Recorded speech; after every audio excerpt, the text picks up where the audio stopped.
Welcome, ladies and gentlemen, to day number 2 of Iesf Asian Regional Qualifiers. This time, still for Iesf 2024 WEC in Riyadh.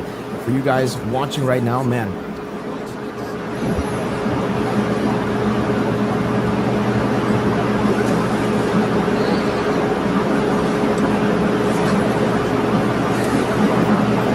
Yep. Still, I think, a round robin for them. So, what are you doing? How you doing? Nice. I'm doing good, man.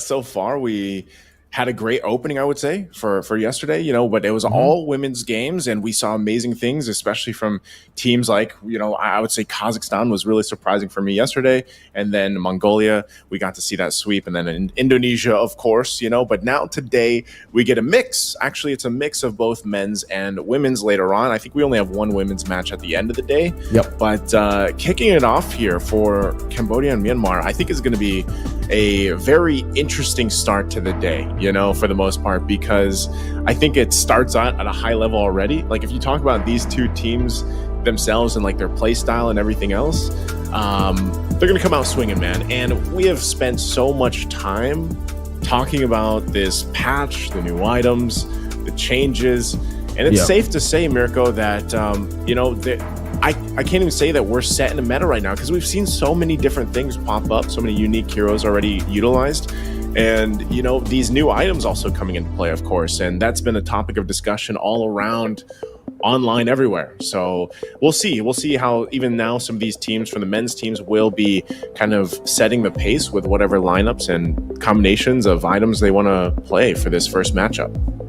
And for everybody watching right now, you guys can go ahead and check out www.iesf.gg to take a look at the groups and all of the results, because there are a few matches that will be going off stream right now, because some of the matches will be streamed, some of them will be played off stream. And right now, if you guys want to know, for the group stages at least, we have 2 groups for Southeast Asia. We got Group A with Brunei Darussalam, Cambodia, Myanmar, Thailand, and Timor-Leste, and Group B with Indonesia, Laos, Malaysia, and Vietnam. But this is today's schedule here. As you can see, a stacked day with a total of 6 matches, I believe, but some of these will be off stream. 5 of these matches, however, will be live here on stream. It starts with Cambodia versus Myanmar, and then in our second match, it's another big matchup. Indonesia takes on Malaysia as we continue on later in the day with a lot of crazy matches here, back and forth action for sure. And then we will be ending things off with Mlbb women. So I believe right here, what you're seeing is kind of a mix, right, of Mlbb men's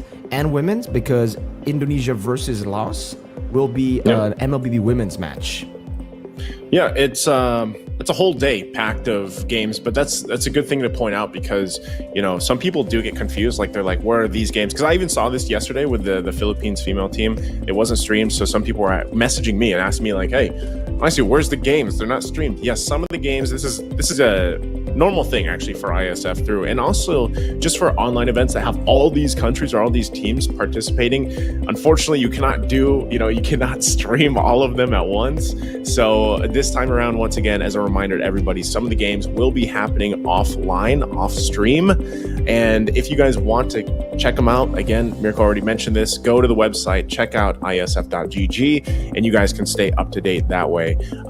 But for us today, we have 5 matches, I believe it is, that will be live streaming and casting for you guys. We'll be joined with another caster as well later on.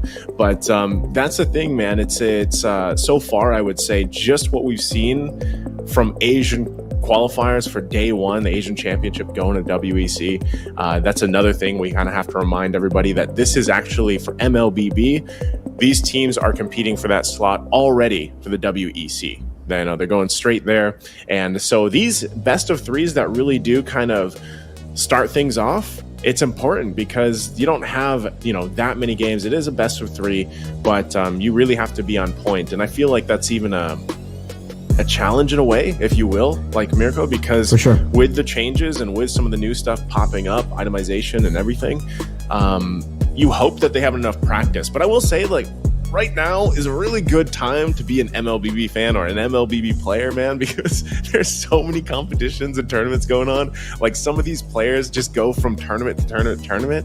So I'm sure that they have had plenty of time to test things out or, try even new things. But really, when you're talking about a best of 3, if you're going to try something, let that first game be that experiment and then go from there. But I am happy that we did finally get our first non-sweep yesterday. You know, so far, if you're going from technically, qualifiers to here, it wasn't a sweep. But hopefully today we get some, you know, I would love some 3-game series going the distance here, Mirko. I think match number 1 is very, very promising. If you want to talk about the match going all the way to full 3 games, I think match number 2 has a lot of potential there as well, right? But we'll stick to Cambodia versus Myanmar first here before we move on later on to Indonesia versus Malaysia. But I'd love to see the team lineups. And honestly, for the team lineups, I think you guys watching should already know. For Cambodia, it's a see you soon lineup, but obviously without MP the King. They've swapped out a few of these members, but I do want to talk a little bit about the slots first, right? Because for Iesf 2024 WEC 24 in Riyadh, for at least Southeast Asia, there will be 2 slots, right? And then later on, there's going to be 1 slot for South Asia, 1 slot for East Asia that is already taken by Mongolia, by Team Mongolia. We got 1 slot for West Asia, 1 slot for Central Asia, and again, Kazakhstan by beating Uzbekistan 3-1 yesterday in the non-sweep. That was Kazakhstan qualifying straight into Central Asia as the team.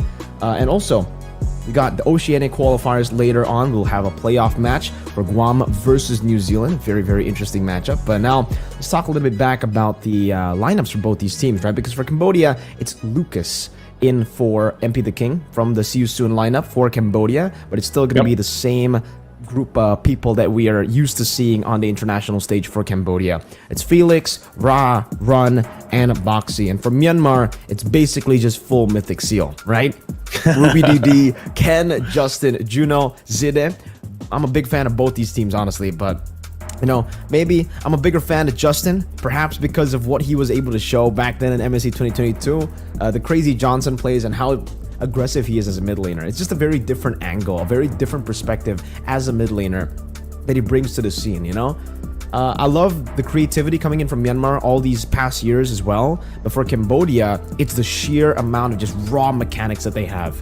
I think Boxy is very, very impressive for me personally. Like after seeing See You Soon a lot of the times in international tournaments, Boxy is one of those roamers, especially on flashy picks like the Kufra, the Chos, these initiators, who is able to just steal the show sometimes up against, you know, even the Filipinos, Indonesians, some of the powerhouses. He's able to perform so well on these picks, and it really just comes down to how he's feeling, because it seems from some of these tournaments, if Boxy doesn't get that momentum going from the start of the game, if he doesn't get his flashy picks, Cambodia do lose a bit of that power early on to dictate the matchup, to go for these crazy skirmishes, and to force the team fights that they're kind of known for here. Technically, for both these teams, they're known for team fighting. Both of them love skirmishing. Both of them love playing around these neutral objectives and then battling it out. And here it is, the lineup again, as you guys probably want to see for Cambodia. It seems there's going to be actually a bit of a swap. I'm not sure, but it's going to be Moshi, Tegami, Nabi, Ue, or V, sorry, and Yui Fendi, it seems. So it's actually not going to be the lineup we were talking about. Okay, well, interesting, because I was following what's on, we saw here earlier, but if this is the case, if it is just going to be let's say a completely different team, could be even the case for Myanmar, but we'll have to see once we get the look at the lineups. But I guess what we could say is that, speaking of what we've seen from Cambodia before, by the roster that we were used to seeing from See You Soon, that could actually play a part where it's like the play style, I should say, the play style for them is definitely a part of their identity, if you will. And I feel like Cambodia is always one of those regions that, I don't want to say they're complete dark horse territory, like from internationals that we usually see them compete in, but they are a team that typically, you're right, like if one of the players for some reason just doesn't have like a good game or a good day, their series as a whole kind of struggles. And they have a lot of playmakers, I feel like, and something that Cambodia kind of struggled with was fitting into that.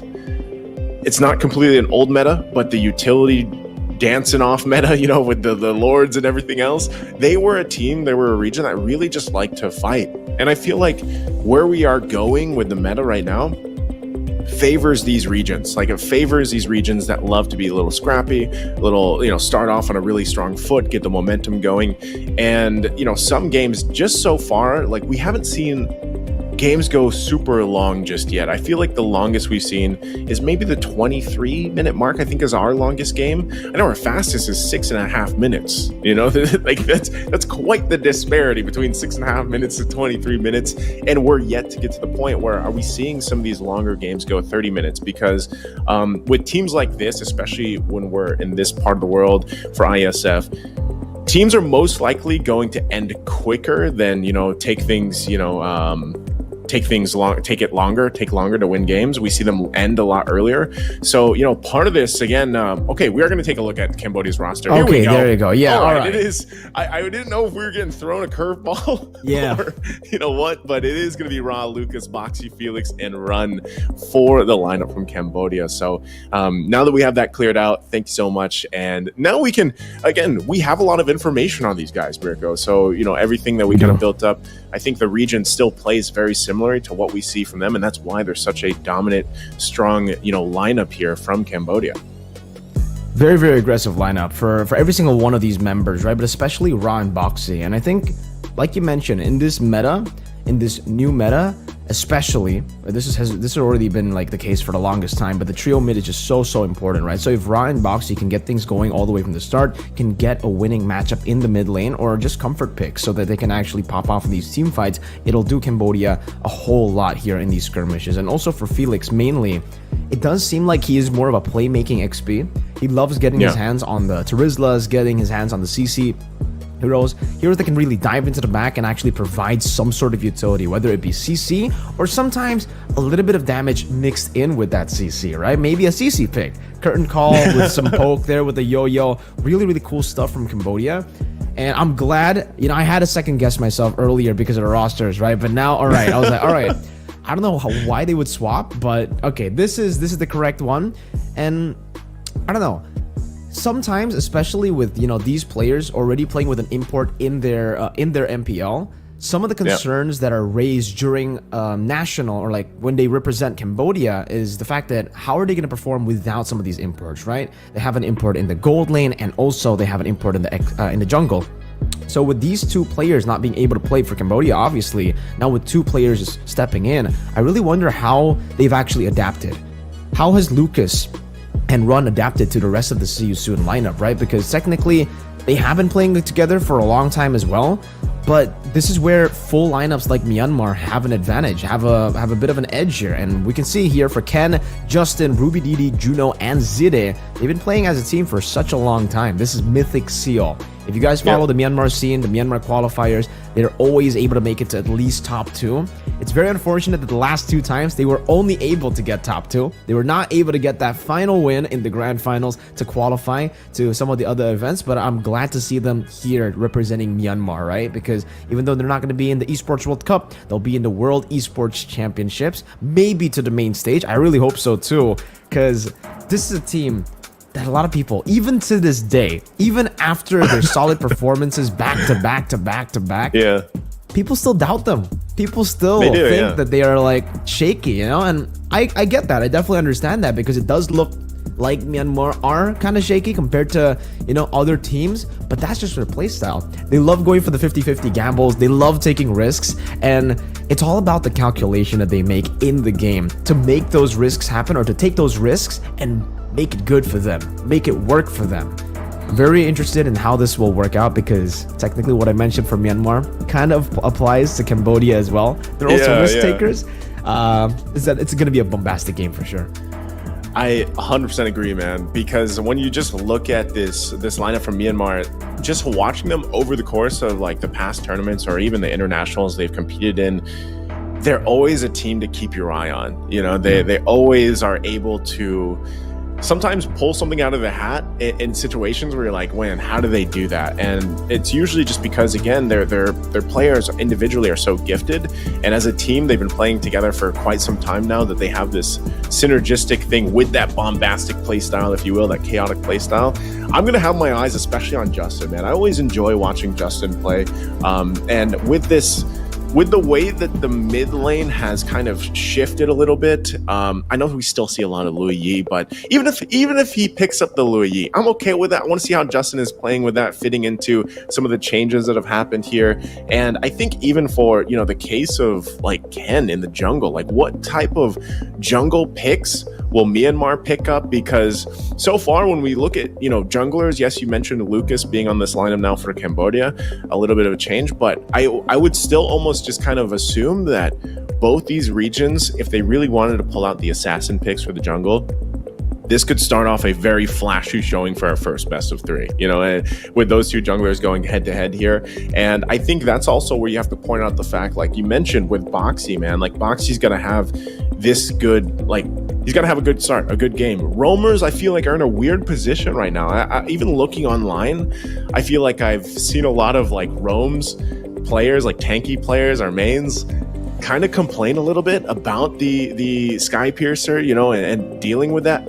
I don't know, like I've heard two sides of the story, and maybe you guys listening and watching the stream can also share your thoughts, because I feel like there's two camps for the Sky Piercer. Like some people are like, man, it needs to be changed. Something has to happen about it. And then there's the other camp that's like, it's not that bad. Like the defensive items are actually decent, like to deal with it.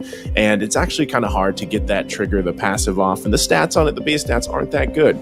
So like there's two camps of like debate for this item alone. Like, can you imagine one item causing so much online debating going between the both categories here? So I want to see exactly what these two teams want to do about it and how that's going to affect some of the roaming options. Because even yesterday with the women's Mirko, we saw some great things just with like a Minotaur alone. Remember the combination? I feel like this is the most memorable for me yesterday, was that Minotaur Iksha combination. I mean, they had a Terizla too paired in with that, and that was like the you're just hoping for the holy moly setup wombo combo of lifetime. We didn't get it at the end, but you still saw how strong the Minotaur still is in the roam, and some of that setup potential when you pair it up with an XP laner like a Terizla, who is arguably probably one of the most picked heroes aside from Yuzhong in the XP lane, that is definitely going to be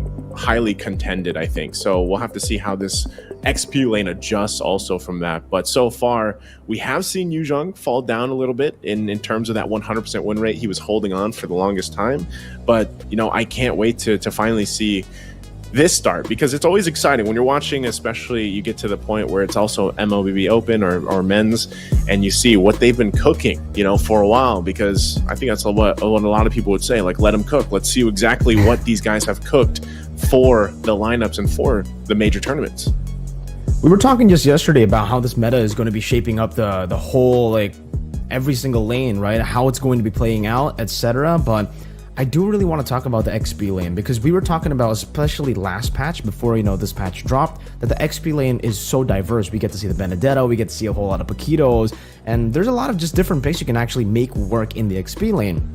Same goes for the mid lane, the roam, especially, and the gold lane, right? But the jungle was very, very static. It was very one-dimensional pre-patch. Now after the patch, we were seeing so much more diversity, which is amazing in the jungle, but we're kind of... The hero pool is kind of dying in the XP lane, though, right? I mean, so far, based on the first day of the Asian region qualifiers, because it was literally just Terizla, Yuzhong, and then we get CC from time to time.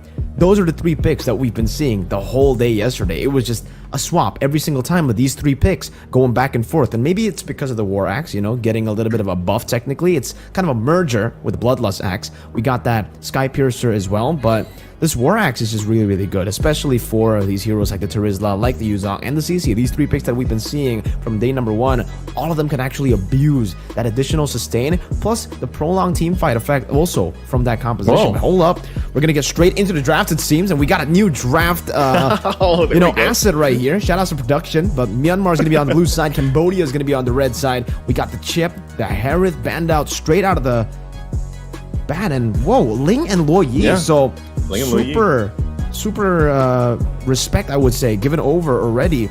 Oh, by the way, I think it might be swap, because some of the player names are kind of like, Ken, Ruby Didi is Myanmar. So yeah, we'll see later on which one is actually on like red or blue. Yeah. Right now, we'll just go with the fact that these bans are for sure, right? So, we'll at least that and see if the players end up swapping here, because it is pretty important when you're thinking of a who is blue, who is going to be red, and how do they draft according to that. Matilda's going to be banned out here for this last phase. I'm still assuming this is Myanmar banning these out. Interesting too that the Ling was taken out, because we saw this yesterday. It was from Indonesia, right? That played the Ling for the first time, and it was quite devastating to say the least. So last ban's going to be the Angela taken out. We saw that priority picked up quite a bit of times so far throughout this. So first pick here with a lot left open, and this is where typically you see the Fredrin still open, you're going to be like, man, Fredrin locked in right now. But that's not the case anymore, guys. It's changed, right? This utility dominance is changing to a certain extent. Roger picked up first here. Great flex pick, right? It's really, really good. I was just expecting, hopefully maybe we get that Fredrin pick, right as you say. It's not going to be the Fredrin first pick. That will be a classic Caster Curse moment. But yeah, the Roger is just really, really good right now. We got so much flex potential on this Roger to go for the jungle or the gold lane. But hey, Myanmar seems to be, still loving that Fredrin. It's going to be the Fredrin and the Arlet locked in.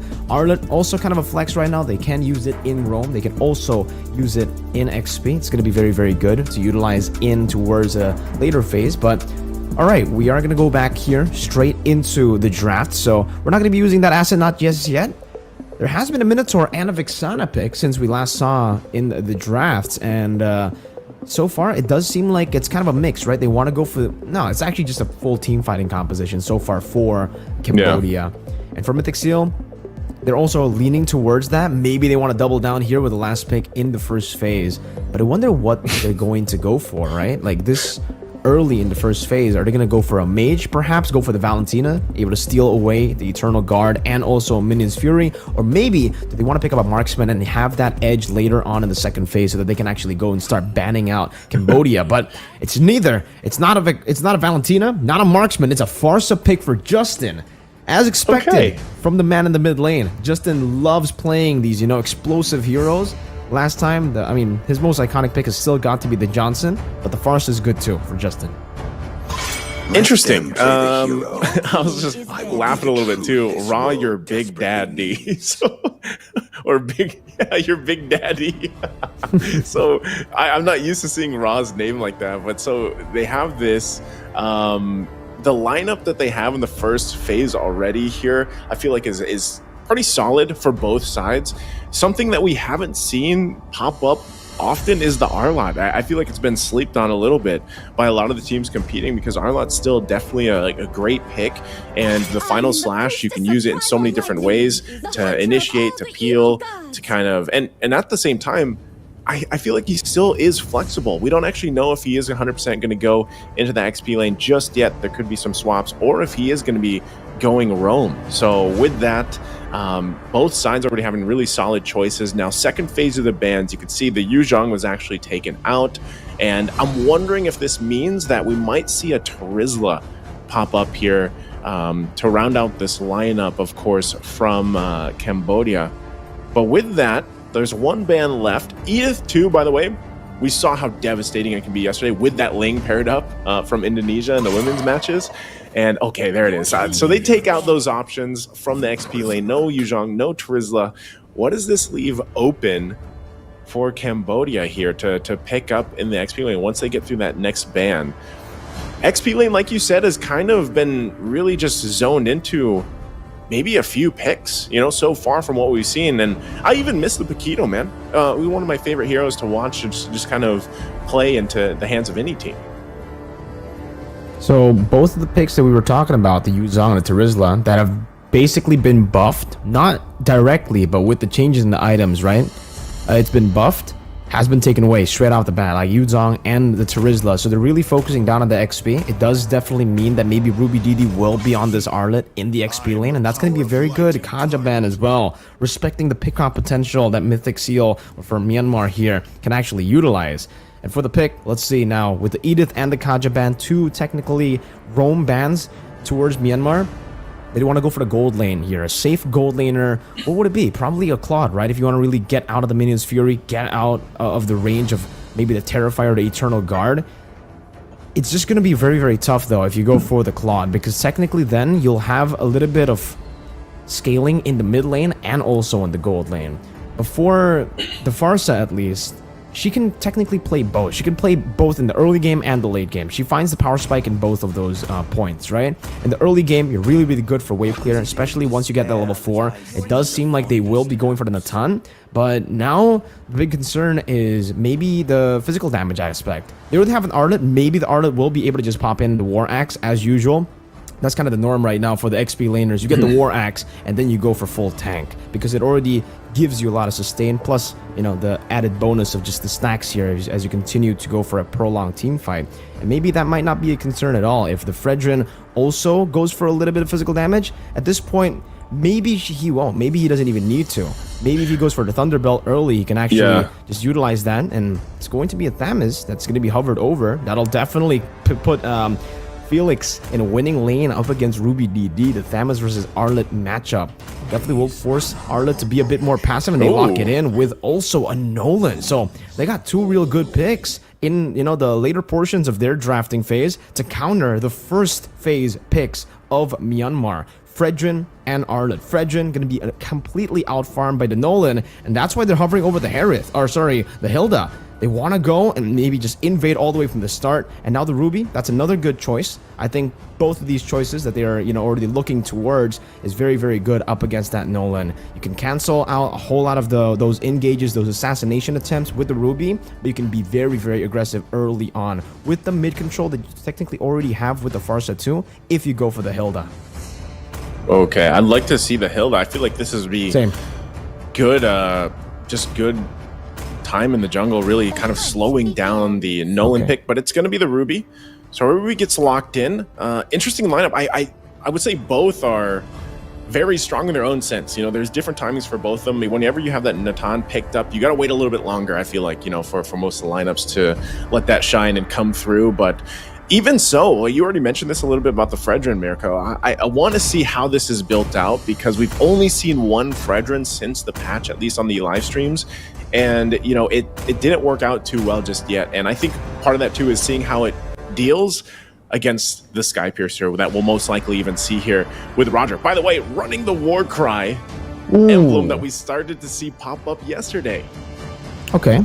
But I mean, there's no focusing mark, right? We'd love to see that stack up, the 8% plus the 6%, but this time around, there's not going to be any focusing mark from the side of Cambodia. It's actually going to be the Impure Rage for even the Nolan and the Fredrin. A whole lot of Impure Rages here as we get into game number 1. Ladies and gentlemen, throw your predictions in the comment section in the live chat right now for Cambodia versus Myanmar. Which draft do you guys like more? And man, let's get back into that Impure Rage topic, because for both these teams, there's going to be 3 Impure Rages for each. Cambodia, it's on Lucas, Felix, and also Ra. For Myanmar, it's on Ken, Ruby DD, and Juno. It's a very, very interesting start, man, to the emblems as well. A lot of sustain and prolonged team fights definitely in mind with these Impure Rages.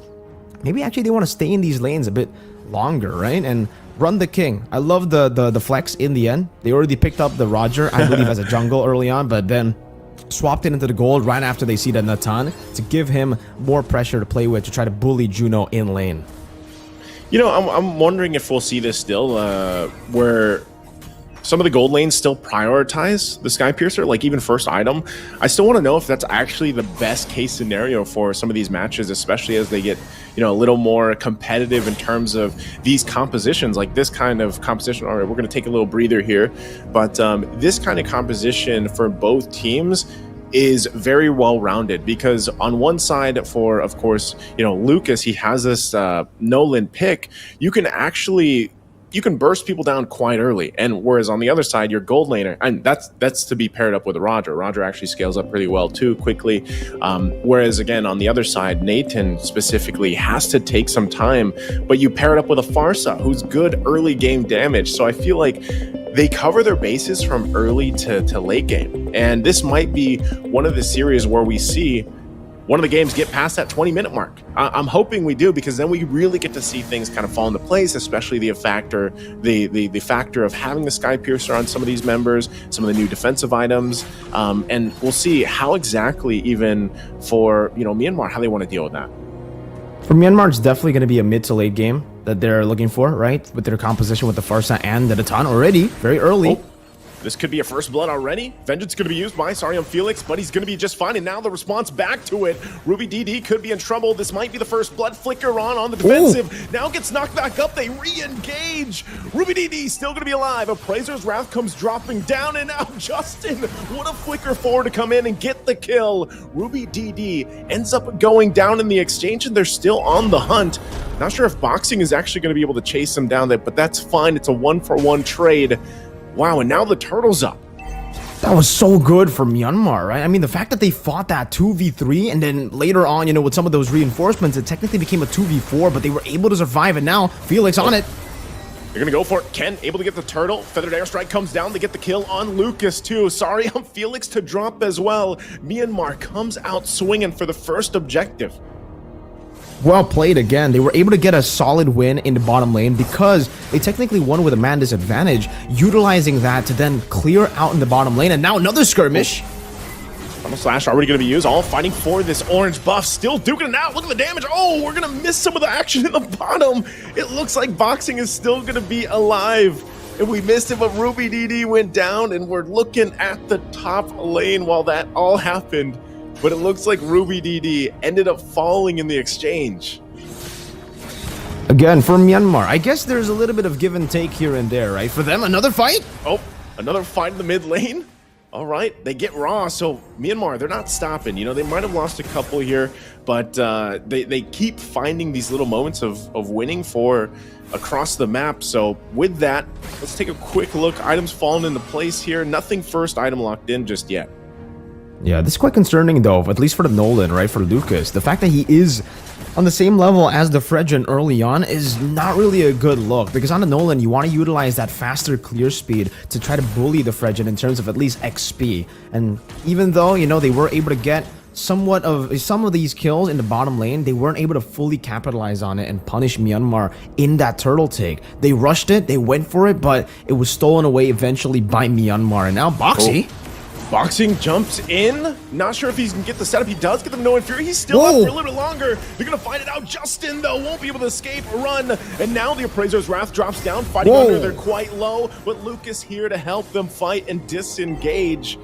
I'm surprised Cambodia, no one drops from that. I don't even know how Boxing was actually able to survive that. Manoian Fury plus the motivational roar, I guess, was enough. And now Ken could focus on Lucas. This could be another pickup they're looking for. Gets dragged back in as Lucas will now fall as the turtle spawns. That was already so good for Cambodia, the fact that they were able to get that dub, outplaying Myanmar. But in the end, Lucas staying in that bush, opening it up a bit too early, and now Ken has a massive advantage. It should be a free turtle in Myanmar, and he should be able to just retry this, and that's what he does. Ken going up again, a little bit of that skirmish happening, but I don't think they're going to really come in. Bottom lane, though. Oh. Run, gonna be a trouble. Yeah, that's the burst damage we were talking about. Justin now, like we were mentioning, a key player here for this lineup from Myanmar. And right now he's doing really good at just scaling up on this far side. The scaling is going to be very, very good for them. Again, for Myanmar, everything's going to plan, because technically for them, it's all about just playing around this early to mid just by trading. As long as they stay even across the board against Cambodia, their composition will actually outscale. The fact that they're winning makes it even better for this Natan, for this Farsa. The Farsa early on already very, very good, especially right after level 4, but now it's going to be in that limbo state. If she can get a few more kills, actually, you know what? Justin's already on 3 kills, so this is already a snowballing Farsa. So coming into the 7th, 8 minute later, when the third turtle spawns, Myanmar will have such a crazy amount of damage to play with, crazy amount of burst. And at this point, Juno might actually also participate in these skirmishes, because usually on the Natan, at least before the Holy Crystal, you really don't want the Natan to participate in the fights. But for Myanmar, I think most of their members are actually quite ahead, so they might actually be able to utilize this fully to go for these skirmishes, to force Juno to snowball even faster, because he's already on the way to the Starlium scythe. Right after he gets a Starlium scythe, it should still be okay. The best way would still be for him to go for, you know, the Holy Crystal before the fight. That would be the best power spike to play with. But hey, if your team's already winning this hard, going and finishing up that Starlium Scythe straight into... Oh my god, that damage straight into the Holy Crystal would be great. But yeah, the Thunderbelt, we were talking about that maybe built up by the Fredrin, but it's Ruby DD who builds it up first right into the Fury Hammer, so no War Axe, at least not now, and Ruby's going to be doing so much damage with that true damage on the Thunderbelt. Lucas, the fact that he's in the same level as Ken, again, is going to be concerning, because when it comes to the Red Tree battles, Ken has the last hit advantage, right? With that first skill, straight into the Red Tree, you're very, very good on that combo. You should be able to utilize it to get it, and now turtle number 3 spawns in the game. Turtle 3, they're going to dance it off once again. I'm offended to find the pole. Now can they get the connection? Eternal Guard going to be dropped as well on top of them all. It's going to be the first one to fall as Boxing goes down, and now they have to win the fight. A flicker from Justin, though, keeps them at bay. It's only 1 down for Cambodia. Myanmar can just go ahead and get reset and healed up here. They're going to go ahead and probably start the turtle, but it looks like they call it off for now. Still have to be careful of some of the damage outload from Cambodia, but it looks like as they get in position, they'll check things out. And that's going to be, I mean, Run was able to really push down this turret. Not sure if he's able to get it just yet, but now they find themselves once again at this turtle to fight it out for. Zidez does not have the I'm offended combination, can't force the fight, and Boxy, he has that Minoan Fury, so they go ahead and try to feel this area out. Rudy DD waiting for this Flicker final slash combination, gonna go in already. Flickers out himself on the defensive. So this is one time again for the turtle. Feathered Airstrike drops down, and it's going to go for the reset. They want Ken down. They jump in. Rudy DD goes in with a vengeance. Final slash to help him out. It's going to be Boxy that falls. Eternal Guard gets dropped down. Ooh. And now still finding out he's still going to be alive. He's on the run. Ken will go ahead and start up the turtle. It's just a disengage. Meanwhile, Juno pushing in. Zidez will finally fall, but I think Myanmar is happy with that. They get the objective, they get some kills, and everybody tries to make it back in time, but it looks like he stops them out. Sarium Felix gets the kill before eventually going down himself. What a fight for that last turtle. XP for XP, Roamer for Roamer, so technically it's a fair trade, but look at Myanmar, they were able to get the turtle, and again for Juno, that's a big kill now in his pockets, getting him to snowball even faster in the early game to get to that mid stage, to get to that Holy Crystal. It's going to be big for Myanmar. Cambodia, they get a trade off the board, finally at least getting a structure here, because for Myanmar, they were also able to get a mid lane turret, by the way, in that skirmish. So now the fact that Myanmar has a 3,000 gold lead with a composition that technically still scales mid to late is going to be very, very scary for Cambodia. I thought for sure around that turtle, you know, for Cambodia, they needed that win desperately because their composition is still very, very reliant on a snowball in the early to mid game, and you can see it here from the Nolan already. A little bit of a change to that build path. From the Heptases, you usually see a little bit more damage, maybe with the Hunter Strike, but now he's kind of forced to go for the Melphic Roar. There's so many tanky members on Myanmar that can soak in that damage, and so he'll have to go for that penetration first, and maybe now he goes for a little bit more of just that base damage. Maybe a BOD even if he feels confident, but it does seem like Boxy. Oh, whoa, Boxy gets caught out a little bit, tries to use that Minoan Fury, but will eventually get taken down. And like you were mentioning, especially some of these itemizations, there's Juno. There's the Holy Crystal before that 11-minute mark that we talk about with this Nathan locked in. Skypiercer also being picked up by Run the King. And with that, this could be a very crucial power spike for both of them. Look at Ken taking a ton of damage. Now Sorry Felix is going to jump in with the Conjuring Inferno. They're forced back a little bit further. Vengeance already popped as well. So both these teams, I mean, given this whole situation, even with that 3,000 gold lead that Myanmar has, they still have to respect what Cambodia has with this lineup and the possibility of losing a key team fight before this Lord comes up. And now for Myanmar, they can actually start to dictate the pace. City! Yep, City gonna go in. Lucas could be in trouble. Feathered Airstrike won't get the kill. Again, Boxy gonna jump in with a Minoan Fury, tries to knock them up a little bit further. Eternal Guard gets dropped down too. Now Run the King goes in. Can he proc the Skypiercer? He cannot just yet. And now 2 fall for Cambodia. Myanmar might want more, but they know they have the numbers advantage, and they'll go for the Lord.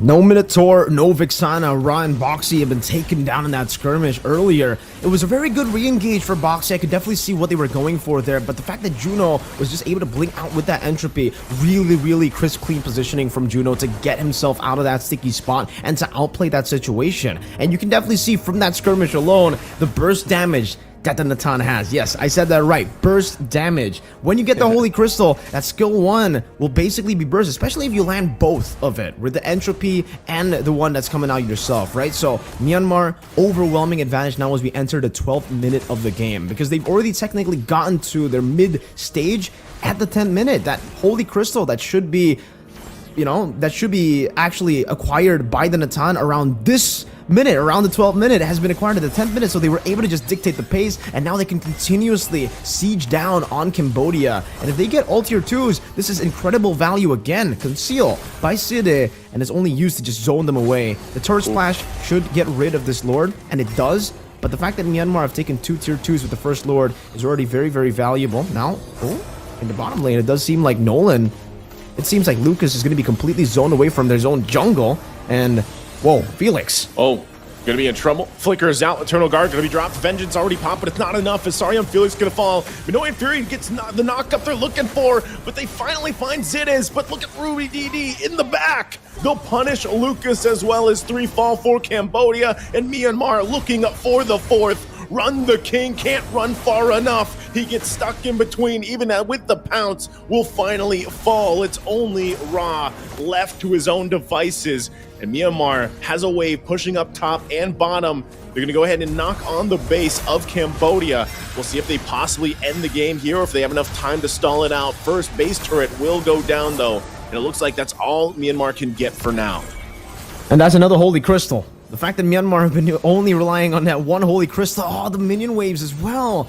Cambodia tunnel visioning on that bottom lane, trying to defend in the bottom lane and completely forgetting that the wave was also crashing up top. So those are 2 of the side lanes, and man, at least for Myanmar, that's even more value, right? For Cambodia, that's even more catastrophic.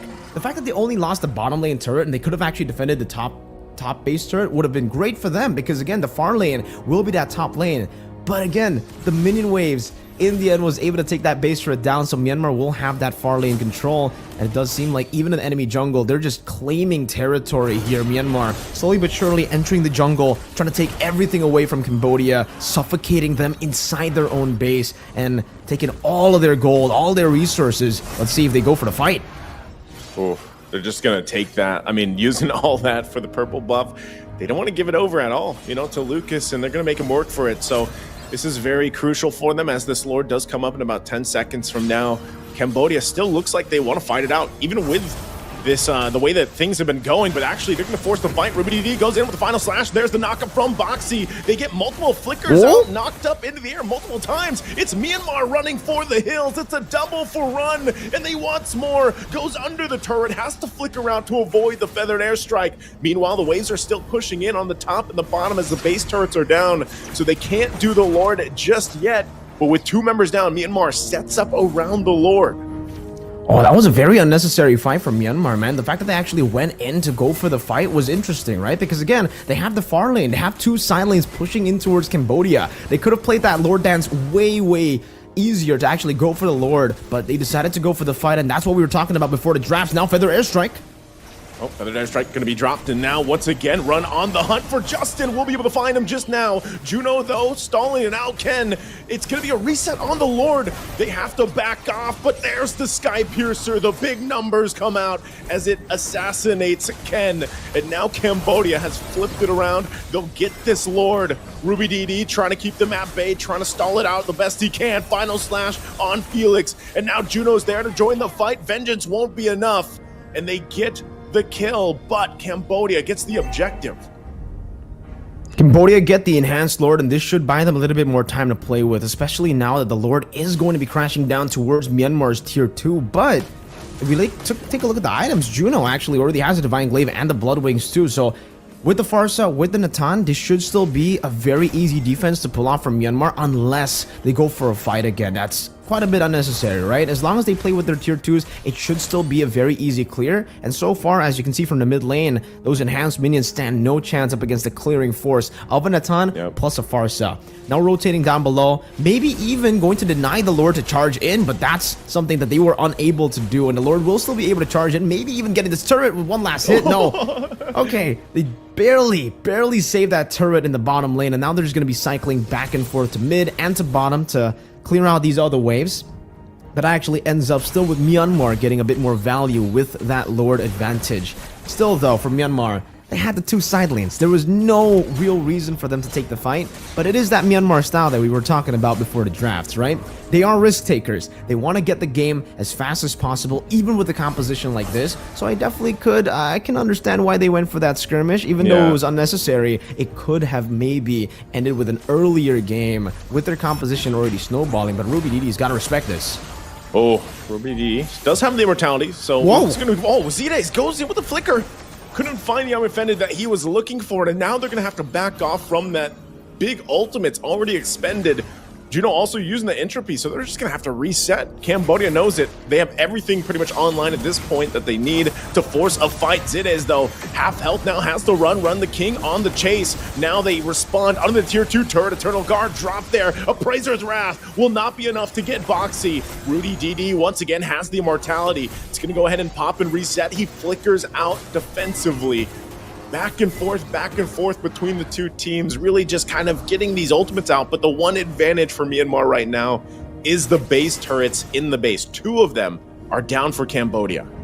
Athena Shield picked up by RubyDD. Would love to see the items, by the way, right now in the 18th minute of the game, because it's coming up into a big Lord fight now, and I would love to see if, Cambodia actually have those item power spikes to play around. With the Roger, he's actually doing so much damage in the later stage of the game. We were actually expecting the early game to go way better for Cambodia, and then the late game to go for Myanmar, but at this point, it's kind of the opposite, right? Like, for Myanmar, they're actually kind of struggling here as we enter the late stage of the game, because Cambodia's team fighting prowess has been very impressive. And I think for Run the King, he might have a bit of that attack speed going for himself with the Sky Piercer, right? I don't know why he's able to actually shred through some of these tanks. Side. Oh, Side. Again, Conceal going to be used, and now Entropy already committed. Fighting once again, the knockups from the Minoan Fury, and now the battle in the mid. Immortality from Felix is going to be popped. RubyDD doesn't have his. He's going to go down by Lucas. That's exactly what Cambodia wanted. They get the numbers advantage now, and they could possibly take this Lord. But Ken might have a different plan in mind, as he wants to get in the zone here. This is the closest we've seen from especially these Lord dances later on, almost the 20-minute mark. They're going to go in. They're quite low. Feathered Airstrike to drop down. Lord isn't going to reset just yet, and remember, it does hurt. You can see the damage from Lucas. Now Zedez once again jumps in, goes in with I'm Offended. They pop the immortality. Run goes on the hunt again. Zedez gets the immortality popped, and now Felix looking for the kill, but Ken gets the Lord in the exchange. His immortality is going to be popped as he gets assassinated from Run the King. But it looks like Myanmar on the hunt. Justin on the chase with the Wings by Wings, goes on with a Feathered Airstrike. Will be able to pop the immortality, but can't get Lucas. And now forced to the base. They only left with a third of the health on the base left, but Myanmar will go ahead and reset with the Lord.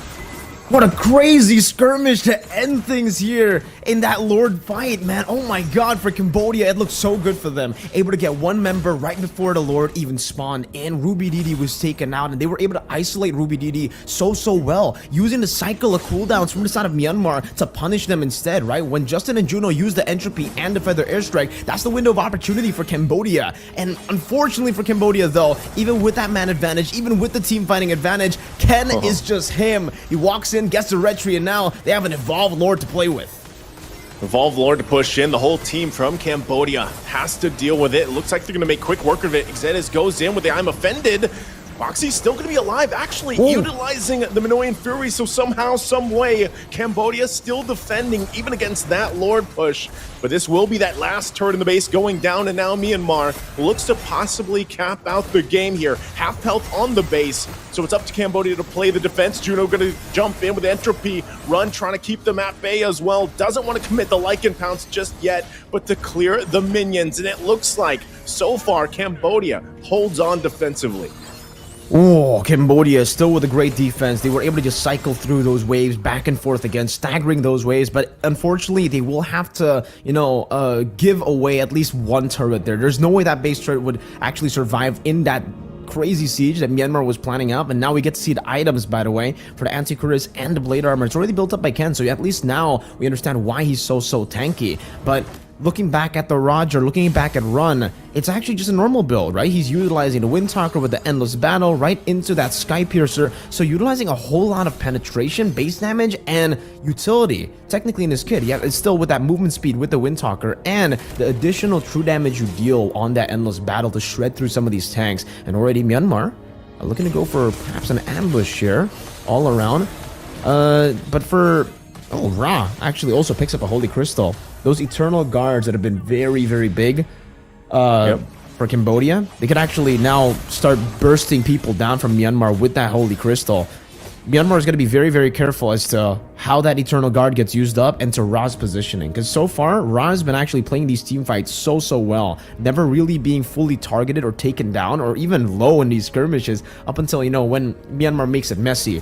But it's kind of weird because for Myanmar at least, they want to play it front to back. They want to play it as clean as they can in these team fights. And it's Cambodia who actually want to look for messy team fights. If Lucas, Felix, and Run could actually flank to the back, or if they could fight a massive re-engage, that would be great. I'm offended. Yeah, I'm offended. Already going to be expended. So once again, Myanmar, how do they play this out?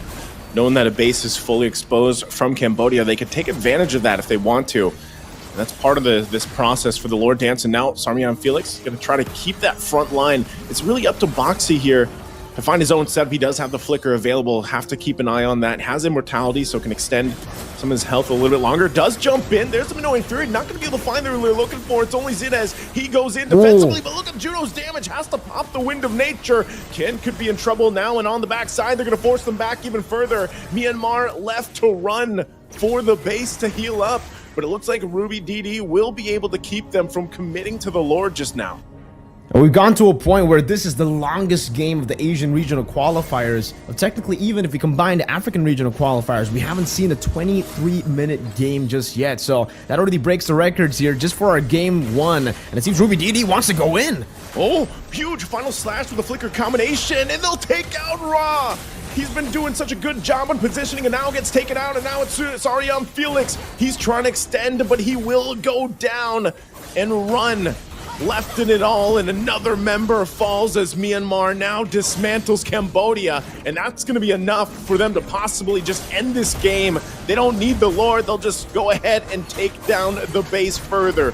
Minions going to be pushing in. Lucas trying to buy as much time as possible, but Feathered Airstrike is too much, and Boxy as well. The minion waves are already pushed into the mid lane. They'll clean up the kill just for the finesse, and they'll take game number one. Well played to Myanmar. And man, of course it's gotta be Myanmar to do the things that they did in this game, right? It's gotta be Myanmar to get a massive gold lead, to start with a late game composition, to actually throw that lead later on right as the Lord, the enhanced one, spawns in, and to win it when the gold is all but even. Wow. Well played to Myanmar. GG to Cambodia. We'll still have another game, and perhaps for Cambodia, they can actually force out game number 3 here, considering how well they played it towards the later stage of the game, which is the big, should be the big weakness coming in from Cambodia, which is that late game coming in from the composition. They were able to make things work really well, with Run the King being definitely the highlight together with Ra.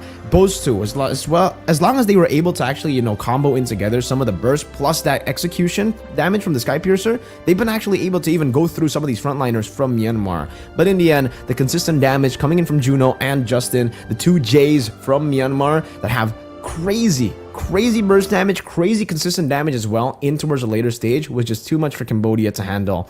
And unfortunately for Cambodia, they're going to have to take a loss here in game number 1. But I think the adjustments that they need to make are quite simple, right? They already saw what Myanmar have to offer. They saw that Myanmar are very big risk takers, so maybe Cambodia can actually punish that later on. The fact that they were almost able to pull off a comeback was already impressive, because remember, those are 2 side lanes, bro.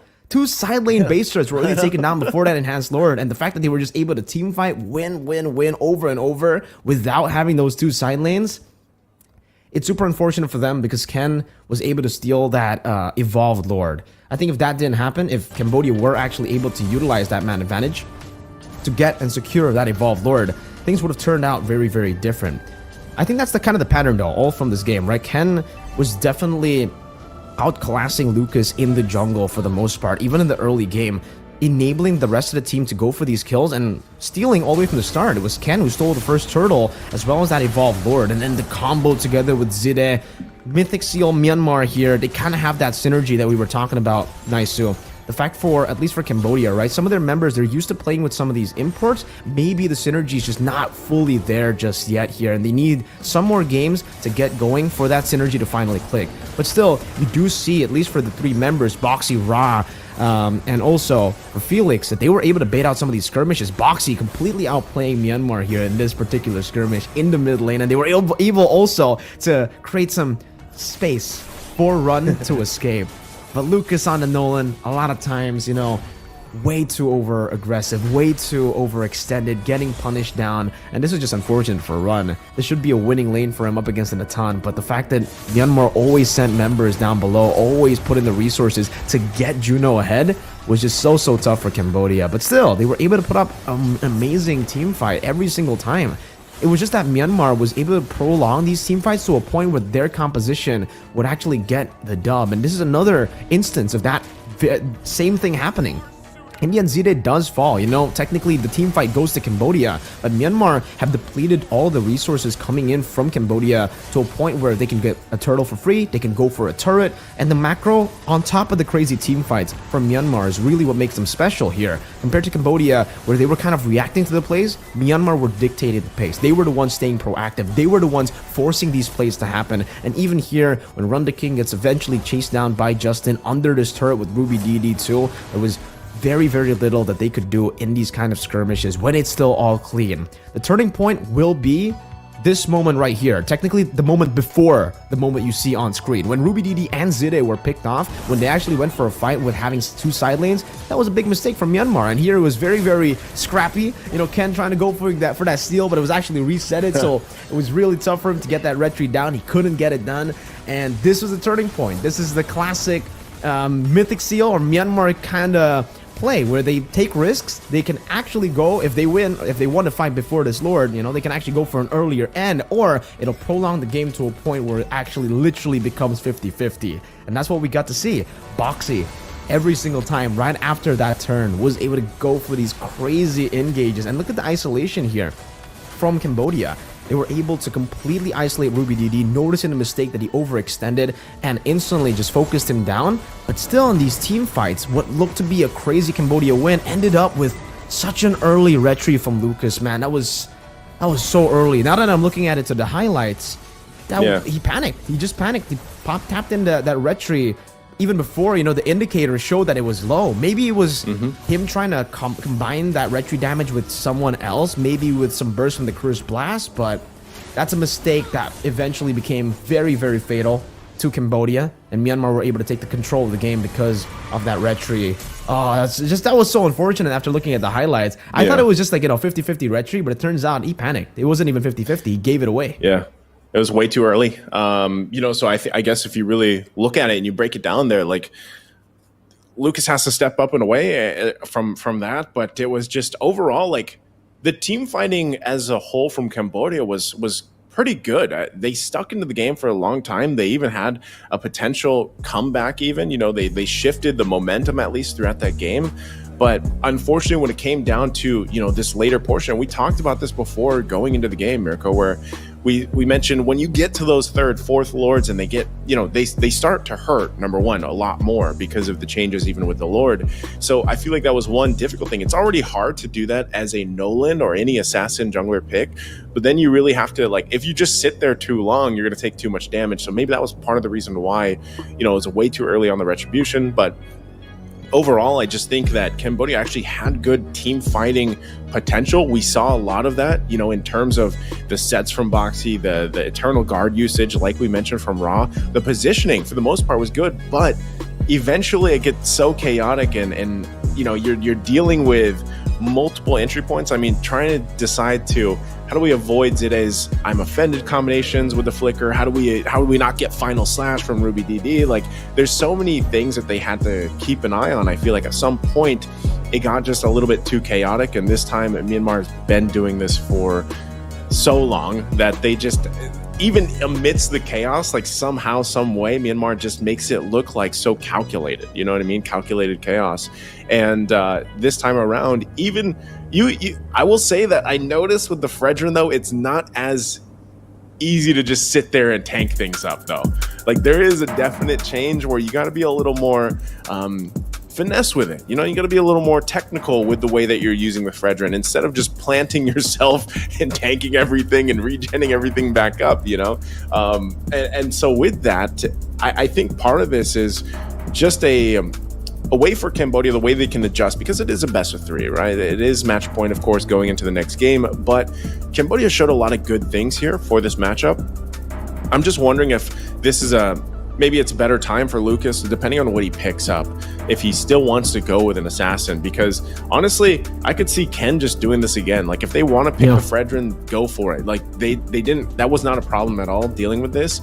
And so I think one of the things, though, too, is get Lucas what he needs to. Run did a good job on the Roger, but I feel like you didn't solve the Nathan problem, especially late game. Like, the scaling and the amount of damage and just potential that Juno had, there was not really something that solved that issue for them, because there was just overloaded with damage at the 20+ minute mark. Like, we already talked about the power spikes for a Natan in general, especially when the Holy Crystal gets locked in. Then you had the Divine Glaive even. By that time, you get shredded so quickly, and that was kind of a problem, because then the way that the Roger works is you need to be able to maneuver yourself back in and back out, and sometimes you're just sitting there looking and waiting for the Lycan pounce, but you can't use it because of, you know, all the CC even potential or just getting bursted down. So one thing is, Roger's still a great pick for the gold lane, but I think if this was a different marksman in that case, then maybe they were able to provide a little more covering fire too. And even so,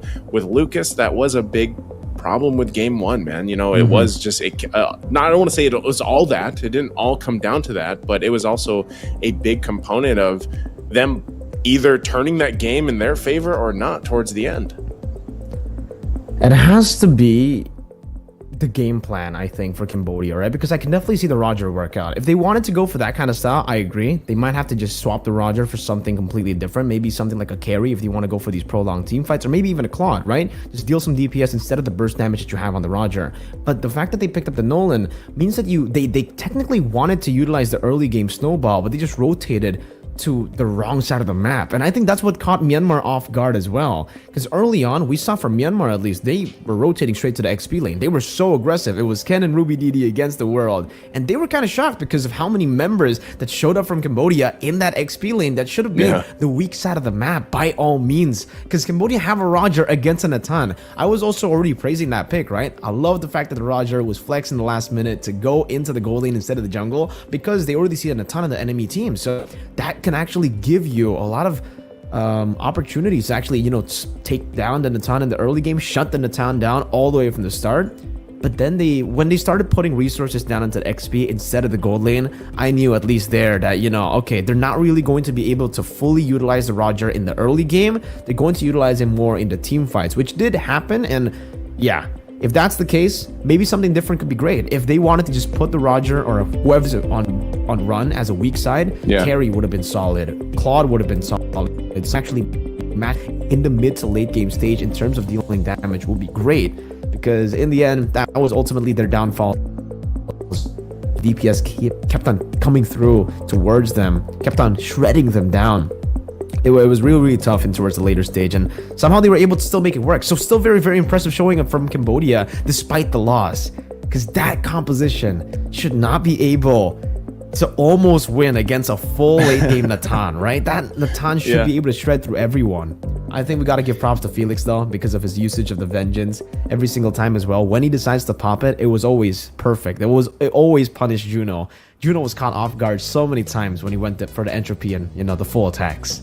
Yeah, it's good to see Thamus like come out too, just because again we've been only really seeing very certain picks, like very, very few picks. That would be the Yuzhong, the Trizza, kind of pop up in the XP lane, and you know, this time around we got to see something different.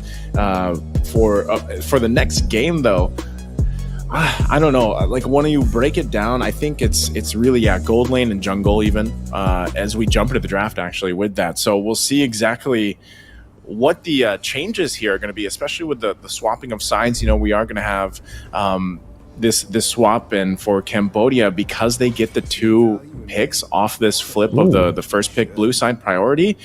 They can already round that out the best way they can, getting 2 priority picks that are valuable enough for their whatever lineup they have planned. Because like you said, even with a lineup that isn't supposed to necessarily go up against the late game Natan, like they did a pretty good job. The execution was there. It's just it fell apart. It wasn't as solid as a whole. And I think you talked about this specifically about, you know, Cambodia even going into the draft was sometimes if there's a little bit of a lack on one of the roles, whatever it may be, then the struggle will eventually show. And Myanmar is a team that statistically is usually on point from each role. And I feel like if you just look at game 1, you know, there were some minor mistakes here and there, but overall Myanmar knew exactly what they wanted to do in that game and how they approached it. Already a big change though in the drafts now that we're looking at it, right? In game number 1, it was, well, the big change number 1 is definitely gonna be the sides for both these teams. For Myanmar, they were on red side, and they were actually the ones to ban out the chip, the Harith and the Angela. And I think for now at least, they're actually trying to force Cambodia to decide if they want to go for the Loyi ban, the chip ban, or to leave everything up for grabs and to technically leave it over to Myanmar to take. It's going to be really, really scary though if Myanmar actually decides to go for that chip. They're very, very good in the early game. So using the Fairness, the Fredrin bans now, full respect, it'll create space for some of these other heroes that were banned out in game number 1 to be left open. Because I think for Myanmar especially, we saw Ken on the utility. He's great on the utility, but he's even better on the assassins. This guy is a monster on the carry picks, right? Even the Granger, I think it was M4, he was able to utilize that Granger with the Harith in the gold lane and make it work. So I think that's the plan for them. They were really hoping that the Ling was going to be left open, but now something that has changed is the Angela and the Mathilda has been left open compared to game number 1, and maybe it should be a prioritization for Myanmar, and it does become prio. That Angela first pick for Myanmar, leaving the Mathilda open, and I think for Cambodia at least, they're actually going to take their time with this one. I don't know if they want to take the Mathilda. It's a safe choice. It'll be very, very good for the composition, especially if they want to go for those prolonged team fights. But they might just want to go for some other picks here at the start. Maybe going for the Terizla early would be good too, right? Something that can actually, you know, nail some of these members from Myanmar down so that combo, if they actually still want to rely on that kind of combo with the Roger, could still be good. Roger Terizla could be the first choice to go for here, or maybe they might go for an early Valentina just to try to take some of those ults that, you know, Myanmar like to play with, especially now that they already have an Angela.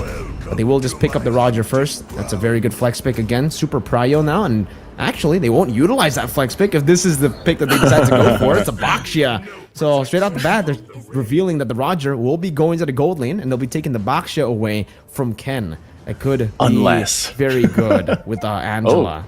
Unless the Baxia goes, what, Rome? The Fanny gets hovered over. This is another Ken pick that I know personally is very good on these assassin picks. So it wouldn't be strange for him to go for a Fanny, actually, especially now that he already has an Angela to help him. Yeah, I was gonna say, especially with the Angela. So Terizla's locked in for now. I guess they're just showing that there's some possible threat that could be played out. If the Claude, I would actually like if this Claude is locked in, that's fine too. It rounds out this first phase for Myanmar, and it is gonna be the Claude. So once again, this is going to be. I still feel like a little bit. It could be a problem, just like in game 1 for Cambodia to somehow, some way get a hold of Juno. They didn't solve it in game 1, and if that Natan performance is how he's going to play the Claude, then I feel like that's concerning if you're for Cambodia. So this is going to probably be a typical matchup that we've seen throughout ISF and even in other tournaments. It is going to be the Yuzhong versus the Terizla and the XP lane. And with that, part of this too is solving the Angela problem. And I don't know if there's the room for this anymore, because typically when you have Angela or high shielding heroes, you're thinking also Esmeralda, which Esmeralda has done pretty good, I feel like, since some of the changes. It's just some teams still don't pick her up. Now with that, there's plenty of items now that work and deal with the healing or sustainability now with the changes even to the glowing wand. So depending on what they pick up for even the mid lane, that could play a part in Cambodia's game plan. But as we get to the second phase of bans, they could really focus down on the jungle, because you already mentioned, we already saw the Fanny show. It is going to be the Julian that gets taken out. I'm wondering if they still want to use one ban towards the jungle to narrow down some of what Ken can do. But even so, whether it's assassins or not, I would just assume like you kind of want to go that way. Well, do you actually want to play an assassin into a Baksha? Or do you, I guess if you have an Angela, it works. But I could see Ken still doing either way, like utility or assassin for this lineup. Oh, so Franco band there. So okay, so maybe setting up still for a Fanny pick, right? With that Franco band, something very, very mobile in the jungle. We have seen Ken also play the Lancelot. This guy is the man who actually popularized the the Lancelot tank, if you remember, back in MSC 2022. So it wouldn't be strange if he actually does go for the Lancelot, you know, the Fanny as well. He just really loves the assassins. He even tried to force the assassins in a meta where, you know, assassins don't really do too well. So it wouldn't be strange now, especially with the Sky Piercer be a very, very good item to go for. It's a Julian and an Alice ban. I really like that respect to the Alice, man. You know, the Alice in the jungle certainly could work. It is something that I have seen many times before as well in Indonesia. Ken, maybe just like the Ken in Indonesia, could utilize that with the Angela to go through and even beat the Baksha. It's very weird, right, that the Baksha is scared of the Alice, but still, if the Alice does scale and does get a very good early game, it is very, very scary to go up against, even when you already have that anti-regen. So completely understandable here, and it seems like they're just trying to take as much AoE, as much shred damage as possible. And I would actually say that with the tanky lineup that they have, maybe going for the Exborg ban would have been better than the Julian. Because at this point, I think the Exborg can still be used in the jungle. We have seen that before. They can't really go for the deny pick on the Exborg anyways now, because they already picked the Yuzong and the Baksha, right? So now they go for the Valentina that I expected in the first phase. No, they're hovering over the Valir. I don't know about this one. It does make sense, though, with some of these divers trying to go in. You can just throw them back with your flames. That could be a solid game plan, but Valentina has got to be the safer choice. You can take a big ult. You can choose between the penalty zone or the hard guard, or maybe the two other picks that have yet to show itself now. And for Justin, what would be a mid to go for here? Lilia? Lilia, maybe. I would be crazy to say Gord even. This is something that we did see pick up against a Valentina, or sometimes vice versa. But because of so far, yeah, maybe like there's too much. I feel like at this point, mid lane can go either way. You have Valentina that was already locked in. Farsa is still available. I'm not sure if Justin wants to play that again, and because you'd most likely give, like, whatever you pick in the goal in the mid lane, you're just going to give up. You know, you're going to give up to the Valentina at some point as well. This could be what you were mentioning. Looks like the Lancelot might be locked in. There you go. So this is a mid lane. Yeah, is this a Rome? Yeah, Rome, Edith, and then mid lane Angela? Is that what we're looking at? That should be the case, unless it's an Edith mid and a Rome Angela, right? Something that's kind of different, but maybe can work too. I mean, they're overloading the Valentina with a lot of big ults right now, dude. There's a lot of big ults that the Valentina can actually take. That's a Primal Wrath, a penalty zone, and also a hard guard. I think the Primal Wrath, though, should be the most valuable ult to take for the Valentina, and it seems like for Felix, they really like this performance in the Thamuz. I have to agree that Thamuz performance was really, really good, but they already have a Yuzong. So where's that going to go? Are they going to go for something crazy here? It should just be, all right, yeah, it should just be a solid roamer here. I was about to say, right, if they pull off something crazy while being one game down, it would be pretty, you know, Cambodian. Cambodia loves to go for those crazy picks, and I love it. Love Cambodia for it, but it'll be a solid pick for Boxy. Kind of risky, though, up against the Claude. You know, there's a built-in Purifying against the Lancelot as well. Maybe a bit tough to pull off, but it's Boxy. We were talking about their mechanical prowess all the way before game number 1, and I love that we get to see full mechanics here for Cambodia in game number 2. Valentina Cho and the Yuzong.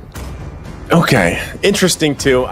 And I will say real quick, I'm happy with Lucas. At least he's going to have the Baksha. This is going to allow him to be a little more, upfront and not have to worry so much about getting bursted down, on this jungle pick. So they got that. Still Run the King running with that War Cry. We are going to see War Cry also utilized here from Ken. I was almost hoping to see the combination once again of Focusing Mark and War Cry, but not going to happen here.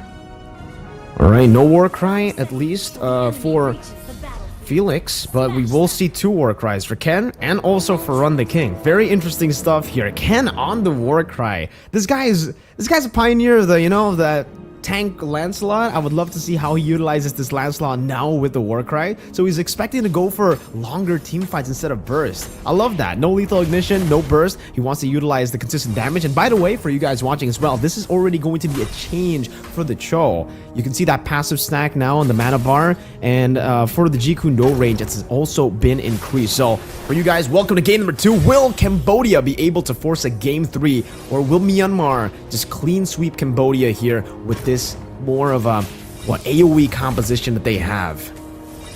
Okay, I'm glad you pointed that out, because I want to see how this works out for the Cho pick.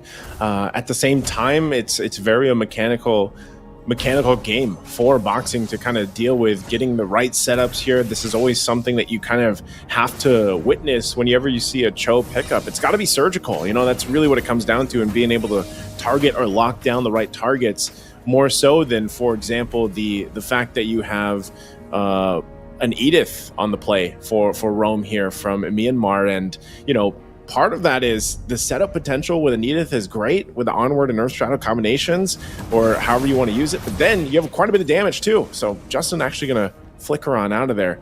So, I mean, even the same... Okay, hold on. I actually just got mixed up here. It is going to be...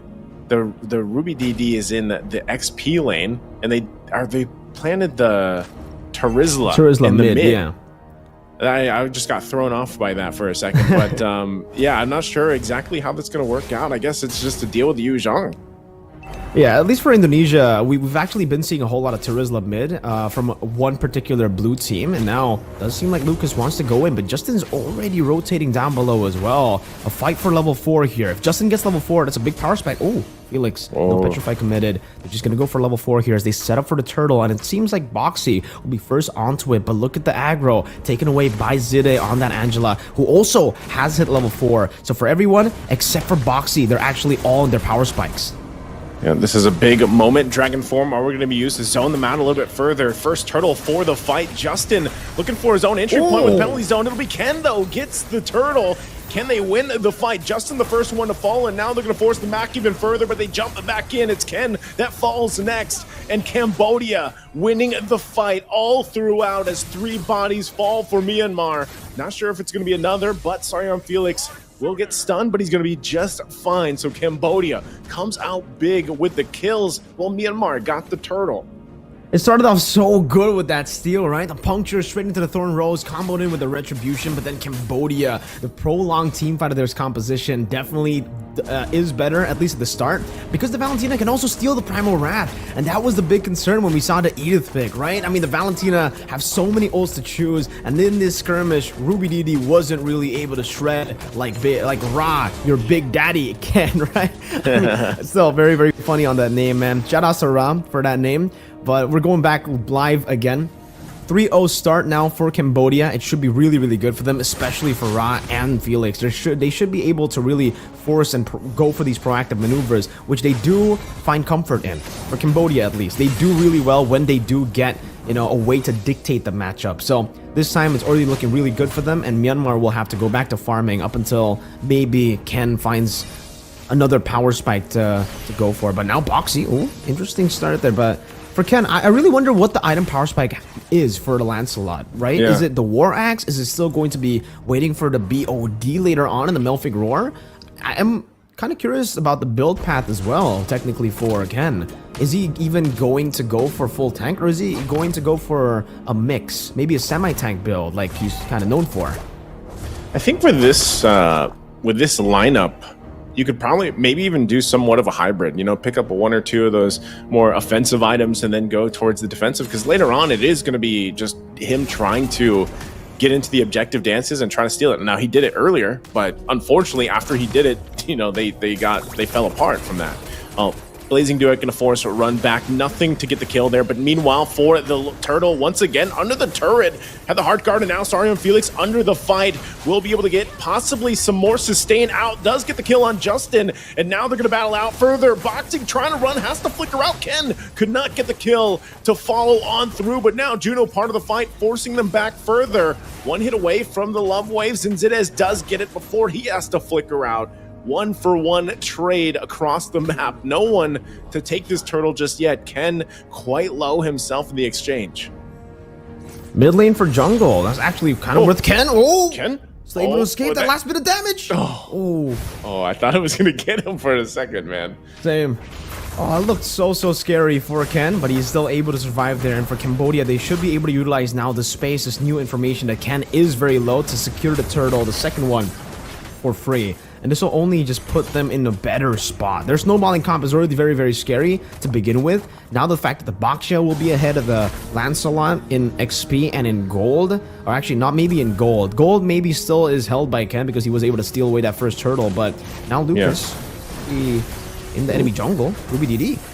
Ruby DD using that Primal Wrath, gonna get stunned a little bit longer. Earth Shatter now can't get away still, just gets trapped in there, trying to walk out of the jungle. Cambodia definitely just punishing where they can and playing around this lead that they have, and that's something too. You can see I7 on the top lane. Looks like they're gonna set their eyes up there towards Run the King, but Boxing is there to help them out. So Sario and Felix is just gonna go ahead and take this turret. First one of the game, gets the first objective for Cambodia. And the way that they've been playing this early game, going into the mid game eventually here, sets themselves up really well to hopefully get them to game 3. But right now for Myanmar, they want to still kind of whittle this away, but it looks like a lot of attention here. Also, big item pickup for Zidez, does get that Flask of the Waste. It's going to help with some of the shielding, of course. Juno, just look at the shots on run, but will not be able to commit to that turret just yet. Yeah, I'd love to see the items here, honestly, right? Because it seems for Juno, he has already taken the Golden Staff. Oh, Wave the Dragon. Oh, Wave the Dragon going to be used, and also the Blazing Duet already utilized. Heart Guard, though, on Juno, and now they still might want to find it out. They're just waiting for some of these ultimates to come down. Lots and lots of ultimates used for that fight with no one to fall. 30 seconds away from this turtle, though. Last one of the game, and Myanmar will just kind of, I guess, play around the fact that they're at a deficit. They don't want to fully commit to a team fight, because if they get taken down, whether it's 1 or 2 members, it does further that snowball for Cambodia. And so far, they've been playing really around it, but the mid lane, once again, Boxy goes in with a Wave of the Dragon, finds the right target as Zidez will go down in the exchange, and now Justin could be next. With the body of Smith, it's not going to be enough, as it's a double for Run the King, and now Cambodia will get themselves another objective, a turtle here. There's not much Ruby DD can do with this, as Lucas secures the turtle.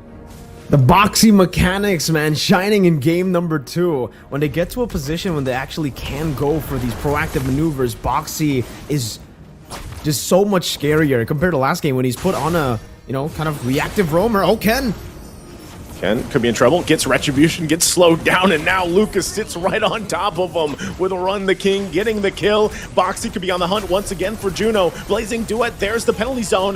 Boxy going to be the one to fall, and now Justin trying to battle it out. They get the Heart Guard on top of Juno, and Lucas could be whittled down and in trouble, but there's the response from Run the King once again, with the Sky Piercer being picked up in the fight. So Myanmar has to back out. It looks like, once again, Cambodia will not let go of this lead. No trades have gone in favor of Myanmar so far in this game. It's all been Cambodia, and it just goes to show you how powerful they are when they are on these kind of picks, when they are able to dictate the, you know, pace of the game, when they can stay proactive. And again, they're staying proactive up top. Run the King looking for a gank, but Ruby DD will be able to back away, getting that onward back again. And so far, oh, Ruby wants to go for fight, huh? Ooh. Yeah, I'm surprised. I mean, I feel like he's feeling the slowness of this Edith.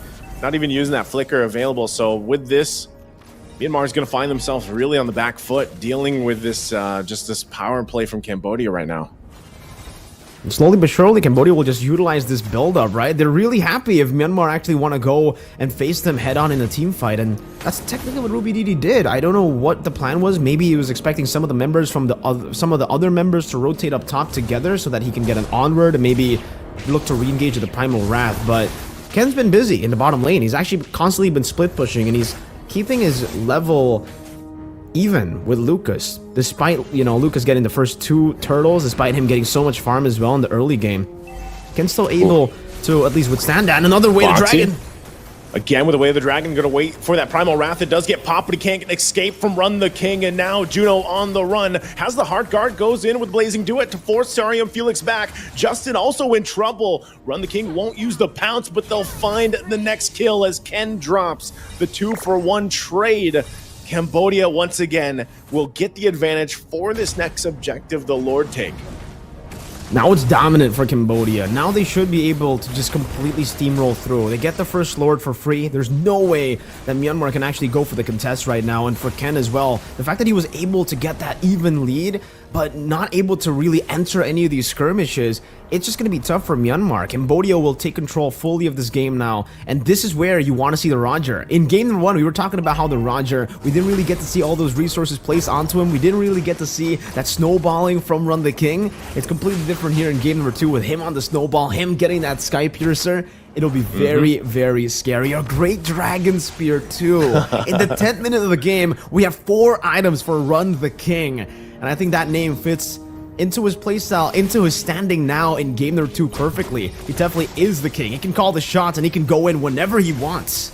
Looks like they might want to go in here again, forcing the fight. They're going to clear the waves though just fine. They still have to deal with this Lord pushing on top side for Cambodia. Myanmar holds on the best they can, and no flicker available for Justin just yet, or Ruby DD. So this is a little bit difficult for them to kind of force a fight, or at least be on the defensive with their initiations. And right now, there's the Lord making its way. Tier 2s are all down except for the bottom lane, and now the shields pop. Dragon Form going to be used as well. Boxy gets forced out of the base here, but Ruby DD jumps in with a Primal Wrath, holding on to the turret the best they can. They got to get rid of the Lord. They are going to hold on 1 HP to the top base turret. No one falls in the exchange on either team, so Myanmar, despite being down 8,000 gold, will hold on at least for that first Lord play from Cambodia. It's still devastating though for Myanmar, because for Cambodia, the fact that they were almost able to take a base turret, and that being also the far lane base turret, means that it's such a crazy advantage that they have to play with. At this point, I think for, you know, for the Roger at least, if they can find somehow an angle for him to go for just one more basic attack, they should be able to take that base turret down. Heck, I think even Boxy, if he actually rotates up top, you know, uses the Shenpu into the turret and basic attacks it with the passive, he might get it. Boxy? Oh, just opening up the map a little bit. Not gonna go for the full skirmish just yet, controlling the enemy jungle, just like Myanmar did to them in game number 1, but it definitely seems a bit more disciplined. You're Boxy! Oh! Still not gonna be able to get the follow-up he was looking for with that Way of the Dragon, but they will pop the Black Dragon too. So, still, Cambodia, a lot of ultimates down for that exchange. It might look like Myanmar wants to possibly punish this. Heartguard being hovered over, Ken too. They want to force the fight in the mid lane. Goes in with a Thorn Rose. Looking forward to the Phantom Execution setup. He's already used it. Trying to get away though. Can't escape Ra. And now Saryam Felix will get locked down. Has the immortality. Switches that in. Zidez goes down in the exchange. 2 down for Myanmar. And Run. Making Myanmar run for the hills. But it's just too much. Justin will get taken down as well. It's a triple for Run the King. Absolutely massive on the Roger at 9-0-2, and now Cambodia sets their eyes on the mid lane. They might not even the Lord here to finish the game. Jumps in, trying to buy some more time, but it's Ruby DD. Immortality going to be popped, and now the turret goes down. Run the King gets another kill, and that'll be Cambodia taking it to a game number 3. A dominant performance from Cambodia to turn the tides around to secure the equalizer, and now it's 1-1. We're finally seeing the full best of 3, the full series we've been waiting for, all the way from the African qualifiers still to the Asian qualifiers. We have yet to get a full series, And I'm glad to see it, man. I'm Let's glad to go. see that Myanmar and Cambodia are the ones to push us to that full game, 3-game series. Because, man, we had a back and forth game in game number 1. We got a dominant showing from Cambodia in game number 2. What does game number 3 hold in store for us, right? I'm very, very interested to see what drafts they would go for as well, because technically for both the compositions, for both teams, actually, the teams who actually went for the Assassins, they ended up not really doing too well, right? It was Nolan for Lucas in game number 1, and game number 2 it was Ken with the Lancelot that really did not play. He actually played quite well, but unfortunately, maybe because with the Terizla and the Edith flex that they were looking for, they weren't able to fully utilize that to the way that they expected. And now we're going to be taking a look at the highlights for game number 2 to see and to take you through exactly what happened in that game. All the way from the start towards the later stage, I think it all starts here where Ken was able to go for that turtle steal, but unfortunately, they gave so many. It's not really about giving the ultimates, but it's more about that calculation not being perfect for Myanmar, right? You were actually, Naisu, giving a lot of praise to Myanmar in game number 1 as to how they were able to calculate with a lot of these crazy team fights. They were able to win just with like a 1 HP, very low HP bars. But I think for Ken, there was a lot of misplays as well. A lot of times he used the puncture and wasn't able to get the reset on it because it was Cambodia who was able to dodge away from it. And that's why the Valentina is just so good with the technically everyone in their composition is great against the assassin, right? Even the Cho, not in a way that you can actually burst the assassin. In the later stage, especially when you're snowballing, that definitely is the case. But in the early game, the fact that you can actually dash, get yourself displaced so that the Lancelot will find it hard to even land a puncture makes it so easy for the rest of the team to follow up and punish the Lancelot with no puncture. And Run the King, completely different to game number 1. We were criticizing that at least for Cambodia, the game plan was there, but they didn't follow through it in game number 1. But in game number 2, it was completely different. They were able to get Run the King ahead so early on by placing him into the high action lane in the bottom lane. So very early swap for Run the King, and that played in so well. And this, in the 8th minute, is where you get to see why giving the Valentina so many ults to choose is a bad time. Bad time for always in the back line, just dealing damage and then flickering forward when he can eventually to go and get the kill on Ken. But at this point of the game, the 13th minute, it was a 7,000 gold lead already for Cambodia. There was not much that Myanmar could do with their composition because they were kind of also leaning towards a snowball. They needed a snowball. It was a change of pace for Myanmar that didn't work out, and it was just great for Cambodia because if they want to go fight from the start of the game, that's Cambodia's specialty, especially with Boxy on a pick like this. How many times did he get the way of the dragon? We were already concerned. You know, it's an Edith, it's a Terizla, it's a Lancelot, it's also a Claude with a Purify. These heroes, not really that easy to catch. And even if you do catch them, they have ways to re-engage, they have ways to punish you for catching them. Nope, not a problem for Boxy. Boxy on the Cho is just different, bro. Hits diff, you know, and Kicks diff. I think like a part of it too. You look at the line, you look at the highlights there, and it was what we said kind of needed to change from game 1, and that was a big part of that was let Lucas have a little bit of a better time on the jungle, and maybe that was simply just letting him have that Baksha pick and being able to be a little more tanky, you know, and that's why I said too, even the yesterday and the days before, I was like, you know, this new patch and everything doesn't mean that the tank meta is dead or anything like that. I think there's just an adjustment period that is going to happen here because you know, like you said, man, there's 2 assassin picks now that really haven't worked out on the losing team, and it's just part of this lineup that we saw here was really a combination of just Cambodia really making use of, Boxy, the fact that he was able to find so many setups with the Way of the Dragon. And sometimes it wasn't even that, like he wasn't even committing the Way of the Dragon. Like sometimes it was just him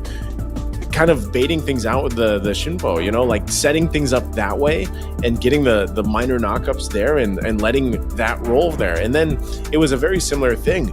Run the King finally got to have that game on this Roger after the game 1 where he was just shining, especially, you know, that Warcry emblem, guys, like that's 8% extra damage after you use the 3 abilities or auto attacks, I believe it is. I think it's even basic attacks. It procs that 8% damage, and you're seeing that really come to place. And now we've seen a couple different things too, where either that Sky Piercer is picked up early on which this time Run the King didn't do that. He picked it up later. I think it was like his third or fourth item. And so he was already snowballing pretty heavily based on that early game that he had. And then he became a huge threat. And this time around, with the lineup that they were playing against up, Run the King had a better time being able to initiate or use the Lycan Pounce into a fight because of the fact that what they had with the Yu Zhang even. I mean, Yu Zhang from Sorry I'm Felix, this was a solid choice, classic matchup that we constantly see, the Terizla and Yu Zhang. And I just feel like there was way more impact to this game from the Yu Zhang in comparison to the Terizla. Like, we didn't see too many, crazy penalty zones from Justin. And maybe this is partly because what they drafted and where they went with the roles. Again, we didn't think 100% it would be Justin playing the Terizla in the mid lane. Yeah. That's probably part of this whole thing. I was actually, you and I both were expecting it's probably going to be the Edith in the mid, or maybe the Angela in the mid lane. Like, we've seen that in Edith Rome. But this time around, I think the changes here that we saw from Myanmar, like some of the swapping that happened and whatnot, where we're not used to seeing certain things like that, maybe that played a part to it. Because I didn't really get to see the impact of Ken on this Lancelot pick, which we know is a favorite hero of his. Like, he's played it time and time again and in different metas, but it was just a kind of lackluster here. Like, we didn't get to see much in game 2 happen. And I think all the answers this time around were from Cambodia and the way that they drafted, and they had a very clear game plan in their mind, and they fixed one of the major issues from the previous game, and they ended up taking us to our first game 3, for Iesf so far. They did. They did in a very, very dominant way as well in game 2, right? Because we were expecting maybe the momentum, especially with that early game composition, to be held by Myanmar. And maybe that's what they were looking for with the Terizla mid. Because we were expecting maybe the Edith to go mid, maybe the Angela to go mid, but it was definitely the swap between the two, right? It was Edith Rome or Edith mid, and Angela Rome or Edith or Angela mid. But it turned out to be the Terizla mid. And with the Terizla mid, it could still work. Again, we see that a lot in Indonesia. Not a lot, but just from that particular blue team from Rebellion, we do see that a lot. But the way that they use it is very, they're very, very reliant on the early game. They need the early game to go well, and it's all about setting up for the first hurdle, which they did really well. They were able to get the CC down, the penalty zone, and the Primal Wrath as well, but they weren't able to out-damage the composition from Cambodia. They had a lot of damage too to play with, and they were all beefy boys, right? Beefy Even boys. the Valentina. You deal so much damage to the Valentina, but the fact that Ra, your big daddy, right? Your beefy big daddy. boy, was able to steal the Primal Wrath and be the beefy boy, because Valentina is actually squishy. I think Ken would have been able to deal with the Valentina, at least in that turtle fight, if there was no Primal Wrath to be stolen. The fact that the Primal Wrath is always there to be stolen, especially in the early fights, that's a big ultimate that you cannot give Valentina unless you have a way to CC the Valentina, lock her down. But in that game, definitely was not there, right? The penalty zone was used just to initiate, and that's it. That's technically what you get in the early game. You get some base damage, I guess, from the swings of the hammer. The impact. The impact was definitely not as big, because in comparison if they to really Farsight. wanted the Terizla mid, they could have gone for I'm thinking about the other choices they could have gone for. I think the Lilia would have been an okay choice actually to go for, right? You don't give a big ultimate over towards the Valentina, and you put the Lilia in the mid lane, kind of the same scenario where you will get mid control and then you will rotate a bit faster. So there are ways other than the Terizla mid to actually snowball, and I think they tunnel vision for the mid lane, getting the Terizla at the end of that draft. That's why they picked up the Edith, kind of panicking. What's Ruby Didi gonna play, man? And they ultimately kind of the draft definitely fell flat. Yeah, I was gonna say, I wish we could hear what the comms were like in going through that draft, because that was very different than what we're used to seeing. So as we wait for game 3 draft to happen, I'm wondering if they go back to just normal setting, their roles and the picks that we see here, because I think the same thing. There was a lot of things that could have worked differently instead of the Terizla mid, and I think that's why you and I both were just kind of naturally thinking, all right, maybe this is just an Angela mid, and Angela mid works. We've seen, I would say that naturally people would rather see Angela as a roam, not a mid, traditionally, but either way it works, and it was a curveball maybe that they were trying to play around with, having that flexibility and being yep, here's a Terizla, he's going mid lane.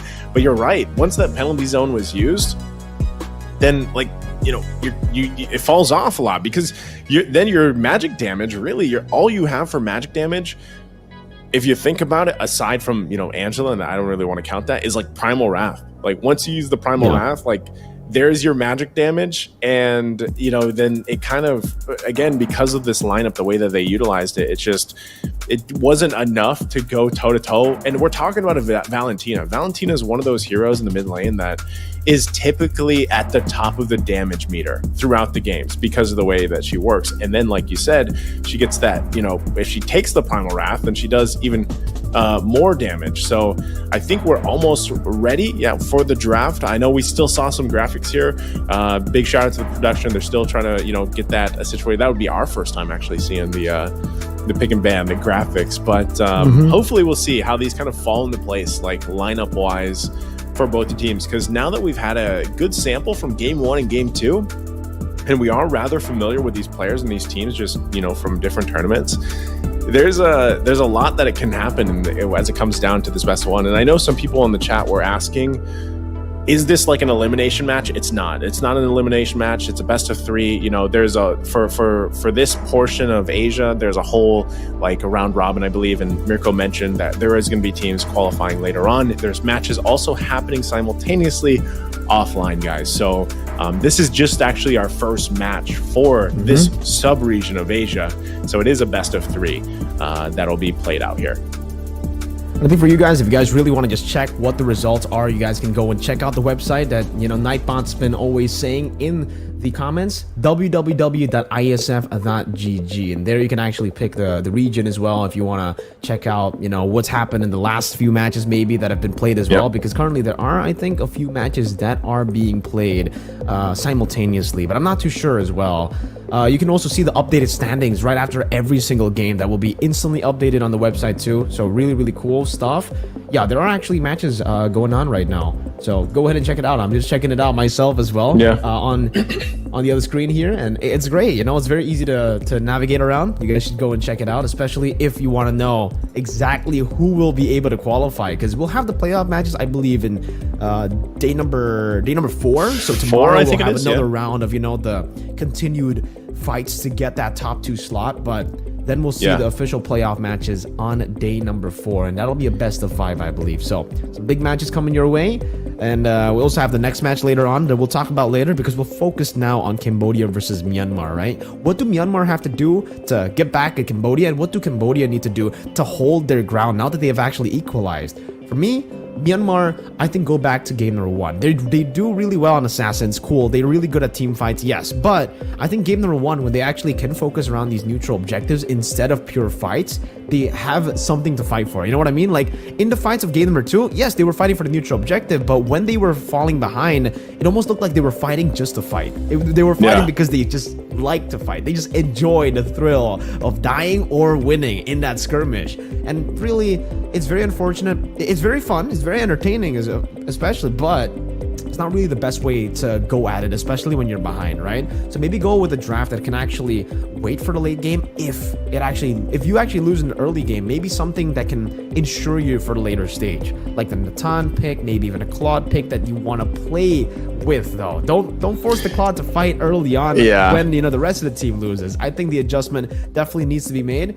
It's a very simple adjustment though for Myanmar, and for Cambodia, do what you're already doing. Go for the early game compositions again, and make sure you win out in the first few neutral objective battles, because it seems when you do win out against Myanmar in the first neutral objective battles, again, the tendency of Myanmar to just go for the skirmishes is a bit too easy to predict for Cambodia, and I think they can continuously just ride that wave. Surf's up, man. Surf's up. Going on that point, I think I really want to see what they want to do for the draft in terms of just jungle picks alone, because now that we've seen essentially 2 games where it's like 1 assassin versus 1 utility, I'm wondering if both of them just throw it all out the window and they go both assassin. Because so far we've seen so many assassins banned out. And I'm wondering if that actually is going to change here, banning phase-wise in this first phase. It is still going to be the Ling. The Faramis is also banned out here. We'll probably still see some of the other assassins even taken out, but also with a focus on, these gold laners, their options, Roger has popped up multiple times now, and I feel like has had basically a 50-50 opportunity to shine or not. And so I think if you're really for Myanmar, it's kind of playing around that. Even so, where if they just decide to lock in what they did in game 1 and take the Fredrin for Ken, if they do that and they end up going against Lucas, I'm not, I think that's the thing. I don't know if actually Lucas would do that, like pick an assassin into Fredrin again. But it's looking like we could see that those things fall into place as the Harith now and the Chip are banned out. Louis is still going to be open for now, as long as it's not banned out here. And I would love to see, like I said earlier, Justin on, one of those more traditional mid lane picks and not the Trizla for this game 3. Yeah, I would love to see also just the Fredrin be left open for blue side at least, right? But that's something that they're definitely going to have to play with now at this point, because even for Cambodia, they're really just trying to read out what, Myanmar want to ban out first, right? So if Myanmar actually let go of the Fredrin, they might not ban the Luoyi. They might actually go for a swap. So if you get the Fredrin, we get the Luoyi, we trade that, we get the creativity that we can utilize to even further our early game lead. And that's what we're seeing here, the Angela ban. So not the Fredrin, not the Luoyi.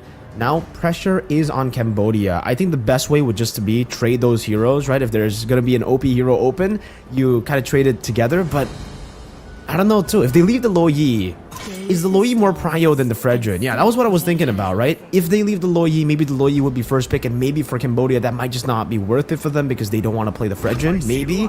But because the Luoyi will be banned out, I was expecting a Fredrin, but they actually go and steal away the Roger. Again, really good flex, really good deny pick away from Cambodia now. And now for Myanmar, they can utilize this into the second phase even to flex it out in gold or jungle.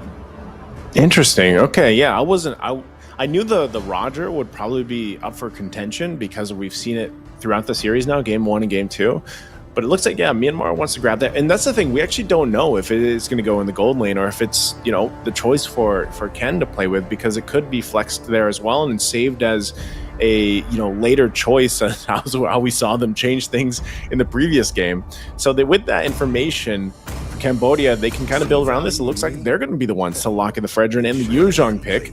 Both obviously solid choices. This allows Lucas to do what he did in game 2 and just kind of focus on some of these objective taking and provide goods CC with the taunts and everything else. Appraiser's Wrath is great. And then you have, once again, a really good, what I would say, performance from Sariam Felix on the Yuzhong.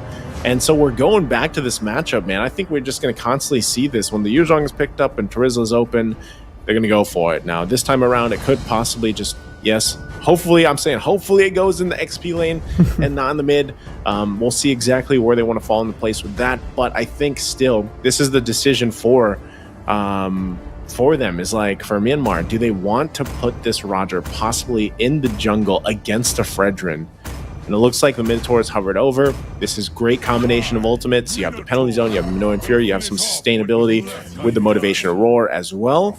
And so there it is. That's locked in for the first phase from Myanmar. Solid choices and still a lot left on the table for the last two. And I think that's where they have to decide.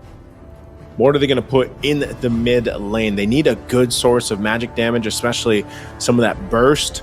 But it looks like for Cambodia, they might be looking to lock in their mid lane, so it's not so banned out that they have to deal with. There's a lot being shown here, and I don't know, man. We saw the Lunox in the gold lane yesterday, was it? Yeah, yesterday. And we saw that burst potential. It's almost on par even with what you usually see when Harith is put in the gold lane. So if this Lunox is locked in, we'll talk more about that, but this could also be a good choice. We know how strong Novaria is. There it is, locked in. And this just pairs really well. Anytime I see this combination with Novaria and Yuzhong, she's like a spotter for the Yuzhong for a lot of times. So like Yuzhong, typically he's going in with the dragon form to either zone or at least scout. But this time around, if you have a Novaria, like, you don't actually have to waste it for that. You can actually utilize it in a different way because you have the Astral Echoes to drop down. And this is the other thing, the new items, man. The new items for the Novaria going to be a little scary. Yeah, the Lantern, working around this, easy to proc that 800 damage and get that 10% current HP. Yeah, that would be great, right? The fact that you can actually scout, but I'm also thinking about the possibilities that the Yuzong can utilize the enhanced hitbox to get the Petrify down onto more people, right? The fact that you can actually zone is already great. You can open up the map with the Novaria, very, very good. But that additional hitbox enhancement just gives so much value to everyone else on the team. Even the Fredrin, now you can actually get the knock-up and the taunt maybe to members more reliably, right? And the Yuzong, like I said, the Petrify Furious Dive combo, it's already so annoying to deal with. Imagine when you can't really even calculate the range of that now, that you already get hit by the Astral Echo and your hitbox has been enlarged, right? So, very annoying stuff, definitely. That's what Cambodia are playing with now. And looks like the Edith's going to be taken away. They have had their fair share of, Edith games. Technically only one, but they got 2 Ediths in that game with the Valentina constantly stealing the Primal Wrath away. But also some respect given over to Justin with that Farsa ban. At this point, they might actually also just take the... I'm thinking about some different heroes, but do they want to take the Valentina away? Technically, no crazy like Minotaur or Penalty Zone ultimates, but still, I guess the Astral Echo, if Myanmar have a way to match that Astral Echo, it would just be really, really scary. So they do decide to go for the Valentina ban in the end. And now for the final ban coming in from Myanmar, it's got to be the respect towards Boxy, the guy who plays so well. His name is Boxing, but Cho doesn't really box, does he, right? It's more of a kicker. Maybe he shadow boxes. Maybe he does. But for Boxy, I really hope he gets a flashy hero. I really hope, alright. So they go for the carry pick first, and then they try to set up for Boxy. I think this is a good idea. Knowing how good Boxy is in game number 2 on the flashy pick, and how different it was for him in game number 1 on a reactive pick, you definitely don't want to see this guy on a reactive pick.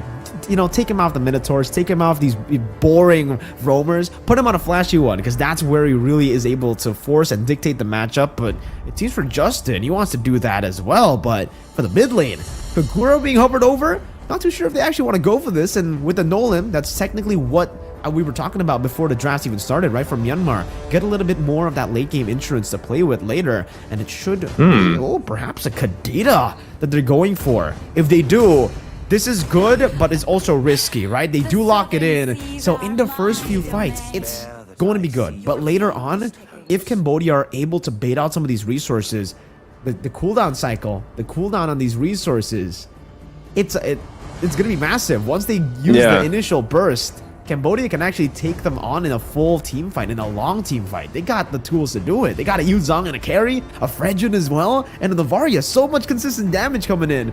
So, alright, Myanmar want to take that gamble of going in for the burst and hoping to win it in the first initiation. Let's see if it works out now as Boxy gets his pick. What roamer? Oh, man. Given the fact that, the Edith and the Cho are taken out, we'll see exactly what the game plan here, too. Real quick, there's a lot of magic damage from Myanmar, and I think that is the gamble in a way. Is this gonna... Oh, it is gonna be locked in. So Grok, the last pick here for Cambodia. Lineup-wise, interesting from both sides. I think they cover their bases, though. Overall, it's just... I feel like when I look at Myanmar's lineup, you're really going for those one-shot potentials. Like, anytime the Kadita is there locked in, that's the plan. That's the game plan. We've seen Justin play this before, this hero before, obviously, and, playing with that mindset of just trying to get the numbers advantage with an easy kill. Eventually, it does fall off to an extent, but it's really threatening to Cambodia early on, and then even in the mid-game. So we'll see exactly what that ends up looking like, because even so, Ken is going to be playing that Roger in the jungle, and playing around this instead of seeing it in the gold lane is going to be a little bit different, especially now that it is going against Lucas this time around with the Fredrin here. All right, let's get into game number 3, ladies and gentlemen. Will Cambodia utilize the momentum of that equalizer in game number 2, or will Myanmar pull off another comeback, this time in game number 3? Who will take this full 3-game series over? Will it be Myanmar or Cambodia? It's your time to spam the live chat with your predictions. Will it be Myanmar? Will it be Cambodia? As we get to see both Lucas and Ken in the jungle, and Boxy already very early on trying to force out that retry, and he should be able to do so, because you can see from Ken at least, no retribution available, but he's already very low. Whoa! Oh, well, that's a great start for Ken. Gets the first blood already. I'm not sure, it's Boxing probably didn't have to commit that much to it, but he ends up dying in anyway.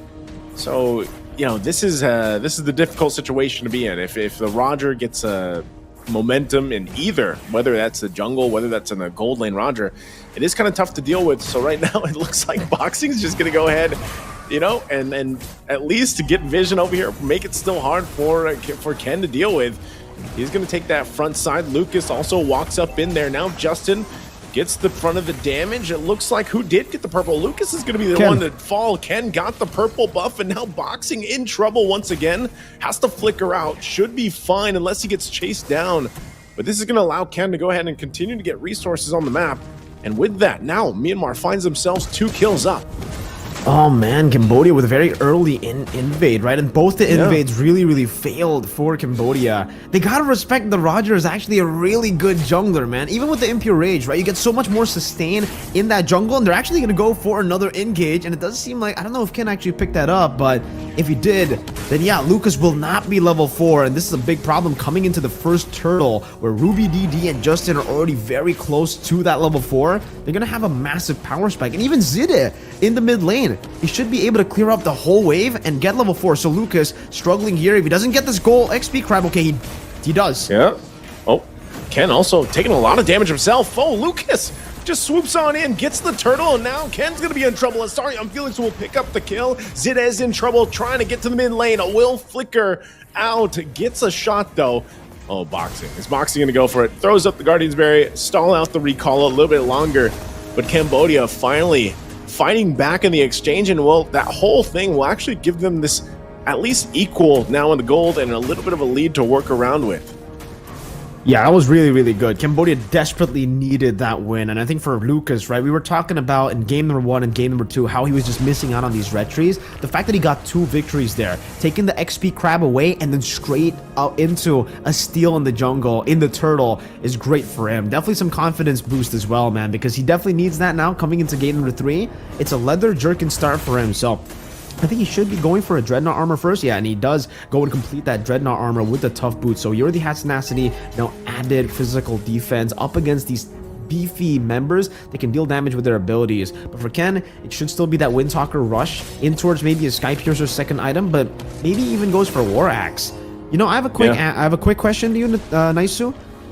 What do you like better? Do you like the Roger in the jungle or Roger Gold? Oof. I would probably say Roger in the jungle. I'm not sure if I like him in the gold lane that much. I just feel like there's better choices for gold laners rather than Roger. I think he does fit in the jungle though better, especially now. I gotta agree. That's my answer as well. I love the jungle Roger more than the gold lane. I love it more than the gold lane, and it's because firstly you have a safe way to go and clear, right? But more importantly, you're actually very active in the start of the game, and that's really the important part for the Roger. How you get the snowball early on. Meanwhile, in the gold lane, we're seeing a lot more of these, you know, kind of weak side picks. Just scale up later on, maybe even the Claw, the carries, and then the Tons that we're seeing now. And there's another fight up top, it seems.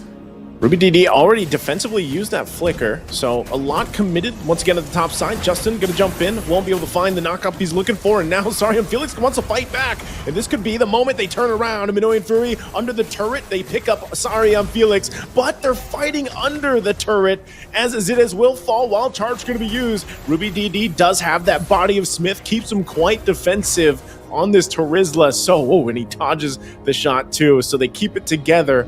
Turtle's up here though, but Ken gonna work on his buff as well for Lucas on the orange. So both teams will go ahead and get a reset before they commit to the objective. But man, it's very close between the two teams right now.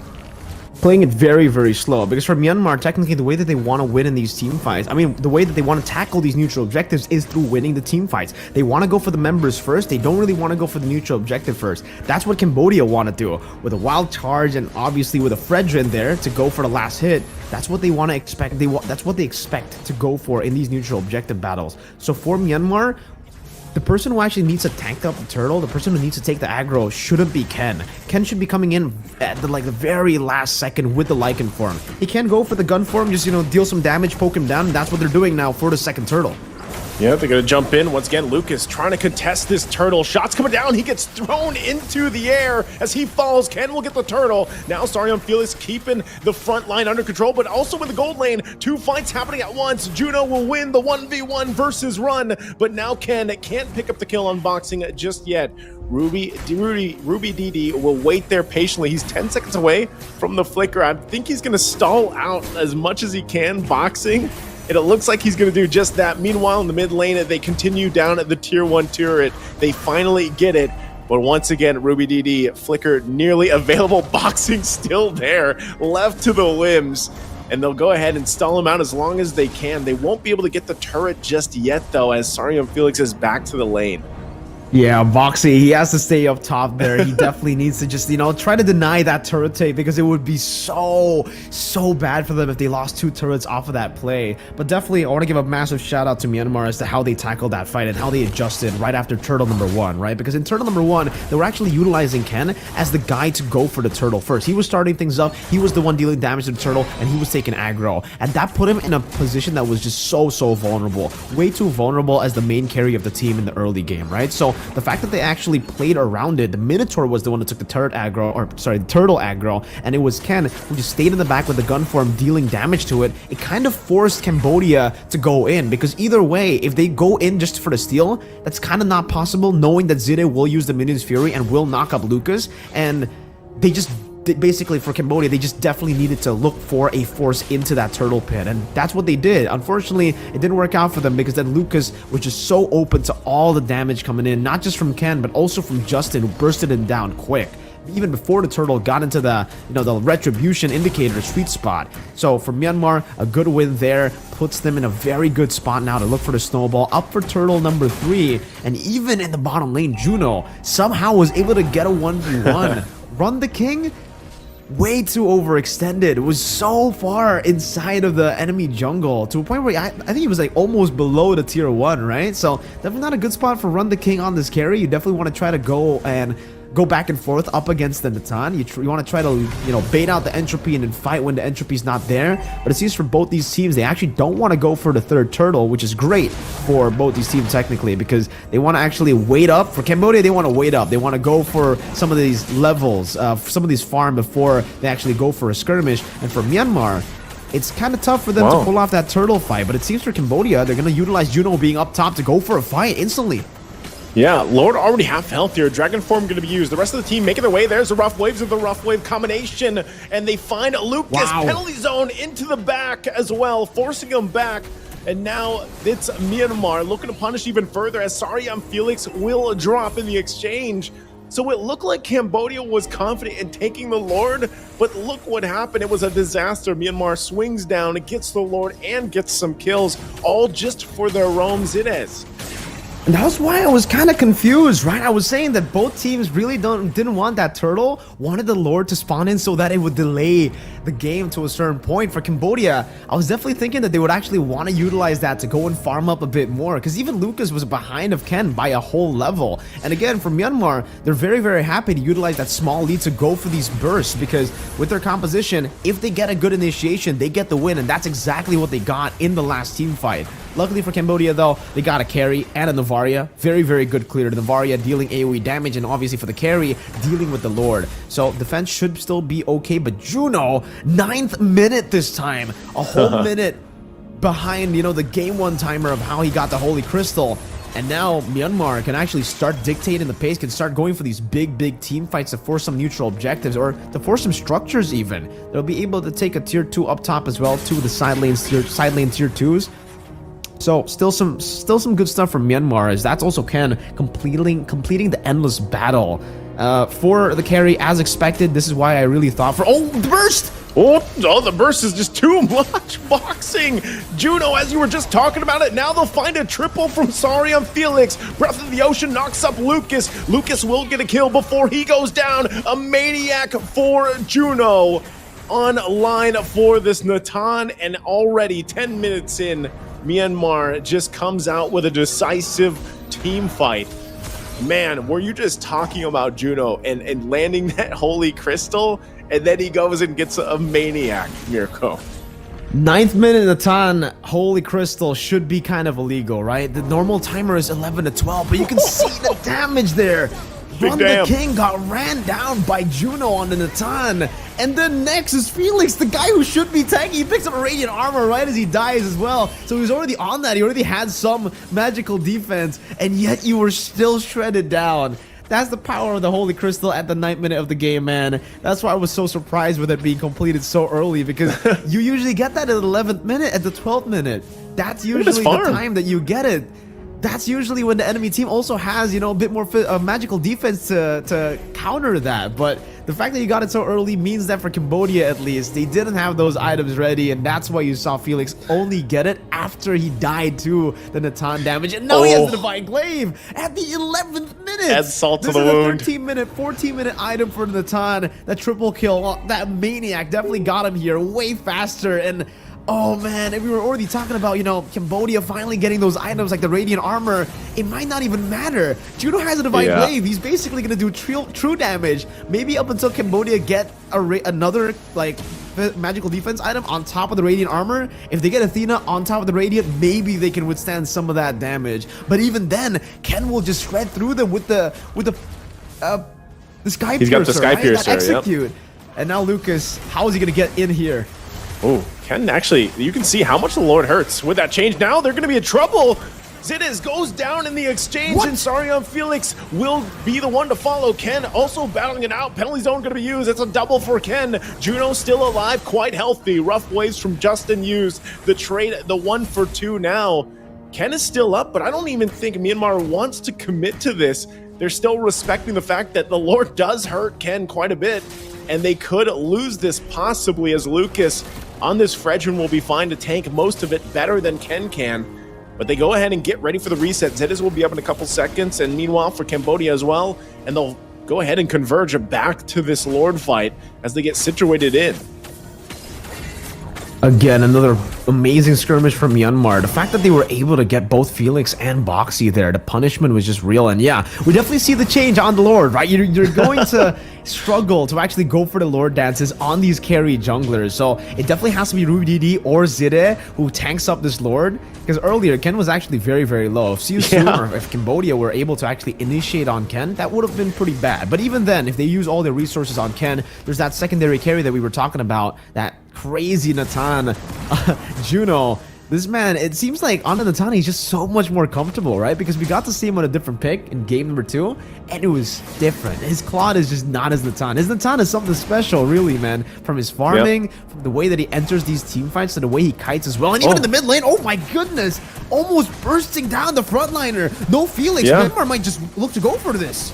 He forces Sarion Felix back to the base, so they know that he has to get some more time. He actually goes in with the Dragon Form instead. Look at the unleashed damage from Run the King. Ken will get the Lord though, but can they win the fight? Juno is shut down from Sarion Felix to fall for Myanmar, and now Ruby DD is next. Tries to stay alive the longest he can, but eventually will get chased down by Run the King and Boxing. But Myanmar, man, did that fight not go in their favor, as Cambodia comes back into the 14 minutes of the game, but they still have the Lord to deal with. Myanmar, the game could be slipping in slowly out of their hands. You saw the team fight. You saw how much damage Run the King now has on this carry pick. They'll quickly work through the Lord and probably get some more turrets in their favor. And it seems the combo is still a bit too deadly, right? Despite Myanmar being at a massive, like, with holding a massive gold lead, they still were actually punished heavily by the Astral Echo and the Black Dragon form that we were talking about in the drafts. The fact that the hitbox enlarges by quite a bit, the Felix can actually just jump in, and we actually get to see the damage dealt in that skirmish. And it was both, Felix and Run the King doing a significant amount of damage, but mainly it was Ra. Very deceiving. You don't get to see the Novaria damage, and once you realize it, you already get bursted down by the Astral Meteor and even those Astral Spheres and the ranged attack. I think Juno got hit by a big Astral Sphere right as Felix ran him down with a Black Dragon form, because he was able to get the execute down onto Juno. He was able to assassinate him, but the damage was placed down by Ra. So Ra is becoming a big threat now towards Myanmar as we get into the later stages of the game, and that's why we're seeing the Rose Gold Meteor. That's why we're now seeing the Blood Wings as well. They need the additional sustain, all the additional sustain that they can get. And technically, even for Ruby DD, he's very, very vulnerable to the magic damage coming in. I think they kind of tunnel vision on going for the physical defense and even the Queen's Wings that they completely forget for Ra at least. He can actually start shredding people down. Only Zide and Ken at this point have magical defense to really handle the Novaria, and even then it might still not be enough, right? Because the Divine Glaive is already built up by Ra, and I think he's on the way to a last item, Holy Crystal. If he does get that last item, Holy Crystal, that's gonna be some crazy burst that he gets to play with. And for Myanmar, they gotta start to cycle through very disciplinedly. They need to start to look for angles to take him down in the back, because if he continues to shoot these spheres and Myanmar go in a fight with low HP or even half HP, it'll just give the rest of the team, Run the King, Felix, Lucas, Boxing, so many more ways to enter in these team fights and to punish Myanmar. Yeah, this is where you start to also see at this point in the game as we approach, that late game and everything, and we're here. And the positioning is crucial for both of the teams here, actually, for this. And like you said, I think one of the big components for Cambodia to work around is just the amount of damage that comes from Ra, like on this Novaria, and the vision that it provides that we talked about so much in the draft. So with that, Myanmar is actually just going to go ahead and start blazing on this Lord, and look at the damage from Boxing. Will get less than half health here. He's still going to be fine, though. Has the immortality to work around with, too. But this, again, positioning is crucial. Saryam Felix looking for his own position and flank to come through with Dragon Form like we saw previously. Meanwhile, Ra is just assaulting, sieging from the back line. And that's why Myanmar has to be so careful with this lineup that they're facing against. And they have to plant pretty much Ruby DD here to keep the Lord at bay. Lucas doesn't really have to do anything, as it's Myanmar that wants to put the pressure around this Lord. So they find themselves half health now. It's all up to Saryam Felix to probably start this fight. They look like they get ready to go ahead and initiate, but hold on, it's a fourth of the health. It's really low. Who's going to be Ken able to get the Lord? And there's the knockup from Zidez, but the fight's going to break out once again, and Run the King is just unleashing the Appraiser's Wrath. Will fall down. A wild charge to find multiple members. Immortality going to be popped. Run the King looking to follow up on Ruby DD, but won't be able to find the kill, and now forces Ken back on top of it. The 1-for-2 trade, but again, the Lord is secured by Ken in the exchange. That combo is still so disgusting, man. The fact that, again, the Minotaur was able to pop in the Minion's Fury, there's another penalty zone that comes through. So many layers of CC for Lucas to go through, and Ken just gets the free retry again. Here we get to see the replay, and you can see Zidez, look at that, right? Into the penalty zone. So you can see it, Lucas tried to dash in forward to try to juke in that penalty zone, but in the end, still got knocked up, and Ken was able to go for the last hit. Meanwhile, Juno, great entropy to the back, so they actually can, blink back forwards. And I think for Ruby DD, I gotta give him props too, because he was able to actually just stand in the front line, body block a few of these shots, and now they're actually gonna go for the siege, maybe the end game siege. Not enough though. Yeah, not enough to get that last turret. So it's just showing here, Mirko, that Cambodia's lineup is still a huge threat. I mean, look at this. Ken is quite low, and at this point, Ra can continue to fire off and kind of keep them from really putting the pressure moving forward. So yeah, Cambodia lost that one base turret in the mid lane. They luckily hold on to the top one. They shouldn't lose that, even with some of these waves pushing in, unless Myanmar forces that to happen. But so far, so good for Cambodia on the defensive. And it could just be them really doing this, farming up, continuing to lock in some of the last couple items that they needed, and then getting set up for the next Lord, unless they just decide, hey, we want to fight this out. We want to end this game number 3 before the objective dance even happens. You can see both teams, there's nothing for them to really want to take right now. So they're just going to zone up here into that Lord, because really for Cambodia and the lineup they have, they can't send someone to farm and push one of these side lanes. They need everyone here for this team fight as much as possible, and they know that. So for Myanmar, they can kind of bunch up, wait around for that. There's no quick way for them to just force a fight. And real quick, we see some of the items, still the last ones being to lock in. Yeah, still I'm just hovering over the items here. Immortality, actually. So we're getting to a point where, these marksmen will start to sell their boots to get their 6th item, and for Juno, it's the Wind of Nature as well. A lot of respect put into Felix because he knows, oh, Winter Crown as well there for Zidis. Interesting. So I believe he wants to go for the Minions Fury, Flicker, and maybe Crown. the Winter Crown. Yep. Because I believe now some of the changes that have been made to how you utilize that, you know, it used to be suppression. Now you can actually use abilities on top of the Winter Crown and it'll still proc. It'll still be used up there. Ruby DD gets an angle. Oh, actually able to go in. Penalty zone already used. Run the King. Has the immortality.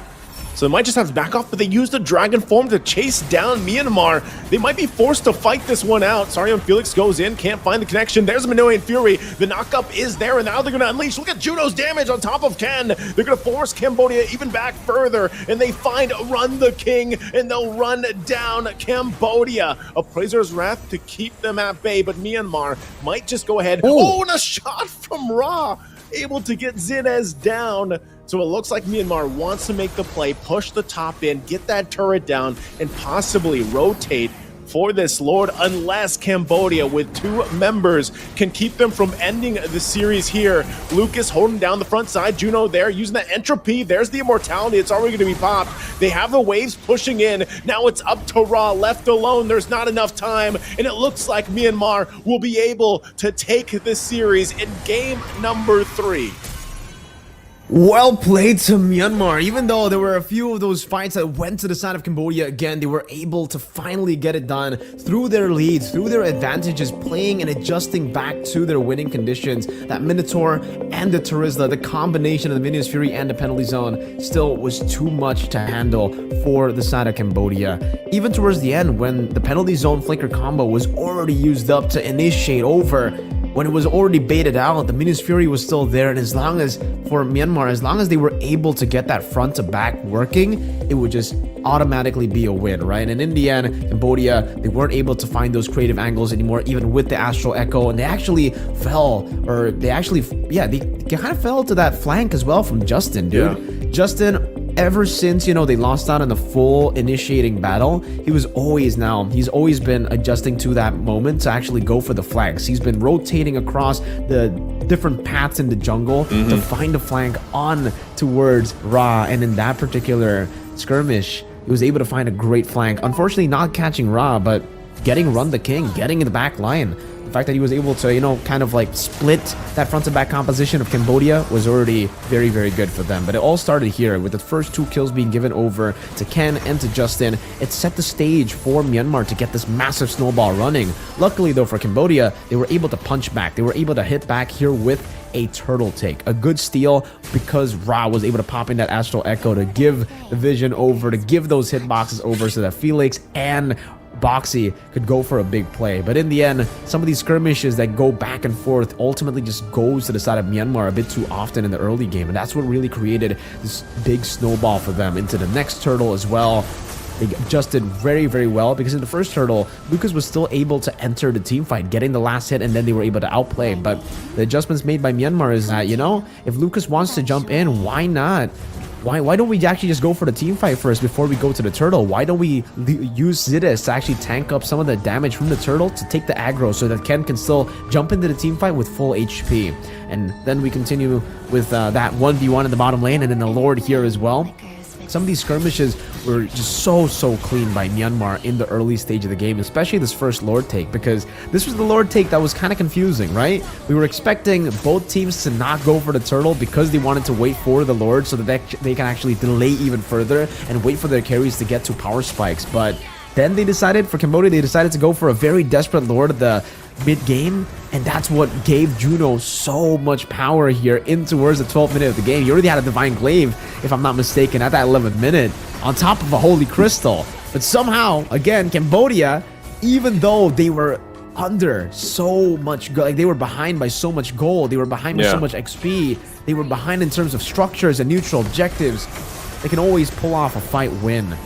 But Myanmar, again, playing through the neutral objectives, like we said before this game, as draft even started, that adjustment needed to be made from Myanmar, and they did. They were able to make those adjustments happen. They played around the neutral objectives, they just baited in some of these resources, and again, that Ruby DD body block saved Juno, I think, for sure. With the Lord in their hands, they were able to push in, get in the base turn in the mid lane, and then the final fight was a desperate call by Cambodia. it's always got to be those desperate calls that, win you the game or lose you the game. And in this case for Cambodia, it definitely lost them the game. There was a penalty zone in the flicker already used up. They could have just reset again, cleared up the waves, and maybe gone for they could have gone for the Lord, right? With the penalty zone and the flicker not being there, it does give them a lot more openings to actually enter the team fight or to actually evade from the penalty zone. But they decided to fight, didn't end up going their way, and Myanmar was able to take full capitalization, were able to punish Cambodia all the way to a game end in game number 3. So at least we got a climactic end to the series, right? We didn't get a stomp in game number 3. We still saw Cambodia punch back a few times, almost getting a comeback, almost finding a way to go for, a longer game than game number 1. Fortunately, that didn't happen, but yeah, good stuff for both Cambodia and Myanmar. Well played to Myanmar, though, for, again, just taking those calls and making the right decisions. Yeah, I'm glad we got the 3 games, man. And I feel like we expected this from these two teams. So like we expected if there was going to be a game 3, it was going to be these two, and it was a show. And I feel like even at the end there, still looking at the highlights, like I wonder what if the game would have ended if they, again, you were able to survive on the carry, but then you forced the fight with the dragon form. Like what if they didn't end up forcing a fight here? So, again, congratulations, though, to Myanmar. They really held it together with this lineup that they had. And it's just looking at I did take a quick look at the results because we'll get a chance to talk to Myanmar here in just a second. But so I think, Myanmar, they got the 3 points from winning the series. And it looks like Thailand from Group A was also the other team to get the points they were looking for. And then for Group 2, it looked like it's Malaysia and Indonesia that got those 3 points from their games. Again, guys, just a quick reminder for you guys watching here, there are games happening simultaneously other than the ones just being streamed.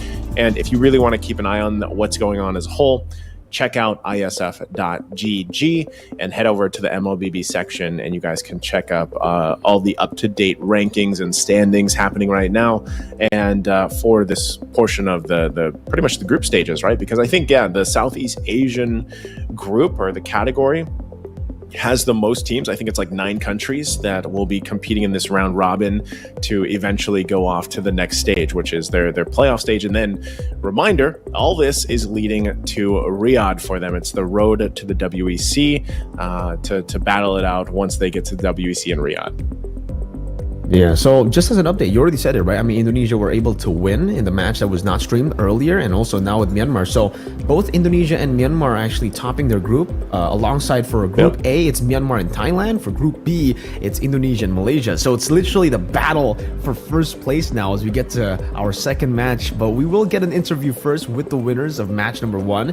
I wonder who's going to take this interview, right? If it's going to be Ken or Justin, because definitely have a few questions to ask them after that performance, after game 2 especially. What happened there? It looked like they completely lost the vision of what they wanted to do. Definitely want to get those answers, and you were asking about maybe some of the comms that was happening in the draft. I'd love to see that answered as well by some of the members here from Team Myanmar, because that game 2, all the way from the draft towards the game, it just definitely seemed like either they were tunnel visioning in the draft and the game, or there was some miscommunication, some big ones in the draft and in the game, or maybe they just made mistakes, right? Maybe it was planned. Maybe they have practiced this composition before. Maybe in game number 2 they just made too many blunders that ultimately did not end up with a good game for them. It was a stomp by Cambodia. But I like the fact that for game 1, game 3, when Myanmar won, it is a close game, right? It's really back and forth. But when game 2 happened, it was just Cambodia stomping. So is that just a Myanmar thing at this point, right? Is that what we have to expect from Myanmar? That's them cooking, bro. Like maybe that's like let them get there, But I think either way, when you look at it, like that is a question that I would really love to hear about. Game number 2's draft, and I'll go back to saying though, like I could still see it working in theory and everything that they had, and I think this is also just to say like we're in a refreshing position for the meta. And so for all the games that we're going to see here for the next couple of days, and then of course the other tournaments happening, it's a refreshing thing to see this shakeup where you're talking about, Trizla possibly going mid. We saw this in the African qualifiers, that was even before the patch though, where it was a Yin Rome and a Hellkurt mid. So we're in this area, man, where I feel like it's a nice, refreshing thing from a viewer perspective, even a caster perspective, to see these changes, of course, with our meta. Yeah. We got confirmation, by the way, for everybody back at home who are wondering who we're going to be interviewing. It seems we will be interviewing the star boy from Myanmar. The star boy. Justin Johnson was a nickname we gave him back in MSC 2022. And we'll finally get to, ask him some questions. Mr. Justin, I still think he has the long hair, right? The signature Justin long hair. Yeah. Oh, man, this guy has been here for such a long time now that we think about it, right? It's so unfortunate they didn't qualify to some other events. I would love to, meet them again, but maybe we get the chance to meet them later on in the main stage because, again, for you guys, Southeast Asia, we'll have 2 slots for Southeast Asia for the main stage, and maybe Myanmar can get it done as well. It seems the interview is ready, so we're just gonna ring Justin up. Hello, Justin. How you doing, man? Are you there? Yo! Yeah, he's got it. What's up, Justin? How you doing? Yeah, I'm pretty fine. Yeah. All right, man. I got a question for you, right, Justin? You've been here for a long time, but I want to talk to you first about that game. That was a crazy game, crazy performance, crazy series. What happened in game number 2? Because game number 2, you guys were playing so differently. The draft was also very different. Did you make a mistake in the draft, and did you make mistakes in the game, or was that already all planned and you just, weren't able to get it done? Firstly, we have a strategy like that, and in the gameplay, we make many mistakes, so they snowball us. If you ask, if they win the game easily, that's why. Okay, so just mistakes, nice. So you just made mistakes. Yeah, it's mistakes, but it's part of the game plan too. Justin, again, congratulations to you guys. That was a great best of 3 series to open it up. Real quick, I'm going to ask you, what team do you want to face off? What team are you looking to face off against the most throughout ISF? I think SRG, Red Giant. Because I heard about them. They are so strong in scrims in tournaments. Yeah, that's why. I wanted. There you go. We're already setting some expectations. There you go. Yeah, for Malaysia, right? So we'll see if they can. We'll see if they can actually manage to go to the next stage. Because I want to ask you another question here, Justin. Based on the groups, you know your groups, right? You're grouped in together with Thailand, Cambodia, Timor-Leste, and Brunei. What do you think of the groups? Do you think you got a good group? Do you think it's an easy group? What do you think? Oh man, it's not an easy group. but it's a big chance to go to the playoff stage compared to like Indonesia, Malaysia, like that. But it's a hard group, by the way. Yeah. Right. So awesome, definitely a bit. Yeah. So it is a bit diff. Got another question, nice? Yeah. No, that's gonna. Justin, it's great to see you again, and great to see you guys competing here. You have many games ahead of you, and I hope to see you guys in the playoffs. And then we unfortunately won't see you in Riyadh coming up, but maybe we see you in Riyadh later this year for ISF. Congratulations again. You better make it, guys, Justin. And best of luck. You gotta make it, Justin. Yeah, I hope so. I will try. We'll try our best. This is the only chance we have left. All right. Tell the rest of Team Myanmar good luck from Mirko and Naisu, and we'll see you later, man. Good luck on the next matches. Goodbye, Justin. Bye-bye. All right. Always a great guy, man. Justin, always answering these questions with class. I was trying to bait him in, by saying maybe the group is easy for him, just add some spice, but he's PR trained, man. He's been in the game for so long. He knows not to say that. He knows just to say, it's not an easy group. It's very hard, but we're looking forward to go up against Malaysia. SRG, they've been on a roll. And yeah, that's their next matchup, actually, funnily enough. So for those of you guys who are watching, if you guys want to watch Indonesia versus Malaysia, it's going to be technically based on the teams, right? Fnatic Onic, but with Albert going up against SRG, but with Gojes and I believe Loliols in the gold lane. So it's a mix of SRG plus a little bit of RSG in the gold lane. It's I guess you could say it's almost like a half preview, I guess, of like future future tournaments, what's going to happen. But there's also some key things missing for both teams, but still, nonetheless, I'm sure it's going to be a hell of a match between them for our next best of 3. But I would say overall, like even just looking at both the groups, I think there's a lot of interesting things that can happen, especially to see what happens between Malaysia and Indonesia as they're leading this right now. But even for Group 1, like I do agree with Justin's answer. I think we could actually still have some surprises though too. I can't wait to see eventually. I don't know if we will. It looks like tomorrow we get a glimpse at Thailand, because that's really what I want to see too. I want to see Thailand play, and I think that's tomorrow that we see them on the live stream. So we'll see how the rest of the lineups follow in, the points follow in for the group standings. But so far, we've opened up with a banger, man, for day number 2 here. And number 2, I don't expect anything less. So can't wait to see it. Yeah, and for you guys, don't worry. You guys will just have to wait for a bit. We'll get some confirmation as to how long the break's going to be, because we will have that match in very, very, very soon. I think it'll be a very short break, though, because the match should be starting very, very soon. But don't worry, we'll get that confirmation for you guys in a bit. All right. I just want to ask Naisu at least, right? Because Naisu, unfortunately, you won't be casting the next match. I gotta ask you a fire question. You know what's coming up, man. I can see your reaction. You can ask me who's gonna win. Indonesia versus Malaysia. Who's gonna lose? Now I gotta turn it around, right? Who's gonna lose? That's that's the curveball. Who's gonna lose? Yeah. Oh man, who's gonna lose? I'm not gonna ask you who's gonna win. Okay. I've heard the whispers about Malaysia as well. Yes. You know, well, SRG. I've heard the whispers and everything about them, but they're missing some key components to that. I feel like success. Yeah. You know, that they had in their region, especially the whole undefeated thing. So, and when I look at Indonesia, they're also missing some keys to the success that they have, but they are filled in also with very solid, legendary players in their own right, so I think part of this, I'm gonna say Malaysia, to answer your question, Malaysia's gonna lose that match in the best of 3. Sorry Malaysia, but I don't have a curse or a blessing, so you guys are at least safe that way. I don't know if I want to ask you for your answer, Mirko.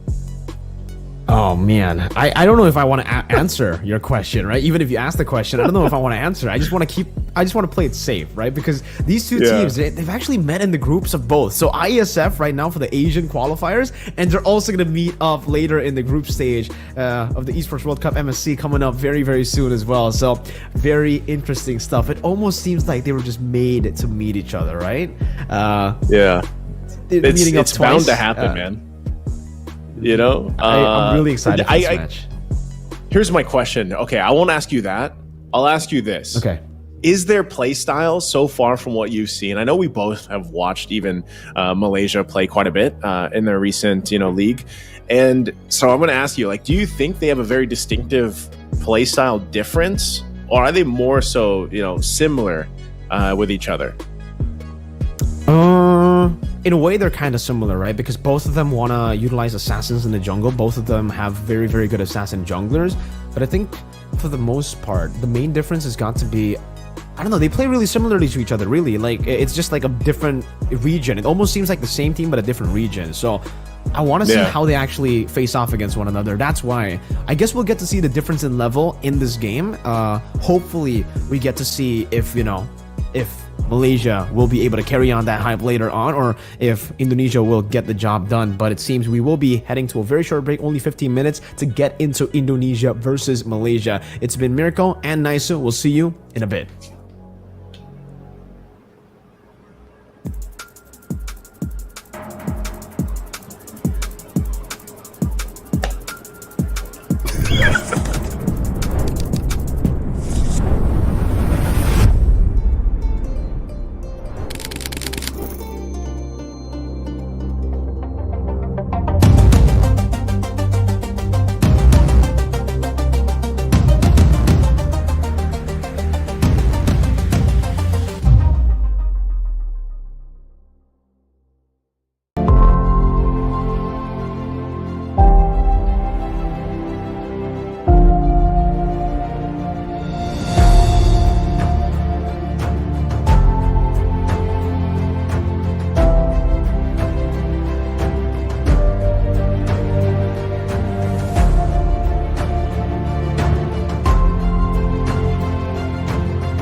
Ladies and gentlemen, welcome back to the Asian Regional Qualifiers for IESF WEC 24 Riyadh.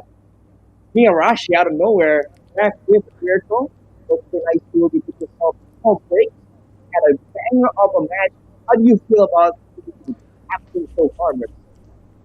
I feel very great, man. I feel good as usual, man. Every single time people ask me how I feel about these matches, I just gotta say great, because especially this time, you know, we got our first full best of 3. We've been waiting for this moment ever since even the African regional qualifiers, and in the African regional qualifiers, everything went in to a full sweep, even until the very end. Luckily, we finally get, you know, that full best of 3, and what better of a match than the previous match, Cambodia versus Myanmar, to take us all the way to 3 games. Some close games, some crazy tactics being shown as well, some crazy drafts as well, and man, I'm very excited to watch and to cast for the next match, Indonesia versus Malaysia, because Indonesia-Malaysia, this is personally my highlight match of the day. Oh, fun stuff, man. I mean, for us personally, there's stakes as well, you know, so we're gonna stay professional, of course, always. But there's some stakes here, man. We have a lot on the line here, and we're expecting the best out of the best in our own region, actually. So we'll have to see, especially with the changes. A lot of people have said that if you're already on top, it's hard to kind of be as adaptive. Usually you want to be a bit more consistent when you're on top. So we'll have to see that for Indonesia right now. Can they have that adaptability with the changes, massive changes when it comes to items and the quote-unquote meta as well? It's not just that, right? For them, technically, they also have Albert in the jungle, so not their usual jungler that they have in their normal team. Same goes for Malaysia, though. Team Malaysia, this is SRG, but with a new mix, right? Technically, Gojes is already part of that team, but main lineup, it's usually Cram, and in the gold lane, it's usually Innocent. So the fact that for Malaysia, they have 2 changes, and for Indonesia, they have 1.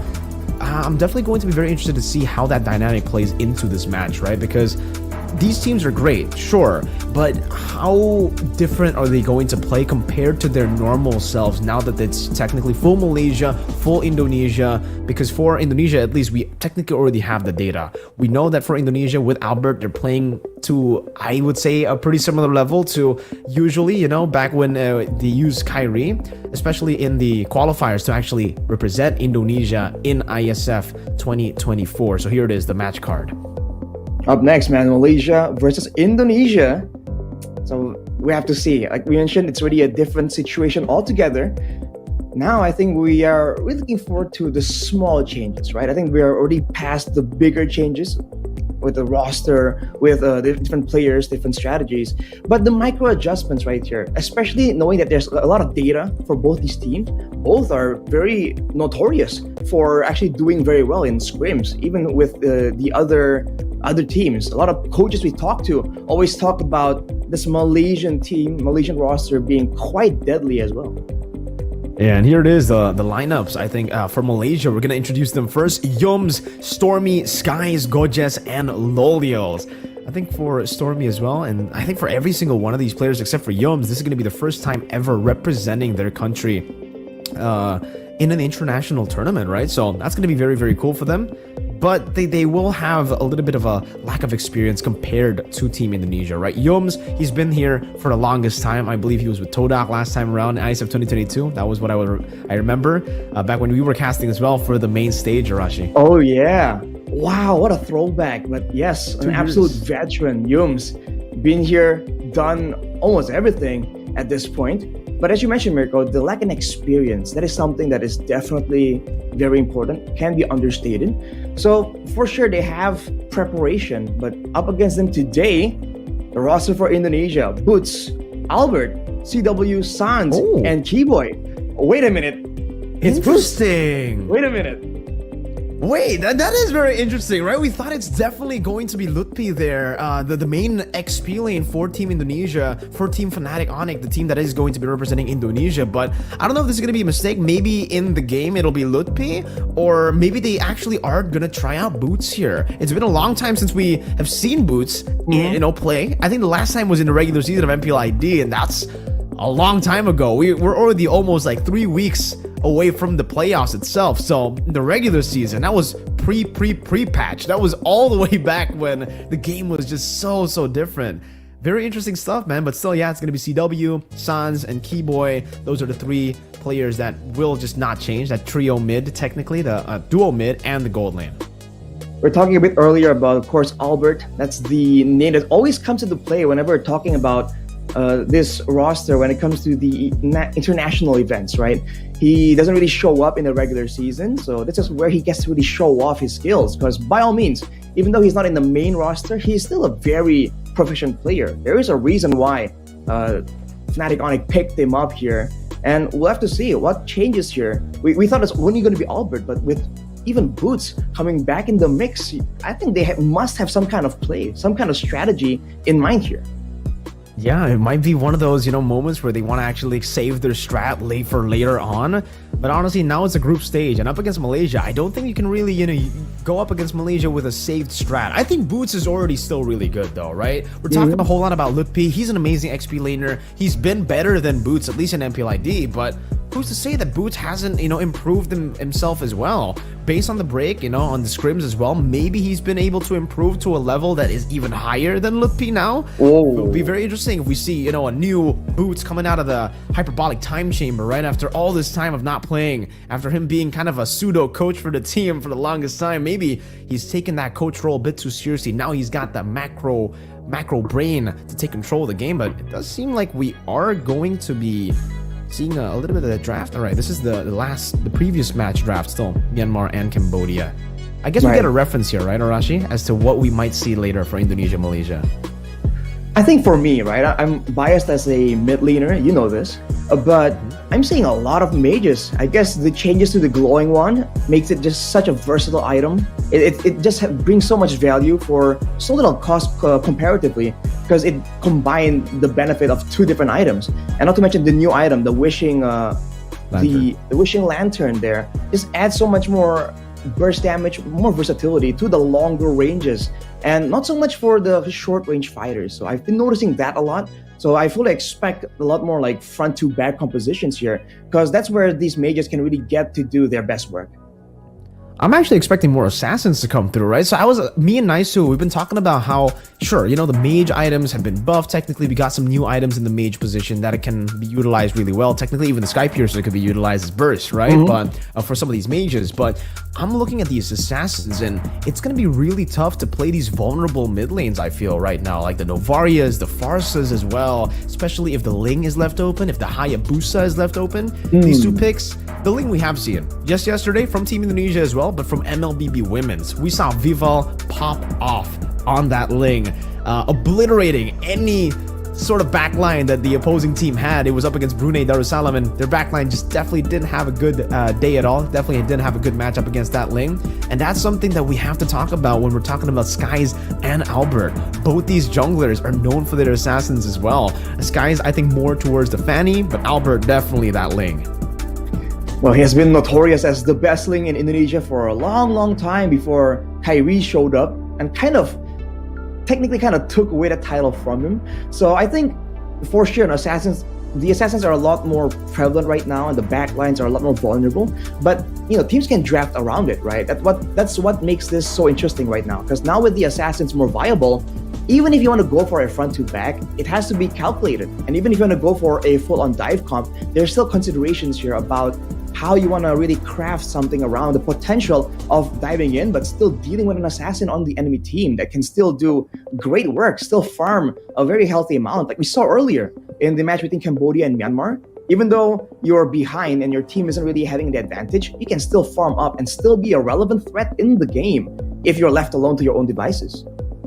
And I think if we go back to the point of to the rosters, right? The fact that Boots is playing, does that mean we're going to be seeing more of the Terizlas, the Lapu Lapus come up and show up in the XP over the usual Lutpi picks that we've gotten accustomed to in the MPLID, right? He's been playing a lot of the carries like the CC, the Mashas as well. Some of these damage dealers on top of just the playmakers that he usually goes for. Even the Paquito. We haven't seen a single Paquito game, not a single Benedetta game all throughout the Asian regional qualifiers and even in the African regional qualifiers. We've seen the Benedetta, but not the Paquito. Oh, drafts. All right. Here we go, ladies and gentlemen. Finally, the drafting phase for the first game between Malaysia and Indonesia. And you're seeing a lot of familiar faces here. The Moskov coming in, the Loyi as well. But to no one's surprise here, the Kadira, always respected from Sans. We just saw it earlier in the first match, and man, in the hands of Sans, that Kadira is equally threatening, and he won't be making an appearance now on that Kadira, but we'll see. On that Lo Yi, is it going to be more of a macro approach here from Indonesia? And by the way, Arashi, so we got to confirm. So it's going to be Lutfi who's playing, not Boots there. Oh. At least the name suggests that it's Lutfi. Unless, again, that's like a miss-swap. Maybe made swapped in. I don't know. But it looks like it's Lutfi based on the draft right now. And it's going to be a Valentina ban to take away the threat of someone that can take the Primal Wrath and also the diversion. And man, the Edith has been phenomenal. I think today as well, if we don't count game number 2 of Myanmar versus Cambodia, Edith in Rome or in mid has been pretty okay. It's been pretty good, right? But on NXP, not as much. So still a good flex pick. They're actually going to ban out 2 mid laners here for Stormy, really respecting Stormy in the second phase. And it's going to be the Arlet ban coming in from the side of Malaysia, trying to take away, I guess, that flex potential of the Edith. I guess trying to maybe force the Edith either to roam or to XP. If they can kind of lock down where the Edith is going to be, that definitely is a big value when it comes to the strategization of the drafts. But Masha here, ban away again, certainly is one of the picks that Onyx was using very well. So it might show up today as well if it's not ban away. Now with the first pick in the second phase for Indonesia though, usually you would think it's going to be the EXP here first, just to, hide that final card for Indonesia a bit longer. I think now that we're honest, that we're seeing the Masha ban. I think, yeah, by the way, the fact that the Masha hasn't shown up at all, but okay, the Brody does. And okay, Arashi, yesterday, when me and Nisu were casting for some of the games, we saw the Brody ban in the first phase. And I was already I was hyping the Brody up right after the patch. I was saying, all right, Brody's busted. I've been spamming the heck out of Brody. I'm an official SPA, Arashi. You know what that means? What is that? I'm an official Sky Piercer abuser, bro, and I play the Brody all the time with the Sky Piercer, man. You get so much base damage already with the Brody. You technically already have an execute mechanic in your kit. On top of that now, Sky Piercer. So you can execute some of these members even harder, and the fact that Malaysia have shown the Moskov so early on, it is going to be a good matchup for the Brody. But there you go, that's an Aurora for Stormy, a signature pick for the man. Though it may look kind of, weird, Stormy plays this a whole lot in MPL Malaysia. And it can be a great pick to really punish the clumping up. If Indonesia carelessly walk into a diversion, an Aurora can absolutely punish everyone. And it's a great way to really follow up on potentially something like a big wild charge or a penalty zone. So definitely looks weird, but it's still kind of legit. For Indonesia though, you're seeing more flexibility in how they want to take these fights. They can go for longer fights, but they can also go for something, a big pick off. And in team fights, not really a lot of combos, but they do have a lot of crowd control and AoE. So they can hold their own here, depending on how the fights really do start, get started. As they pick up an Exborg as well, more damage, a great solution to the Terizla as well. Okay, so the Exborg going to be going to XP, and it seems for the Edith, it should be, on the hands of Keyboy. There we go. We get to see the swaps as well as we get ready to jump into the Land of Dawn. But Arashi, you're the analyst here. I gotta ask you, based on the draft, what do you think? Especially after the patch changes, right? Do you think Indonesia have adjusted to the patch better, or do you think that Roger Jungle is going to be too much for Indonesia? I think, honestly, Roger Jungle is... it works differently now due to the changes, the patch, of course, but in a way, it's something a bit more familiar. And now for Indonesia, I think the fact that they have solid frontline and then have a lot more AoE and potential, usually whenever we see this roster with something this flexible, even though maybe they initially can be overwhelmed or they can start losing in some kind of fight, some kind of pickup potential, they can eventually recover and adapt. So I gotta kind of favor them in my predictions here, Indonesia. All right. Seems we're just going to jump straight into game number 1. Ladies and gentlemen, Indonesia takes on Malaysia. Type in the live chat right now who you guys think is going to win. Hashtag Indonesia win or Malaysia win in the comment section down below as we get to see the jungle. Albert versus Skies. Roger versus Fredrin. Also, Temporal Rain for Albert. Whoa, interesting. The new emblem on the Fredrin. We don't get to see this a lot, by the way. Temporal Rain. Having a shorter, like a cooldown reduction effect on your skills when you use your ultimate. I guess he's intending to spam it out while farming in the jungle. Fredrins do that.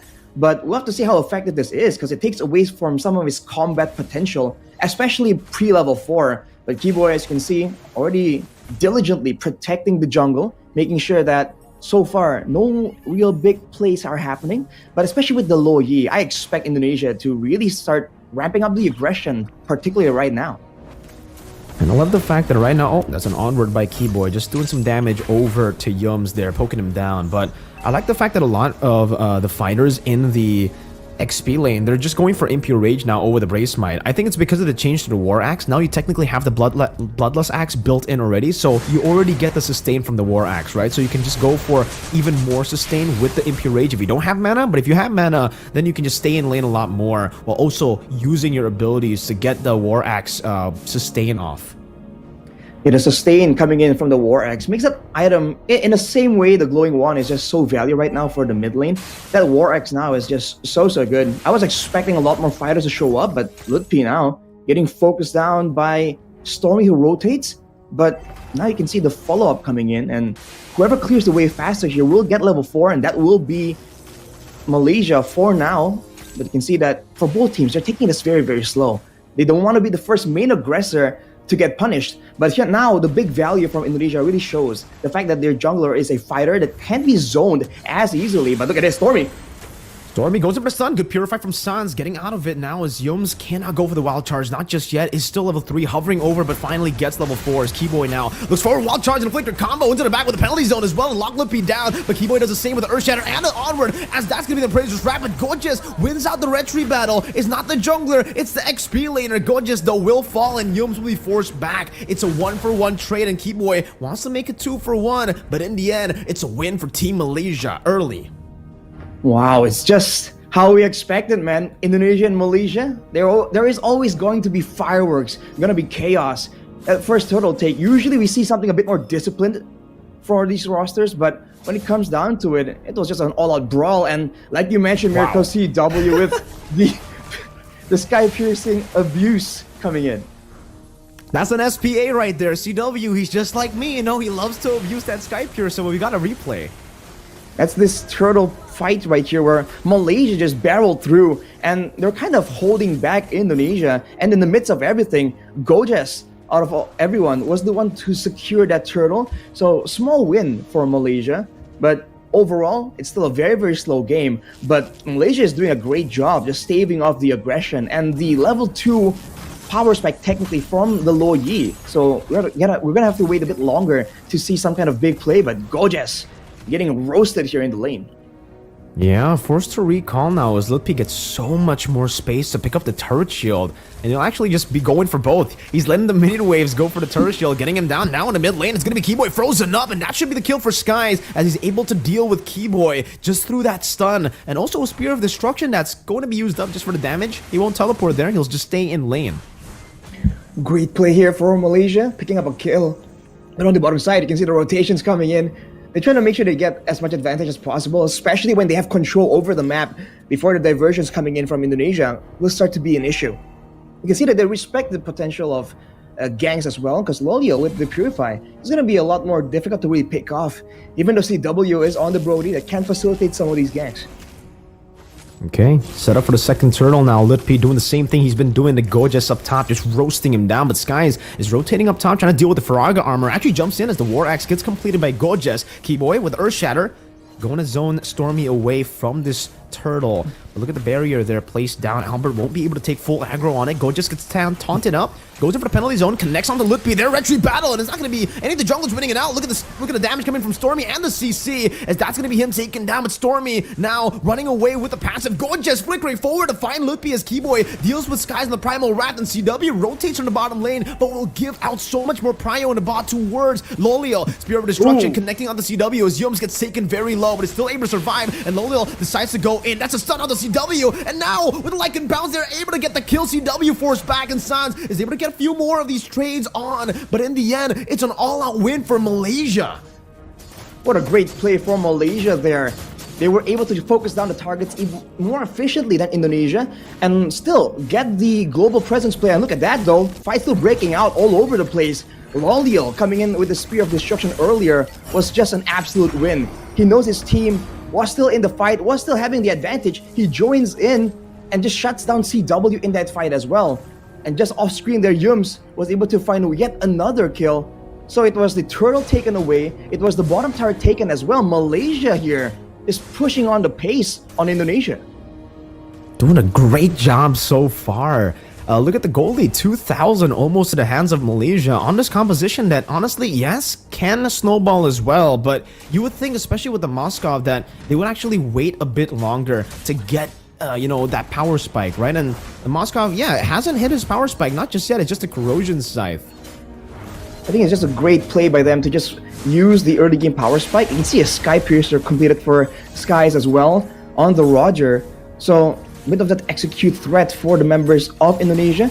And as we mentioned, Gorgeous with the War Axe, he was already doing so much damage, being so tanky early on. And right there, steal attempt as Albert tries to retaliate. Good wild charge to escape. Albert now jumping forward. That's Razor's Wrath dealing a whole lot of damage to Stormy, but he gets frozen down. Penalty zone to lock them down, not really giving Indonesia a chance to take Stormy out. Meanwhile, all in the top lane, you can see Loliel just dealing with the minion waves, now shoving in Albert, looking for a play again onto Yums. That's going to be an onward and an Earth Shatter combo to take him out, and Indonesia finally get a trade that's worthwhile, but it's not going to be worthwhile for long. That's a turret traded up top for the kill on the Roamer. This is just Malaysia using this macro plan so well. The fact that they can send a gold laner to just keep farming again and again and join these fights from so far away is giving them so much more space. And as a result, you can see that Indonesia, they do have damage, but they're struggling to lock down and find pickups, because even the roamer that's supposed to open up the map for the side of Malaysia, it's a grok that's just so difficult to really lock down. Diversion though from Indonesia, can it pay off? Yeah, straight into the bottom lane they go. They tried to just get that position, and they will be able to get that over Malaysia. They set up for the turtle again. That's going to be an onward, and the Earth Shatter locking Yums down as Mlbb deals with that damage. Oh my god, the dispersion and the rotation almost takes Yums down. Mlbb will be able to burn him down to the ground, and that should be a free turtle over to Indonesia, as Malaysia just look to trade on the other side of the map. Moskov still just farming. It's a great play for Indonesia to just decisively go for it. And if Malaysia obliges, they seem to be in position to go for a fight, but knowing that Loliel is usually a bit further away. Penalty zone though from Gorgeous. Yeah, with the Flicker comboed in together, now when Spirit Destruction goes in as well, Gorgeous might be caught in sort of our memory as they go for the diversion, and Stormy committed the Flicker as she used the ultimate too, trying to catch some of these members. Indonesia able to bait out some big resources. The diversion set up inside the bush. Crafty stuff here from Indonesia. But their troubles are still around. They haven't been able to use a lot of these diversion plays because they don't have control over the map overall. Just because Yums has been aggressively contesting vision and information, and Keyboy on the Edith is just not as mobile. Not a lot of ways for him to really escape from a full-on chase. So he's just forced to play a bit more conservatively. And right now, though, you're seeing that possibly the top lane turret might fall right there. Mlbb is one of the only members that can just keep pushing while having a guaranteed way out from a surprise gank from Malaysia. And so far, no turrets have been taken down by Indonesia. It's still an equal game based on gold, but Malaysia definitely have much more of an advantage coming into the 9th minute of the game. Albert dashing forward, catching Stormy now with the taunt as well. Keyboy going to be able to isolate him with the onward, and the Earth Shatter is timed to perfection. Just to that passive, as now Stormy has been picked off. Yums in the mid lane, tries to walk up, and now gets the Spurs rotated as well, forced to flicker out, and now they're looking to go for this turret in the mid lane. Penalty zone, lock them down, diversion to escape once again, and Indonesia only one member decides to take it, and it's Keyboy to go and take and those resources, those minion waves that have been shoved in by Loliel in the bottom lane. And that's what you've been seeing from Indonesia, man. They're using these diversions to really match the macro play from Malaysia, not really to initiate their own pickoffs. Sans here though, getting caught by Skies. Yeah, dealing a bit of damage, but Mlbb is able to fend for Sans. Great play from Malaysia there. Just going for these flanks, knowing that they have control. That is what Indonesia, ironically, need to do as well. When they're able to locate Stormy in the middle of those fights, I think they have to try and do that, unless they want to just go for a fight and allow Stormy to just keep pumping out this damage. That's the mage presence we've been talking about just earlier.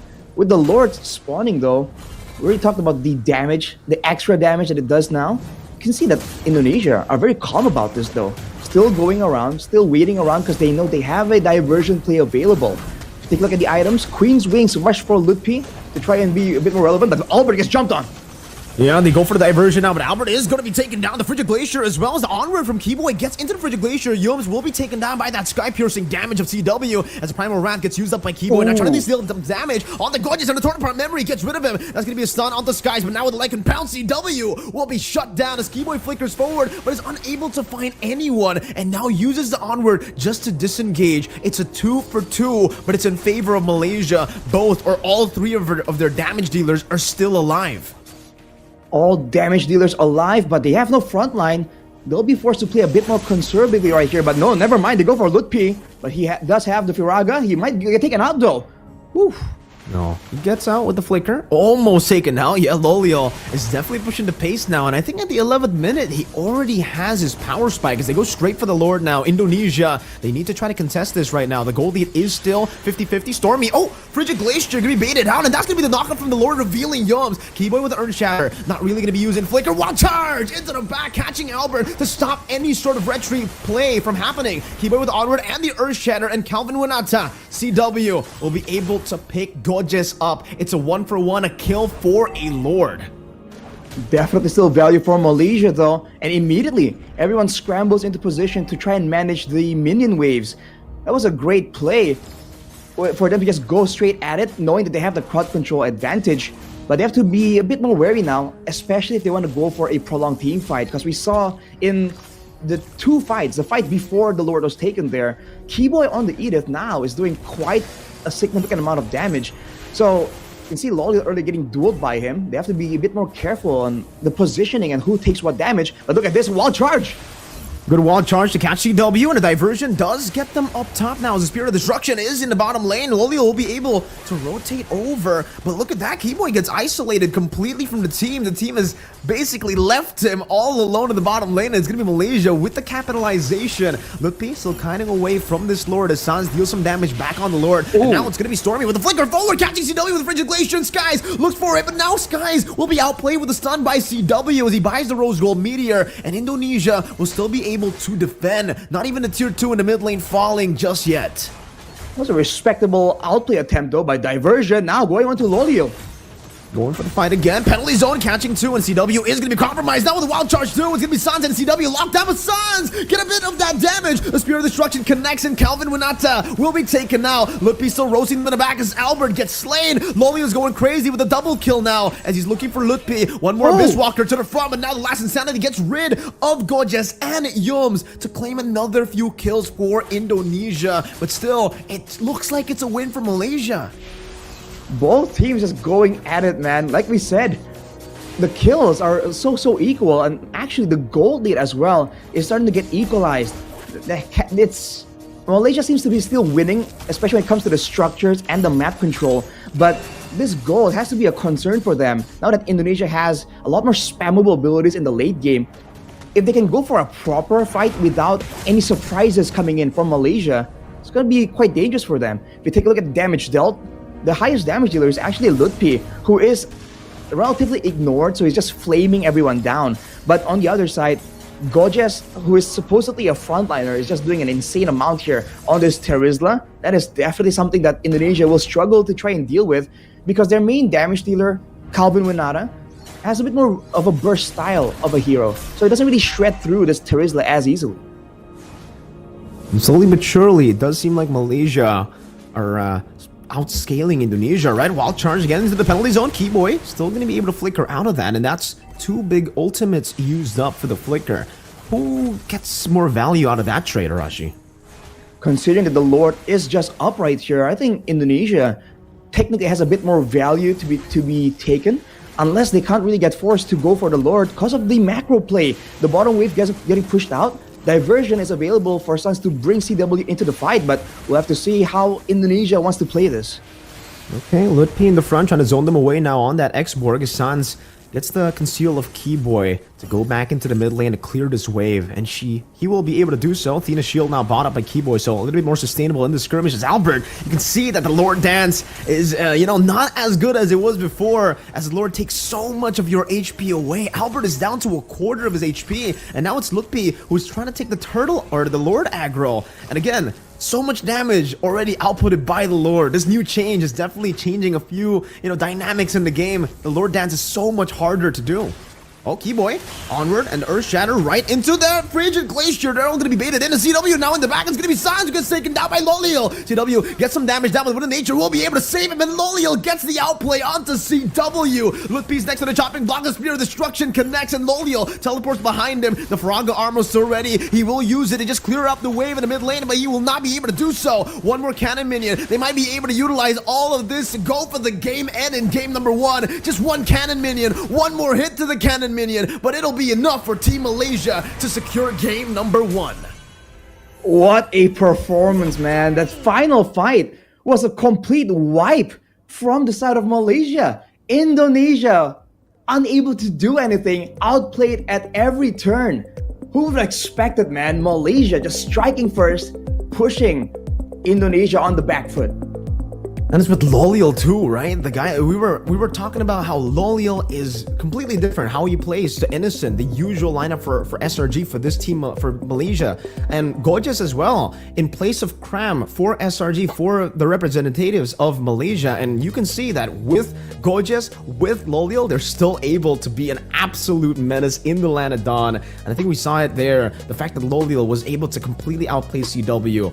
CW didn't go for the Wind of Nature, not at all, Rashi. Do you think that was a bit of a bad decision that CW made to not go for the Wind of Nature going up against a Roger and a Moskov? Because he did go for the Rose Gold Meteor. I definitely get that. Stormy was dealing a whole lot of damage, and that Frigid Glacier is annoying to deal with. But also, that physical damage in the end was what killed him, right? It was the Moskov who was chasing him. I think he was really banking on the positioning to really avoid that. But against a Moskov, you never really know, right? This was the fight earlier where I was talking about how Keyboy was able to do a lot of damage. But overall, with so much crowd control, so much ways for Malaysia to really deny Indonesia a favorable fight, the penalty zone, the wild charges, the glacier coming in from Stormy as well. You can see that whenever a fight breaks out, they're using these tools not to go for a combo, but to split apart the composition, the formation of Indonesia. And when their vulnerable members are left behind like this, like CW is caught out of nowhere, it makes it very difficult for Indonesia to get a lot of winning fights, a lot of winning situations where they can just stay protected and output their damage. Whereas for Malaysia, especially for Loliel, he has the Purify, he can be a bit more mobile in these fights, more self-protection, and Stormy has the passive on top of his own crowd control so that he can actually match his own when it comes to these very messy fights. So Indonesia, we're trying to use this diversion to really try and get a favorable circumstance to start these fights, but aside from some particular moments, for the most part, Malaysia just had their number, man. All throughout the fights, I think we could definitely say that, right? I think a few of the misplays definitely did happen as well, because for CW here, he was dealing a lot of damage on the Gorgeous, but he decided to isolate himself from the team, and it kind of left him very, very vulnerable for Skies to just take him out. And again, maybe he kind of miscalculated there, because maybe he thought, the Roger wasn't going to deal that much damage, but it's a 6-1 Roger, right? You've got to expect that at this point of the game. At the 12th minute as well, there were a lot of misplays being made by Indonesia, using the diversion and ending up kind of isolating Keyboy all the way. And here, both of the backliners, both of the damage dealers, it looked kind of good for some time, but then as Gorgeous kept on swinging that hammer, it just looked horrible. And especially considering Loliel was able to land the Spear of Destruction to participate in the skirmish, with Sans and CW already so low, Loliel just went to town. It seems like Malaysia has completely adapted to the global threat coming in from the diversion. And even here, look at this, Sans just gets immediately outplayed by Loliel. Yeah. He's been great with the positioning, with the Sphere of Destructions, and his targeting, right? Knowing who to go for and when he has a window to really go for that isolation play. And here as well, the final play, I think right after Sans gets taken out, they would have still been able to actually, fend off a little bit. But the fact that CW, again, Arashi, the question I asked you, no Wind of Nature, that has to be a question that we have to keep on asking to CW, right? Was that the right call? Because maybe if he did have the Wind of Nature, maybe he would have at least survived. I don't know if he would have been able to completely outplay the situation, but if he survived, the game would have definitely gone on to, later stages. But even then, it'll be kind of tough for Indonesia, right? That's kind of a snowballing comp that they have. They have an X-Work that is pretty good in the later stage of the game, but against the Moskov and a Roger, the two marksman combination, it just seems like the late game was already in favor of Malaysia all the way from the start of the game. Yeah, they do have a lot more DPS options in the late game, but all things considered, I feel like Malaysia just had so many more playmaking tools. Whenever we talk about teams that are just so high level, it's all about the playmaking, right? Who can find those moments that can really change the game. And usually we always have our eyes glued on Keyboy for Indonesia. But in this game, he was completely shut down because for the most part, that Grok was just up in his face again and again. And if they want to jump on the Grok, there's just more playmaking tools layered over by Malaysia. So I have to say that this draft from Malaysia, I think was very, very solid. And for Indonesia, it seems like a very familiar draft to us, but we've been talking about how the drafts have been changing. And maybe now it's a time for them to really be pushed to the limit, to try and be forced to try and experiment and come up with something new. For sure. I think maybe for Team Malaysia, they definitely got the read on the meta a bit better, right? The way that they were playing and their draft as well, their layering of CC was still just more efficient, definitely. Even though they left open the Lo Yi, the fact that the Lo Yi has been nerfed with the diversion, you can definitely see that in the game, right? For Indonesia, the way that we usually see it from Sans is he usually just spams that diversion every single time it's up, utilizing the cooldown that's already very short on that ultimate before the patch to constantly look for different angles. But now with the change, it does seem like they have to kind of like hold themselves off from using the diversion too much. They have to use the diversions in the right plays for the right time. And some of these times they were able to do so, but in the end, again, they still lost out on the team fight. Maybe that's the reason the Lo Yi was left open. Maybe the Lo Yi isn't, a crazy pick anymore. Maybe the Moskov is a bit more prio now. I don't know. Because technically for Malaysia, they were on blue side and they first picked the Roger, right? I believe so. Yeah, they first picked the Roger into the Grok and then the Moskov. So they started off with Roger, Grok, Moskov. I think it's just the lore changes as well. Makes it so that Lord dancing, holding the Lord like that is just so much more punishable. So for Malaysia, I think the Moskov in particular was just such a value pick because it's not just the damage output, it's also the macro. Having someone that can kind of outplay solo also is kind of secure, but can also join all these fights from so far away and push fast. It's almost like a whole package here for the Moskov that allowed them to really get an advantage and force Indonesia to be the one to really rush the neutral objectives. We saw that when they were able to do so with the turtle, I believe, one of the turtles earlier, they were able to get an advantage. But you can see that when it's a bit slower, when they have to wait around and play along and take some damage from that Lord, they immediately just felt that change and how punishing it was to just be forced into that spot. Okay, Rashi, but I gotta hit you with the hard-hitting questions here now, right? All mean, yay or nay, Temporal Rain Fredrin? Right, we haven't addressed that. I think for now, nay. I wasn't sure what the idea was. I know that Fredrin is a very gotta use your ult, heavy hero, but yeah. So the thing is, it gives you a reduction when you use the ultimate. Exactly. So it's not like once you use it, you just keep getting reductions. It's like a one-time reduction, if I understand the tooltip correctly. So you use it once, you get value, and that's about it, though. So technically in a short burst engagement, the Fredrin can get a bit more value, but overall with the back and forths, with the longer fights, I feel like an extra bit of damage, extra bit of healing maybe from the Impure Rage, or maybe even the faster clear speed with the Concussive Blast can be a bit more valuable than that. I have to agree, man. I think for the Temporal Rain, it might have been a mistake. I don't know if Albert mistapped it, or maybe he actually thought, the Temporal Rain would be a great choice, but we've yet to see it, right? I really hope that we get our doubts erased, our doubts basically taken out of the game after game number 2, because if he does go for the Temporal Rain again and wins on it, then maybe we'll see the brilliance of it. Maybe it's because of the clear in his own jungle. Maybe he can use the when he can use the Appraiser's Wrath and then straight into the clear, right? But even then, I still personally don't really like the Temporal Rain on the Fredrin. We've seen Brave Smites, Impure Rages still, and the normal Concussive Blast, and I think those 3 work a little bit better, especially now. I think the Impure Rage has been rising in popularity a whole lot. Like in the previous match, Cambodia versus Myanmar, 6 players in total in that game went for Impure Rage. That's how many Impure Rages were there in the game. It's like the new QC or the new Brave Smite, you know? Back in the day it was Brave Smite, and then it became QC, and then now it's Impure Rage. It's the new cool thing that everyone's just buying into. I wonder if like it'll be funny if we kind of maybe ask and the answer was like, oh, the idea is to go in with the Fedrin, Appraiser's Wrath, right? Get like a neutral objective steal, and then with the cooldowns you can kind of like escape. So it's like an in and out like playstyle in theory. It'll be pretty funny to see if it happens.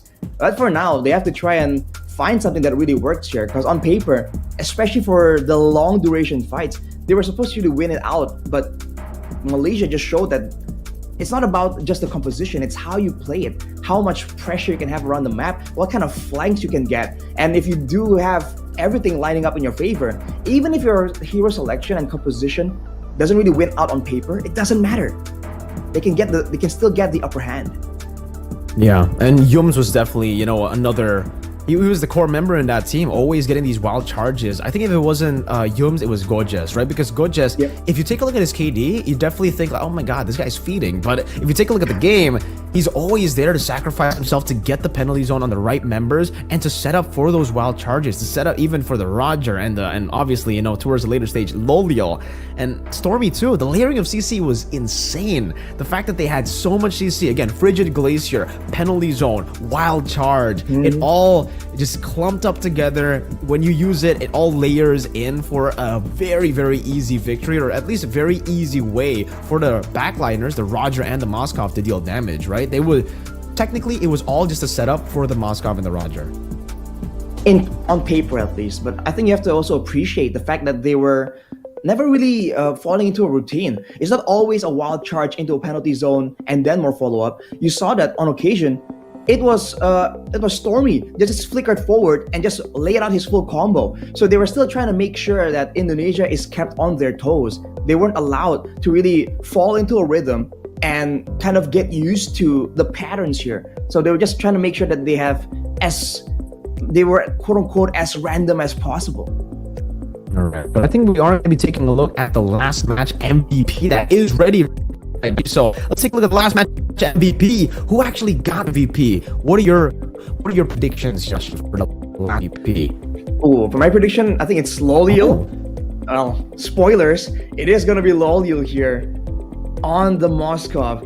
I mean, 4-0 and 8. This was a game with a lot of back and forth, a lot of fist fights technically, and he was able to maintain perfect KDA, and he was always in the right place at the right time.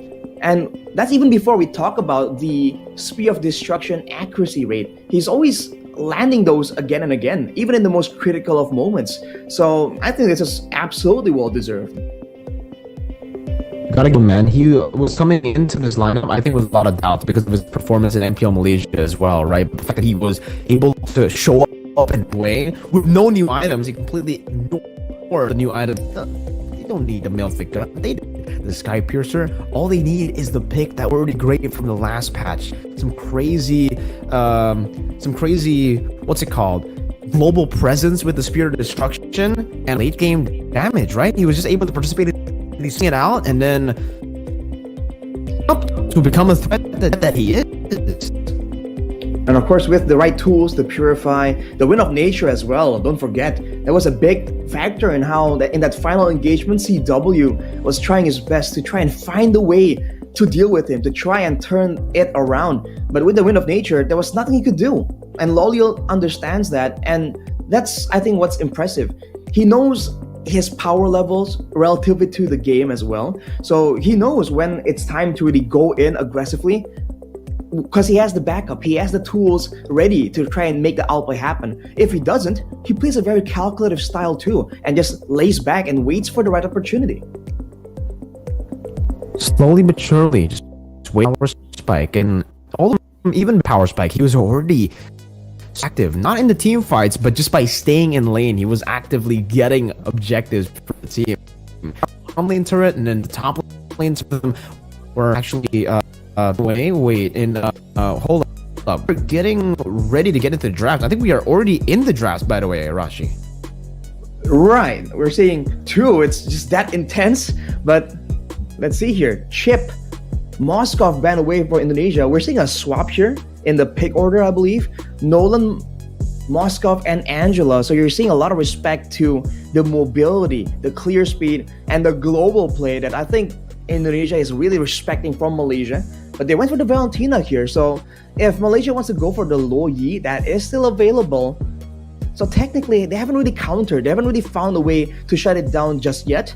But it seems like Malaysia prefers the Arlet and the Claude. They want that team fight. The team fighting style. So they completely ignored the Lo Yi, right? And then the Malaysia want to try to later that damage as well with no Moskov. Now they're placed on the Claude, and now I think it is very, very to actually show up. It's still going to be tough considering there's an Arlet, but the Claude lane is going to be really, really good. The Claude lane. I mean, if they want to go for that, that option, that is definitely still an option. But I don't know if they want to try and get a winning lane for CW, right? He's been recently notorious for just winning it out on aggressive picks, aggressive heroes. But we'll have to wait and see if they feel like that is the winning solution here. Whoa! Out of nowhere though, that's gonna be a Beatrix. Okay. Maybe with the new Sky Piercer, or maybe without the new items, right? Maybe the Melphic gun, who knows? But okay, we get the Beatrix pickup with the Grok. So huge emphasis on the Grok now. I think in game number 1, the Grok was able to set the pace and dictate the pace of the game all the way from the start of turtle number 1. I think right as you get in level 4, once you get that wild charge, you just have so many ways to actually go and attack for the turtle, right? You can actually go for the initiation. You can actually just use the wild charge to enable your jungler to pick up the retribution as well. So many different ways to tackle the game. And even at the start, technically with the Guardian's Barrier, you can set up for all these waves to be frozen for your individual laners. And don't forget those barriers. It makes a very great source of crowd control technically. But wow, Ling out of nowhere, especially with a vulnerable Beatrix on the side of Indonesia. This is a big problem. Malaysia pulling this out. I guess Mirko called it, but now it's in the Land of Dawn. Yeah, we've been seeing a lot of Ling from Indonesia as well. So very interesting that they didn't decide to pick it up for themselves in the first phase. Because usually for Albert and for Indonesia, they're really confident to actually pull off the Ling. But now with the Ling picked up by Team Malaysia, they have to start setting up for it. They have to try to take away as much mid control or maybe even jungle control as possible. Maybe getting rid of the Baksha would be a good option because the Baksha could actually start to invade very early on in the game. And yeah, that's another good choice. The Masha too. Someone that can actually just get so much more pressure in the XP and then start rotating over as the damage dealer to start thunderclapping some of these players. Because I think everyone on this team, by the way, from Team Malaysia, Arlet, Ling, and Claude, they don't do too well against the Masha. And I think considering how they've been playing, it makes sense, right? The fact that they want to have someone just pushing on the side lanes, relatively secure, not really susceptible to just getting destroyed 1v1. Banning away the Masha is a big part in making sure that doesn't happen for them. So great ban, value ban for them, but now for Indonesia, they're faced with the global presence coming from a Ling this time, and usually we see either a suppression being used to try and control that Ling, or we can see like an EXP laner that can really match that kind of pressure. So we have to see what Indonesia will go for. But they've run away the Terizla, so they recognize the how troublesome Gorgeous is for them to deal with, right? The big penalty zones, the sustainability, I think, more than anything, was just so annoying to deal with for Indonesia in game 1. And I think for sure for Gorgeous, he definitely has a few different heroes to pick up as well. I mean, even if the Terizla gets banned out, maybe they can go for something like a Lapu Lapu as well, right? This is kind of the same idea. It's a playmaker. You want to go in with the bravest fighter to just enable for the team. And it's going to be the Julian ban, actually, from Team Malaysia. Maybe taking a few of some data away from MPL ID, the grand finals and the playoffs there with the Julian picked up by Fnatic Onyx, but it was a different player. It wasn't Albert, right? This can actually still pull in here in this game, or they might actually just be forced to go back to the utility. If they do go to utility around Rashi choice, would it just be go for something like a fighter as alpha, but probably not alpha, right? There's not enough tanky members on the side of Malaysia to go for the alpha. But okay, that's a Cho ban actually, respecting Yums. Okay, so to answer your question for the jungler, I don't know, man. I think it has to be some kind of utility jungle pick because, as you mentioned, if it's a damaging jungler, especially for the alpha, yeah, the true damage does get a bit quote unquote wasted if it's put into this composition against this composition. So I think it's definitely something that can really help out with the layering of crowd control. Because if Keyboy is going to be playing that Grok, we saw how effective it was for Malaysia, but only when there is other options that can be put in the back of the minds of Indonesia. And we're seeing a Loyi picked in the second phase. So they have the Ling, now they have the Loyi. Indonesia needs to respond with something, man. Something to deal with this macro threat.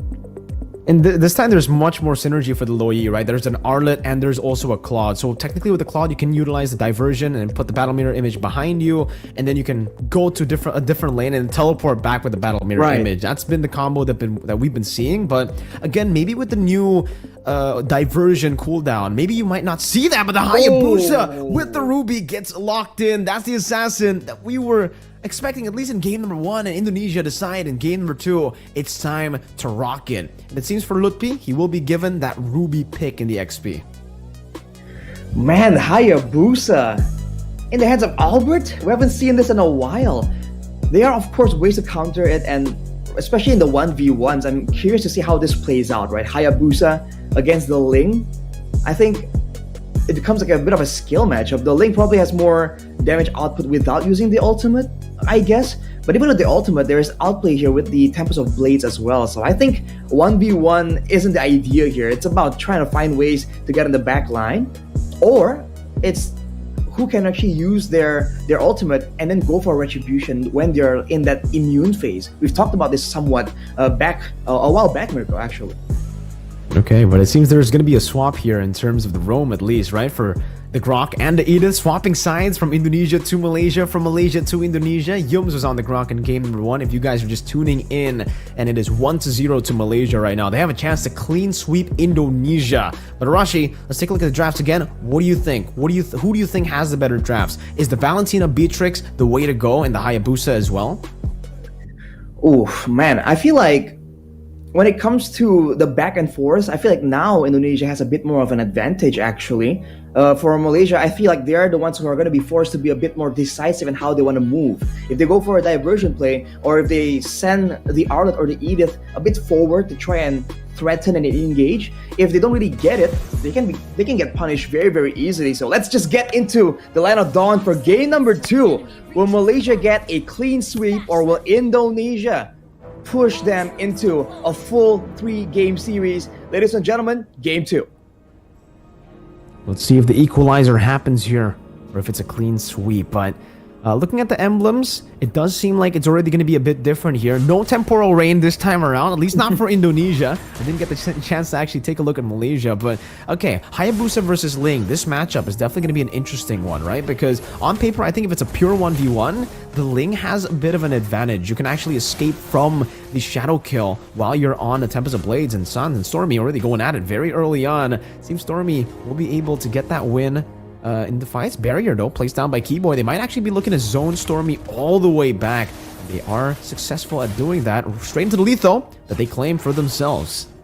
The early game Valentina play, and you always need to mention Sans when you're talking about the Valentina. It's just a different way he plays it, and he can be very creative with which ultimate he decides to really go for right here. So now Yums is still trying to do what he did in game 1, and going on to Albert.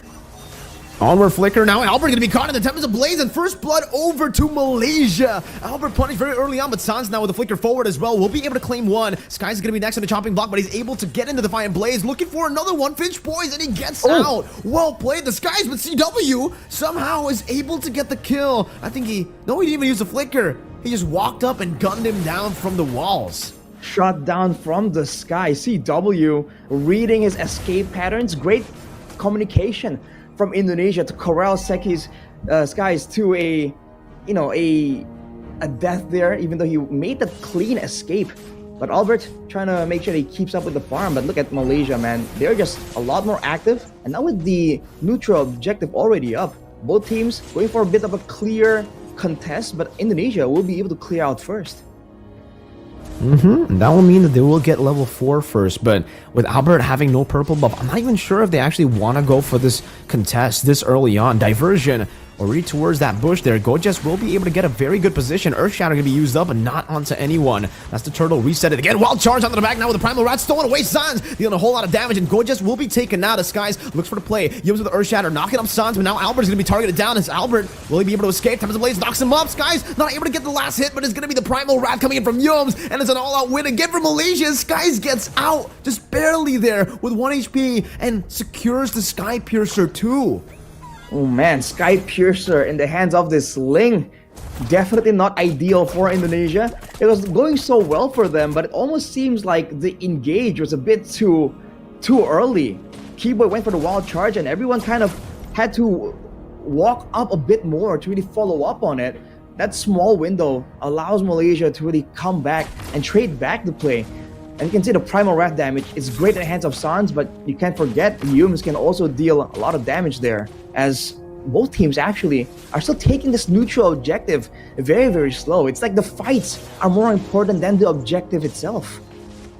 Well, they are 2 assassins, right? It is 2 assassins in the game. Maybe the neutral objective might not play as big of a role compared to the usual utility role, but Lutpi is the one who takes the turtle aggro. Flicker, final slash now committed only onto Lutpi though. As Yums pops in onward, Earth Shadow Flicker, knocking Albert up. He does still have the quad shadow, and he does go in. Retreat battle going to be used up, as that's going to be Albert winning it out with the help of the wild charge, and now jumps back onto Yums with the shadow kill. Sans picks up the kill, but it is going to be Keyboy that is traded in. Sky's already very low, and Sans is looking to go for that one last hit to take him down, but Skies will choose the defensive route. Lutpi still hovering over now onto Gojes.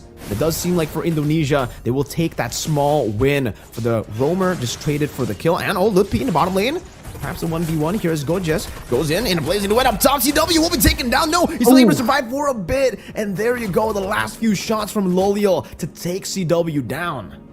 Fortunately for CW though, he did clear the wave out, so he won't be losing out on any real any farm, EXP, and gold. But man, fights all across the map. Oh, Albert with the happy feet, but he's gonna get jumped on. Okay, has the quad shadow to go all the way back, but the dispersion and the rotation will be able to catch him. Skies jumps in, the shadow kill is used up by Albert, and now gets caught with the Finch Poise as the wild charge only connects on a Stormy. The Tempest of Blades has been used to actually go at it. Stormy taken very low, still able to flicker out to safety as Lutpi will be caught. The final slash brings him back into the tier 1 turret, and he's able to get the 3-man I'm offended right into Sans, but the onward brings him back on the Skies to get the Defiant Blade. Now it's going to be Keyboy in the midst of it all, caught. Sans still dealing a lot of damage, and the conceal will be used defensively. Sans the flicker as well, and gets 1 kill. No one traded in, and now it's going to be Sans who gets shut down as well. Malaysia getting all the skirmish. Victory CW! What a good snipe with the Renner's Apathy. That was a diversion to go back to base or to rotate from Stormy, but that just painted a target on his back. CW capitalizing on it. Small victory to trade back, but overall, Malaysia does seem to have the control over this game, man. When they want to fight, they will get it. And Indonesia, you're seeing that they were just kind of lost on occasion. Even though Sans tries his best to really match it out, he has 4 kills in his pocket. But for the most part, you can see how difficult it is for him to chase down the members of Malaysia to finally get 1 or 2 kills in the midst of all these really long engagements. And now it comes down to maybe how they utilize CW and Sans, because Albert, he's quite a bit behind, but actually in terms of level, he's not too far behind. He's still on the same level as Sky, as this Lutpi again takes the turtle aggro in the bottom lane. There's a diversion. Look for a flank on the Lutpi, and they go into Albert! Onward onto the Earth Shatter. Albert's still able to pop in the quad shadow in time as Lutpi goes into re-engage, wild charge, catching 2. But now, no full re-engage now as Gojes is going to be missing out of the final slash, and the shadow kill deals with him. Tempest of Blades on the Lutpi, but he's still able to escape, and Skies will be gunned down by Sans of the Primal Wrath, taking him out of that wall right there. Stormy very low. CW flickers forward, gets the gun down, and now it's Yums who's going to be sandwiched in the base, or in the turret rather. Tier 1 down below. CW takes him out with a Bennett. Look at Loliel though being active on the other side, even taking the mid turret down. It's a great win for Indonesia, but Malaysia gives nothing back for free. Wow. Taking away that mid turret will be very beneficial, especially with the diversions they've been trying to go for. It's unfortunate for them though that they got roped into that chase to try and secure Albert, because they kind of got stuck on Lutpi that was able to just delay them for that much longer. Looking at the items though, has claws on top of the Sky Piercer for Skies will mean that he can really hold his own in a a longer prolonged battle. But Lolio, one more item to go for the full-on power spike. That is what I think Malaysia will be definitely waiting for. Slowly but surely, Indonesia building that gold lead back, but it's still just technically even, right? It's a 500 gold lead, still very insignificant despite the 2 turtles. But fun fact for you guys, this game, I guess we're only going to be getting 2 turtles, right? Usually, we're very used to just seeing 3 turtles with the utility jungle meta, but with the assassins, I guess 2 turtles is more of the norm. No one can really focus and commit down onto these neutral objectives, as Gojes actually uses the vengeance a bit aggressively onto Sans and will be punished quite a bit with that glowing wand. But it's a Sky Piercer BOD start for CW. So, is he going to try to just look for these burst downs, look for these pickoffs? Is he playing with the Bennett more than the Renner? I'm not too sure, actually. I think for Indonesia, the Wild Charge Bennett's Rage combo will be what you're looking at, and the execute will be great for any spell, but Gojes alone now. Yeah, that's a 3-man final slash, but CW just guns him down. That Sky Piercer doing work. You can definitely see the execution there. And CW's online, 5-1. Both CW and Sans, actually. But here's the problem for Indonesia. Even if they can really match out the team fight situation, look at Skies. He's still pushing right now. And no one can really stop him.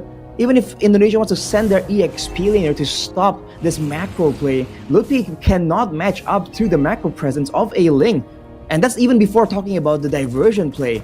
So Malaysia will definitely have that as an advantage constantly. And this will be a bit of a deja vu situation to game 1. Indonesia are the ones that will be forced to go for a proper committed fight. But look at that, with a conceal already used by Malaysia, Indonesia has a chance here to make a surprise play. Wait, how is Albert a level ahead of Skies? Mlbb, I'm offended, able to catch Jones right into the first match, and final slash brings them back, but Albert is able to pop in the quad shadow just in time. Mlbb will be taken down now. CW does some damage back. Albert in the back shadow kill, getting 2 kills on the board. That's both of the assassins picking up a double kills. Albert looks for more, but Stormy gets rid of him with a shutdown, and Team Malaysia wins it out. CW now with the Wesker trying to go for the assassination onto Gojes, but will decide to just dash backwards again. It's Team Malaysia with a big team fight win, and CW, I don't think he can contest this, not alone. It was a cheeky play to go with the Wesker to try and get and execute. Deja vu to a couple of seasons back where that was a very common strategy. But Malaysia, with such a decisive win, they're going to go straight for the Lord. Indonesia won't be there in time, man, but T-Boy is going to force something. Okay. Doesn't seem like they will. Diversion gets spotted. Keyboy pops into Power with Nature. And just like that, Malaysia decide not to take it. They got the Lord. There's no real reason for them to go for the fight right now. They can just play as slow as they can. It's a 1,000 gold lead that will definitely be building. They have Ling. They have Claude. They can scale. It's unfortunate for Indonesia, man. They were in position first. They were the ones to try and make the play happen. But in that big fight, Gojes, that was a massive final slash that really kind of ruined the formation of Indonesia and resulted in everything just getting so chaotic. Albert was able to pick up a kill and was having some kind of presence in that fight, but unfortunately, it's just so much more limited compared to Skies right now, at least for now. Now, with all 3 waves just being managed by Malaysia, there's, like you said, Mirko, playing it slow. They know that there's no rush at all. They want to make sure that they get as much as possible. And maybe even a diversion here. And towards the bottom side of the map, Yums is already hovering over, trying to get a big pick, maybe onto CW or Mlbb. They try to deal with this Lord. It seems that tier 2 will be given away. It's a bit too risky to defend all the way into tier 2 because Gojes also has ways to actually displace them with that final slash, but they will be able to deal with that Lord. Still with a mid tier 2 intact. Indonesia defending this time, but Malaysia finding crazy value with that Lord. Ooh. Oh, wild charge? Into the Bennett's Rage? No, they don't decide to go for it. Good flicker out from Yums to evade from that. The onward as well. Just to open up that bush again. And now in the mid lane, they're trying to go for the clear as well. But man, Malaysia, straight with the Primal Wrath. They know how to utilize their resources so well. Mlbb, I'm offended, gets knocked out by the Earth Shatter as well. No real engage now, as that's going to be Skies who jumps in onto Mlbb again. Dealing some damage, taking him to a quarter of his HP. And Albert, his purple buff is being threatened away. And that's the final slash to connect onto Albert. He's still able to get out with the quad shadows. Keyboy gets gunned down by the Blazing Duet, and Mlbb is able to survive, but it's a win for Skies. I think he took the purple buff away from Albert, but I have to look at Albert before I can really confirm. You have to wait for the visual confirmation. You're seeing Wind of Nature's built in for, at this point, both the gold laners. But for Malaysia, man, I think the response whenever Indonesia makes a play has been just so phenomenal. Every single time there's been a big ultimate, a big catch attempt from Indonesia, Malaysia just has the right responses again and again. If you're looking at the damage dealt, Sans definitely is one of the main damage dealers. CW is more of a burst hero, but it is diversion play just to send Lolio to go for a clear. Is he gonna come back? Nope. Didn't set up for that play, but that's the macro play that Malaysia still has at their disposal. They've been doing all this without really relying on any crazy big diversion plays. Alright, dealing some damage, poking Yums down. That's a slow push built up by Malaysia up top, and Yums will be opening it up right into the Bennett, doing a lot of damage, taking his immortality down as Keyboy pops into Power of Nature, but Lippy will be caught, has a flicker. Lolio goes in and now purifies, and when Nature's out, Finch poised into the back, dealing some damage, but look at Sans doing some damage as well, back onto him. Albert with the quad shadow! Albert gets the kill, CW! Oh, pops into Wind of Nature and is able to kite away! One more shot, Stormy gets it, Sans will be able to catch him though, and he pops the winner crown to get out with the diversion, but it's a 2-for-1 in favor of Indonesia. That was mildly surprising. Wow. I thought Malaysia definitely had it in the bag with all the control, but Indonesia, they found a way with the targeting, with the crowd control to find that back, the damage dealers for the side of Malaysia. And that was an absolute win. And even afterwards, directly going onto the Lord. Let's take a look at what exactly happened right there earlier. Wow. Yeah, I don't think we're going to get to see the replay, unfortunately, but now it's how they are actually preparing for... Oh, there you go. Now it's the replay, Rashi.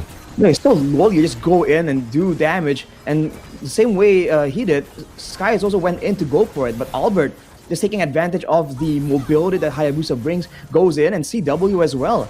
It's almost like when Malaysia are responding, they have all the right responses for Indonesia. But right there, when they're the ones to initially go in for a massive dive, it's a whole different story. But Lutpi already taken out. Now Yums with the conceal. Yeah, and a diversion into the back means that they can actually look for a flank. Yums are shattered! Oh, Yums gets a knock-up onto CW and Keyboy! And that's 3 on the board for Team Malaysia. But take a look at the Enhanced Lord that's just doing so much damage on the base, getting the base turn as well. Sans almost taking Lolio down, forced to go with the Battle Mirror image back again as Sans pops into Primal Rat, now walking up onto Yums. Albert walks up as well, has a shadow kill, decides to pop it in, and is able to get out of the skill 1 coming down from Gorgeous. And technically, Indonesia get a lot of value in terms of turrets. They get a base turret in the far lane, but in terms of kills, yeah, they lost that one. What's in Indonesia and Lords, man? There's always some interesting Lord happenings whenever Indonesia is in the picture. All things considered, even though Malaysia had a great sequence there, a great catch, great team fight, they lost the base turret, and it's on the far side, away from the next Lord. That could prove to be fatal. Let's take a look at the items here, though. Sans, especially with the Blood Wings and the Lightning Truncheon, he has a lot of burst damage on top of the potential to go with the Primal Wrath. So now, especially if you're a backline or an assassin on the side of Malaysia, you gotta be a bit more careful because, you know, Sans will be waiting to try and do something just unpredictable.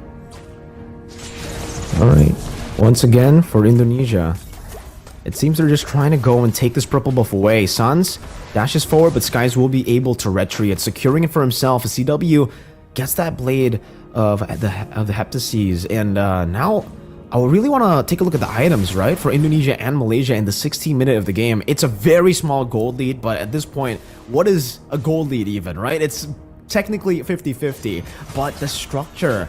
How is this going to play into the next Lord, Arashi? The fact that the base turret in the far lane was taken down by the Lord.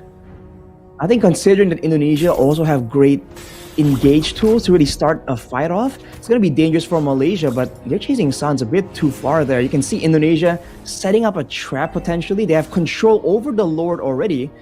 And with that far side just pushing constantly. Oh, Gorgeous. Ooh. Oh, wow, good vengeance. Actually use the vengeance to get out away from the I'm Offended. Well played to Gorgeous, and that really just gave Malaysia, I would say, a breath of fresh air, right? They were if Gorgeous was picked off, that would have been maybe a free Enhanced Lord. But now it's back to the waiting game, and with CW having the Sky Piercer, the Malefic as well, a lot of burst damage in his arsenal if they get too low, if Malaysia get too low from the Lord right here. So they need to be careful, and you can see that they're the ones who are forced to play around with the Lord right here, knowing that the bottom lane is shoving again and again. Guys with the Endless Battle will be having a bit more burst potential, but you can see Indonesia now are the ones playing it super patient, no real necessity, and Malaysia are even using these of diversion to certain scout for information there. It does seem like that's the case, and the far lane, the bottom lane is still going to be there. Oh. Albert going to be chasing these Skies! Able to win on the retry battle. CW gets rid of Gorgeous, and now it's going to be Albert. It's taken down by Skies. Well played! What a retry! He walks up, and it's comboed together with the final slash of Gorgeous. Man, that Gorgeous I think was the real MVP in that fight though. Landing that final slash on Albert, it was at such a critical moment with everyone just waiting to deny him that opportunity. But Malaysia has done it. They take the Lord away from Indonesia, and now they have, once again, the empowered waves to try and make these plays happen. They're up against a Valentina and a Beatrix though, so the wave clear for Indonesia is definitely something that they still have to try and prolong this game even longer. But we've seen how Malaysia plays, how Gorgeous and Yums have been so active. They can try and go for a fight and catch Indonesia off guard before they can even set up for a proper defense. We'll have to see how this goes. Okay, they're actually trying to just put it away, but item-wise, Arashi, before the siege, how is it looking?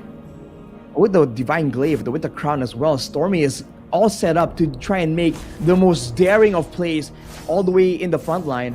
And with Loliel just trying to finish up his final item right here, he might be able to get it by the time the Lord reaches the base of Indonesia.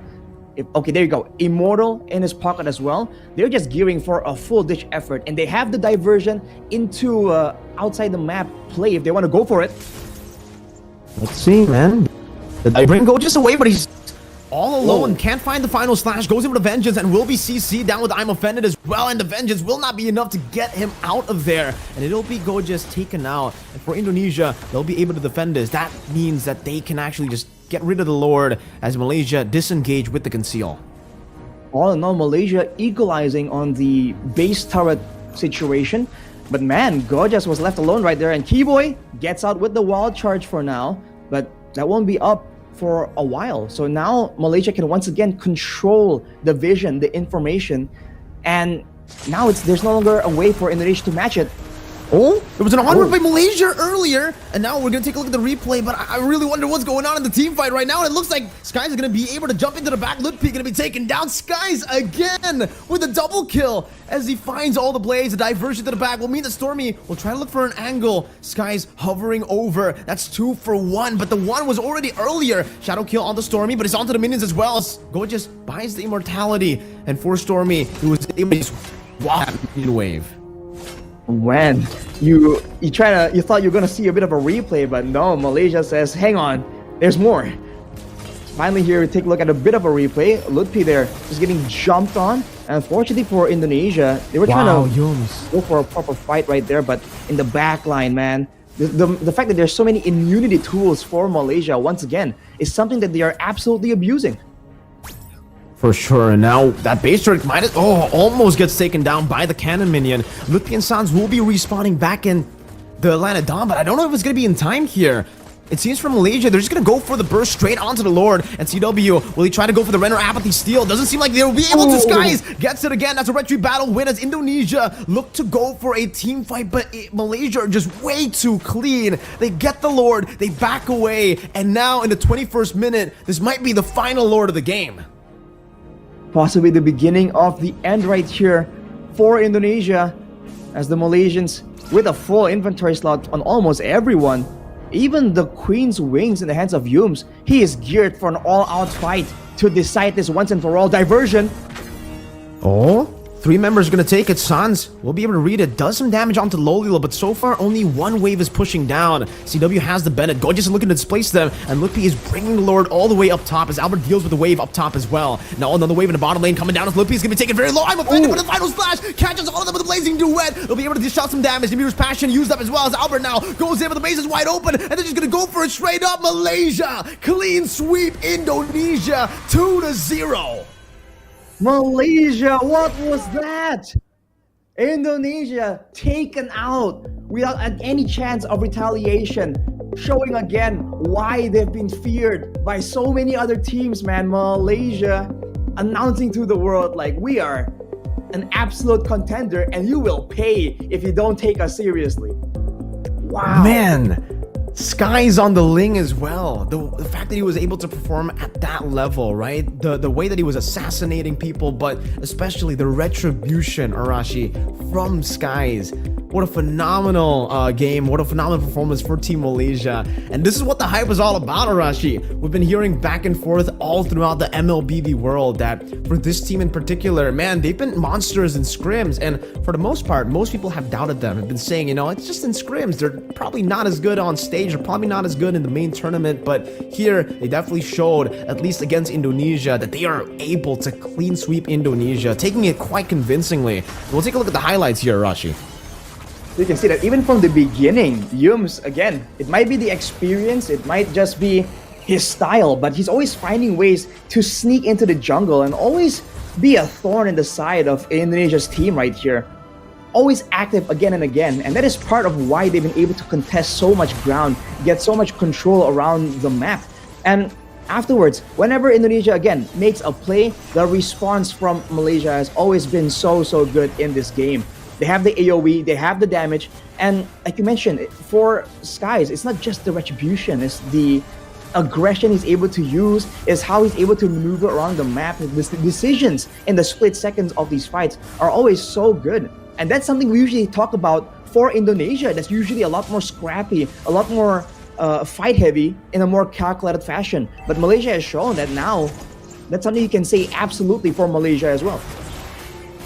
So clean all throughout the game, and I think here as well, I think Skies, right, all the way from the early game, the fact that he was able to get the kill onto Albert and then constantly do that. Albert was having a real tough game this whole game, all the way from the start even to the mid game, and we did see for a bit he was able to kind of recover, but it wasn't really enough to take the momentum away from Skies. And I think it was a certain point in the game where I actually mentioned that it's interesting to see Albert being 1-5 but still ahead in levels compared to Skies, but in gold it was still definitely Skies. We get to see a beautiful Renner's Apathy there onto Stormy, by the way. And let's take a look at the team fight, because this is, I think, the only team fight, or one of the only team fights that Indonesia won. Well, it began with everyone kind of circling around, just waiting for, finding a way to really get into the backlines of Indonesia particularly.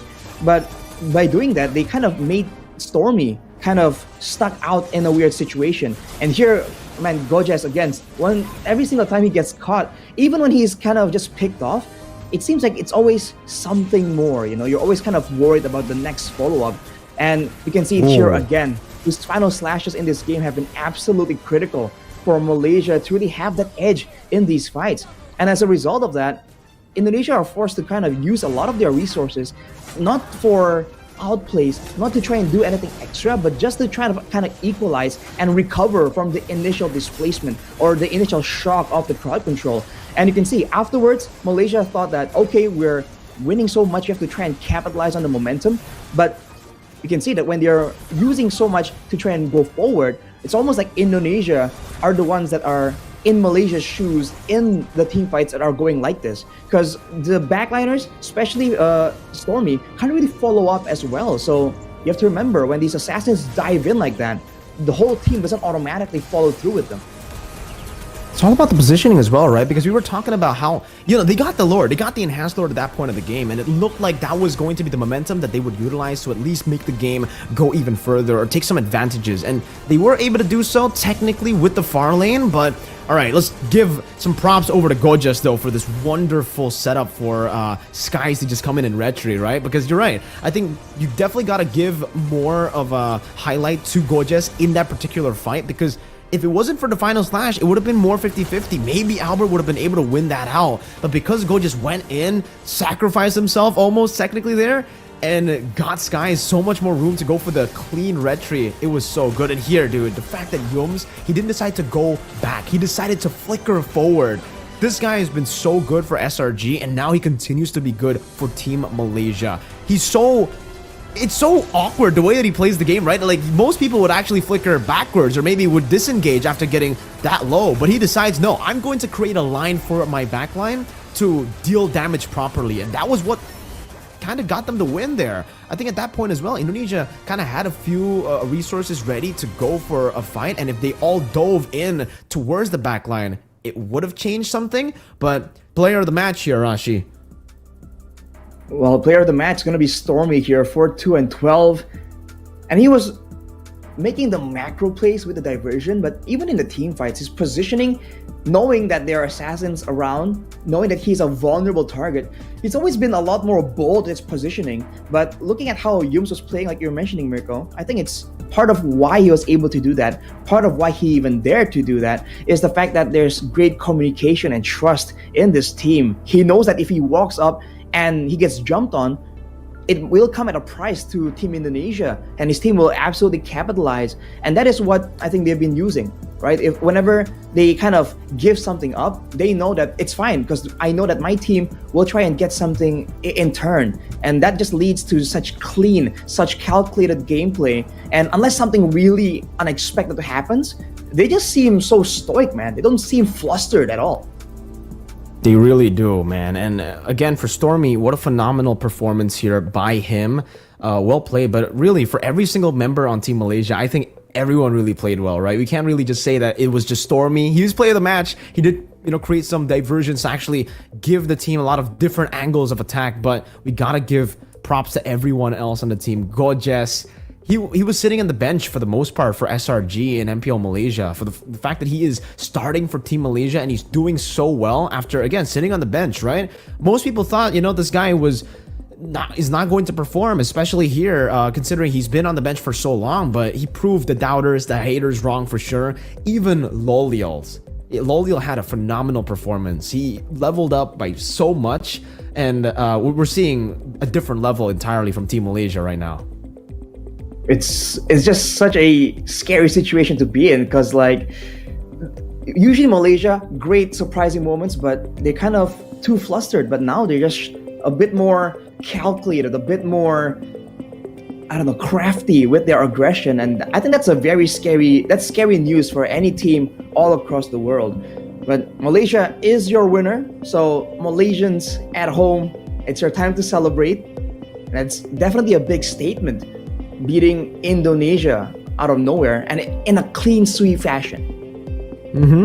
It's the group stages though. By the way, for everybody watching right now, if you guys want to see exactly how the groups are looking right now, based on the few matches that we have seen from this win from Malaysia against Indonesia and some of the off-screen matches, because there are matches that are being broadcast, or technically not broadcast, there are matches that are being played right now off-screen, and you can see the live results at www.iesf.gg to check as to who's leading in the groups for Group A and also for Group B. But I think with that win, Malaysia sits very, very comfortably at first place now, and Indonesia will have to get a win against Vietnam to actually go and I think qualify from the group stages to the playoff matches.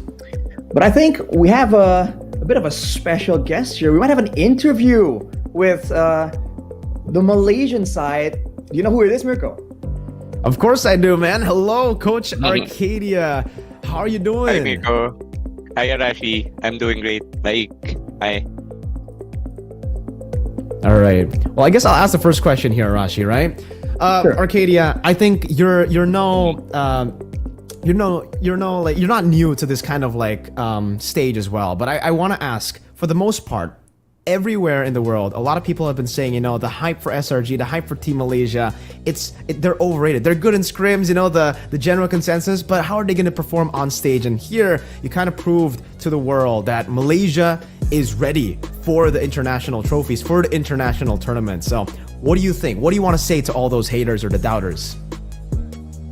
I think for the haters and doubters, I just respect their opinions because every people sometimes have their own opinion. So we just want to don't focus on these distractions, and then at the same time just focus on our gameplay, our own play style, and just make sure that we keep improving each day. So basically that's our main focus on our own. Yeah. Wise words from Coach Arcadia. But the fact that you were able to beat Indonesia 2-0, a lot of people across the world have been thinking it's going to be at least somewhat close, you know, at least if you can win, it's going to be a 2-1, but it's a 2-0. What do you have to say to all these people who have been claiming like, no way, impossible, 2-0? Yes, we're very thankful for this win. I believe we're very fortunate that we got this sweep. Because to be honest with you, Arashi, going into these IESF qualifiers kind of challenging for us, because as you can see, we cannot go full SRG, right? Because we also have imports. So the training was really challenging to fit for our MSC schedule, because we need to practice for MSC also. So our training was very limited going to the qualifiers. I mean, for the IASF team, it was very limited.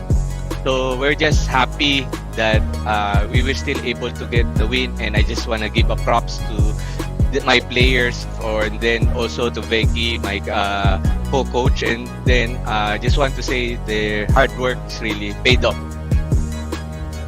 Yeah, I think we can definitely see that hard work pay off here in this performance, right? But what is your vision? Because you said, you know, you got a limited time to practice for this tournament. You know, you're practicing for a different tournament as well. Firstly, I mean, how do you balance that, right? You said what's the priority set at, by the way, right? Like there's this and there's MSC. How do you balance all that? It's crazy.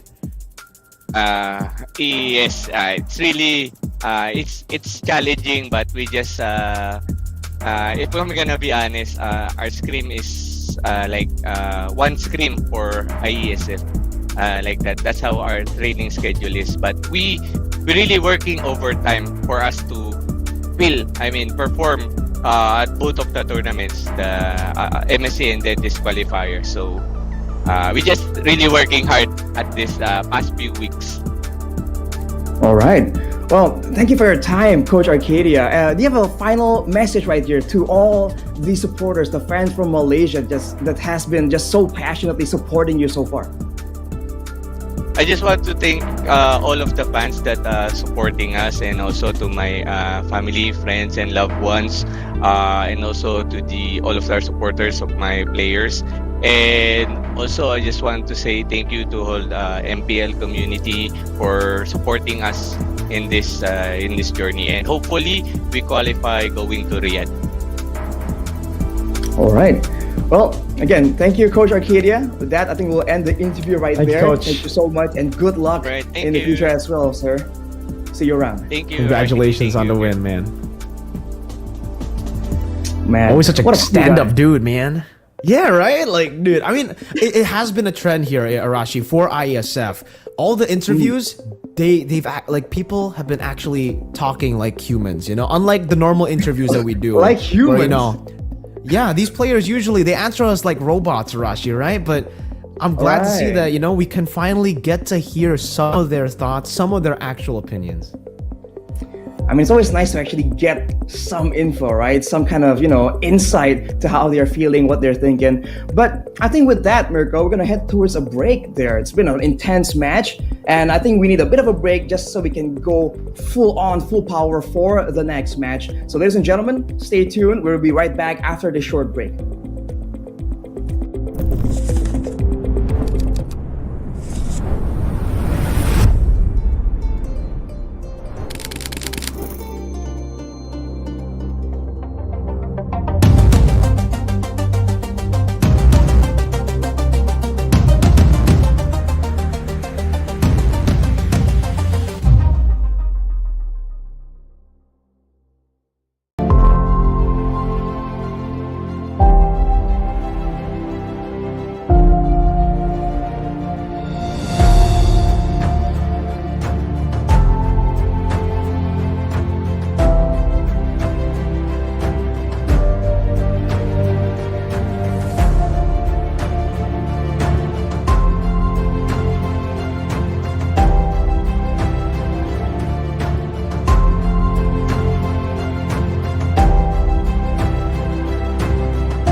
ISF WEC 24 Riyadh, and now it's going to be Arashi and Naisu this time. And we have an exciting match for our next one because it's going to be a decider. It is a decider match, Arashi. It's two, I feel like, two teams that a lot of people don't know so much about, I would say, because these are regions or teams that don't necessarily have as much of, I would say, like, experience in terms of like being streamed and everything. Now, for example, for New Zealand, I know this team came from the OCC Australia qualifier, and if I remember right, they just started actually having their league over there. So these are rather two new teams. And then for Guam, of course, they went through their own selection process. And if you guys actually wanted to go and check those out, like if you want to know more about these teams, of course, you have the iesf.gg website you can look at. But also, if you go over to their pages for the official page on Liquipedia for ISF, you can actually watch their qualifiers. So if you guys wanted to get a glimpse of how that process went for them to lead them to here for the Asian Championships, you can check those out. So, but there's a lot here, I feel like, that's left to be uncovered here, Arashi. Especially with so much at stake right here. The winners, right, will make their way on to the next stage in Riyadh. So definitely, whatever stops they had saved up, whatever strats they were saving maybe for a later day, they gotta pull out now because this is kind of like a big moment for them. And even though they're a younger region, as we were discussing earlier, Mia and Mirko, just because you're newer to the scene doesn't always mean it's a bad thing. That can mean that you are a bit more adaptable. That could mean that new strats, new changes to the meta could be a bit more to your advantage, actually. But as we were talking about, ladies and gentlemen, up next, Guam versus New Zealand. Very new faces in the Mobile Legends scene so far, but we're really looking forward to seeing what they bring to the table. Real quick, Arashi, I have to ask you. I know we're waiting to see this, and we can only theorize so much because we don't have as much data to go off these teams. How did you find the last match? Were you surprised? I was watching, back here, so I have to ask you: were you surprised with the results from the last match? What do you think? Just real quick. I mean, I gotta say, I'm very surprised because even if they weren't gonna be doing as well, I thought they would for sure kind of at least put up a better fight, made it a bit closer. But more on that later, man. For now, for Guam, GI3S, Kai, Secret, Slopezi, and Akuma. This lineup, like I said, I tried leading into ISF. I tried watching as much as I could of their qualifier, their selection. They called it like the selection for ISF. And, listening to the casters, because this is always where I feel like you get the best insights, if you will. And the casters there talking about the team from Guam, the selection, they said they have a lot of good players over there. So they really had to kind of decide who were they going to create for the teams and then who would they eventually send over once they got through that qualifier. So this is going to be interesting to say the least because of the fact that they have a distinct play style, I would say. Even if you look at the next lineup, which is actually coming up right now from New Zealand, they also have a very distinct play style, but it changed because when they were going through the qualifier, we haven't been on the patch just yet. But why don't you go ahead and take us through this lineup from New Zealand? So Chlui, Fat Penguin, Noob Master, Groovy Groove, and Touch My Bun. I have to say, I'm loving the name so far, man. It has a lot more meme potential, and I think a bit of fun is always a welcome addition to Mobile Legends. But as you mentioned, Naisu, their own respective unique playstyles, that is definitely what we're expecting, we're looking forward to seeing. But with the changes here, who knows, right? They might maybe be forced to try and take inspiration from other teams due to the more drastic changes, or maybe they've gone even further down their route of uniqueness and came up with something even more unique than even what we're expecting. I saw, like I said, all we can see is based off what they went through with their qualifiers, and they had some meta picks come up. They had some Novarias locked in the mid lane, the Farsas. They had the XP laners that we're usually used to seeing, like the Yuzhong, the Charizla. CC even picked up a couple times. So I think, essentially playstyle wise, it's you take what they did in the qualifiers, you look at, you consider the fact that, like we did with even the African region, Arashi, we had to think about, like me and Mirko, where some of the teams we didn't know so much about. So it's like, well, this is your first time that you're going to be watching them play because, you know, they haven't been streams on some of those regions tournaments. And now that it has started and you get to see this kind of unfold in front of you, you know, based off their play styles and the qualifiers, this is a major thing. Like, how do they draft even as we jump into the draft here for game number 1? Because draft-wise, this could change the pace of the game already off that first pick, like we've seen. And even for the red side, picking up that red side, for those 2 picks in response, we know that there's a lot of power picks currently. We know that there's a lot of deviation even when it comes to the jungle options, now that you have more of these assassin picks coming up, just like earlier we had in that matchup. Especially if both teams really come out with their assassins, it makes for a lot more of a flashier show for sure. But for now, looking at the bans, it's the Harith, it's the Valentina. Nothing too crazy just yet. But you have to wonder, right? With regions with quote-unquote less experience here, usually that macro game is something that takes a lot of experience, a lot of time to really try and mature into. So with that being said, the Lo Yi and the chip really does come to mind as something that can be used to great effect, but we'll have to wait and see if that is what they want to go for, or if both teams prefer just going straight for that scrappy playstyle that, in a way, is a lot more straightforward, a lot more simple, and it lends itself to teams that want to make sure that they can get the fastest improvement in the shortest amount of time. Okay, well, as we get through these first phases of the drafts. By the way, I don't know if the thunder is going to come through my microphone, but it is storming here in the Philippines right now. So hopefully, you know, that doesn't cause any issues. But of course, with this first phase going through, I think already for the teams preparing for this, like obviously they're watching what's happening here in the championships and even back in the African qualifiers. This is where they kind of paint out their own meta on how they want to play. I think even your guys' interview earlier with Coach Arcadia from Malaysia, it was like, you know, you heard him. They're preparing for multiple things at once, and I feel like a lot of teams are in that position.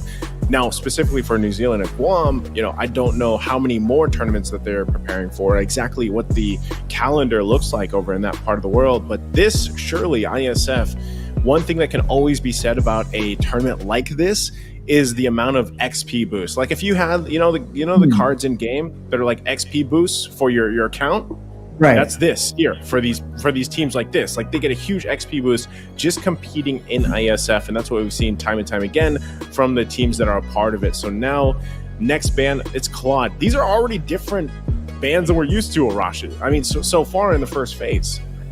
I mean, the Faramis technically we've seen banned out, but very situationally. The Claude is a bit more of a surprise. And the Yuzong, though, right? That is something that we've seen respected, but only for, again, very specific players. So the fact that it shows up right here is interesting.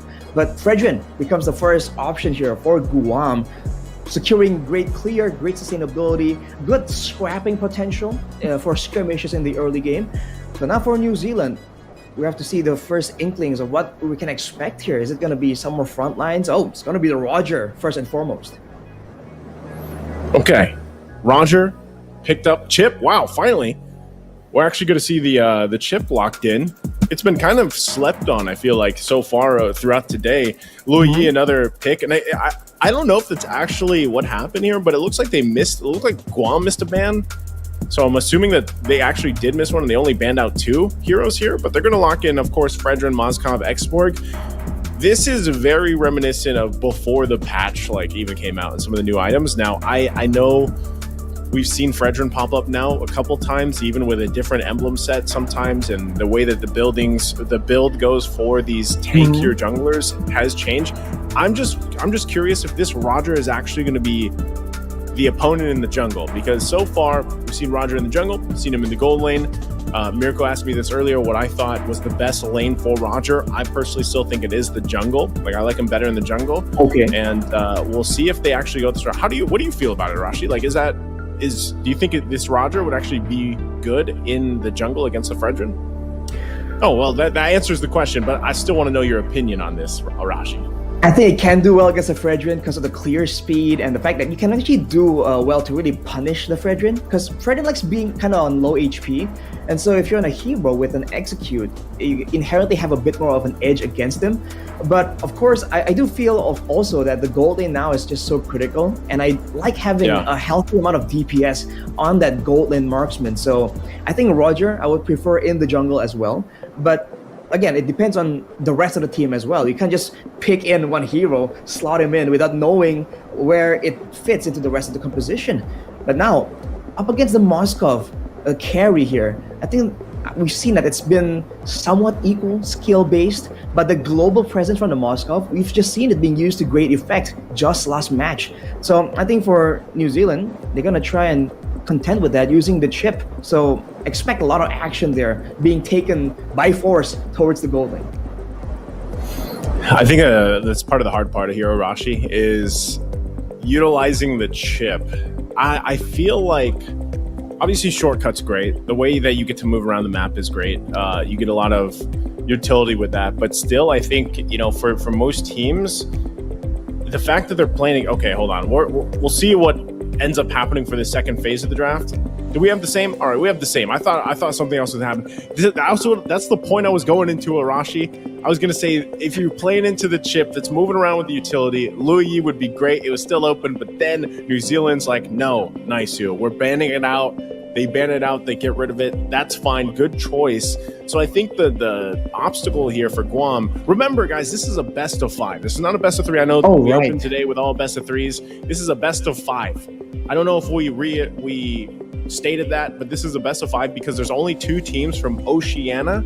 So this team, whoever wins from this matchup right here, will go directly to Riyadh in the WEC. That they'll lock that slot in. So it's down to pretty much this one series, and you want to see them both kind of get that footing started off on the right foot for this series. And so far, I'm liking the way that New Zealand is going about this. Even that last ban is the Vexana. They take care of that. Taking away a lot of the crowd control tools, knowing that they're going to be trying to barrel down as a whole, like Death Ball, as a big unit there. The Vexana can stop it in its tracks, especially with the Terrify mechanic. It can spread from one hero to multiple heroes as well. So taking away the mages as well is the option here for New Zealand. We're seeing a Minthithar in the bans, by the way, Naisu. So I'm not sure if that's actually what it is, but that also means that they're really concerned about all these gap closers, all these dashes that New Zealand might probably try and secure for themselves to go for something that just dives all into the backline. But with a Fredrin and an X-Borg, I'm not even sure if New Zealand wants to just go in such a frontal manner, you know? Ah, man. Okay. I'm trying to think here for New Zealand, how they're going to round this out. They still need... There's the XP lane, I guess. Esmeralda locked in. Interestingly enough, the last pick needs to be a mid lane, unless something crazy happens. I don't know if that is. I can't completely count it out because earlier we saw Teresa mid, true.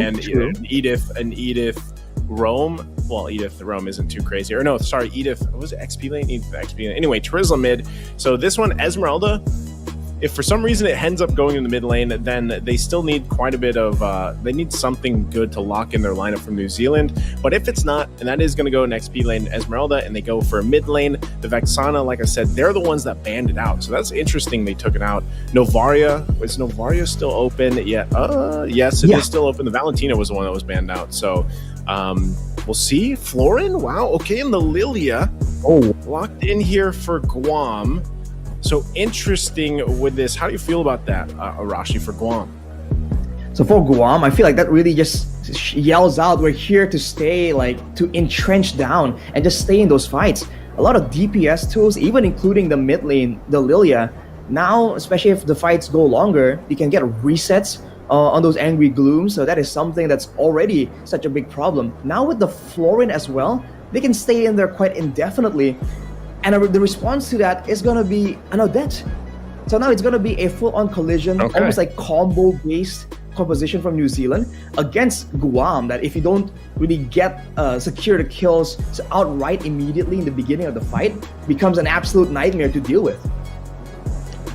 Okay, Odette, I'm liking the Odette being locked in here because the biggest threat I see from this is obviously utilizing the chip. You shortcut in, boom, here's the whole team fight. Or even if it's just an Odette, you actually don't need to send everybody. But if the Odette goes through, Swan Songs into the Guam here as a whole, that's something you really have to respond to and deal with. So I think scaling wise though, one thing that they really have to deal with is the healing throughput from a Florin. Like, we know that she's probably, I don't know actually if she has more throughput now healing than Estes, but I'm pretty sure it's pretty high, especially the fact that she gets some like true healing through that. But this, I think, is the biggest thing that New Zealand wants to answer. And we know there's so many items now that can deal with the healing here, Arashi. But let's go ahead and jump into the game.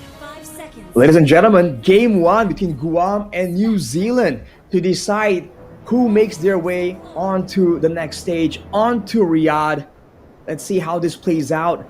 Looking at the compositions, it's all DPS against a lot more combo, a lot more burst heavy.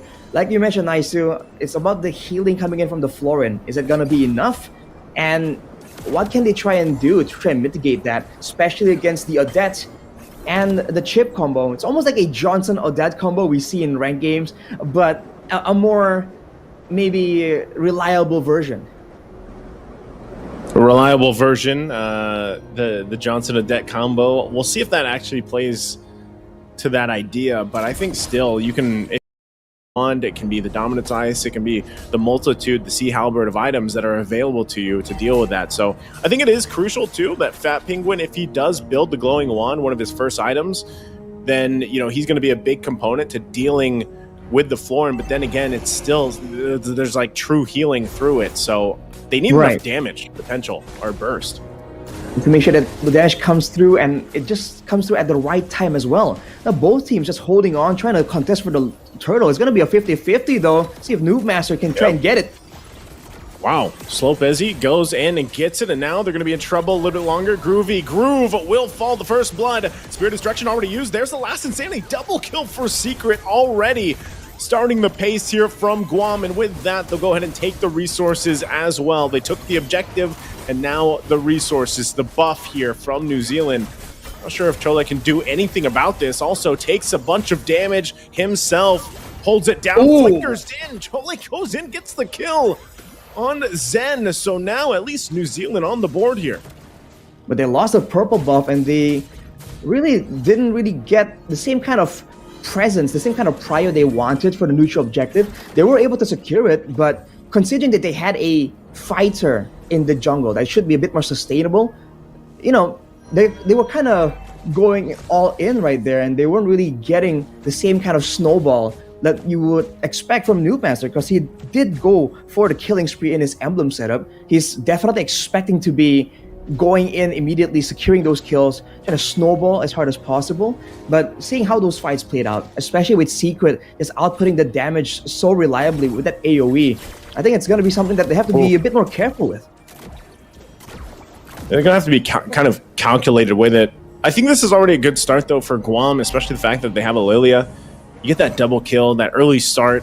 I think he just picked up the Enchanted Talisman too, so already locking in that first item. It's going to help them out in some of these early skirmishes already, and that's something you can always rely on, once again, is having a Florin here. Anytime you draft up... Oh, wow. Fat Penguin, as I was just talking about, the Lilia gets a kill off cam, and now going to fight in the mid lane once again. The damage potential is already there, and extending the team fight with the healing, and Groovy Groove has to get out. He'll be fine. Kai picks up the Corrosive Scythe here, and now with all that, next turtle is going to spawn up. That's a nasty composition from Guam, man. The X-Borg and the Lilia just outputting damage so regularly, so intensely. It's almost like they're replacing the DPS. I mean, Kai wasn't even part of that fight just yet, and you can see how difficult it was for New Zealand to stay in the picture. Now Groovy Groove getting jumped on, but the turtle might fall to the hands of Guam. Yep. Oh, yeah, Slopezi gets it once again. Spirit Destruction into the fight. Now they're going to battle it out once there. Fat Penguin goes down first, and now Noob. Oh, multiple members just getting wiped out here from Guam. They're going to force Touch My Bun out of there. So New Zealand not able to get anything. Not the turtle, not any kills either. And this is the power also. Just think about it, the focusing mark with this lineup from Guam, making Secret even that more deadly, landing those blooms time and time again. The focusing mark definitely played a role, but New Zealand clumping up together right there. The last insanity from Zukato Zen just immediately demolishes everyone who are trying to really stand their ground and match up against Guam. If New Zealand wants to go for something like that, they have to wait a bit longer for their members to secure the first kill at least reliably. Because with a carry, with a Roger, there is a chance that they can burst down the first member, the main front line, before the fight even begins. But therein lies the problem, right? The X-Borg now going in on Shloi. Last Insanity going to use again. New Master was the first one to go down and still going to find it out. There's shields being taken as well. Groovy Groove could be in trouble. Pops the Vengeance will go down anyway and still try to hold it together. But again, they lose 3 bodies. Fat Penguin not going to be able to use that Swan Swong the way that he wanted to. And it's another kill. New Zealand loses this fight quickly in the bottom lane. That's unfortunate, man. We were talking about the global presence coming in from this chip, but Guam doesn't care at all. They're gonna overwhelm you, pull you into their pace, pull you into their fights, and you're seeing that Groovy Groove wants to try and make opportunities happen for his team, but he's not allowed to do so. On the other side, Touch My Bun is able to actually get a turret in exchange, so small victories, but overall, the same underlying problem still persists for New Zealand. They can't match the damage output, and they can't really deal with all the AoE, and they're running out of options here to really force Guam to split apart. They can just stick together as 5, and New Zealand don't have ways to split push or don't have ways to crowd control to kind of break up the formations. Yeah, this is already a game in a situation where it's slipping out of the hands of New Zealand for game number 1 in this best of 5.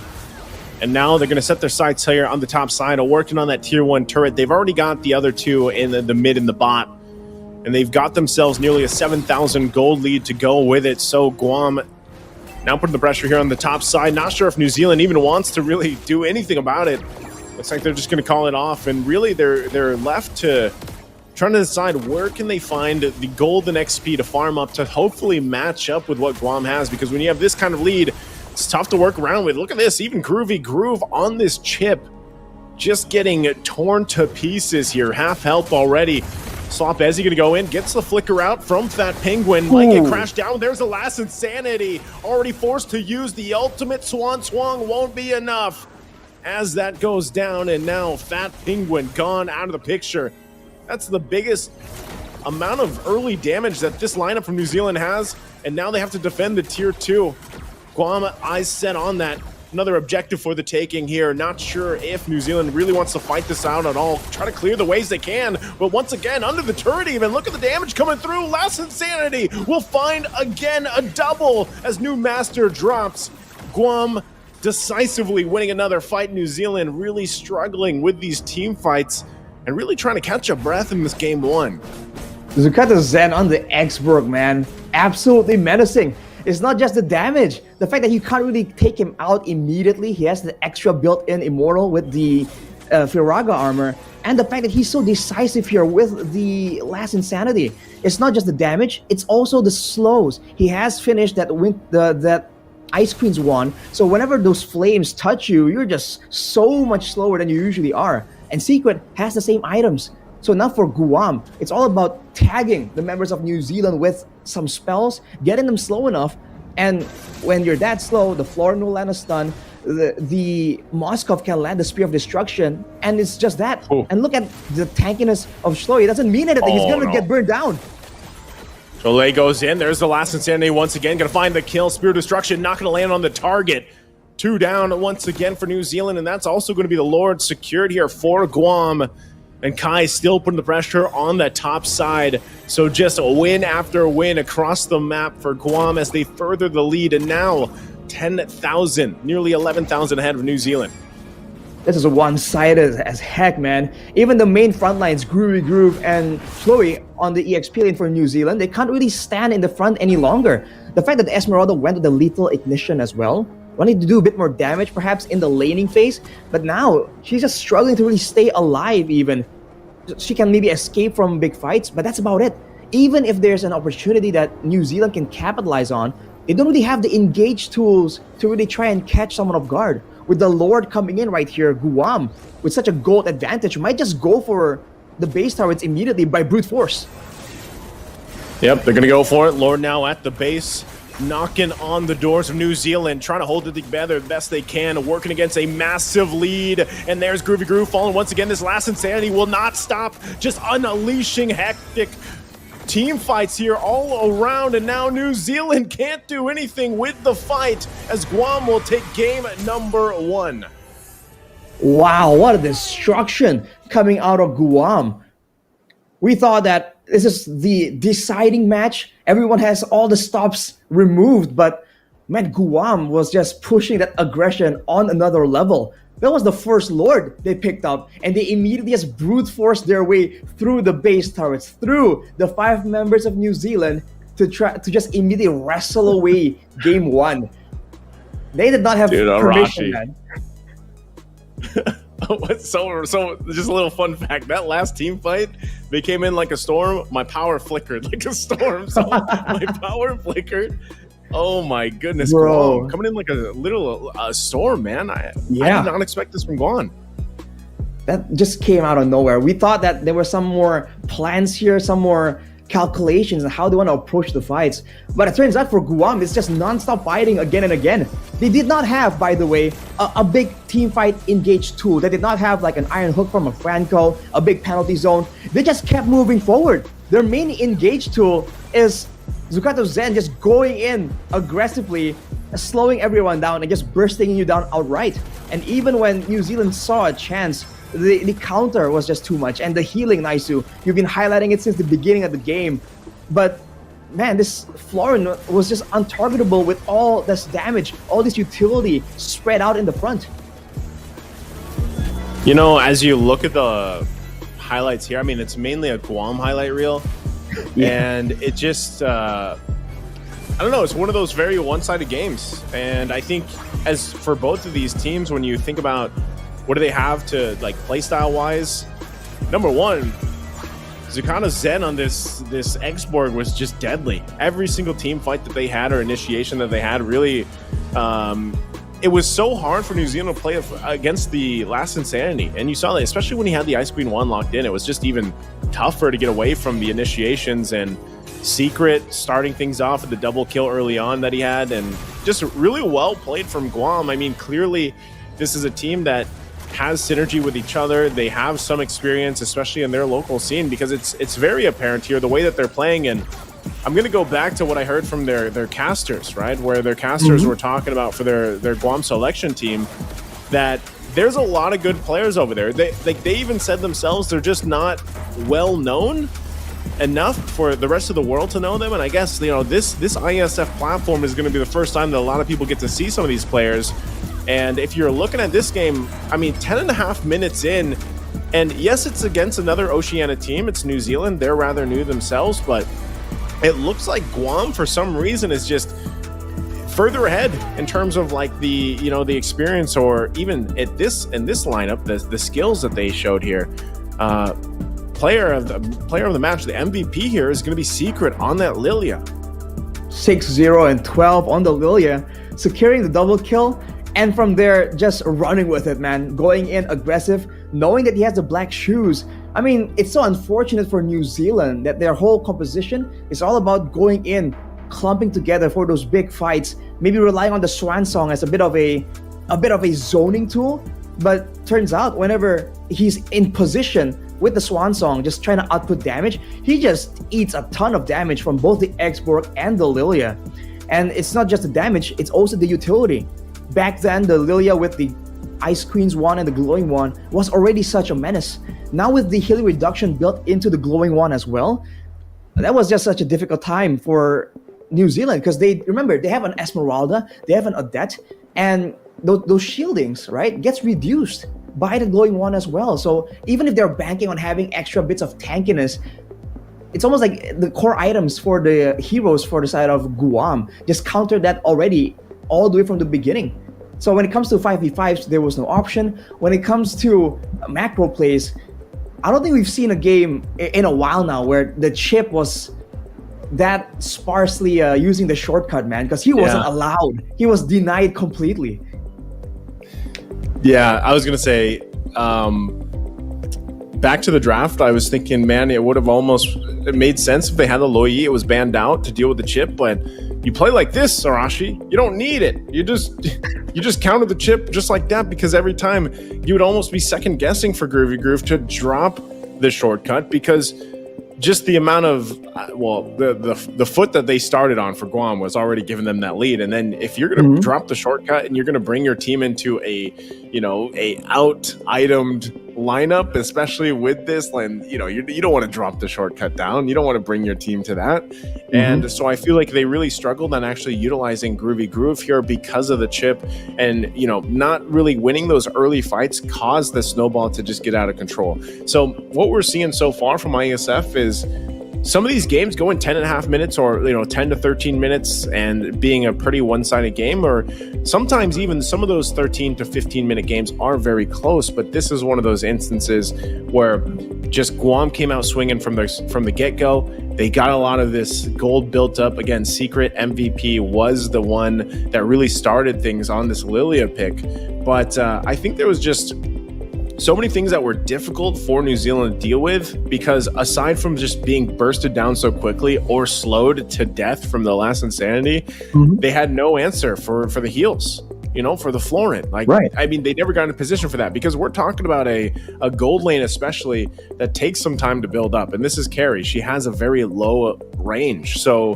when you got to deal with an X-Borg, how are you going to even be able, let's say even if you had the items on a carry, you can't really fight the way you want to move around the map or move, movement or anything, because of the last Insanity and just everything being thrown at them, especially on an AoE aspect when it came to those team fights. So this was a really good draft from Guam. I mean, when we first saw it, I was like, you know what? Yeah, this can work. Great to see the Florin pop up, because we don't really see Florins or the Estes. We saw a little bit of Rafaela pop up through Iesf so far, but overall, this was an interesting lineup that they brought for game number 1. And for New Zealand, while we wait for the draft here, there's still a lot that they can do, that they can adjust from. It is a best of 5. That was only game number 1, so maybe this was their, let's kind of get settled in type of game. It was a quick run. It was 10.5 minutes, but maybe the game 2 will be different for them. Yeah, maybe they're just testing the waters, right? Just making sure, okay, I want to see what you got. I want to see how you want to set the tone for the fight. And maybe now, if they make the read that Guam just likes going for all these all-ins, all these big fights, then maybe now if they draft a composition with a lot of crowd control, a lot of engages, right? Something like a Minion Fury, penalty zones, stuff like that, then maybe they can get the better hand. Because at least for this game, we saw that there were tools available to the side of Guam that they weren't really using, right? We saw the Spear of Destruction play a part, but for the most part, they weren't playing the same way Malaysia was doing, with a semi-split push, a global play. So if it's only gonna be fights again and again, then there's a chance that they can be countered. But the problem is for them, Guam, for them, is also game number 1 only, right? They can very easily adjust a bit more and have more depth, more flexibility in their composition. So we'll have to wait and see. I think one thing for sure, for the side of New Zealand, they're going to be a lot more respectful of the dive potential here. If they want to have especially something like a carry in the back line, I think for game 2, they for sure will be finding some kind of way to stave off the aggression, man. Because like you said, Naisu, against an X-Borg, even if you are fully built, your basic attack range is basically right up against the range of the flames, right? And it just gets a bit too dangerous. So I think for sure there will be adjustments, but the question is, how long will New Zealand take to really recover enough? And this is before talking about the mental game, right? There's a lot of pressure right here, a lot on the line, and for both teams, this is like their big opportunity to try and break out into the international stage. I think that's a really good point, Arashi. And really, when people tune into this, they're gonna see there is a difference in some of these countries really competing, and maybe the experience they have. But that's why I went into before we went to the draft for game number 1. I was like, for a lot of these countries, and we heard this even back when we were doing interviews with Africa, a lot of this is just some of these countries and these players are so happy that now they have a platform to join these international tournaments is number one. Number two, they get a chance to actually compete with some of the best players in the world for MLBB. And all that does is, obviously gives them the experience, gives them that opportunity to make a name for themselves in some way or another. Because think about the actual possibilities of, having these platforms like Iesf, where you might be in a region that isn't as developed, say for example, a country like Malaysia, Indonesia, Philippines, and maybe you get spotted. There's talent all over the world out there. I feel like there's hidden talent all over the world, and you never know now that MLBB is in such this way for competitive pro play where, there's imports and exports everywhere. So you never know what could happen here. But for Iesf, I think the main thing is being a part of this competition, getting your name, getting your country, fighting for that pride for the country and out there.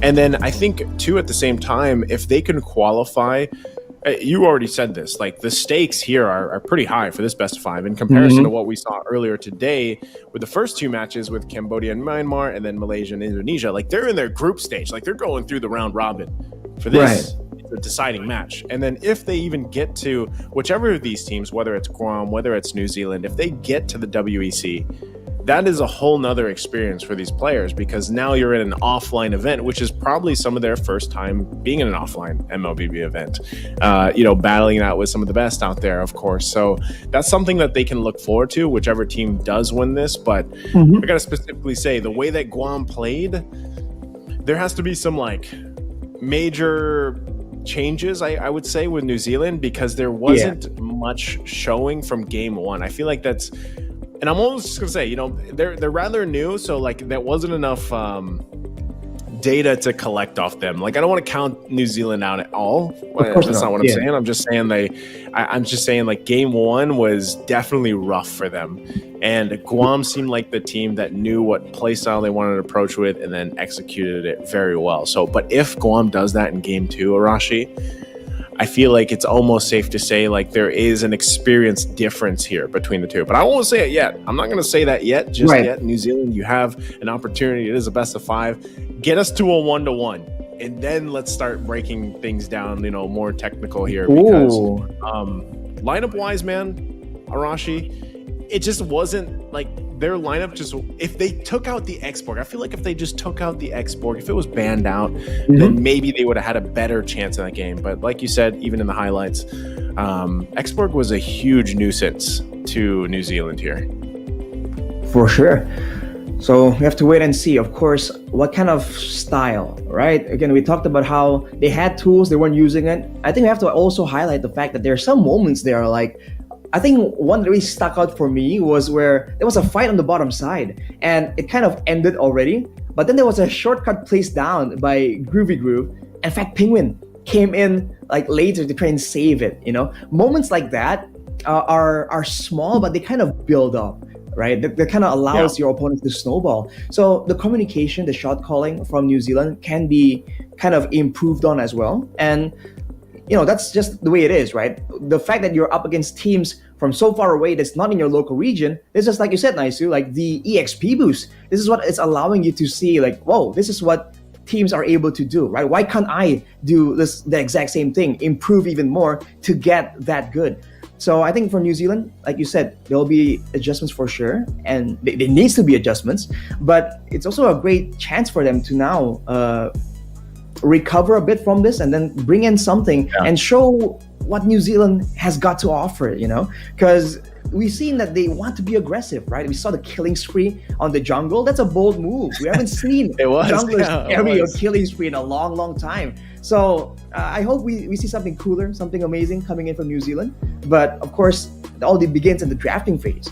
And you have to wonder, again, what kind of adjustments, right? Because you said it's not just about the damage, it's not just about the utility, it's also the healing and stuff. It seems like Guam has, I guess, more experience because they've had more layers here that needs to be dealt with by New Zealand, and whereas New Zealand is a bit more straightforward. So I think right immediately there in the drafting phase of game 2, we're gonna see something of that nature.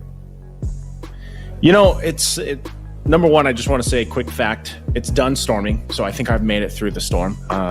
Internet and electricity holding on together, because I was so worried for you, Arashi, but I had to call Mirko back here. But I was also, while you were explaining that, and kind of what New Zealand needs to do to change things up. Part of that is me thinking, like, what did they play in their qualifiers during the OCC qualifiers to get them here?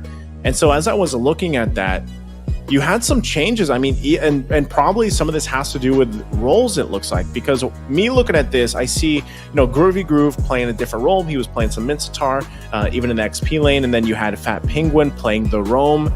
So I'm just wondering if they're still trying to figure out what fits the best for their style, because even Fat Penguin through the qualifiers in one of their games, which I believe was a sweep, to get them here, he was playing like, Angela, there was a Kaja, there was a lot of these roam picks that are still actually pretty good picks and valuable, and they could use. I mean, even Noob Master was actually the jungle during the qualifiers. So that's why I had to go back and look, because, of course, we see this quite often where teams will change roles, or they'll even have some new members for ISF as they get ready for that and everything in comparison to what they compete with.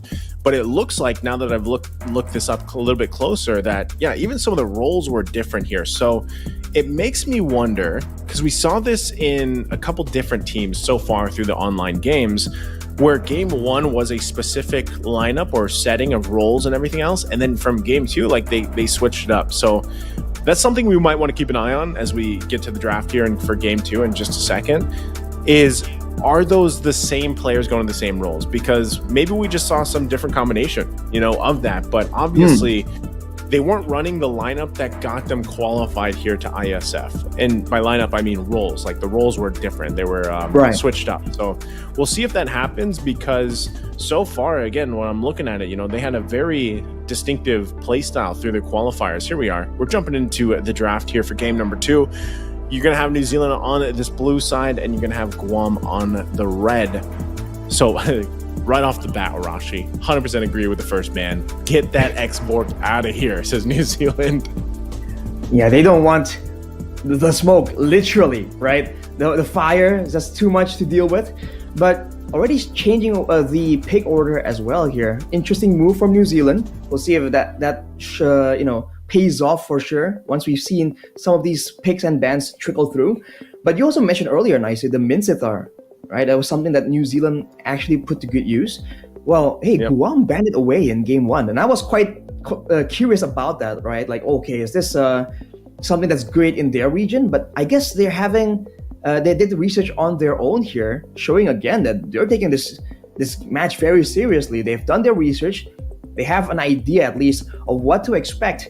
And looking at the bans right here, Fredrin on top of the X-Borg, considering the amount of DPS slows coming in from the side of Guam, that Fredrin actually played a role as a bit of an engage tool, right? And part of why New Zealand can't really approach the neutral objective fights properly was also due to that quote unquote Fredrin advantage with the healing, with the damage. So not the pretty good ban for the side of New Zealand, but we'll have to see what exactly do they want to pick and what do they want to force onto the side of Guam.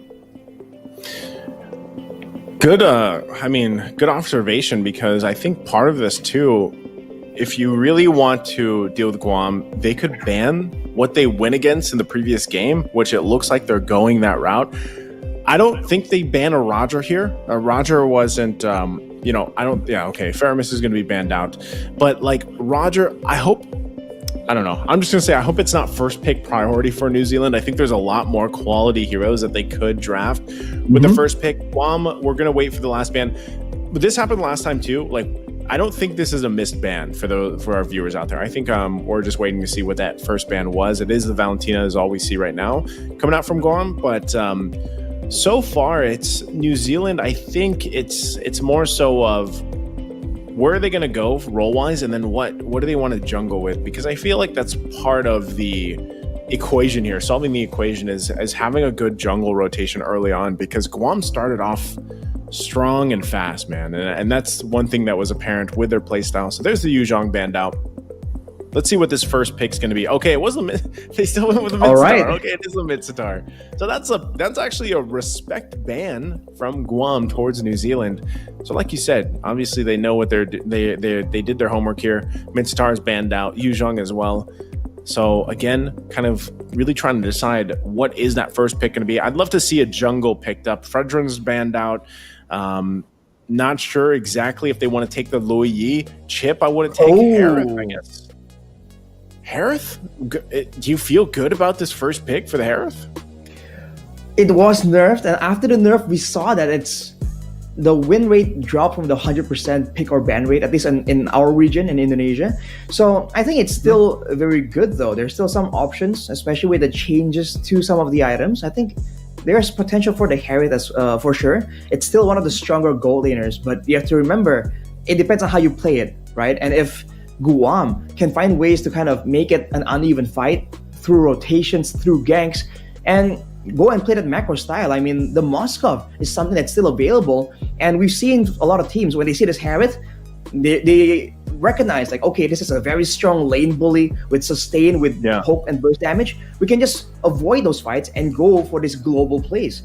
But Guam going for the Ruby and then the Esmeralda. You know, we haven't seen a lot of Esmeralda since a couple of seasons back, but especially in this for these two teams, I guess, that Esmeralda, it seems to be something that they really enjoy. And I guess against the Harith, there is some value here to be found from that Esmeralda pick, but they've only shown one pick, you know? I feel that Esmeralda pick came out a bit too fast. I think it was a good answer, I guess, for this. I mean, purely for the Harith. Like, that's all I'm thinking. Purely for the Harith. They lock it in. Florin, okay, so interesting that they will pick this up. New Zealand will pick this up, even with the Esmeralda coming up early on. Again, it was Esmeralda that was played by New Zealand previously in game 1, and it did not work out the way that they wanted to. So Guam obviously picked this up to deal with some of the Harith at least. And of course, now you have a Florin also picked up and locked in for New Zealand. So for Guam, it's really kind of dealing with that. And I would be surprised. I'm wondering if their jungler has a Baksha in his repertoire, because he could go ahead and pick up the Baksha. And we saw so far from Baksha's work with the, I mean, obviously he's got his passive to deal with, you know, some of that healing and the shielding and whatnot, but we saw a lot of Bakshas actually pick up Glowing Wand too. So we're going to have to wait to see what the jungler is going to be here. But carry this time around from, I don't know, man. It's almost like Guam is just saying like, hey, we'll take some of the heroes you guys had in game 2 or game 1 and we'll bring it to game 2. So, but this time around, I think a big part of this is the fact that they don't have to deal against playing into an export, because it was New Zealand that banned it out. The previous game, when it was New Zealand dealing with the export from Guam, that was a huge nuisance for them. So Guam is actually, I feel like, okay with this, with having the Esmeralda, having this carry, because they don't have to worry about that. And even then, Lui Yi is still slept on in the early phase. She gets banned out finally from Guam. Well, we're talking again about the early game being so critical, so important. And it does seem like, you know, we saw earlier, Guam got that initial 2 kills, and then it just went, it's like a graph that just keeps going straight up from there. So maybe the early game snowball is just that much more important with their playstyle. So that being said, that makes the mid lane pick so much more dangerous. I mean, Lo Yi, so strong pre-level 4, even before the diversion. If they want to go for those fights again, then that's something they have to try and keep in mind.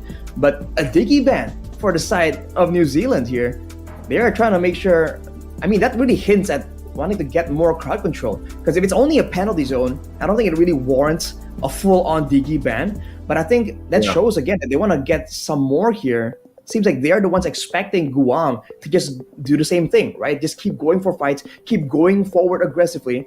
And for New Zealand, if they ban away the Diggy and they get the penalty zone and they get something with a bit more AoE crowd control, then like we were discussing earlier, Naisu, they can really go for a counter-engage playstyle. And considering that now Guam are the ones with a vulnerable short-range gold laner, that can very well pay off. It could. I think it could be the right choice for them. Wow, Dyroth. Okay, Dyroth's going to be the last ban.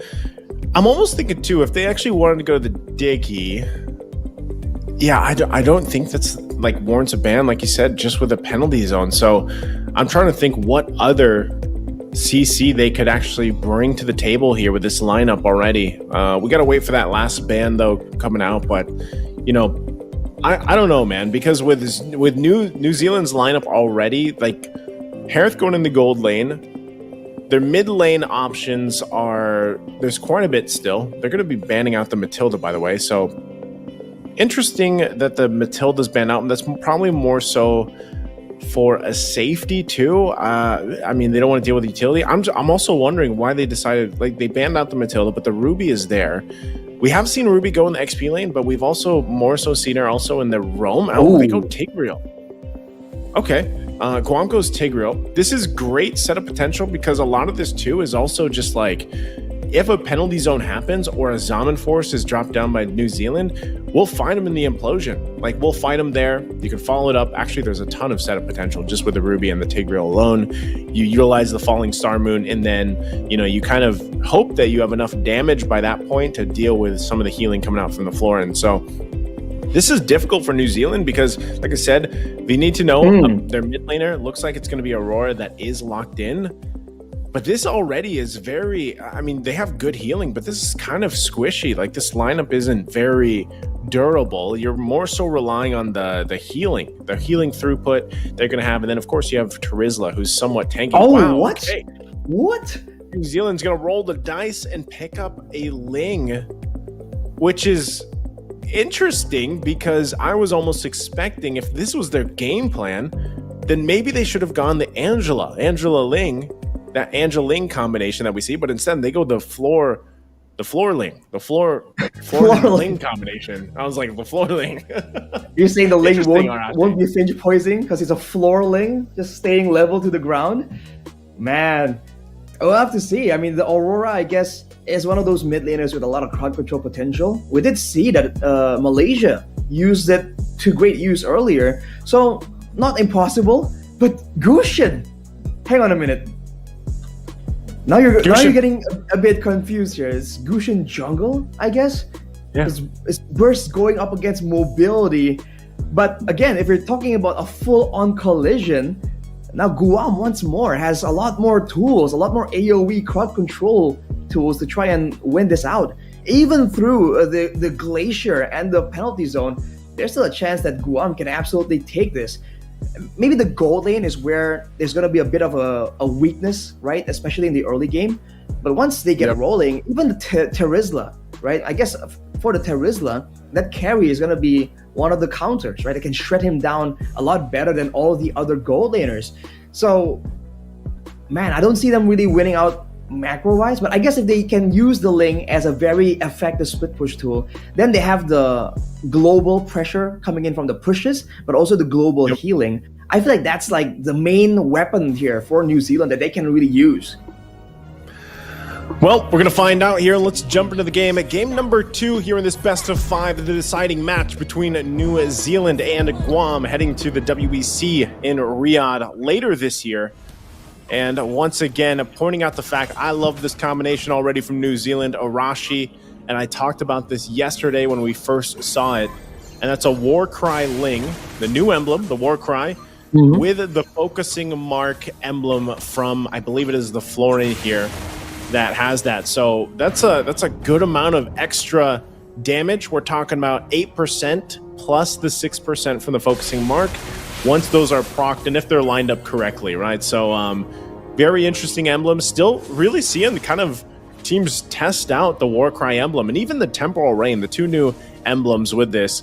And I know you guys have probably watched a lot of, you know, clips and whatnot and streams of pro players playing the Gusion right now, especially with some of the changes. So this will be interesting to see how this plays out in this match. Yeah, there are a lot more items available for the Gusion when it comes to like the build path, but look at this. The crafty Tigreal level 2 gank from the bush, something we haven't seen so far at least, but immediately falling Star Moon very early on. Wow, this game is off to a very intense pace. But yeah, I guess for New Zealand, they have a lot of damage addition here with the focusing mark and the Warcry. But my concern for them is how are they going to make sure that whoever they're jumping on actually sticks around? The only stun they have is on the Florin, so if that doesn't land, everyone from the side of Guam can very easily just move out. And look at the bottom side, the Harith, getting kind of low, but we have a pause. Yeah, we're going to take a breather here, but it looks like you can see already the reason for that Esmeralda pick. You know, lock it in that Esmeralda gets that gets those shields that he wants to work against. But with this, no one going down just yet. It's mostly, you know, leading into that first turtle fight and everything else. And I think this is where we have to see. It's been a while since we've seen a Ling versus a Gushin in the jungle.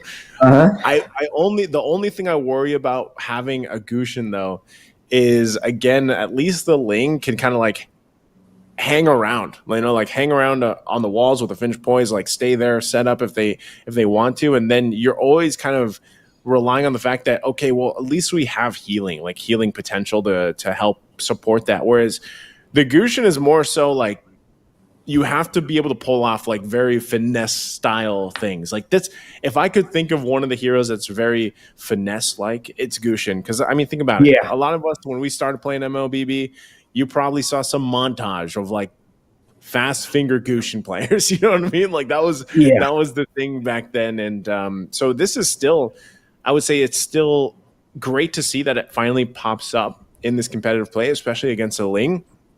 Good change of pace of things, because that's something that I've been saying about this new update, this new patch, was like, you know, this is refreshing. At least that's what I would say. I would say this is a very refreshing kind of meta that is forming. I don't think it's established yet, and a lot of these teams are still figuring out. I think even, you know, you guys' interview earlier on with Coach Arcadia, it would have been great to get a chance to ask him, like, as a coach, what do you think of the new patch and all these items and these changes happening? Like, where are things going from his perspective as a coach? Because I feel like still a lot of these teams are really kind of testing the boundaries or the limits of where some of these compositions and heroes can go. I think I gotta agree with that, man. The meta is definitely still very, very new. The changes just happened. So I think for a lot of people, though, it's a very welcome shakeup, right? Because for the longest time, fighter in the jungle, play for neutral objective, that has been in play for so long. So I think the changes indirectly kind of brings more validation, more legitimacy to some of these assassins. Validity, whatever big word you want to use there. You want to. So it makes the assassin look more viable. But at the same time, with the changes to the Lord as well, you're seeing that, you know, it's a great effort here by Moonton to try and shake it up, make things exciting once more. Because, you know, the game is only as exciting as it is for a while. When everyone knows what to do, does the exact same thing, that's where it gets kind of boring, right? So I think it's a long-awaited shakeup. It's been a long time coming. And as far as I know, a lot of people I play with are all very happy with the changes, man. They think it's more fun. They are? It puts more heroes that haven't been really in the conversation at all back into the at least playable level. So I think it's great.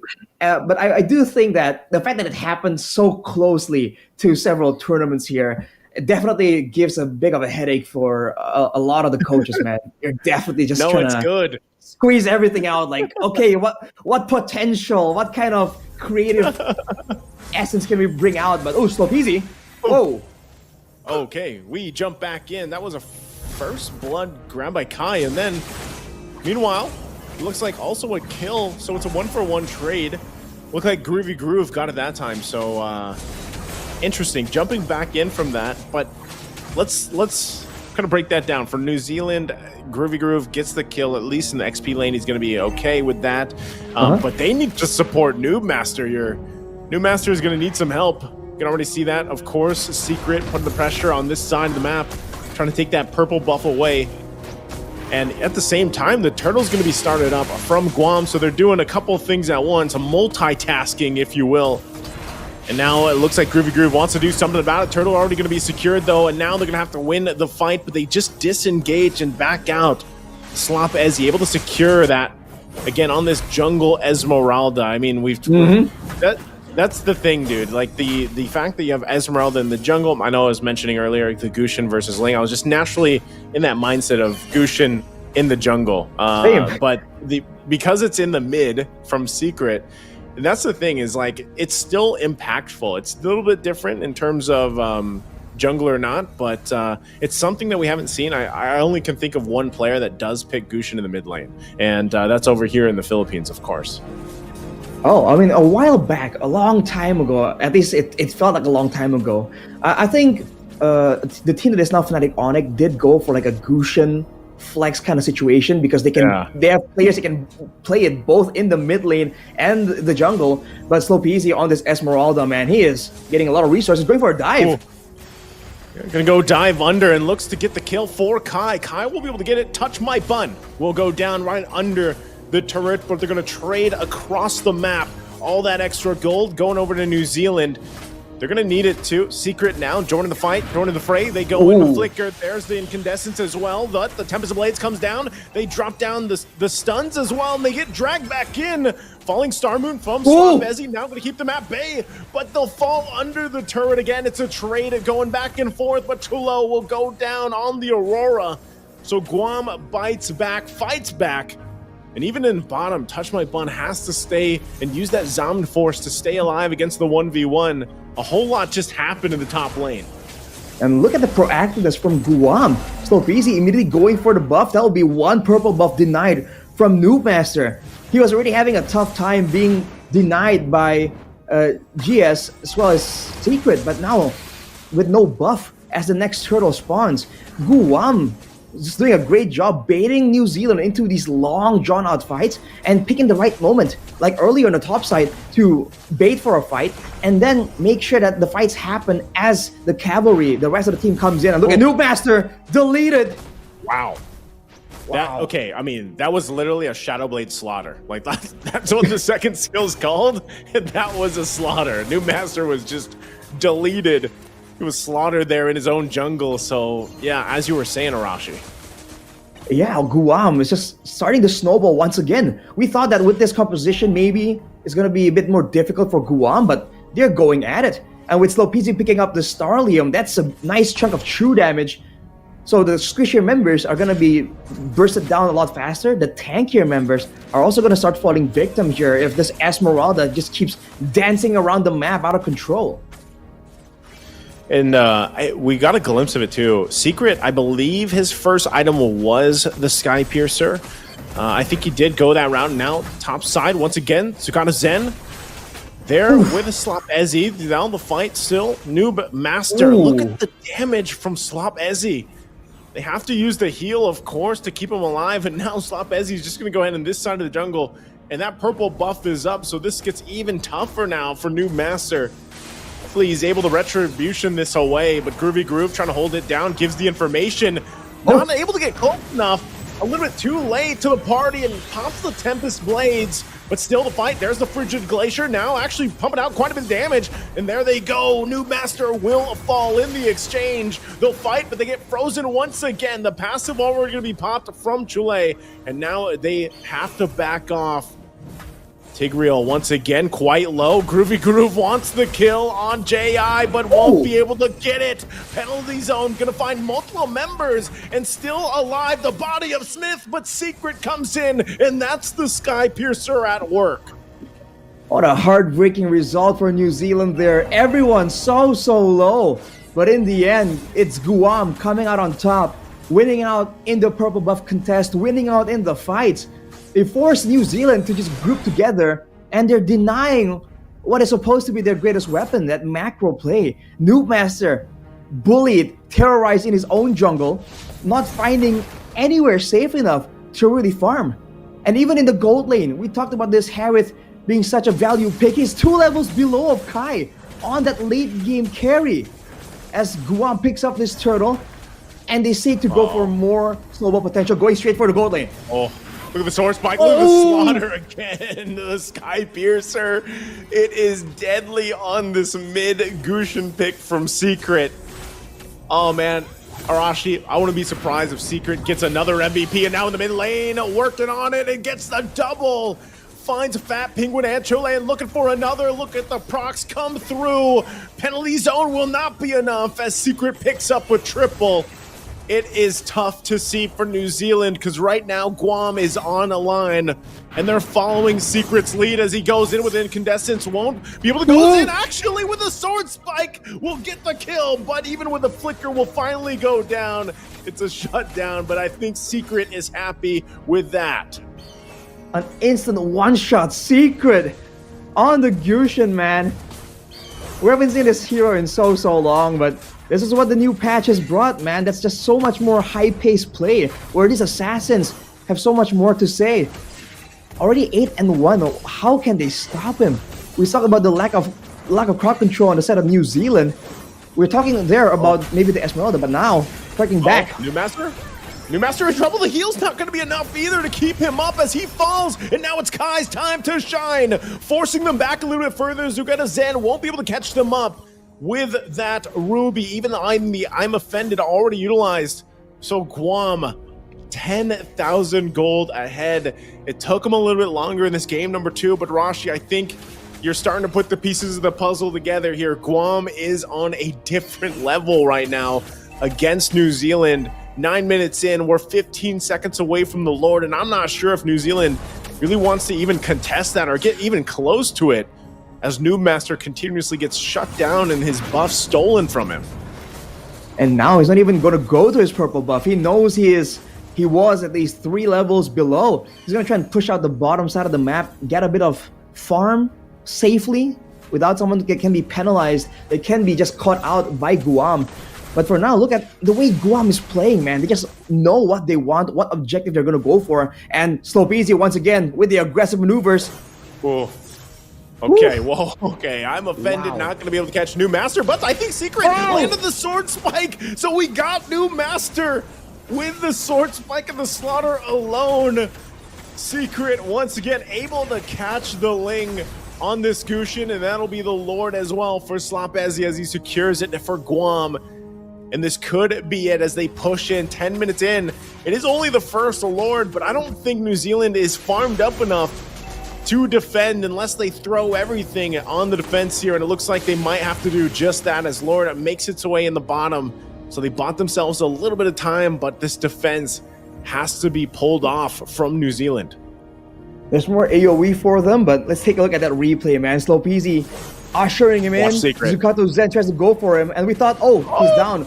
But Secret, man, immediately deletes him, gets out as well. Smooth operator as the waves come in, conceal from the side of Guam. GI3S there on the Tigreal, using that conceal, finds himself beyond the turret. We'll go ahead and scoot on out of there. So they get the shields. That's about what their whole plan was there on the top side. Now that the Lord is making his way to the bottom. So once again, New Zealand on the defense. JS goes in with a huge implosion, but Secret will unleash. They get stuck with the frigid glacier, but still gonna find it out. The turret's down. JI3 finally goes down in the exchange, but Kai finds another kill. And once again, Secret waits on the whim. Might go in, but second guessing it. Takes too many shots as Tolai keeps him at bay. So a good trade. New Zealand still in the game for now, but there's the falling star moon from Slopezi. Has the shields while Kai works on the base, and it's going to be too late as Guam will take game number 2. Another great showing of aggression. Not breaking at all, going full speed straight towards the crystal. And that'll be New Zealand taking a defeat in game 2. They tried their best and it looked a lot more stable until it didn't.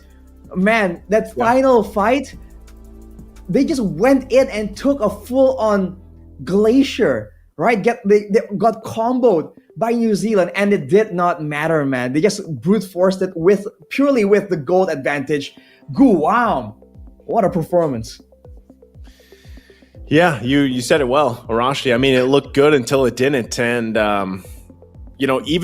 even the Gushin pick, like originally when I thought that was going to go in the jungle there and it ended up going in the hands of Secret, he's got to be MVP of the game anyway. Like whether we see that or not, Secret had a hell of a game on this Gushin. We're going to take a look at the highlights here though in just a second and see, once again, a very dominant highlight reel here for Guam.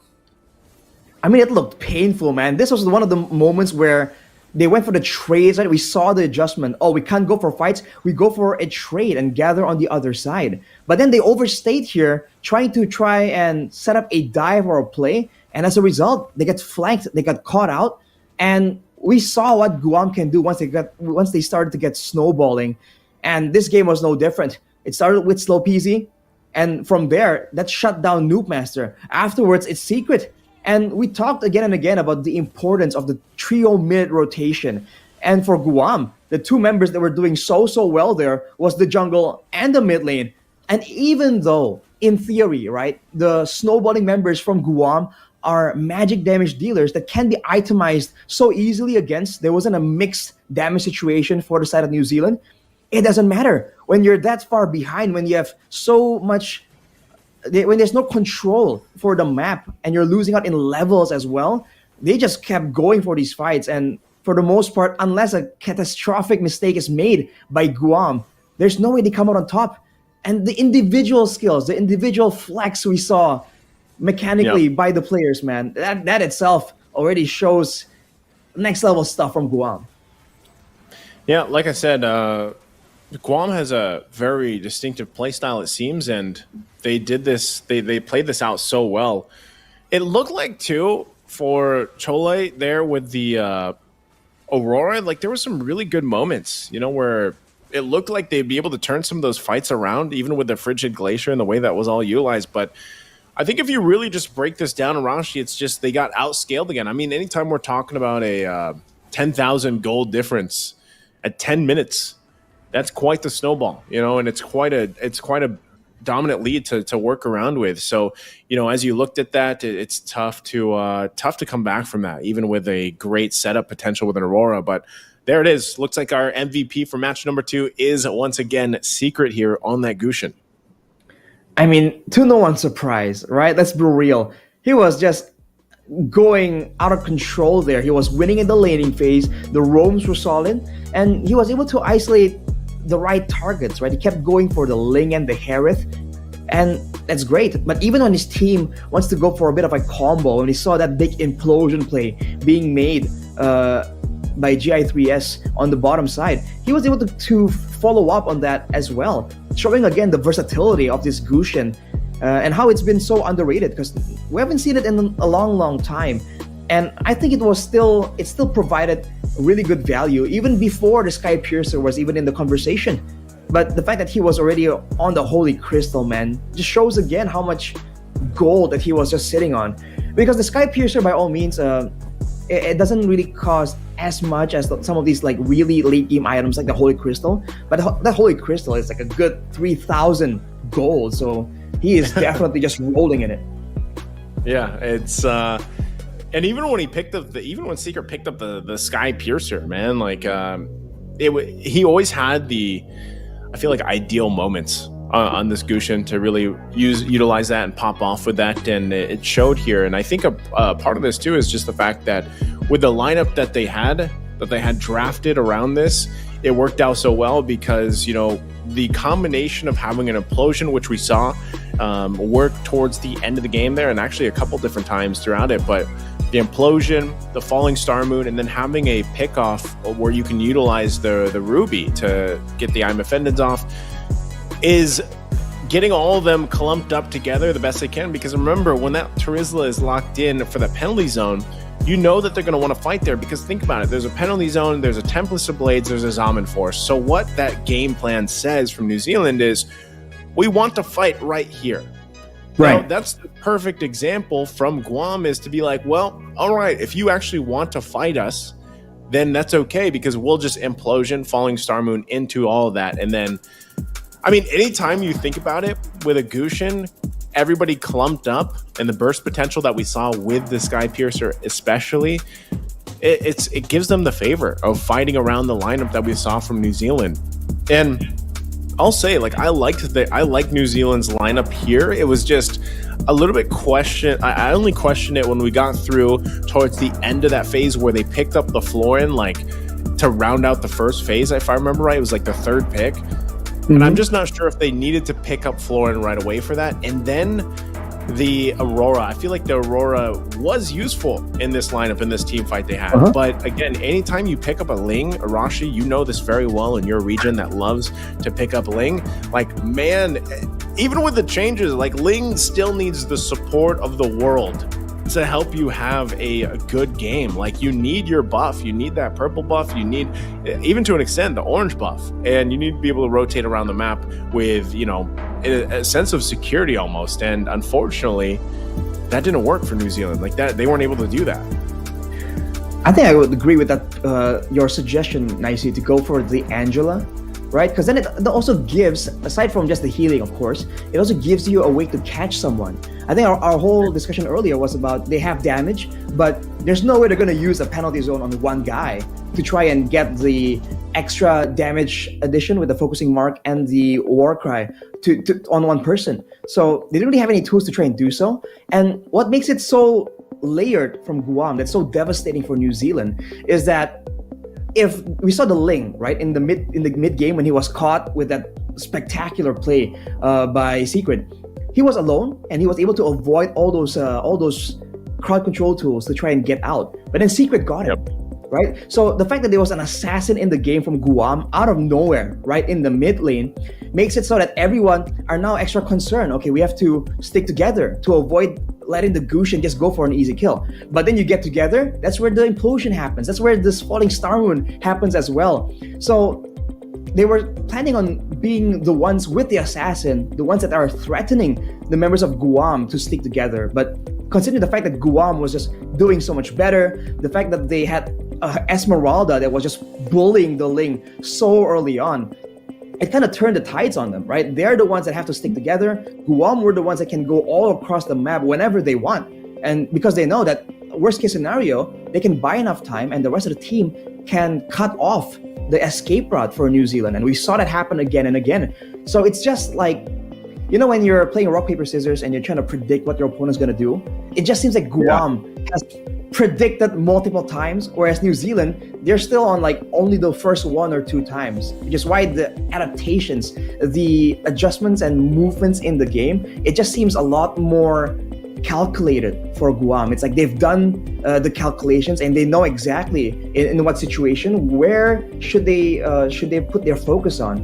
And that just leads to great performances like we saw earlier. Even when they were comboed, they didn't seem to fluster and immediately go on the run. They're like, okay, no, we've calculated this. We're 10k gold ahead. We'll take a glacier, right? We'll take something. Yeah. But, you know, in the end, we know that we have what it takes to win it out. And I like the fact that despite being a newer, younger region, they had the guts there to just go for the end, even though technically they gave up 2 shutdowns. It kind of got kind of close, but they still went for the end there, even though it looked kind of close. I like the fact that they dared to do so. It's a good point because I don't know. So far from, I think I said this earlier, and now I feel like I could say this with confidence, Arashi, that Guam is playing on a different level from game 1 to game 2 here for New Zealand. And I gotta say, I'm happy that New Zealand is part of this, and they got to compete now in the OCC, which is their league over there, and that's how they qualified for this and everything.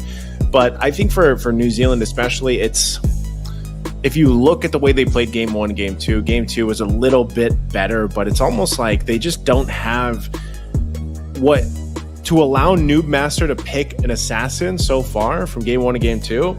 It just hasn't worked out. So almost like I want to say, like, if they don't want this to be a sweep, because Guam is on that track right now. Like they're very dominant game 1s and game 2. So like, if I'm looking at New Zealand on what they could do to change things, I'm still going to go back to the fact of maybe they role swap and play what they played in the qualifiers. Maybe that's part of it. Maybe, but then again, who's to say that this is what they practice and this is what worked best for them? So if that's the case, then good. Do that. But I think part of this is if Noob Master can play just a tankier jungler, where you don't have to rely so much on Noob Master to get these buffs and to have that certain play style, and let one of the other side lanes maybe even shine, or maybe that mid lane, then let that happen. Because right now I feel like the jungle is not even the biggest issue. It's containing Secret. Like Secret, like someone needs to Right. match up against Secret, and that has to happen here because, and I think that can, like, I think that definitely you can have a good matchup against Secret, and in that mid lane, it kind of locked that in. But again, Secret has had 2 back-to-back MVP performances now. And, first the Lilia and then the Gushin pick. Like, what else does this guy have up his sleeve to be able to play? With those, like, those are so. I mean, when someone pulls out a mid Gushin, like, all right, this guy has mechanical skill. If he's going to play in the mid lane the way that Secret played that mid lane Gushin, he's got that mechanical skill. So what more can he bring to the mid lane? So I feel like for New Zealand, as we jump into the draft here for game number 3, lock in that mid lane. And it doesn't mean you have to win the lane. Like I believe it was Chalui that played it the last 2 games, like mid lane. Just go toe to toe, like stay alive, rotate well for whatever jungle. And that's why I'm going back to the point of give Noob Master a jungle where he doesn't have to rely on all these buffs. So you can just focus on farming up objectives, and then you let your mid lane, Chaloi, go with you, rotate with you as a 3-man, and hopefully get a snowball on your side, because we have not seen that yet, Arashi. We have not seen New Zealand have an advantage early on, and that's what they need. So establishing that is going to be really from the early point of the game with that mid to even jungle combination, or whatever roam they decide to go with. So first ban's still going to be that Respect Minsator, by the way. Yeah, it must be that good in the hands of New Zealand for Guam to respect it so much.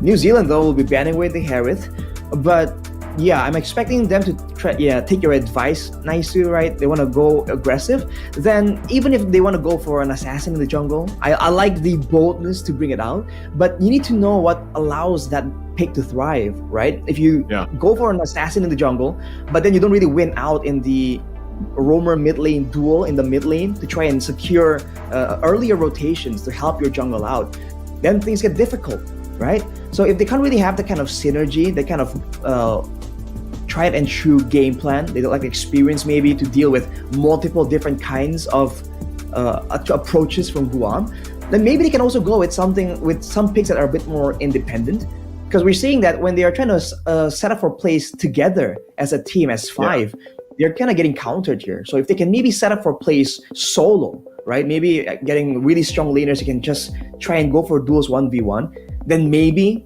they can do a bit better. But at this point, we're just naming possibilities. But for New Zealand, though, I think they're really respecting this 5-man collision against Guam. So that's why the Faramis hasn't been let go at all this match. Yeah, it hasn't. So, Guam sticking with the bans that they have, I think is, even if they let some of these slip through, Arashi, I don't think, I don't know, unless these are just pure power picks for New Zealand. But even when I look back at their games, like, they had quite a few unique heroes that they brought out during their qualifying matches. But so for this, they still go with these similar bans, and I think it's more so Guam just being very confident in whatever lineup that they actually pick up. And it's more so, like I said, New Zealand, you want to focus on what can they change going to this. And so even as they get through this last ban, I think it's Guam's going to take whatever they want for that first pick. Exborg was still a good choice because of what happened in the game 1. But for New Zealand, when they get those 2 picks, Louis Yi is still open. I feel like that could, unless again, Louis Yi has changed a little bit because of the cooldown for diversion and everything. But, for New Zealand, I'd love to see them hold it together versus in the mid lane against Secret here. So, but you do have also to take note, you have some substitutes going on here for both the teams. Ooh. So Secret and Zugato Zen have swapped with Giyu and Akuma. So this isn't going to be Secret in the mid lane. So I'm wondering, as they switch this, it's good to get those reps in for the substitutes here as well. So I'm wondering if this is just going to be the same layout, if you will, for Guam, and same playstyle. That's surprising, though, the fact that out of nowhere here they pulled out a swap. Because Nice, you were talking about New Zealand, like maybe swapping out the roster kind of when it comes to roles and all that. But Guam here with an absolute curveball. They secured a Fredrin, so clear speed, ganks in their early game, all still solid, still pretty flexible. I don't think we've seen it flexed back, in EXP lane just yet. Now for New Zealand, very early Ling pick. They are set and they're set to try and make this work. And now with the Lo Yi, we talked about the mid prio being an issue. Maybe the Lo Yi can be a solution, but showing it so early here, I think it's very risky. Guam can maybe go for something of a counter already. They have a chance to maybe pick up the Angela to try and deny that away. We'll have to see, man. I think this is a very risky move from New Zealand. I'm just wondering too, and this just popped in my head while we wait for these next picks. I wonder what server they're playing on. Like, I actually don't know anyone from New Zealand or Guam, or like have played with anyone from the Oceania region for Mlbb. So I wonder where that server is located. But I'm just thinking about here as we wait for those next two picks. But yeah, I agree with you, Arashi. Ling picked up first phase like this is quite the statement from New Zealand, and for Guam, they're gonna lock in the Novaria plus the Ruby. So it's almost it's still a problem, I feel like, for New Zealand to deal with. Can you match up against a Fredrin? Like, you already locked in your Ling, so you already went that route. You already chose this. You already chose to wake up with some violence in your favor. Your match point. This match, by the way, is the deciding match to go to WEC. So if Guam plays like they've been playing with the substitutes that they even have here, and they cap this out in a sweep, they will move forward to the WEC. So for New Zealand, this is a confident statement. Like, this is saying, you know what, we know what we're facing, but we're still going to pick up the Ling. And I did say that if they wanted to pick up that Lui Yi, gives you good damage in the mid lane, and then with this is whoa, Leslie picked up. I don't know. How do you feel about the Leslie Arashi? Because even with some of the new items, right? I mean, some of the new items are great on the Leslie, I feel like. So what are you thinking about this? I'm already going to say it. This is a big damn first phase from New Zealand, man. Can you imagine they've been hiding their true power for the first two games? They're just that confident. It would be cool. I'm just saying, it would make an amazing storyline. But the Leslie, wow. Against this composition, I don't see anyone that's kind of hard countered by the Leslie just yet. With the new items, and even before the new items, in some situations, you do feel like there's some potential for this Leslie. But right here, followed up by the Lo Yi and Ling, I'm still struggling to try and see the vision, right? See how this is supposed to kind of like fit into each other when it comes to a full-blown composition. So we'll have to see. I think it's a bit too risky as well, because they haven't seen the lane opponent coming in from Guam.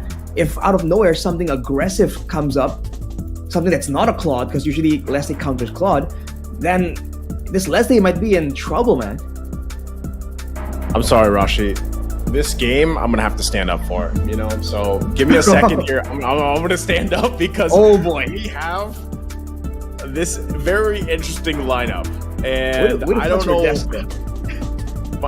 My desk is raising right now, dude. I mean, exactly. I'm living in the future, bro. I'm living in the future, right? So I gotta stand up for this one, because this is Leslie and a Ling, and then a Lui Yi. And what else could they actually round this draft out with? I mean, they banned out the chip. Yuzhong looks like it's still open. I feel like if New Zealand grabs the Yuzhong... Oh, no, sorry. Yuzhong's banned out. Yuzhong Terizla's banned out. So XP lane... What is the XP lane for New Zealand? Like, what works for this lineup here that's so damage-centric? And, like, this looks like they want to end in 10 minutes, Arashi. But they haven't gone there yet. Like, they haven't been able to do that yet. So, like, this kind of lineup, like I said, you're throwing all your eggs in that basket of let's end the game early. But then I guess you could also say, like, hey, Leslie's locked in. We know she scales up pretty scary. Like, it's kind of scary the way she scales up later in the game. I'm not sure if her build has changed too much because of the way that her true damage and everything works. So let's see. Now that we're through that Minotaur is banned out. Good last ban from Guam though here. So they're banning away. Guam is banning away just crowd control tools, possibly protection, right, for the backline, especially with the Lo Yi and Leslie. I guess there's some crowd control built in through the passive of the Lo Yi and the knockback from the Leslie, but overall, they're not very independent backliners. They can just survive a dive from a fighter or an assassin. So taking the Minotaur away is a great option. I wonder if New Zealand will default back to something like a Florin, right? Because with them being so squishy here, they can either go for a more sustain, which is is a bit more risky, or they can get some more frontliners. And specifically, if they can get a frontliner with sustain like a Uranus, in a way, it kind of fits in and works with their composition. But they went for a Kaja here, so the idea is to grab someone, delete him, and this is the Logi Kaja combo. But especially in the early game, I am concerned about how well can New Zealand actually seal the deal, right? Usually Divine Judgment is paired with a carry or something. They need burst damage to ensure that whoever gets pulled with the Divine Judgment does get secured. But right now, they have scaling heroes and not a lot of bursts. So I'm concerned if they can actually do so, especially if right now Guam picks up something beefy, something they can take a lot of damage. There's a chance that the whole game plan for New Zealand here can get thrown into disarray. Oof. Good points here, and I like the fact that they have the Kaja, but okay. Clint locked in, and then the Matilda. So this is a whole lot more that they have to deal with. So New Zealand, like I said, this is an interesting lineup, what they decided to go with, but this is a very well thought and put together lineup from Guam, whereas again, your bases are covered from the beginning until the end. You have good physical damage, you have great magical damage that scales up on the Novaria later on. We haven't seen this just yet too much, but when Novaria does come through, we have to keep an eye on the items that are picked up, the build path, because we talked about this before. Wishing Lantern, one of the items here for the mages right now, is unreal on Novaria. Like it procs on 800% damage, I believe it is 800 damage, and then it's 10% current HP, something like that. And that's easy to do on a Novaria, and you're just doing it from the back. You know, you're just sieging on forward, and so that, and then coupled with the fact that you have quite a bit of burst damage potential with a Clint, especially if he snowballs, is scary here. So the last pick wasn't Arlott. Arlott is going to be the one that locks in. So Noob Master's still going to be on that Ling, and yeah, we have things falling in place, Rashi. It's just aggression, man. More damage, more crowd control. I like the idea. We can't really stave off their aggression. The best defense is a good offense. It's something we've seen again and again. New Zealand are going to try and put that into practice at what is possibly match point for, what is possibly the final game here for this match. So it's a bold move. Like I said, I like the risk taking that we are seeing right here. But I must say, I'm quite concerned for their well-being in the Land of Dawn here. I think Guam's composition is a lot more well-rounded, and at least in the current meta, that has been the winning pattern. If New Zealand can pull it off, I'll be happily corrected by them. Well, we're going to find out here as we jump into possibly the last game. It's match point for Guam, unless New Zealand can do something with this new iteration of this lineup, this new lineup composition that they have, especially in the damage department, to take us to another game in this best of 5. The team that wins this will move on to Riyadh later this year for the WEC, and it comes down to possibly this game, New Zealand. I will say too, I like the combination still that they went with here, Arashi. I'll paint this picture every single time I see it, and that's the War Cry with a focusing mark.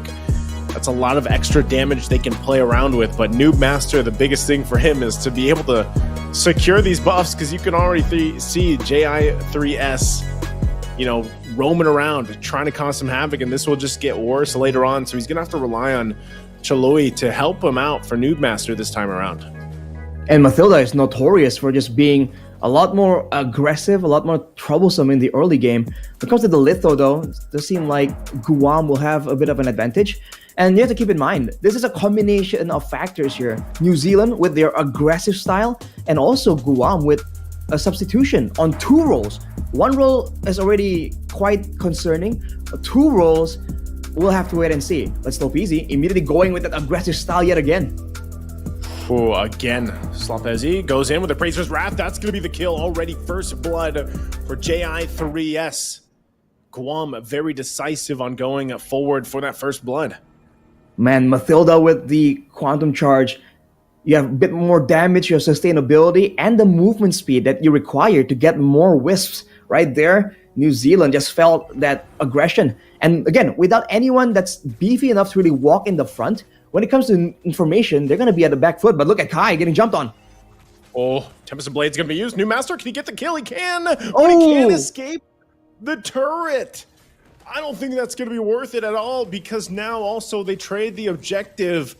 New Master, very tough situation there in the bottom side. Okay, Slopezi will go ahead, and that's turtle secured now. And look at the moves immediately towards Chloe. And they secure the kill as well. And immediately straight for the purple buff even. Guam, with changes, they seem to be just falling back into the same groove. New Master getting bullied once more.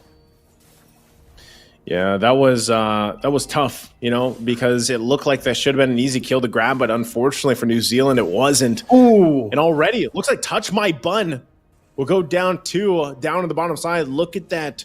Multiple members from Guam down there, utilizing again this Circling Eagle, I'm sure, from JI3S and the Guiding Wind, but now that comes up. Here's the replay, though. Is this, yeah, looks like we're going to see it here. Touch My Bun. 3 members down there come in and get the kill for Kai. That looks painful, man. Touch My Bun definitely got his buns ruffled there. On the Leslie, though, this is what you have to expect. And there's no real outplay potential there, considering that for Guam, they have a good mix of mobility and sustainability. So even if they want to go aggressive and go for dives just like that, with the Mathilda in Tau, they can actually have a lot more success compared to Nuke Master, who's forced to trade 1-for-1. But look at Chloe going for a play. Going for a play, gets the Divine Judgment. There's the Circling Eagle, but look at the damage already. Chloe goes down, and now New Master can't pick up the kill on Kai that he was looking for. Ultimate Strike going to be used, but now the return, and New Master will go down once again on top of Touch My Bun as he falls again. They can't pick up the kill. Fat Penguin, though, stuck under the turret, should be just fine, but man, Guam, the fighting potential this team has with this lineup is very apparent, and some of these early team fights already happening. And here we go, Arashi, just like before, Guam will continue to fight and take these resources away from Noob Master, and we know how much this affects these Lings when they don't have that purple buff. Definitely a tough situation to be in. We'll have to see what's the idea, though, because we saw a bit of the vision, right? The Divine Judgment into the true damage of the Leslie. It was looking quite good, but there just isn't enough damage just yet. If this was like a late game situation, then maybe whoever was pulled can get taken out. But now, it's not about that. It's about whether or not they can survive long enough to even reach that point. With the goal difference extending to 4K, look at Guam already looking for the next target. Oh, yeah, they're going to go bottom side once again. Kai joins the fight. Look at all the damage being pumped out here as it's a double for Kai. Every single time Guam just comes down to the bottom, Kai profits. Kai and Akuma coming in right here, just wreaking havoc. You have to wonder what's the details behind the decision, but man, Guam just plays unfazed completely, going at it. Yeah, so they're going to have to go ahead.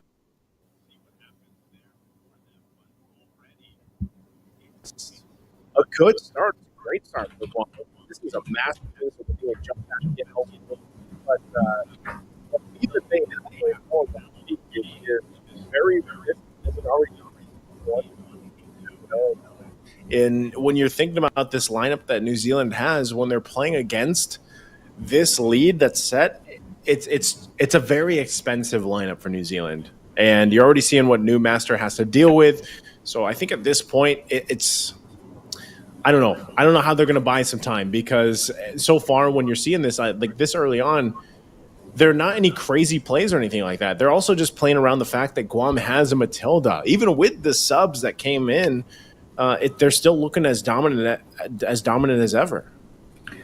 That's the surprising part, because I thought we were going to see a bit more of a dip, an adjustment period maybe. That's usually what happens when two new players come into the roster mid-game, right? You've played two games in the match with different people, and then you replace two of them. It usually doesn't really look that smooth, but that's just the way it is with Guam right now.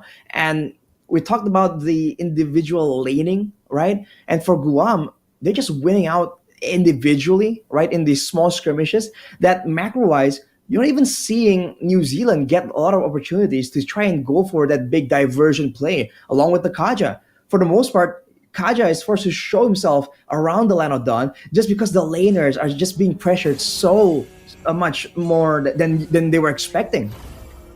Oh man, as we jump back in, you know, pressure or not, like look at this, right? 7,000 gold ahead nearly already for Guam at 7.5 minutes in. This is a tough area to be in if you're New Zealand or any team out there that is facing this kind of disparity in terms of gold this early on in the game. So, you know, with that, they also lost that third turtle. So what this means for New Zealand is once they even have that Lord come up, they're not going to be in a situation to really fight.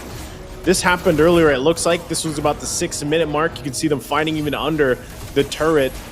And now once again, this is another fight that broke out earlier on in the mid lane, forcing them further back, and a shot from Giyu as some of the team fights that we missed when we had to cut to us and back to the game. And this was that third turtle that was secured there. So again, you see how Guam just asserts themselves on this part of the map from New Zealand.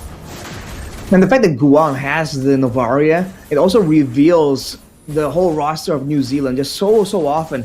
That's before talking about the poke damage. The fact that the Loyi kind of gets denied, always getting spotted by the Novaria, always getting shoved in by the Novaria, one of the faster clears in the game of all the heroes. So Guam just winning based on pressure, and even when it comes down to solo execution, they're just doing better. And GI3S with the Genius Wand, what?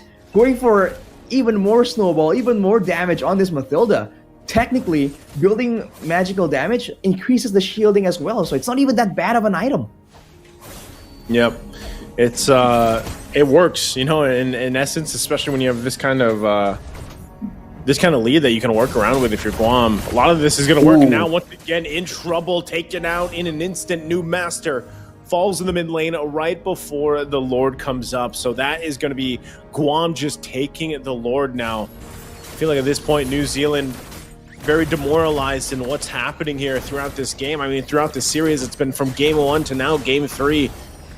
Slopezi will go ahead and secure this Lord for Guam as they get ready to go ahead and assault the base already of New Zealand. We'll see if they can hold on, though, to kind of extend this game out. You can see Guam, they're just playing so confidently. You saw Kai, 6-1 Clint. I know he's fed, but against a Ling, against a Kaja, against a Loyi Kaja in particular, that combo, he walked into the enemy jungle just to get a bit of extra farm. That's just how confident, how much more, you know, mentally advantageous Guam is right now. Looking at the items here, Giyu, with the Enchanted Talisman, is he going straight for a Holy Crystal? Looking at the components, that seems to be what it is. As Noob Master is trying to itemize for the Sky Piercer to try and finally secure some kills, but now Guam goes for the base. Cool. You're gonna go right into the base. They go fighting it, circling you. We're gonna find multiple members just blown up in an instant. Kai, though, again, will get the double, and Giyu as well. You saw the damage. Doesn't even have the Holy Crystal just yet, unless he just built it now. But man, New Zealand deleted in the team fight in the base, and now Lord just making his way there to the top side. This very well could be it as Guam gets ready. That's a flicker from Fat Penguin, and I don't think they're going to be able to do anything more. Clearing the waves out, working on the base here, and Guam will take a game 1, 2, and 3 in a decisive manner under the 11-minute mark as they will move on to the WEC in Riyadh later this year.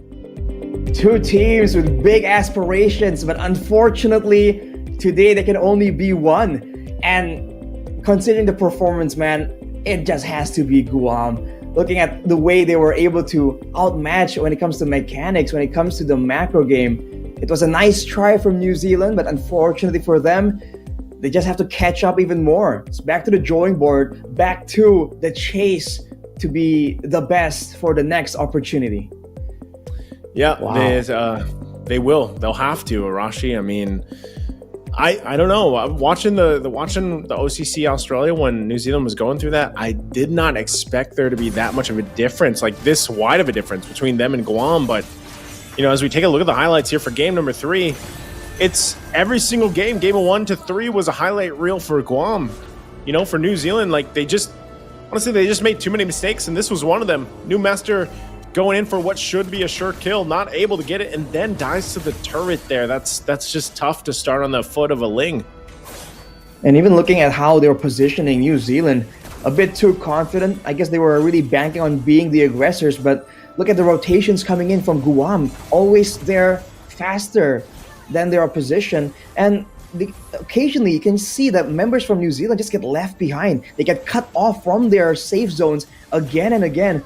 And it's just a difficult situation to be in.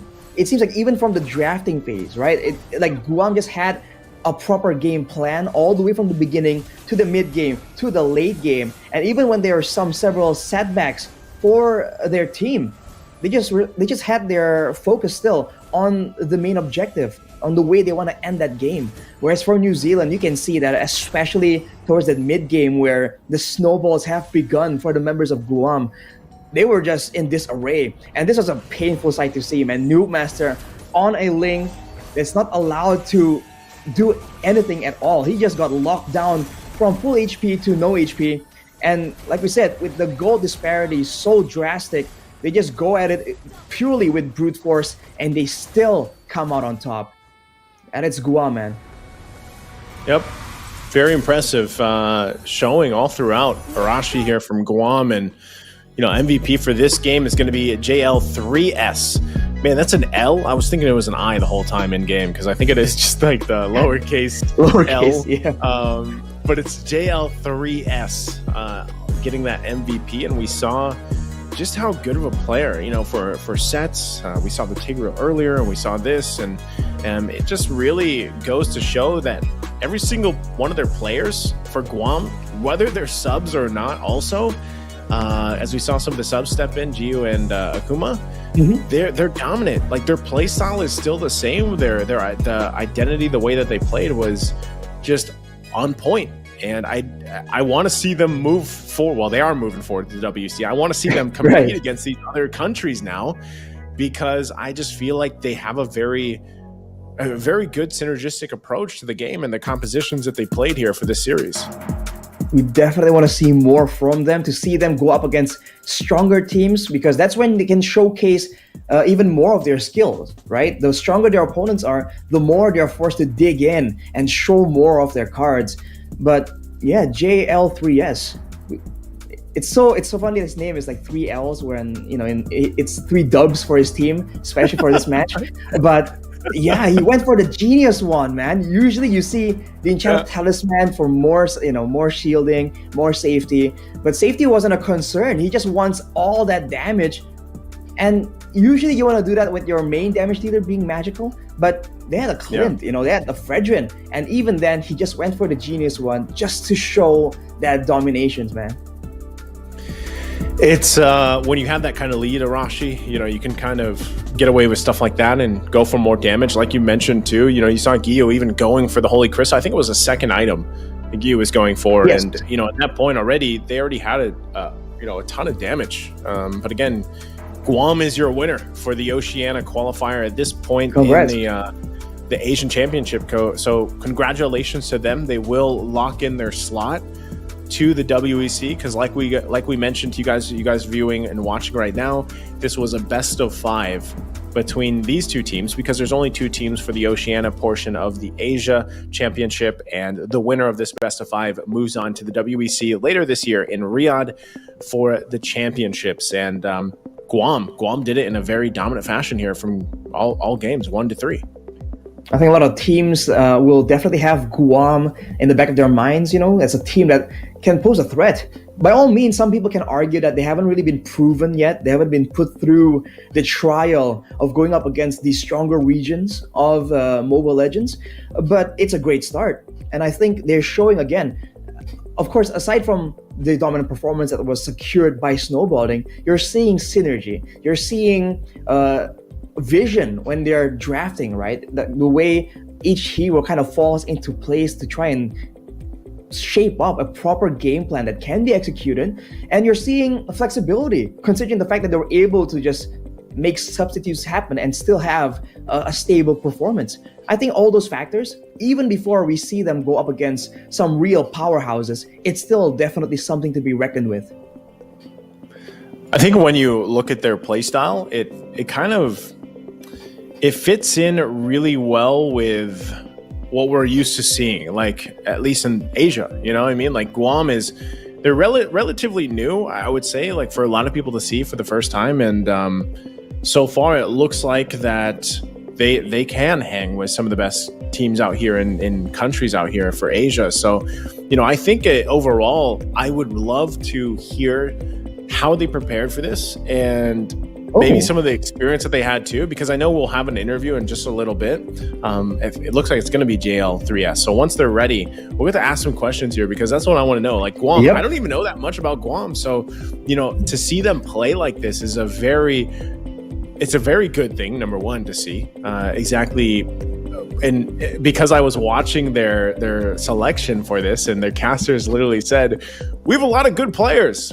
We had to decide who to put together for these teams and everything. So it's apparent, Arashi, that they are all really good. Even the subs, like I said, that we got to see in Game 3. So I can't wait to have that interview with them and ask them kind of the preparation they've had for this and what they'll be doing even to prepare for the WEC eventually. I mean, when you have an abundance of talent to choose from, that's where you can get really the best of the best, right? That definitely is a factor. So, like you said, Naisu, if there are just so many of them just competing for the 5 slots, well, I guess 7, considering their subs, but considering all of them are just gunning for those spots, you can bet that the result is going to be a team that is passionate and a team that definitely has some skills to show off for it, to show that those decisions are not made randomly, right? There's definitely data to back it up. And I think I'm also curious to see if they actually kind of theory craft their own meta, their own style, or do they actually do take inspiration from some of the other regions, right? Because that's usually the generic approach we see from a lot of teams, especially the new regions. But maybe with Guam, it's just a whole different beast. Yeah, and so, while we wait for that interview, I'm looking at some of the placements now falling into place, because remember, we always have games going on simultaneously. That's something we want to make sure that the viewers understand, because some people I see in the chat ask this, like, where are certain games happening? Some of them are offline. Not all games are streamed because there's just so many games going on, guys. And so I was looking at the standings, and it looks like one of the next teams that I think they qualified for one of the spots here is Nepal, and they're sitting undefeated. So I'm looking at this real quick to see how else things are kind of falling into place here, because for Guam, that should be, like I said, the team for Oceania, and then I think Nepal is one of the slots there. So, as we get through this all happens like relatively quickly too. Like these group games and everything are happen very fast, and then we move on to playoffs, I think, starting tomorrow. So I think JL3S is ready. Arashi, let's go ahead and call him up here for the interview. All right, JL3S. Hello. Hello. Hi. Great to be here. Can you hear us okay? Yes, I can. Awesome. All right, man. Go ahead. So first of all, how do you pronounce your name? That is something that I think we really want to find out. So it's not JL3S, it is JBS. And since English doesn't allow only characters, I had to split the B to something to fit it, Smart. Got you. So it's JBS. All right. Yes. Well, man, tell us a bit more about your region, because Naisu was saying that there's a ton of good players, and it was very difficult for them to really select the 5. Are you familiar with what happened there, like the competition you were up against? First things first, before I say anything else, I'd like to say good game to the New Zealand team. We've been stressing for this tournament for so long. And you guys put up a really good fight. It was really fun. We were shaking before the first game. But thank you.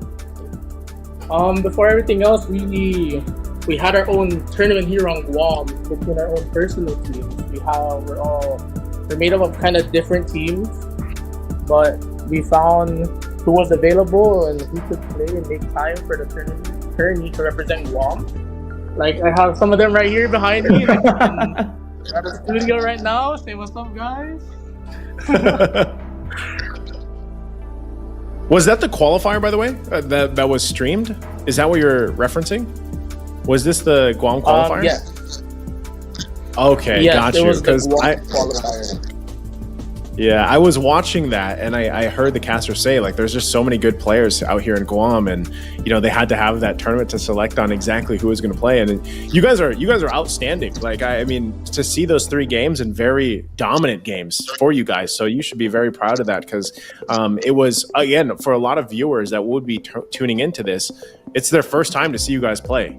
So very interesting to see. And I have to ask as well, JBS.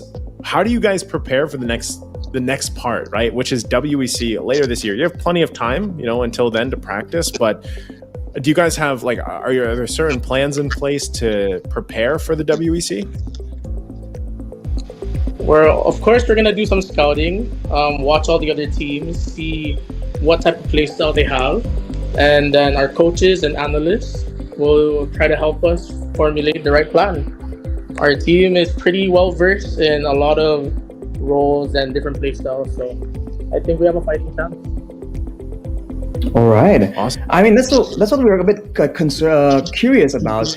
In the middle of that match, you went for a substitution. So you want to share a bit of what was going on there? Or do you just want to give some experience and considering there's a room for experimentation? Was that the idea or what was it?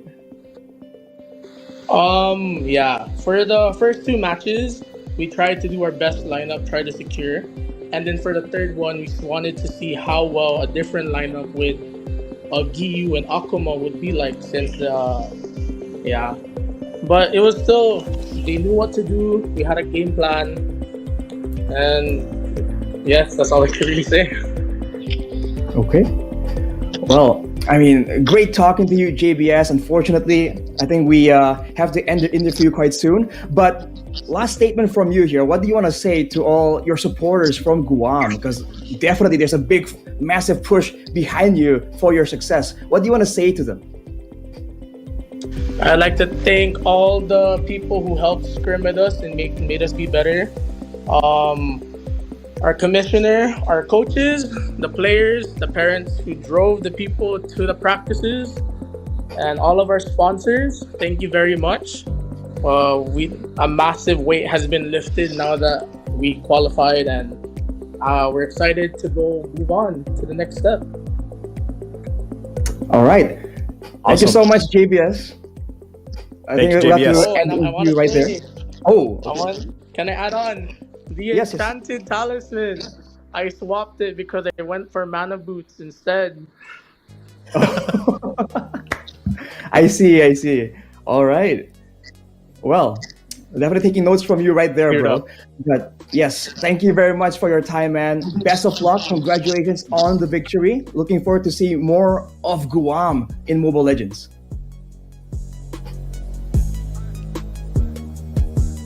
There we go. All right. It Great to see, man. Yeah, it seems pretty fun. The whole atmosphere over there seems kind of brotherhood focused. It's like what the Indonesians would say. Yeah, it's I would say that just here I wanted to ask more questions. I know we have to, some of the interviews we don't have as much time because we have more games to go through today, but hopefully when we get to see them out there in the WEC, forever who's all going out there to cast and everything, can get to know some more about these players, because I feel like there's always a ton of story to a lot of these players in these countries, these teams that a lot of people don't know so much about. I mean, are they students? Are they working? How do they balance their schedules between playing and everything? Because that was something that we always like to ask, even when we were doing the African qualifiers, was, how do these countries and these teams prepare for this? Because a lot of them are not as lucky as other parts of the world, like Philippines, Indonesia, maybe Malaysia, where, they get to just dedicate their entire day and week to Mlbb practice, so these guys are also balancing life and everything else that they have to deal with throughout their preparations. So that's why the next thing is what is it? They have some months. They have some months time to basically get to the WEC. But it's great to see them, and I can't wait to see Guam perform there on the world stage. I mean, even earlier, he was thanking the parents for just driving out their children to go to the practice areas. So there's definitely more effort required for them to even get what we kind of take for granted here in the bigger regions, for sure. So I do agree, Naisu. A lot of stories to be uncovered for sure. But I think, unfortunately, that'll be it for this match. We're going to have to go straight to a break because, like you mentioned, Naisu, there's still more matches to come. And so we're not even through half of it just yet. I think we're just about passing that halfway mark. So don't go anywhere, guys. Ladies and gentlemen, back at home. We'll be right back after this break for the next big match.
Ladies and gentlemen, I think we're going to be back here in just a second. You might be able to hear me. There we go. Ladies and gentlemen, welcome back after our little break here. Again, it's me, Nice, joined here with Mirko.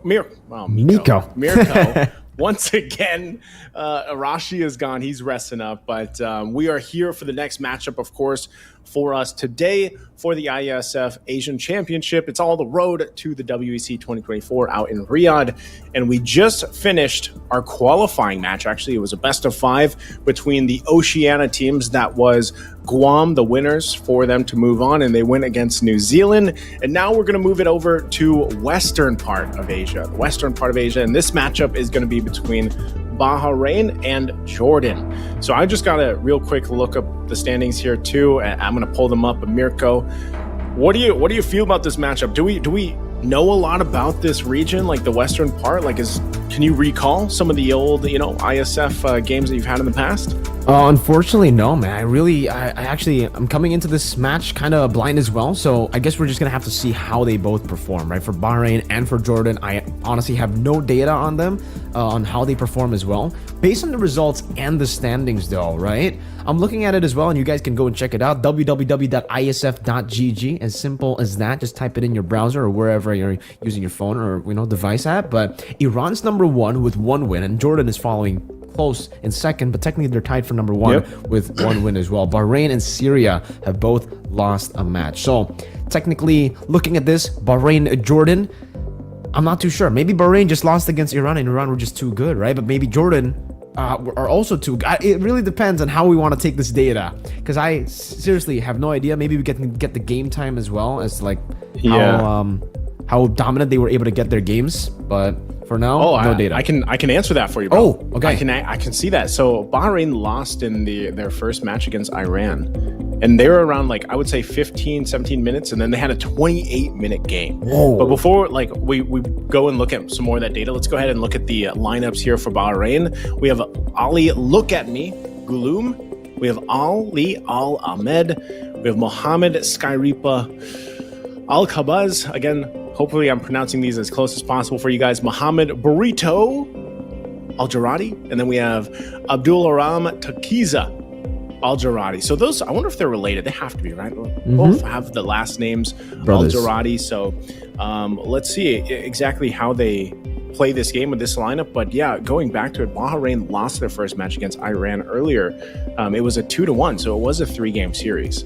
And they went, the game they won, they actually played a Ling. So that's interesting to look up, kind of seeing what they played. They played Angeling, Natan, Tigreal, and the Trizla. So that's something we might want to look out for. And it looks like, too, this side of the of Asia, they like their assassins, man. I'm looking at this, and I know we have Jordan's roster too. Jordan won their first match earlier, 2-1 as well. It was a 3-game series, so maybe this is going to be a 3-game series ahead of us. But for the lineup here, we have Moyad Forsaken Abdallah, we have Zayed Zid Al Helo, Mohammed Vian Zaire, Huthifia Falcon Abute, and then Mohammed is just Ken Abu Kiar. So those are the lineups here for both our teams, of course. Once again, Bahrain and Jordan.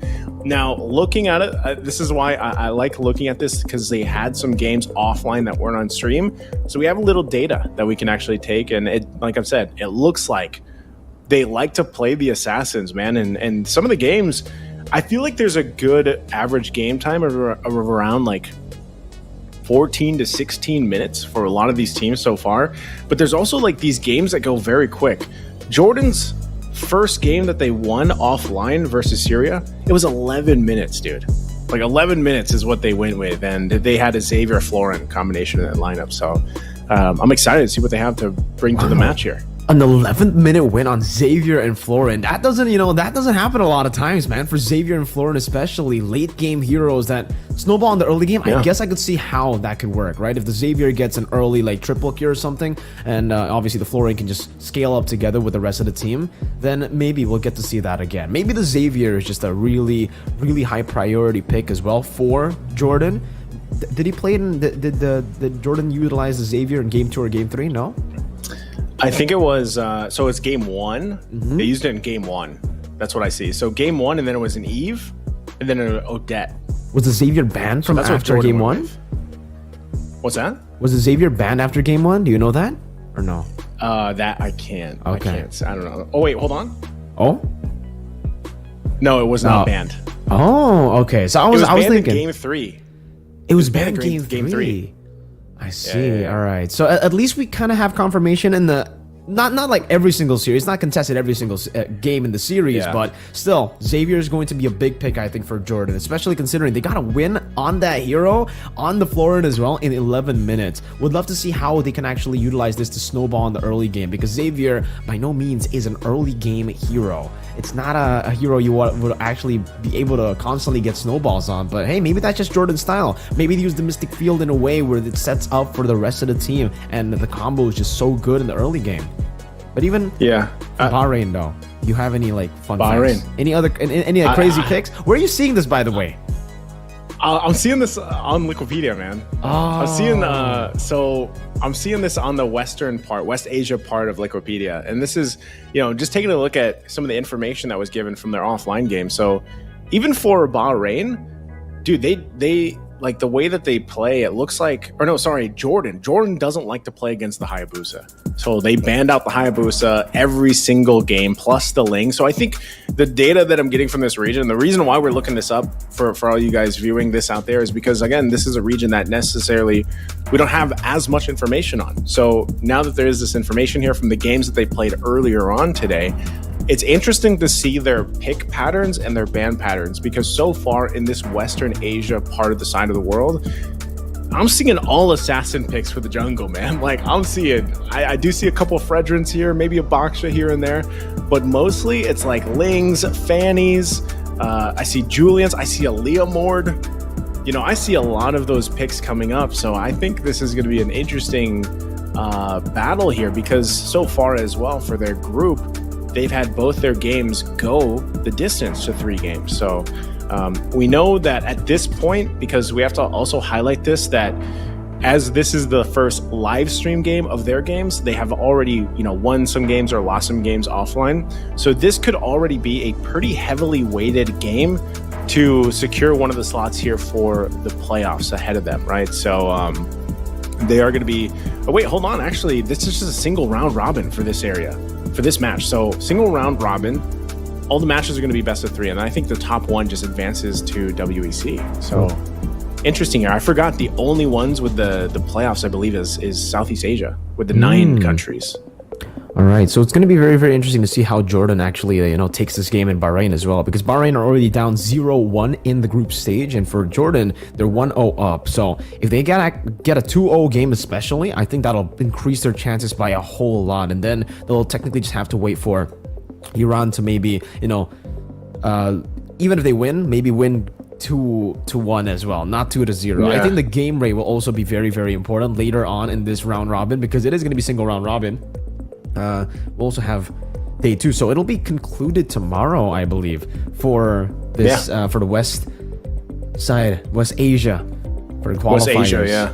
Very interesting to see. Well, okay, so Iran and Jordan are currently the favorites, and for Jordan, they like to play those assassin picks, right? But they also really like to go for the Xavier. They don't like to go up against Hayabusa. But for Iran, they're also really good assassin users, it seems. I'm looking at the same page you're looking at now. You're looking at it now? Yeah. You're seeing so- that information, right? I was like, man, this helps. And the Yuzong has been really contested amongst these two as well, by the way. Like, Jordan got a dub on the Yuzong and the Baxia on top of the carry Florin. Same goes to Iran. In game number 1 up against Bahrain, Bahrain actually lost against the Yuzong. So there's a little bit of a pattern there, right? Back and forth. Meanwhile, for Bahrain, they actually utilized the Masha Roam. That's something we haven't seen in a while. We've seen the XP Masha after the patch, after the changes of Masha, but really... The last time I saw Masha Roam was pre-patch. It was the patch before this one, Yeah. Wait, wasn't the Masha banned out in the Indonesia and Malaysia match too? Yeah, it was respect towards XP, towards Lutfi. Lutfi plays a very good Masha XP, yeah. So I'm wondering now that some of this has changed, like how well does Masha fit into XP lane, or we've seen it before in the roam too. I feel like there's still some flexibility that can be played there, but again, I just think this is while we wait for the draft here, I think this is going to be an assassin-centric playstyle from both these teams based off what we're seeing. And at the same time, we still see a lot of the teams banning out Hayabusa. But look at this. We jump into the draft for game number 1, and Angela is already taken out because this is something that they played in the offline games that they had, the off-stream games, I should say, where it was like that Angeline combination that was used. But for Bahrain, the play style that they have and that they've played around is really, I'm wondering if Xavier is even going to be coming up in one of the bans here or if not. But let's see exactly how this goes, because that is a Benedetta that looks like being banned out by Jordan. We have not seen a single Benedetta game since we started the Asian regional qualifiers. So seeing the Benedetta banned out here in the first phase is definitely a very, very interesting sight to see. The Angela, more normal, right? And at this point, I think for Bahrain especially, they might want to try to take out some of these assassins, unless they want to give Jordan a chance to go for those assassins. Because again, I think you mentioned this. Was it Bahrain or was it Jordan who won with the Angeling? Oh, the Angeling was Bahrain. That's the one game they won against Iran. All right, so never mind. So they're gonna actually try to let that go for themselves, right? Maybe the Ling will be up for them. Now they ban out the Baxia. That was something that Jordan was able to use in game number 1 with the Yuzong, that combination, Yuzong Baxia, to go for the full snowball in the early game. And now we get to see Ling get banned out, right on cue, right as we were talking about, the Angeline combo. They were trying to force this out, but this does mean by, basically looking at the bans right now, with all of it just being respect, I think for the most part, except for the Angela, it does mean that Bahrain want to maybe leave open some of these big picks like the Chip, the Luo Yi, because we have not seen a single Chip game. We've not seen a single Chip game, even in African regional qualifiers, right? I don't remember. We didn't. We saw one earlier with Arashi. Okay. And it struggled, man. Like it was one game that Chip was used by Groovy Groove and from New Zealand, and it did not have a good time. So it was something that I was wondering, like when it came up, that was one of the points of the conversation, was like, how does Chip fit in right now, currently with some of the changes that are going on, some of the item changes, of course, and the shortcut is great because actually it was paired up with an Odette, and you would think like, oh, Odette through the shortcut, boom, Swan Song, big damn. But that unfortunately did not happen. So not sure it is open. We'll see if it's picked up. Same with Luo Yi, but that was also the Hayabusa ban. So these two bans kept popping up here, the Ling and the Hayabusa, for this region, for these matches. But there it is. First pick is actually going to be the Roger thrown in. Okay, Roger first pick. We've been seeing a whole lot of that Roger going into first pick, man. It's a very good flex pick. You can be utilizing it in the gold lane and the jungle. Keeps the enemy team thinking every single time you go for the Roger first pick. And it's really, really good, even as jungle and as gold, right? A lot of picks, even though they're flex, they're much better in one role. And for Roger, I think for both the roles, in the gold and in the jungle, he fits just perfectly well in both. A lane bully in the gold lane, and a person that's just very, very active around the team fights as the jungler. But it's going to be the Fredrin and the Harith pickup for Jordan. Instant response from them. And it does seem like they are very, very confident with the Harith. Even though the Harith hasn't really been getting, a lot of success. It's been okay, but it hasn't been as OP as it was before the patch. The Fredrin too, but okay. I don't know if you were watching the Indonesia versus Malaysia match, Naisu, but I gotta ask you the question. Temporal Rain on the Fredrin, yay or nay, man? I feel like I would still rather... I don't know. I think if you have to rely on that CC from the first and second skill, that it could work. But I'm still a fan of... What is it mostly used? Is it Concussive Blast or would it be Brave Smite? Like Concussive Blast, Brave Smite, Impure Rage, those three? Yeah, I would probably still go with Concussive Blast most likely. Agreed. I need to see more Temporal Rain, man. Like, I get it. I get why you would take it. You get a lot more, because already Fredrin, like the first and second skill, Energy Eruption, and having that available to you is already on a pretty low cooldown the way that he works. And then you have Temporal Rain come in, and I feel like that just makes it even worse. So I feel like it really depends on the team composition for that to work out. But I'm glad that teams are testing it out, though. Definitely. Let's take a look at this. Fanny is going to be banned out as well. I'm not too sure what the last pick was, by the way, from Jordan before they entered the banning phase. But 4 assassins have been banned out already. A lot of respect given over to Bahrain. And I think they're really trying to force this Roger to just go to the jungle. If there's a damage dealer in the jungle that can still be used up, it'll probably be the Roger. Unless the Lancelot gets left open. But I think right now at this point, if you're already going to commit 4 bans, might as well go all the way, right? Might as well get that Lancelot out of the bans as well, out of this draft, with it being banned out of the last banning side. But Exborg, bro, will actually be taken out. Really good stuff. You know, they already have the Edith, they already have a Terizla, some big HP bars, some beefy boys that the Exborg could definitely punish. I wish we could see what this last pick is for that first phase from Jordan, because it'll help understand even that Fredrin and the Harith pick as well. But while we wait for that, the Farsa is the last ban of the phase. And now for... Okay, there's the Yu Zhang, another hero in the XP lane that's popped up quite a bit of times against the Terizla, by the way. Like, that's usually the hero you want to go for to deal with this. And usually it's kind of a... I don't know, I still think the Yu Zhang has like an upper hand at that, but so far Terizla's been rising. Like, I feel like he's really been rising up in the ranks. But for Jordan, now that they're on this second phase, I'm still curious, was it a mid lane that was locked in? Is it a roam already? We still have to talk about the gold lane too. There's a Harith here, and we're just going to assume that Harith is going in the gold lane. Oh! That's why I was hoping I would get to see it. Okay. The Gourd makes sense, right? It was left open, but the Yu Zhang, it looked like it was already banned out, so I'm not too sure if that's a Yu Zhang banned or picked, or... Yeah, we're gonna have to wait for confirmation on that, ladies and gentlemen, but the Gourd does come through. Naisu has got a big smile on him. All right, let's talk about the Gourd, Naisu. This is what I want to see, Mirko. I want to see what the build is. If this is also going to be an SPA, just out of curiosity. If it is, probably not, right? You know, how is it going to be built? That's my biggest thing. But I think that is a good thing too. Is this actually a Yu Zhang locked in for Jordan? Because if it is, it's good. It's good for the lineup. So I'm not sure if that's going to be locked in. I don't want to talk about it too much, just in case. But over on the other side, we have a Vexana and an Esmeralda. Good, solid choices to round up the already lineup that they have.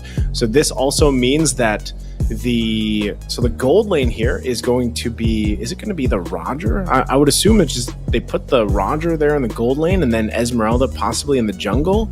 Because we saw jungle Esmeralda earlier. I don't think they put anything else in the gold lane, would they?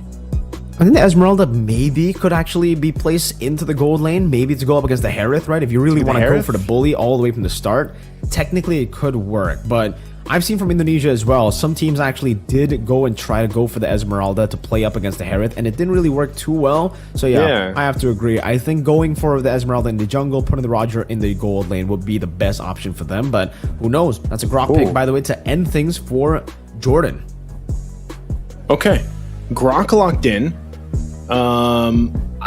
So we're just gonna assume this is the Yu Zhang. We're just gonna go with it. So Grok, Yu Zhang, Gourd already really solid here. You know, you got great magic damage. The only thing I feel like you lack though is some physical damage here, because you have the Harith and you have the Gourd. So you're really overloading on the magic damage, and you're kind of relying on some of that physical damage to really come through from the Yu Zhang.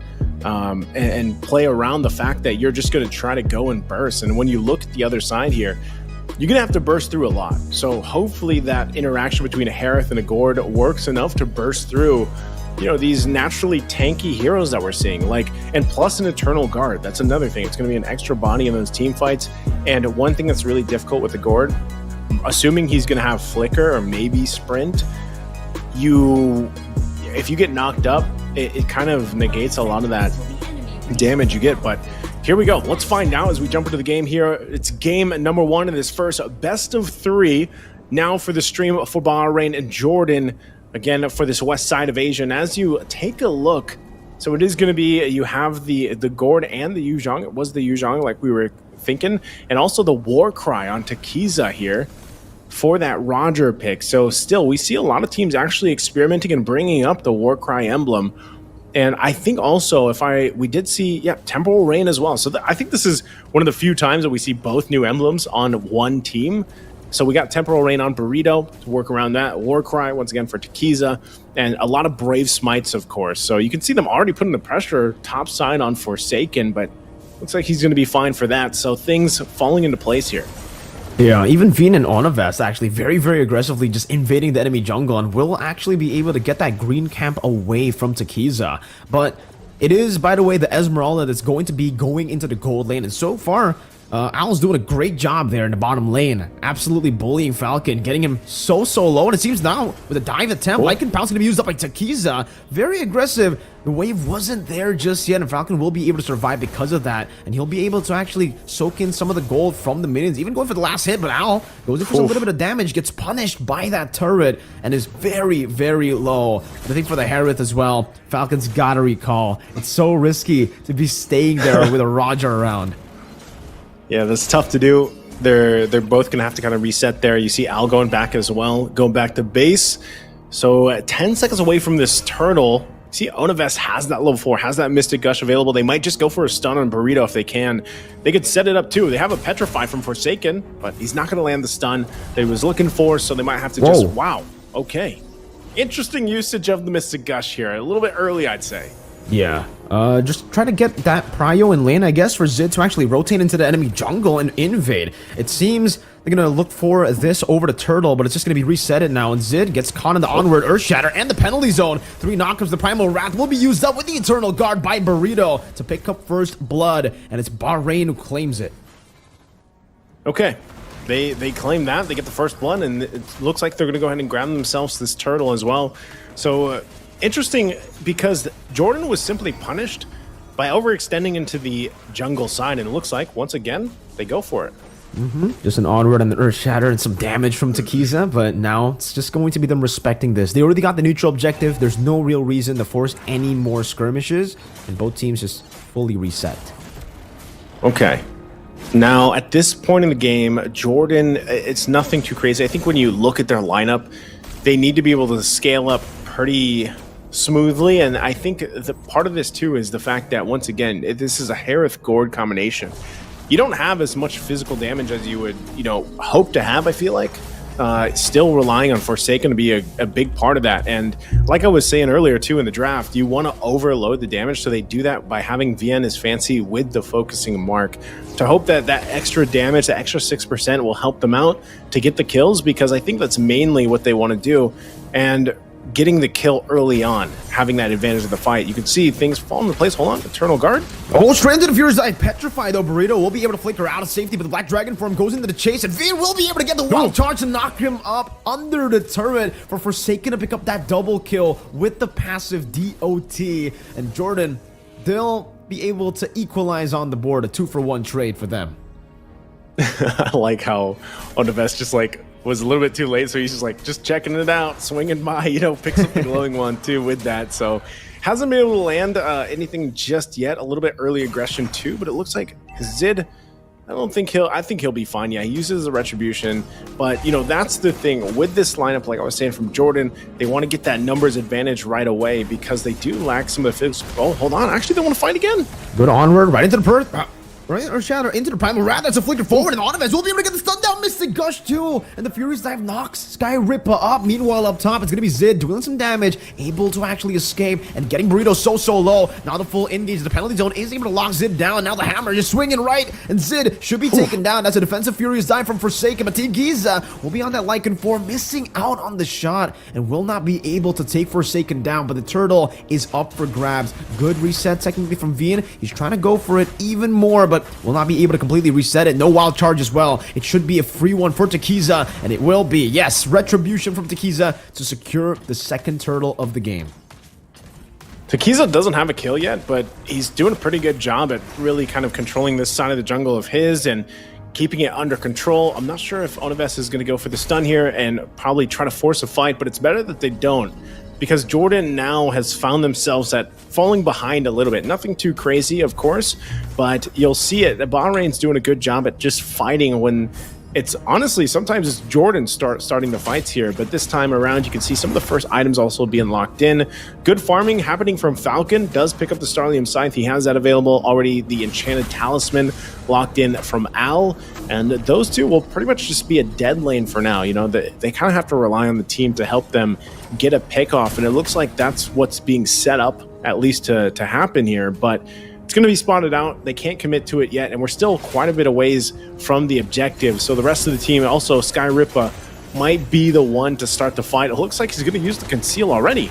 Let's see onward, but the Earth Shatter can't be cancelled even with Wild Charge. Now pops in Primal Wrath. The penalty zone will be able to lock Zid down, and look at that damage from Burrito with the Temporal Rain getting the cooldown. Skyrippa still able to escape for a bit with the passive just ticking down. A good Falling Star Moon onto 2. Onifest gonna be caught now as Falcon rotates over, but dashes towards Al, who gets the shielding. Now punishment onto the Devon Force as well, but it's gonna be Forsaken who gets taken down into mid lane. Another Lycan pounce onto Falcon. One last hit should do it, but Takiza will decide to move back. Oh, gets the final shot as he runs back, and now it's going to be Look at Me and Burrito who are on the turret in the mid lane taking it down.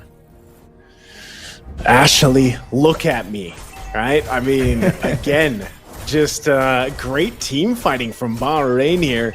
And just when you think Jordan was actually going to come out with, come out on top of that team fight, it was a good push and pull between Bahrain and Takiza each time.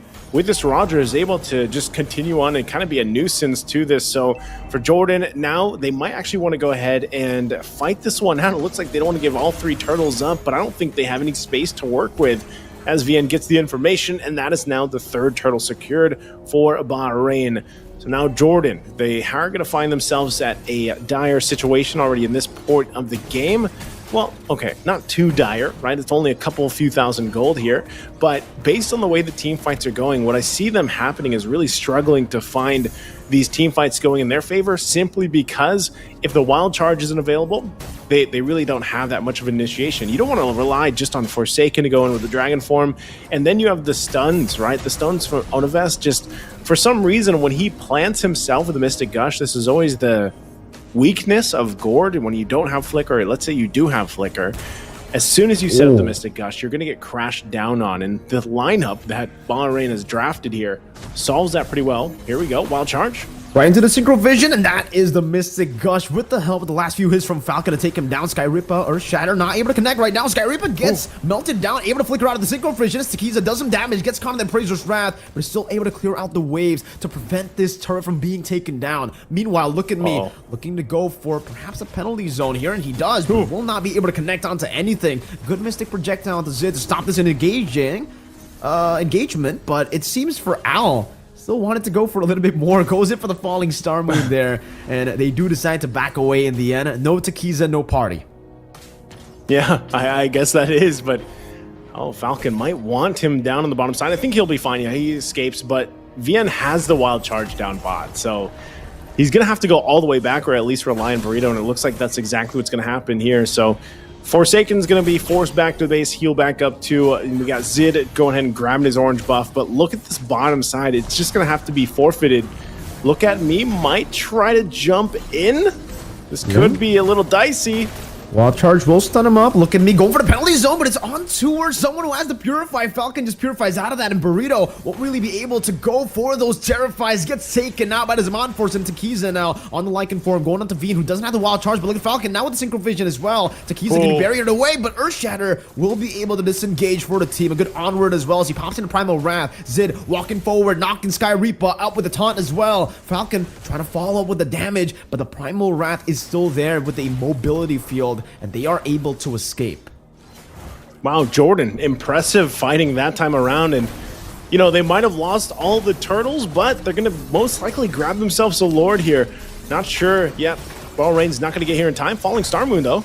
Well, doing some damage on the Falcon. Now chasing him down, getting the kill as the kill gets caught by the Petrify and the Furious Dive right into the Appraiser's Wrap, but the penalty zone locks him down now with the Black Dragon form used up. They will be able to disengage, but Skyrippa wants to force the issue, gets the onward, bringing Zid back, trying to go and disengage, and they will be able to do so now with an Eternal Guard, though. It does knock them up for a bit, and Skyrippa pops into Primal Wrath, but Bahrain will not be able to fully make Jordan commit into that team fight. Yeah, again, it looked like Bahrain was going to be able to come out swinging for that team fight, but it was really good stuns as well, just from the team on that disengage from Jordan all around. You know, everyone really did their part there for that fight to make sure that it didn't get to be worse than it could have been from Bahrain. But now, again, they have the Lord to work with, pushing down that bottom side, and we'll see how this kind of falls into place once again. But for Onivest, he's fallen into place. 3 items locked in already on that gourd. He's got that penetration. He's got the glowing wand. He's got the slow. That's, I think, the biggest component to this as well. Getting that Ice Queen wand and allowing that to slow down the members here, where then you get to shine because it's a Zaman force as well that kind of acts with that. So this is going to be the tier 2 falling down. And now for Jordan, how do they play into this and the base assault that they could go for? Look at me, though. We'll hold down the tier 2 in the mid lane for now. And it looks like that might be all that Jordan can get. They're not crazily ahead. I mean, it's relatively even, you know, across the board economically here. They did a good job at coming back from about a 3,000 deficit, but here they go. Onward, and the Earth Shadow right into the Primal Rat, the mobility field as he gets knocked out by the Eternal Guard, wall charge defensively to get out, but the penalty zone cancels out the Mystic Gush. Look at me in the midst of it all. That's going to be the kite back from Falcon with the Zaman Force, saving Onivest, and it seems Forsaken and Zid were able to just stand in the front, soaking all the damage, but Zid might be taking a bit too much damage now, gets caught in the Cursed Blast, but is still able to somehow use that Retribution to get the movement speed to escape. The way I would look at this is there is a lot of just really even team fighting going on. It's not just one-sided where, you know, Jordan's going to... Oh, hold on, Onivest. As the Flicker decides to go for it, I already used the Falling Star Moon earlier, and it seems Zid wanted to go for more there, but it was a bit too scary, I think, to go and chase an Esmeralda and a Vixana and an Edith, so they decide to reset again. So going back to the point here, you know, they're both teams are doing a really good job at team fighting. I mean, even that, it was a good thing that Onivest had the Flicker.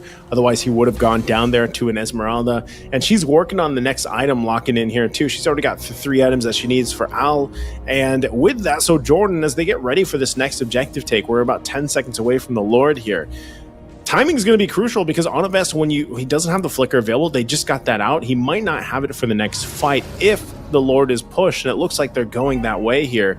Oh, but even bottom side, they do seem to focus on Forsaken a little bit, but they might want to rotate up here because it looks like they already sent Falcon to start this Lord up.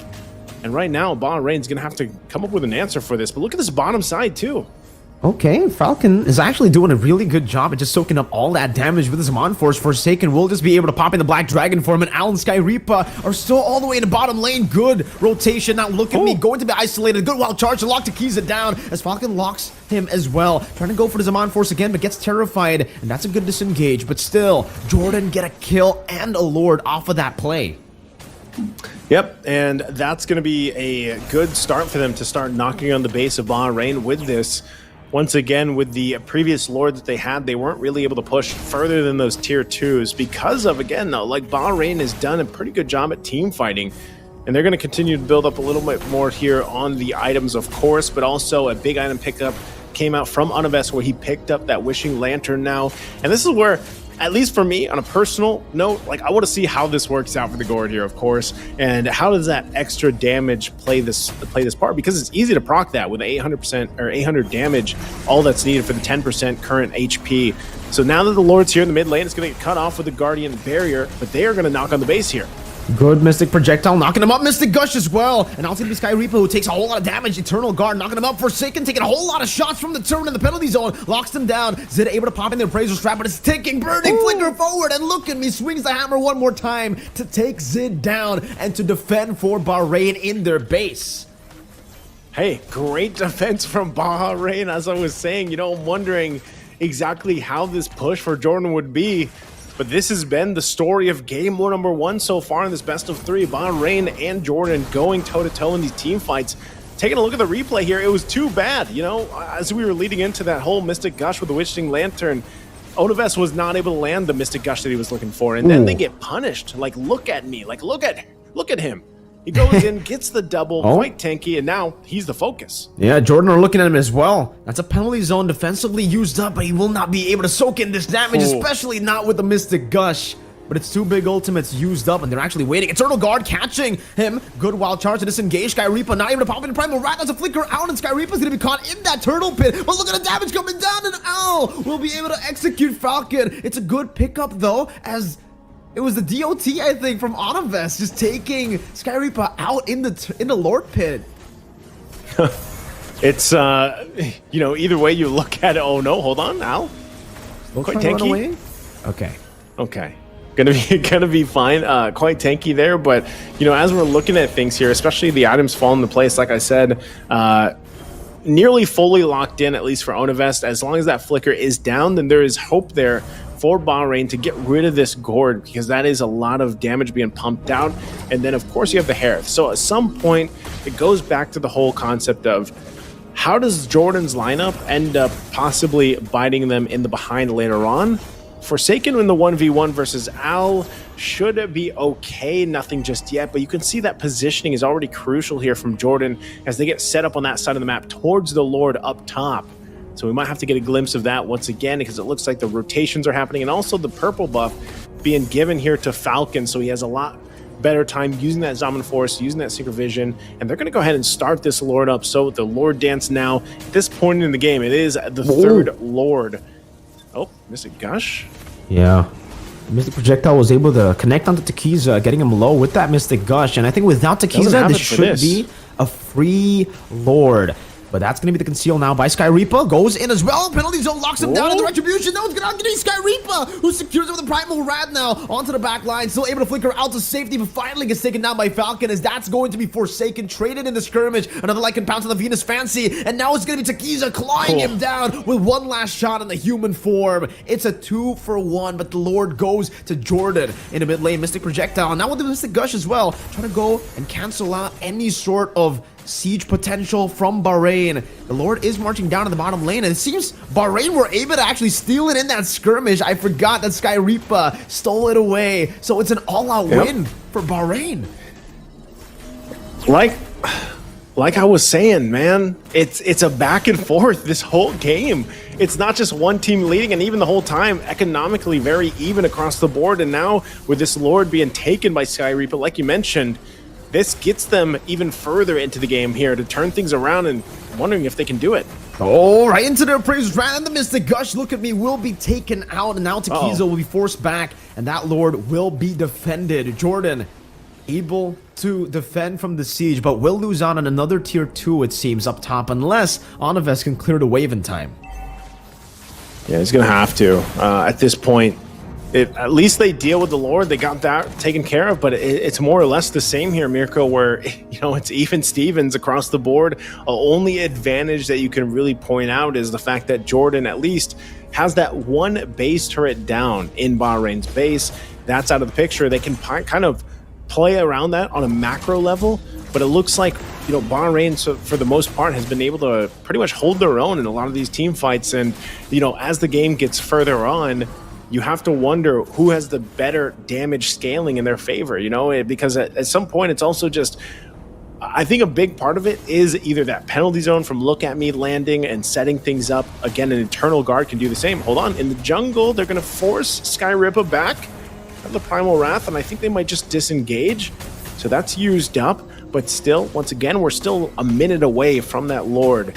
So still, things will be up as they need. Also, some of those flickers that were used earlier on are going to be online. Al picks up Divine Glaive. So we're seeing these last items now locking into their slots. And we'll see some juggling as well of items going about this, because right now I feel like for Jordan, as they set up around the Lord, you can see them really trying to control this side. And that's what I'm saying. They're playing around the fact that they have that mid turret down from Bahrain. I'm not sure if they would be able to push anything from the side lanes even further, so they might just have to battle out. Earlier we saw Forsaken hold his own and stay on the bottom side and get the attention, but I'm not sure if Bahrain will actually try to do that again, because he can just dragon form out of there. So 10 seconds away from this Lord. Al, though, gonna get jumped on a little bit here mid lane, though.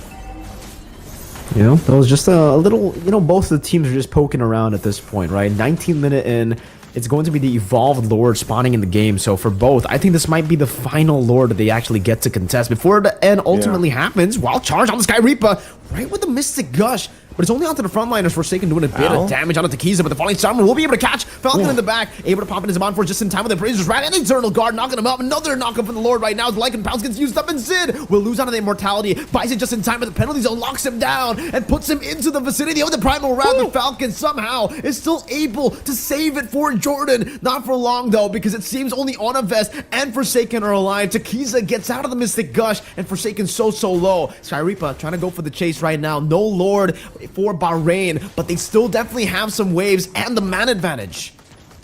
Okay, yeah, they get the enhanced minions as well, plus the Lord. Some way, somehow, Falcons was able to secure the Lord for them. So Jordan will stay in the game for a little bit longer, but we still have 20 seconds on these timers. And you see Bahrain making quick work of the Lord. So it's going to be up to Forsaken and Onavest to defend the base turrets here. Okay, look at me in the bottom lane as well, setting up for another wave to push in. Mystic Gush already used up. That's a good bait into the mid lane as Takiza loses a bit of HP, taking 2 big turret shots. The Eternal Guard does connect on Forsaken with the penalty zone as well. Zoning him away right now as Takiza gets rid of that turret in the bottom lane. Forsaken will be able to survive, and they will just concede that one base turret in the bot side of the map. Okay, so that was enough. That was enough that Jordan had, and now it's pretty much still the story of the game, Mirko. It's even across the board economically, and even now the turrets. Both bases have 1 turret down, 1 for each team, and we're looking at a possible just reset until the next Lord, unless Jordan wants to fight it out. Remember how many immortalities also got popped. There they go. Okay, Mystic Gush as well, doing a whole lot of damage. Falling Star Moon, though, and that's going to be the catch into the back on a vest. Taken out. Look at me with that beautiful penalty zone to enable that from happening. Lycan Pounds. Takiza is unstoppable, and he'll be able to bait out a Zaman Force right as they go for this base turret. No Zaman Force, only Zid and Veen. How are they going to wave clear? Now, Earthshatter with a flicker. Still able to be dodged away from now, and they will be able to use that Retribution from Zid to clear out that cannon minion, but now there's another wave, and there's still 30 seconds on those death timers for Onavest and for Forsaken. Al trying to walk up, and now that's a good delay on the mini waves, but it'll still come crashing down. Let's see if they can actually go for this. Another onward and an Earth Shadow with a penalty zone, locking him down once again. Zaman Force, but he's going to be knocked up. Gets the Purified down. The Primal Rat will be able to be locked down. Falcon still able to get the Sustain down as Al looks for the chase, but he will be kited over. Al losing a lot of HP. Takiza, does he go for the base? 6 seconds onto Onavest. They might be able to go for the vent right now, but Takiza still wants to stay here sometime. All right, they want to go for the base. Now, going to be locked down. Lycan Pounds to take Falcon out. The Mystic Gush burning them down. But Burrito, look at him with the last few hits. Bahrain secure the game in a comeback. What an ending for a game number 1 here. I was holding on to my own seat, Mirko, as you were going about that fight. Oh my goodness. I thought they were going to be able to clear it up in time for Jordan to get back. Onavest was back, but the Mystic Gushes as well. But by that time, there was just too many minions, and then the base was just knocked on by Al. What a performance for both teams, I gotta say. For game number 1 for both teams, hell of a game 1. I didn't know who was going to come out on top of that, but also for Bahrain to stay in it when they were also lost the lead that they had earlier on. Great fortitude from them. Great endurance to stay in the game here. We're going to take a look at the highlights also for this game number 1, because there's so much here to highlight. And, you know, jumping into this game 2 minutes in, you saw this, the pace was already set. And it was already set by Bahrain. You know, they started this, they went through it, and then eventually, too, Jordan does fight back. They find their own wins in this early game, and they punish Bahrain. And honestly, it was a back and forth the entire time. And at this point, too, you have to look at where once the objectives were starting to be focused, you had to find the right positioning. And Onavest will be, you know, as tough it is as Gordon, I know this very well, you know, once you lay down that Mystic Gush, you always have to be careful of your placements. And I think Al did a great job at punishing that, especially later portions of the game. As soon as he saw the Mystic Gush, he was going in for the Falling Star Moon on the right, you know, on the right moments. And even with this, Sky Rippa, not only did Sky Rippa find set after set using the onward, Primal Wrath was great, but even got a Lord, which kept them into the game at some point, you know. And for Jordan, even though they continued to fight back, I think Al was very valuable on this Esmeralda pick that was placed in the gold lane against Falcon here on this Harith. Tequiza didn't go down, I think, at all during this game, maybe once, but had a hell of a game himself on the Roger. And I think every single lane, when you break it down, had such a good start to finish for Bahrain, and that's really what helped them kind of stay collected and turn this game around, which, Jordan was in their base first. Even with moments like this, they're looking very strong when it comes to the team fight, but Bahrain keeping things together, keeping it calm and collected, able to fight back time and time again. Now, still, it was a relatively close game, and both teams had really good compositions that I like to see kind of work with synergy, because the Gord and the Harith work really well together. And even over on the other side, having that Vexana here, the Eternal Guard actually played a big role in some of these team fights here. And you can see, like I said, Al doing some great things, finding the targets when he could. This was a great disengage from Jordan, and then you go into starting to getting closer to these base fights. We're only halfway through the game here by this point, 11 and a half minutes in, but you can see just how Jordan was starting to slip away. We're talking about 3,000 gold ahead. They're locking in these Lords. They even get the second one later on, or that was the second one. They're in the base here, but because of some missed timings, or at least like misplacements of abilities, they're not able to catch the right targets. And then look at me, goes ham, gets a double, keeps them at bay. They clear the Lord. And this was the start of Bahrain really turning things around. I mean, you can see just how dead set Jordan was, unpunishing look at me after that whole base defense. And it'll continue on, because both teams were actually able to find their own setups at different parts of the game and really capitalize on the lineups that they have. Even for Sky Rippa, like, how many times did he pop the Primal Wrath and do a ton of damage before either going down or surviving? I think this is the point. Yeah, this is where he gets the Lord. So he's able to secure the Lord here for Bahrain. That's their first one. They do battle it out. They don't completely win the fight, because, they lost Sky Ripper here. And you'll see that Jordan is on the run, but, this is where things really started to turn head. And this was I think this was the last Lord fight. Great fighting potential, but just the amount of damage Zid had to take, and even with the immortality, it just was not enough. And you can see the response, the layering of ultimates, the swoop in. Falcon does get the Lord, though, with that whole exchange, but they lost nearly their entire team. And then we come down to this, and look at Onivest. Look, gets crashed down from the falling sun moon, and that is such a tough thing to happen for Onivest, because of the fact that you have an Esmeralda across from you. So you know that you're going to get the damage just bursting out, but then you're probably going to die. And again, this was a really good attempt at trying to extend the game enough to get the rest of the team up to clear the waves. But by then, Al's already knocking on the base with the minions pushed in, and it was just too unfortunate that Jordan wasn't able to take that game number one. But either way, man, I gotta say, that was so competitive between the two teams. It could have gone to anyone, and this time around for game one, it went to Bahrain. And I really am still quite speechless from that game, right? Because we got, again, so many comebacks, so many layers of turns after turns after turns here. Nice. It was so good at the start of the game for Bahrain, and then Jordan took over. And then right as Jordan looked like they were going to build a snowball, Bahrain were able to keep them at bay. And constantly, we just get to see that back and forth all the time. Whenever a team is ahead, it's actually when they're about to be behind. That's a setup for them to actually throw that lead over, right? Because of how creative both these teams were to actually look for skirmishes around the map. Because when Bahrain looked for skirmishes up top, Jordan tried to catch them in the mid lane, and they're always trading in these positions. Even some of the times, actually, maybe a bit of overextension from the side of Bahrain. A lot of times for Jordan as well. But this is they got some real good potential here, especially for for both these teams, honestly, they got a lot of potential, right? If they stay a little bit more disciplined, I think we're definitely going to see some better performances from them. And Tequiza in this game, all the way from the early stage, even though he was kind of bullied, he only died once. Yeah.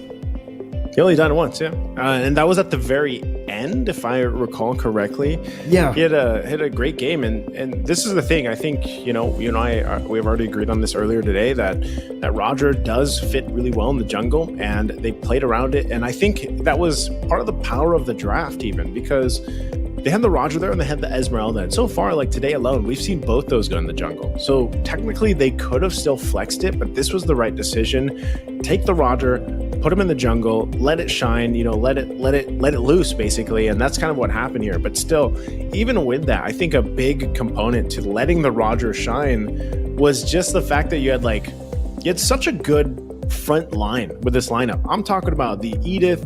I'm talking about, you have even an Esmeralda, so to a certain extent. You have an Eternal Guard. Like, an Eternal Guard is part of that whole process. And even, again, the Terizla, Look At Me was on point for that. And this really allowed Takiza to just do what he had to do, like moving around the map and everything. So you almost have, in essence, like five, I'm counting the Eternal Guard here, like 5 tanky bodies in front of you to kind of follow up on. And that sets the pace, that sets the environment as well for really good usage of the Lycan Pounce and proccing what you need to do and kind of get out of there, because you have plenty of tools to peel for you. And that's a big part of what allows Roger to shine in the jungle. Definitely. I think, like you said earlier, the Roger in the jungle, we already kind of agreed on that, at the start of the day, technically even yesterday as well, that it just fits better in the jungle. Not to say that it cannot work in the gold lane, because in the gold lane it can still be a very, very good pick, but in the jungle, you're just so active, so quick in the game. You also have really good clears. So I think all throughout from the Rogers that we've seen, the clears have been really good. The way that they've been able to path into these lanes as well, they're almost always at an advantage, especially here against the Fredrin. The Fredrin is kind of notorious to be kind of a slow clearer if he doesn't go for Concussive Blast especially. So on the Roger, especially now, if you've noticed, by the way, most junglers actually go for the Retribution instantly, right as they go for the first camp.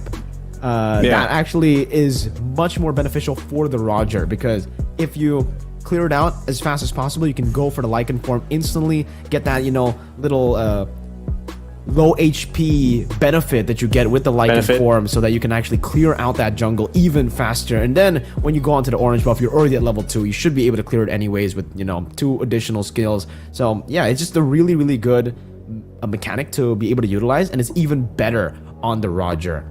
I think even now though, the fact is for Roger, we always thought it's a late game. It's an early game pick, right? You kind of need that snowball to happen. But I think from a few games that we've seen today, especially, the Rogers have been great in the later stage of the game too. Like, they've been performing really, really good. The damage is still there, and obviously with the Sky Piercer, the executes are still there, man. They're clean. But we didn't get to see the Sky Piercer at all from Takiza. He didn't go for the Sky Piercer. Decided to go for more of the traditional build. DHS. Yeah, I think so far, I mean, we've seen so many games like between yesterday and today, and Sky Piercer has popped up a couple times, but it's definitely not rushed. I would say, like, there's always, I think people and the teams are starting to feel like, there's a specific place where Sky Piercer really fits in. Like earlier, I don't know if you were watching this during your break, but the Gushin, for example, from Secret in the mid lane, Sky Piercer was amazing on a Gushin pick for mid lane, like later on. It wasn't rushed first item. I think it was second or third item that was picked up. But for this, again, when you're looking at kind of the way that Bahrain played, it seems like they like to follow up on, especially on the roam and the XP lane that they have, because if you look at even the game they won earlier today, I think they still have the Terizla there. They had the Terizla and they had a Tigreal. So, these roams that allow you to be very aggressive, but also peel, because that's what we saw even having the Edith there, the way you kind of work around that lineup, I think is when Bahrain really shines. Because just watching the two team fight, I mean, Jordan and Bahrain have really good team fight with their compositions that they had. It's just it came down to really that level of who has that better team fight and who has the better decision of baiting some of these ultimates out or these battle spells out, and then finding the right angles to initiate from. I think that was a big component to Bahrain sticking into this, and part of it too is the fact that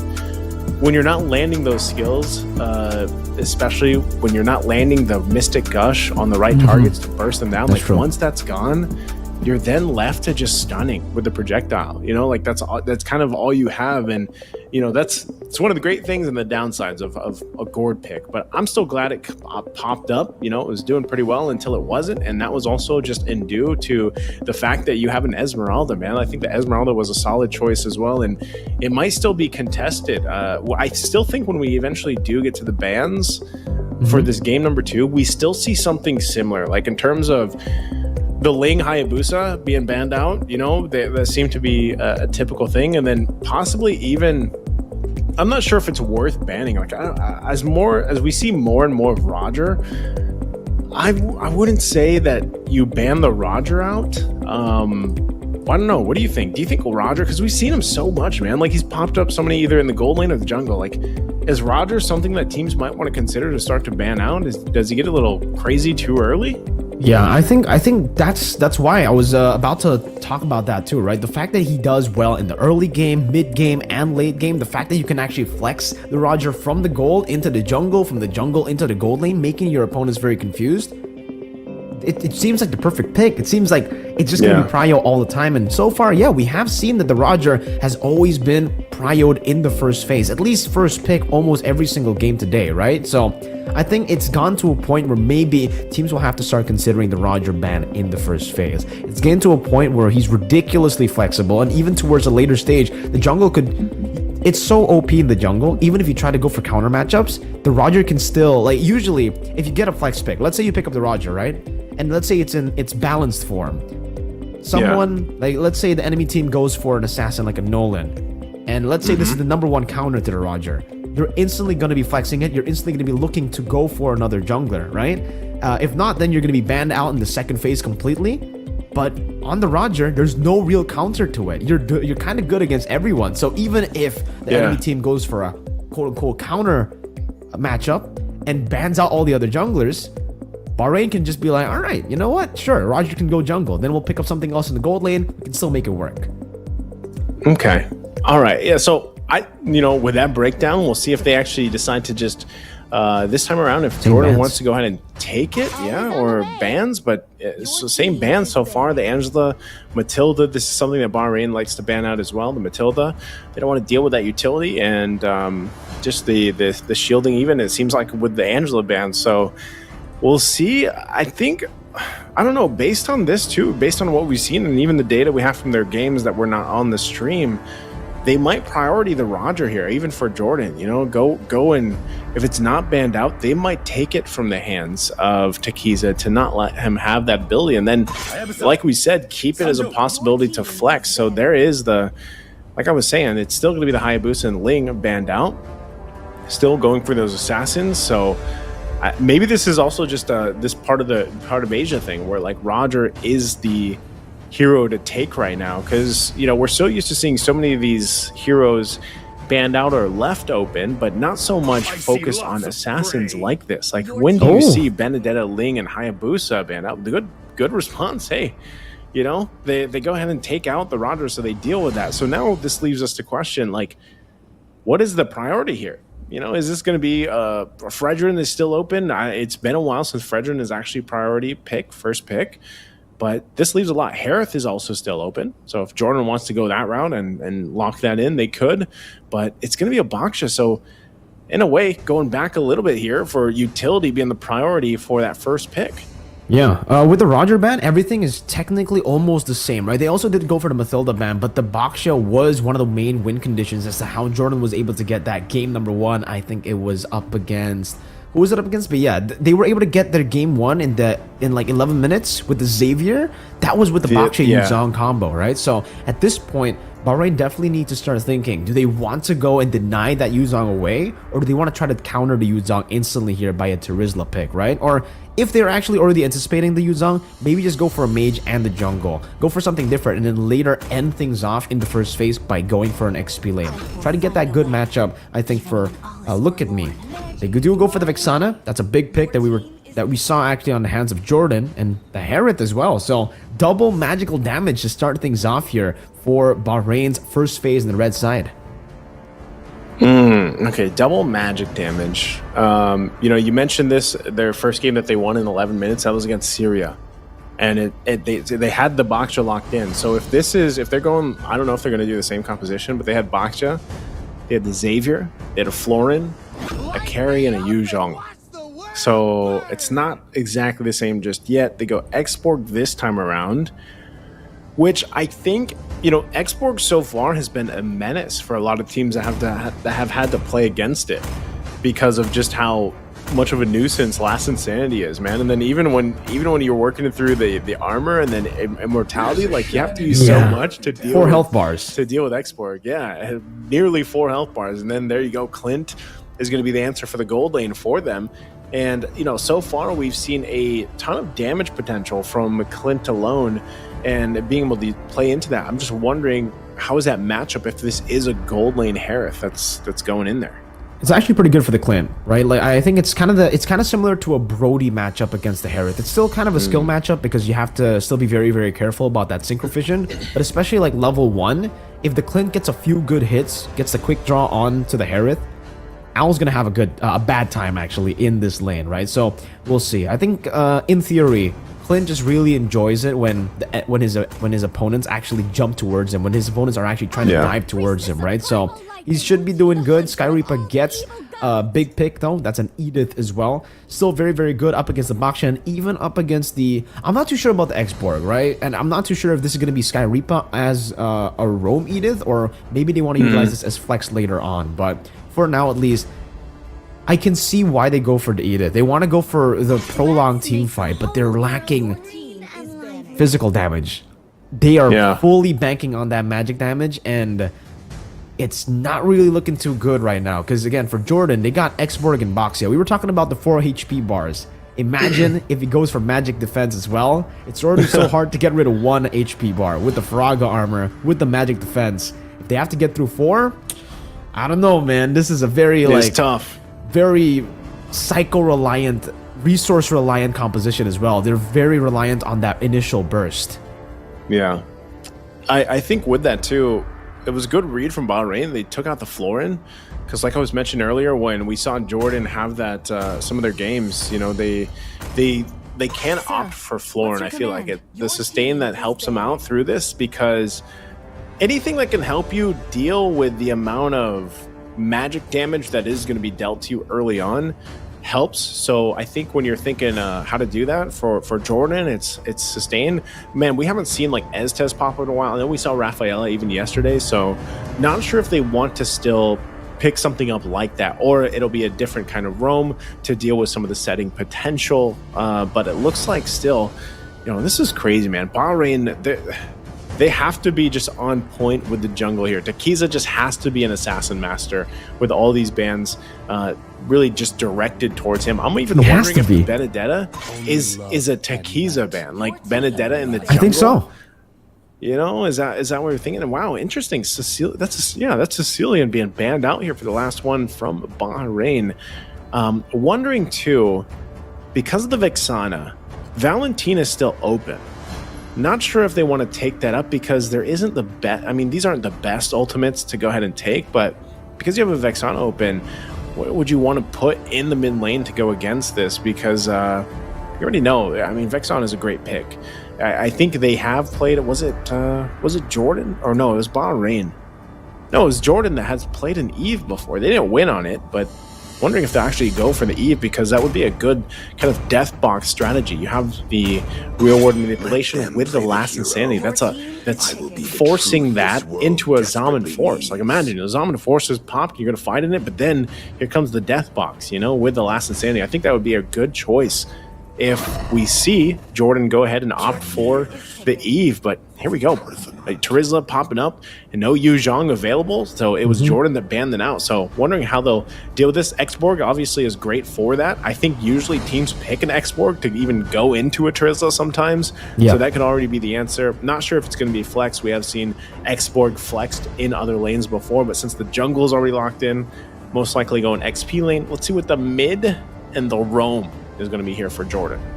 I think for Jordan, they have a very, very good composition to pull off something like a Xavier. It's already kind of a front-to-back composition with the Clint and the Xborg, right? And then already a very chunky frontliner in the Baksha. So I think if they want to really go for the Xavier, they could actually go for either a very, very tanky member, again, to help that front line, like a Minotaur that has a little bit additional healing as well, or a full healer. Florida's been banned down, and it doesn't seem like they want to go for the Xavier. Wow. They want to go for a little bit more dive with this composition as well. So playing more towards the Baxia than the Clint, I kind of like that actually. Baxia and Xborg over to Clint in the early game, and the Kaja as well. I like that. To lock some of these members down coming in from Bahrain, you definitely need that Divine Judgment. That suppression's going to come in handy, especially when you're up against the Harith in the early game. If the Harith gets out of control, you can always just use the Divine Judgment, and it'll cancel out a whole lot of his threatening power in the early game. That burst, crazy burst from the Synchro Fission and the Zaman Force. But now, last pick for Bahrain, and it is going to be the jungle. 4 bans towards him already, and they banned the Roger. So, what's Takiza going to play in the jungle? Lancelot? On the edge of the Okay, Nolan. there it is. Nolan instead, so you can ban all these assassins out if you want, but I guess Takiza's just going to go with the Nolan anyway. Yeah. And it's pretty good cover, but still, like, this is a whole lot of magic damage nonetheless, right? Like, is. really, they have the Terizla here, but I don't know. When I look at Jordan's lineup, it's very well-rounded. We've seen Fairness banned out constantly, like so many times. So this is one of the few times, if not the first. I can't recall if we've seen a Fairness played yet, at least here for Asia, because it has been banned out in some of the games. So now you have this, extending the team fights with the Netherrealm, and good pickoff potential for, you know, having that Kaja locked in. So interesting. Also to say the matchup, once again, like, I'm going to be paying attention to the gold lane matchup, the Clint versus the Harith, because I think the Harith could get out of control. You already mentioned this, but I think that's why you have the Kaja to possibly pick off the Harith early on to keep it from happening, running the focusing mark as well. But here we go, jumping into the Land of Dawn once again for this evening. It's Jordan and Bahrain. Bahrain match point right now against Jordan with a very close game number 1. And so we'll see if this can even out the series here for Jordan and get to a game number 3. But right now, as we both get situated here, junglers starting it up, this is going to be the test as well. Utilizing this Nolan versus a Baksha matchup and being able to even go toe-to-toe in the jungle is going to be crucial. So part of this will be allowing Takiza to, you know, get the farm that he needs on the Nolan and then working around it. So early game already as they get it situated here for that Little Wanderer. The biggest threat time, obviously, is when Vian gets level 4, has Divine Judgment, For sure. and can play off that. I think, you know, right off the bat, as we get into the first minute of the game, that's an Earth Shatter by Skyreaper, unable to steal that Lethal Wanderer, though. But it's a war cry, by the way, for the Clint. So already a different style of Clint that we're seeing here. Usually we see more of a safe choice with the QC, especially up against the Herod, but he wants to go for the all-in win.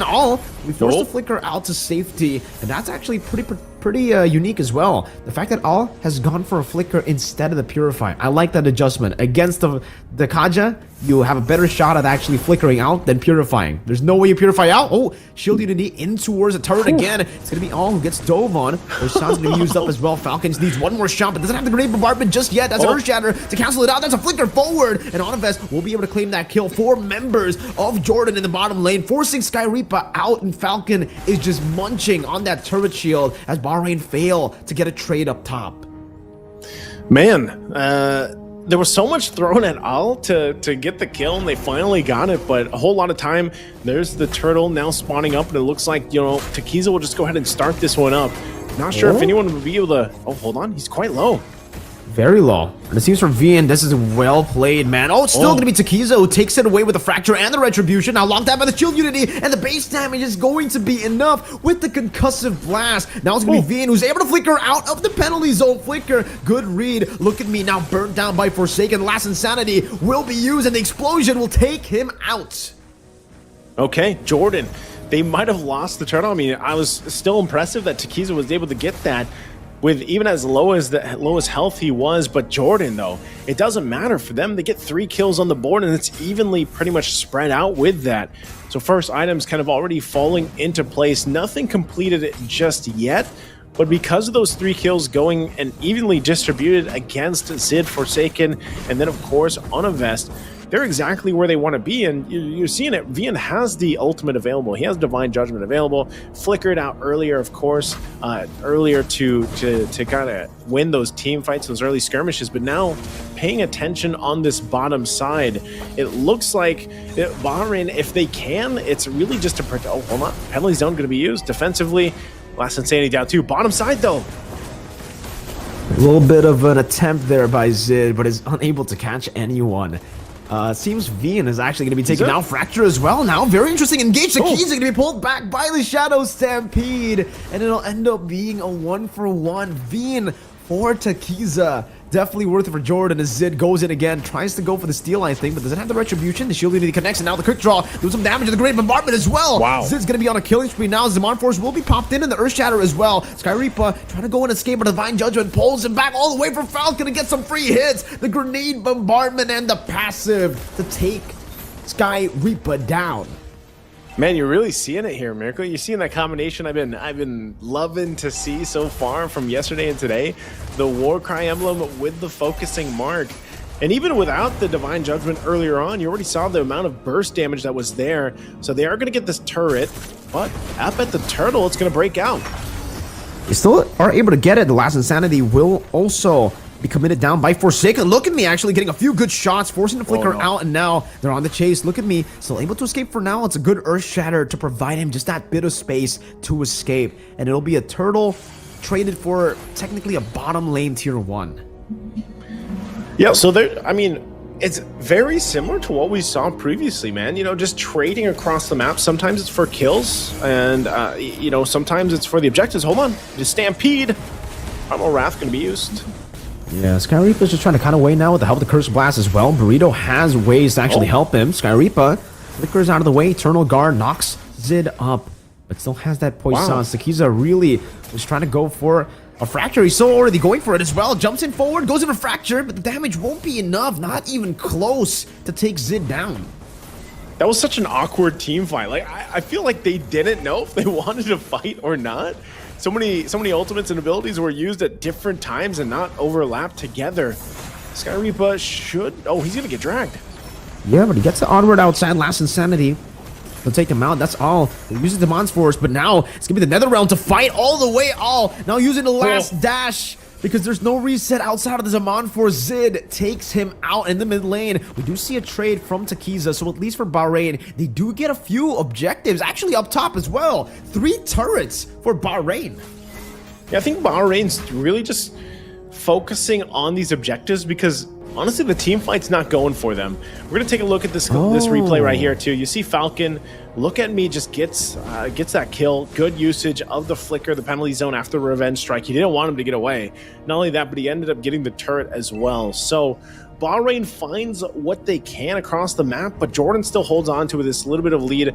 Vian doesn't have the Divine Judgment just yet, but they're going to force them out mid lane. Eternal Guard already being used too, so they're happy with that. Jordan has this information. They'll go ahead and start with the turtle. Sky Reaper has no choice but to get back, even going ahead and just trying to clear this waves. They might just give up this turtle, this third one. Takiza able to dash forward, getting the steal, but look at me, will pay for it with his life. Meanwhile, in the bottom lane, a 1v1 ensues here as the Zaman Force gets popped in by all, but it seems Forsaken will be able to use the Last Insanity defensively back to his own turret.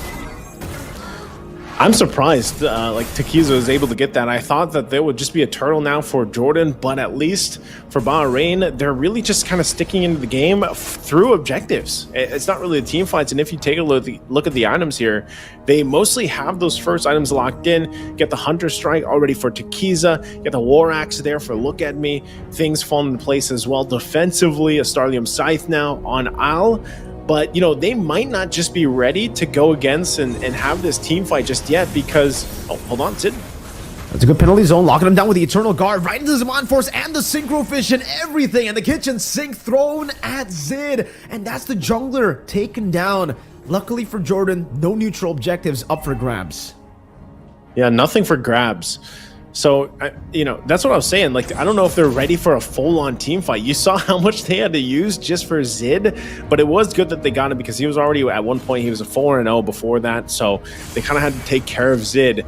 And with that, Bahrain's going to keep themselves from getting too kind of at a big deficit for gold. You know, they're not too far behind. We're only about a 300 gold, and also some big item pickups will start to lock in for that first item pickup spike. Oh, good damage into the penalty zone as well. Everything again comboed together. The layering is insane. Zid next to the chopping block, still able to survive with the help of the Nether Realm from Onavest as the Earth Shadow gets locked down. Falcon almost tugs Sky Reaper down just with the grenade bombardment, but Onavest used the Shadow Stampede earlier and gets cancelled mid-wall, so is forced to flicker to save his own life. Saving his own life, and with that, Lord's going to be spawning up here. I still can't say like which team would have the full upper hand when it comes to this Lord. As I was saying, you know, almost 9 minutes in, some of these first and second items are already being locked in. You see them also popping up here for it defensively. And Falcon also, but force of the fight. Good burst on the Faraga armor. Now Zaman Force as well. Al wants to go for a single vision. One last hit, and he does get the dash to get the final basic attack in. The conceal forwards as well. Now no Forsaken. No XP lane to help him around the Lord. But take a look at that Lord dealing so much damage on the Takiza. Almost winning out of the pure 1v1. I think if it was a pure 1v1, Takiza would have definitely been in trouble there. But luckily, the rest of the team comes in clutch, goes in for the burst, letting him retry to secure the Lord. First one going to Bahrain. It's been the I guess the theme of this game number 2. You know, Jordan's winning some of the fights and everything with the lineup that they have. But Bahrain has been on point with the objectives, and now they're going to fight again. Okay, it's all good. Back off. All right, I think they still might want to force this bottom or this top side fight. Lord's in the mid lane here, and it looks like Sky Reaper might force them back. They go in. Earth Shatter and the flicker, and it catches Falcon! Right into the fracture he goes! And now they want to look for a trade, but the Primal Wrath gets popped in for the Divine Judgment. And Veen, so far, what has happened? In the early game, so active, but now in the mid game, it just seems like he's unable to look for any of these angles for the Divine Judgment, and it's going to be a tier 2 in the mid lane taken down. Veen, again, going to be zoned away by Sky Reaper as the penalty zone locks them down, and their Shatter canceled away by the Divine Judgment, but Sky Reaper just dashes out with the onward, and they get a free tier 2, also simultaneously getting the wave shoved in to bait out that turret splash from the base turret, and now they're taking everything. All the tier 2s falling one by one. Really good play around that first Lord for Bahrain. I mean, they've been on point, like I said, with the objectives so far in this game, and it's really paying off. So with that, you know, they find themselves just slightly ahead now when for the majority of the early to mid game, they were just kind of trying to stay toe-to-toe with Jordan in terms of economy. So, you know, if we get a look at the items here, we'll see where things are kind of falling into place once again in terms of the second and third items, because defensively, that's important too. And you can see that you got pretty good defensive items here for Bahrain. A couple Dominance Ices there locked in. You have also some big ticket items like the Divine Glaive already here for Al, and that's why you're seeing, you know, he's being pretty aggressive. Oh, hold on, look at me. He's not going to find that in the bush. He's just, yeah, he's part of the bait, I guess. He gets dragged. Oh. Yeah, but they're not able to take a look at me down. Now Sky Reaper goes in for a re-engage, and in the back, Takiza goes over the fracture as well. Ooh. Good Nether Realm to cancel that assassination attempt off, as Vian will still be able to flicker out to safety. That's the last insanity, though, and now straight into the Cursed Blast of Burrito. That's Forsaken, who gets taken down again. Oh, man. It's really smart positioning, I would say, also from Bahrain. The way that they're playing around even the Nether Realm for some of these exchanges and these team fights. And who better to send than look at me? Like, literally, he's asking them to look at him and attack him. Right? He knows that also he's a Terizla, and he's got the body of Smith. You know, he can actually withstand a lot of that. So even when he was dragged with the Divine Judgment from Vian, it was fine. That's what they wanted to happen, and Jordan unfortunately fell for it. So now as they find themselves Lord spawning up here in a couple seconds, Bahrain, with a minor lead that they have, they can play around this because, you know, still working around the fact that they have no immortalities to really burn just yet. They could just kind of outpower Jordan's lineup here, and it looks like they might do that. But one thing's for sure, Takiza has to be a little careful, because we know how much the Lord hurts right now. And this is, you know, getting further into the game, it's going to hurt a lot more. And they can't just tank it like, for example, how Zid could. So they're going to have to keep a look at me there to tank this Lord and leave it up. But I'm not sure if they want to do that for too long. And it looks like they're going to go in for their own play. Conceal going to be used. Where do they go? Sid is there, and he's forced out from look at me. Good opening by Look At Me. Might want to go for the penalty zone. Does go for it, but it's only on to Veen. Not the best target here as NetherRealm does get painted out now, but Look At Me gets dragged down by the Shadow Stampede. Forsaken grabs him. Sky Reaper now flickering forward with the Onward and the Earth Shatter. Now with the Primal Wrath as well. Takiza with the assassination in the back, but now it's going to be the last insanity to get rid of these HP bars. Takiza looking for another kill as he jumps in again, but there's no damage to follow it up. Takiza might have been a bit too much than he could chew, and Zid punishes him for it. It's going to be the triple kills. Al goes in for some on-force, is able to build and burst him down. Forsaken's gonna be next to the chopping block as he flickers back to safety. Owl's on the chase, doesn't have to flicker to go for the all-out chase, but it's a 4-for-3 trade in favor of Jordan. Oh, just when you think that Bahrain overstepped, I mean, they did overstep a little bit, but Jordan fights back, and then Al comes back for the fight. He's going to Zaman Force here. I don't think he's going to be able to get the kill on Onavest, but at least forces him out of the mid lane and allows the rest of the team to pretty much spawn back in, and we're just going to find ourselves once again at this Lord Dance, dancing it out. But you can see, I mean, it was, oh, hold on, Divine Judgment going to be used on Look At Me. Is that what they wanted to do? Definitely not, man. Those are two big ultimates straight into the penalty zone, but now it's going to be him who gets caught by the grenade bombardment. And that's one man down. Still, for Forsaken, he can just go back and reset with the Faraga armor, regenning it back up. Zid taking control of this Lord Pit now. Sky Reaper gets taken very, very low. He doesn't have the Primal Wrath, as now it's going to be Falcon again, dealing some damage with the quick draw and the grenade bombardment, forcing the Primal Wrath finally. And now Jordan are waiting for that one angle to go for an attack. Takiza again wins out the retry battle without the help of the setup. It does not matter. Bahrain saved themselves from a sticky situation, but Veen is looking for the Divine Judgment, goes over to conceal, and will be able to punish Al, who is all alone in that bush. Hey, you know, Bahrain might be making these moves, but Jordan, they just have to keep doing this. They'll scale up pretty well, finding the kills that they can. They should be able to make quick work of that Lord up top. You can already see, you know, Falcon holding it down alongside Forsaken. And as long as they deal with these pushes coming in so that it doesn't get too out of hand, Bahrain's going to find themselves on the back foot here really soon. Takiza can only keep that up for so long, you know, and at this point, for Jordan, wanting to keep things in the game, now you're getting to that point where these defensive items like the Immortality are going to play a part in these team fights. So for Bahrain, you're seeing these team fights where you're like, you know, do they want to re-engage there? Do they want to deal with this?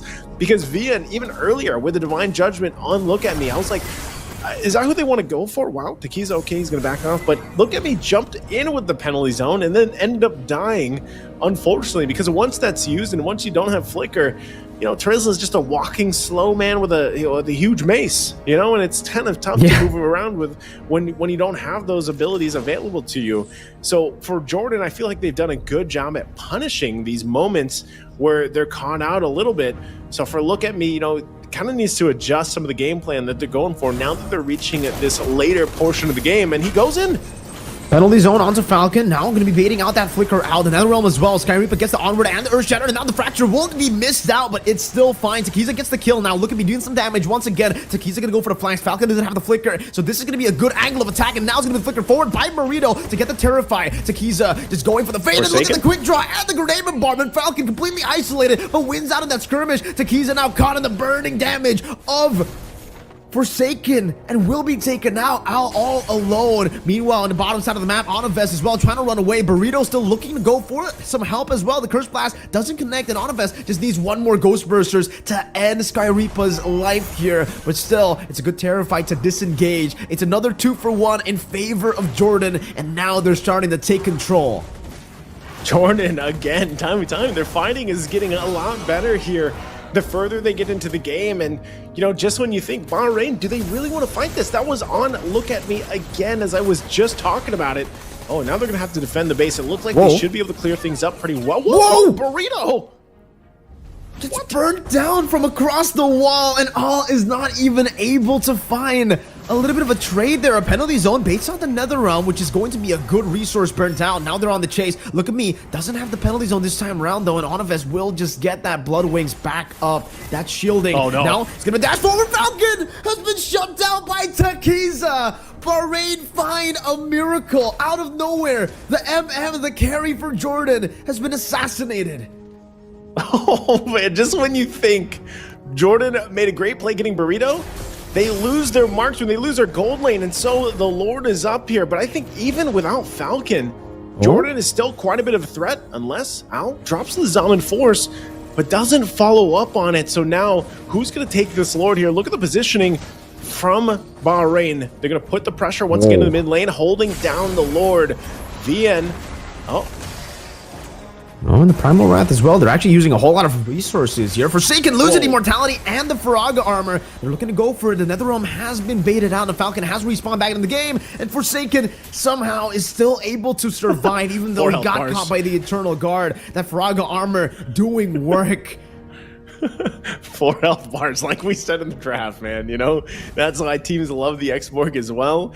But there's also immortalities now to take into account for Bahrain, and that's why you see both teams really just trying to get the ultimates, or if it's item procs, even trying to get those down the best they can. Because at this point, you know, it could be any team that wins the team fight and then eventually gets the Lord here. Oh, hold on, mid lane, Forsaken trouble. Yeah, all right, but he's still able to escape. Now Conceal, re-engaged in the back. Vina able to flicker forward, finding the Divine Judgment, but Handle Zone is able to lock them all into the fractured Takiza. Still doing damage, and now buying the Immortality. Sky Reaper with the mobility field, but will not be able to find it. Forsaken down for nothing right now, and Burrito is hovering over again on a vest. Going to be able to get the Shadow Stampede, but will not be able to get the Ghost Bursters. Bahrain, again, with a one-man advantage. Do they go for the Evolved Lord? Oh, it looks like they are. But I think this might be a mistake. They don't have Look at Me for this fight. They could just end up going for the 4v4, but it looks like they're going to call it off. They know. Oh no, Sky Reaper. That Stampede almost took him back all the way for Veen to go for that slow as well, but they are able to manage the waves because of Look at Me, who's rotated back up top. But look at the HP bars. It's just not on the side of Bahrain right now. Takiza's way too low. Sky Reaper's way too low. He does have a little bit of time, and he will use it by recalling back to base to get full HP.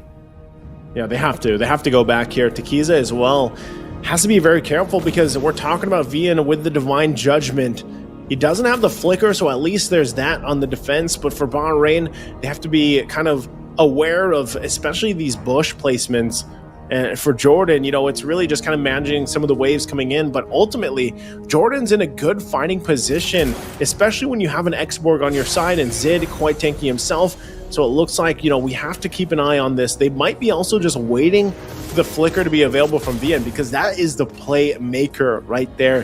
When you have this Kaj at this point in the game, 20 minutes plus into a game, you can already see too, Forsaken getting positioned the best that he can, because a Last Insanity will be crucial on placements. And it looks like right now, you can see it, Bahrain does not want to commit to this. He's going to sidestep that setup as well. The Earth Shatter not going to be able to land. So right now it's still just a kind of just staring each other off. You know, no one wants to commit to the Lord just yet. Jordan will go ahead and clear the things out that they can. And also you see Takiza going up top. They're going to have that information that he visited up there. So that's why you see Jordan going ahead and starting up this Lord. Conceal also going to be used, but no one committing. And now Takiza makes his way. And look at the Lord, he's dealt enough damage. Sky Reaper with Conceal as well. Now Takiza on there, Earth Shatter Flicker combo, able to find it onward as well, but another realm saves him. Falcon's able to flicker out to safety as Al jumps into the back, but will only be able to find Veen. Now it's going to be Sky Reaper who survives with the Immortality, gets the HP bar back up, and now Burrito gets a Terrify and the Curse Blast. Falcon very low, and that's going to be another kill for Al, and Takiza gets the Lord again. Bahrain, how do they keep winning out in the Lord battles? Man, that was such good patience from Takiza. You saw him in that bush waiting there. He could have joined that fight. He knew that there was another realm there. He knew that there was Immortality and armor to work through from Forsaken, but instead, Takiza waited in that bush, didn't pull the trigger, found out, all right, the team's going to be okay, and I'll just go pick up the Lord here.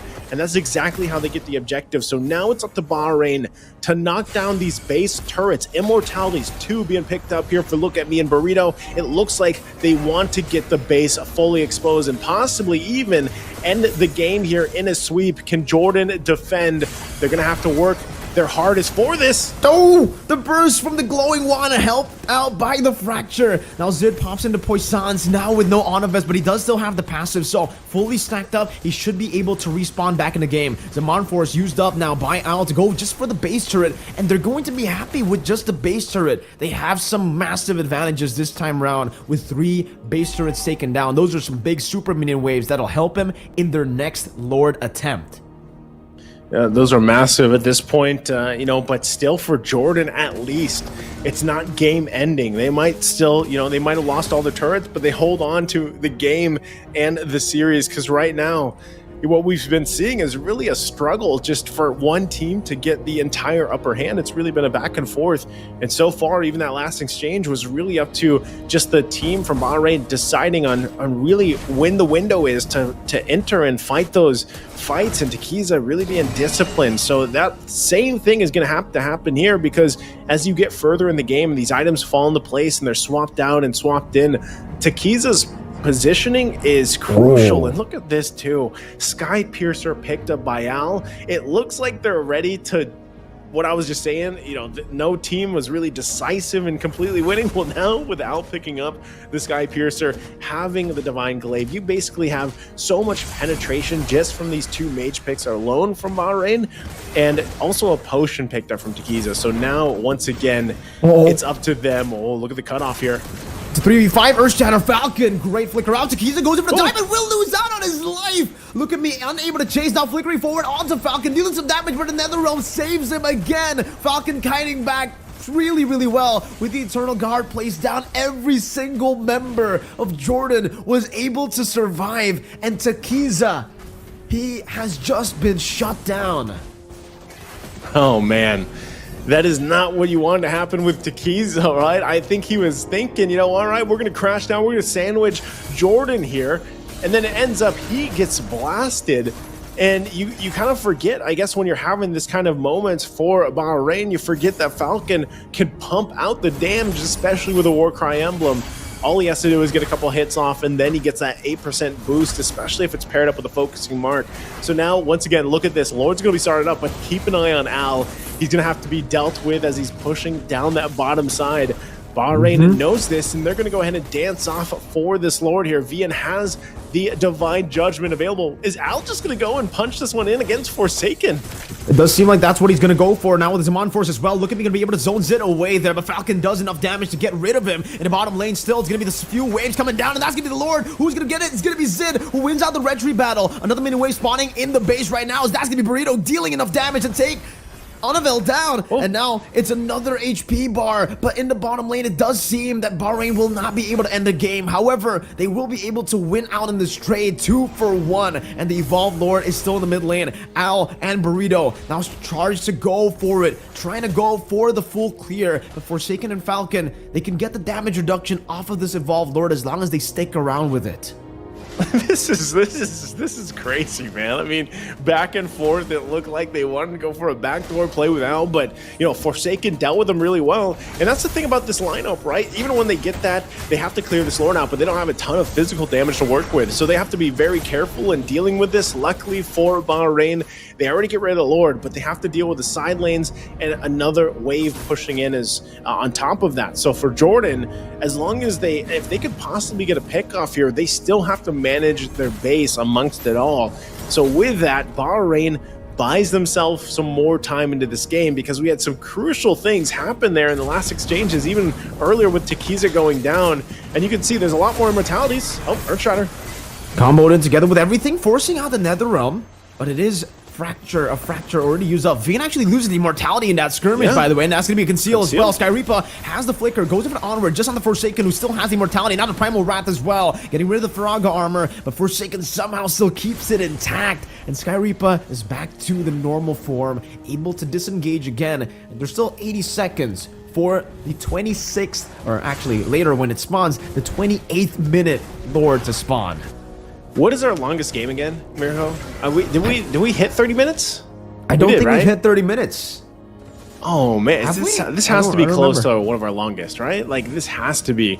I know earlier they played a 20+ minute game, in their off-stream match. So, you know, this is territory that a lot of teams so far for ISF have not been to when you get to nearly the 30-minute mark. I mean, you're talking about just everybody being fully item locked to this point, and really all that matters about the gold is switching some items in and out. Look at this, Forsaken. Immortality here, plenty of health, multiple health bars. He's going to get the attention that he needs. And Divine. Oh, look at me. Divine Judgment catching, look at me, and Falcon's damage is getting absolutely ridiculous. That is through the frontliner. That is through the Terizla of all people. Just a quick draw and a grenade bombardment. Honestly, yeah.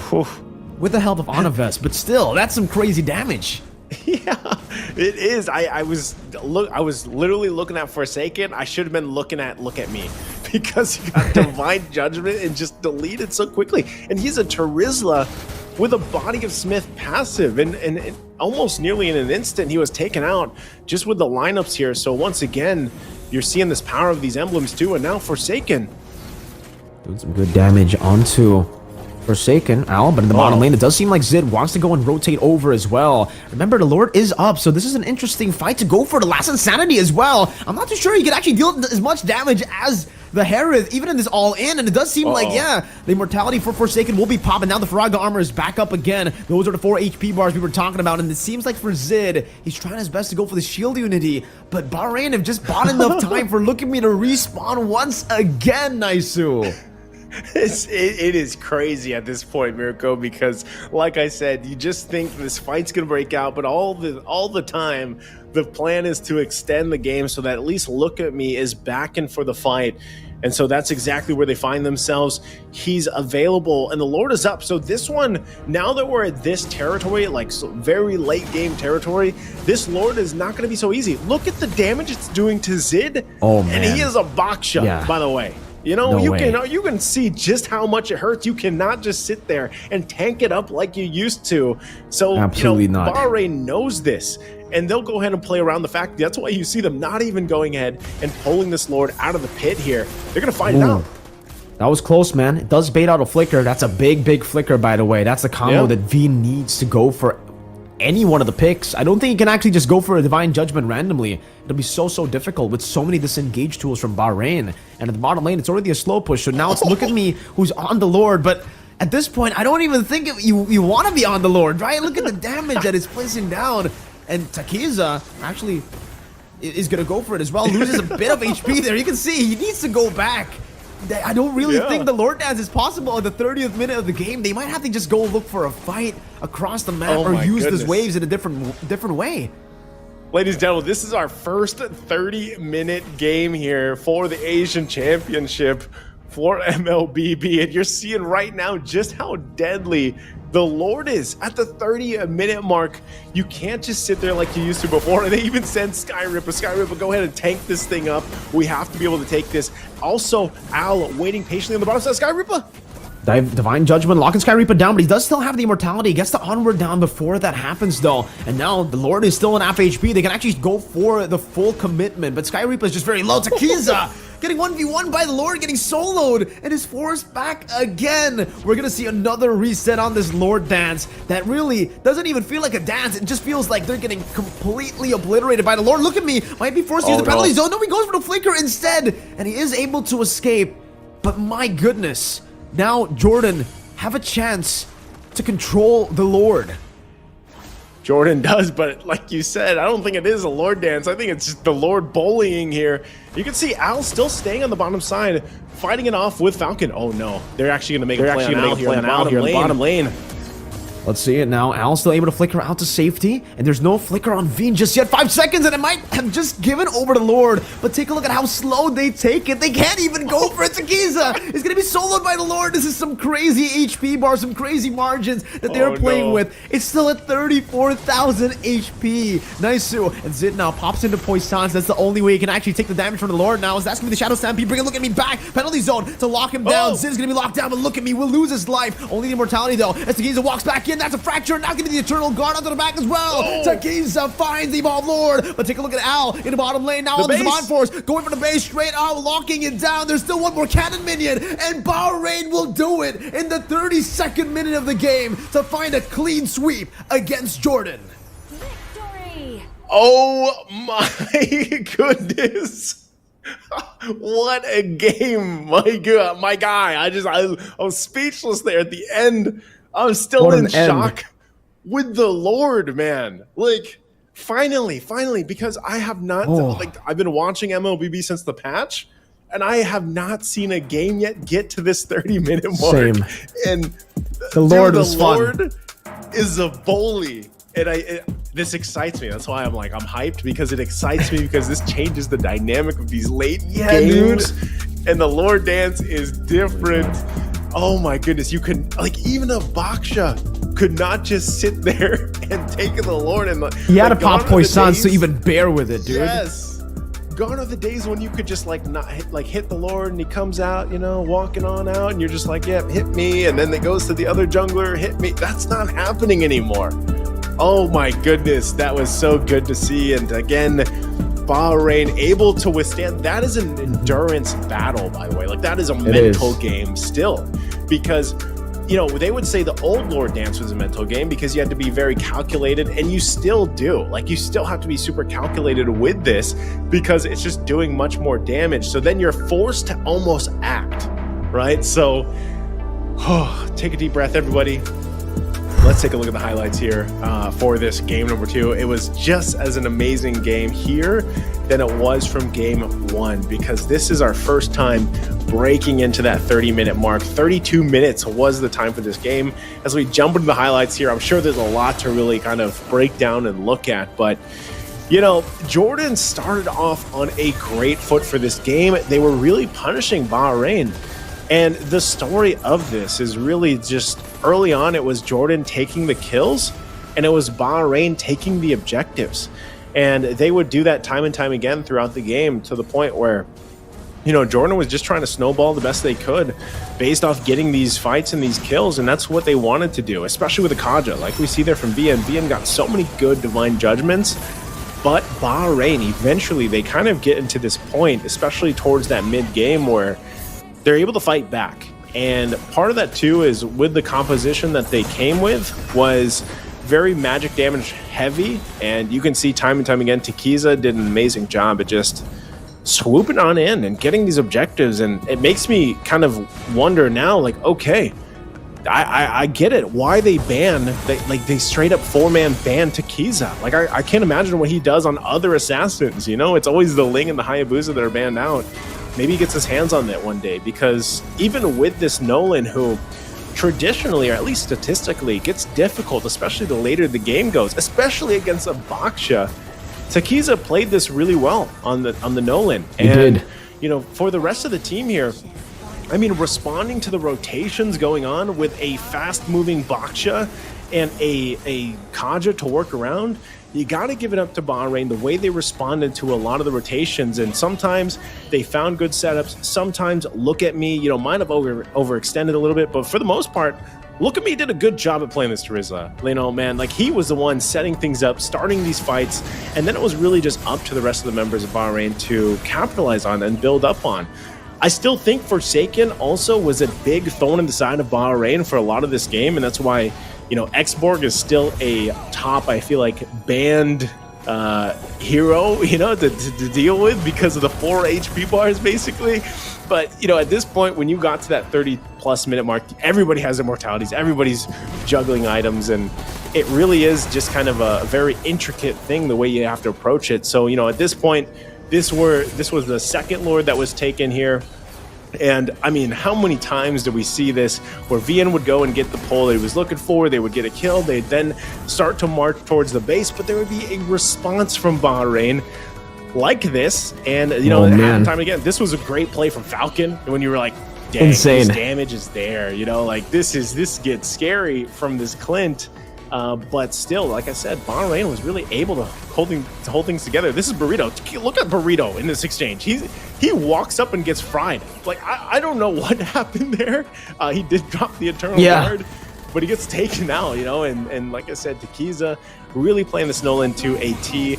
Great team fights after team fights. One thing I can say about this part of Asia, man, is hell yeah. Like, I love all the team fights that we got to see between the two of them, between Jordan and Bahrain. And, you know, when we looked at the statistics earlier on from their off-stream match, this is, I guess, what it was expected when you see what they were drafting and how long they were playing and everything like that. So, you know, again, as you kind of go through this, we're still only 21 minutes in the game. That's how many things happened just in this game alone.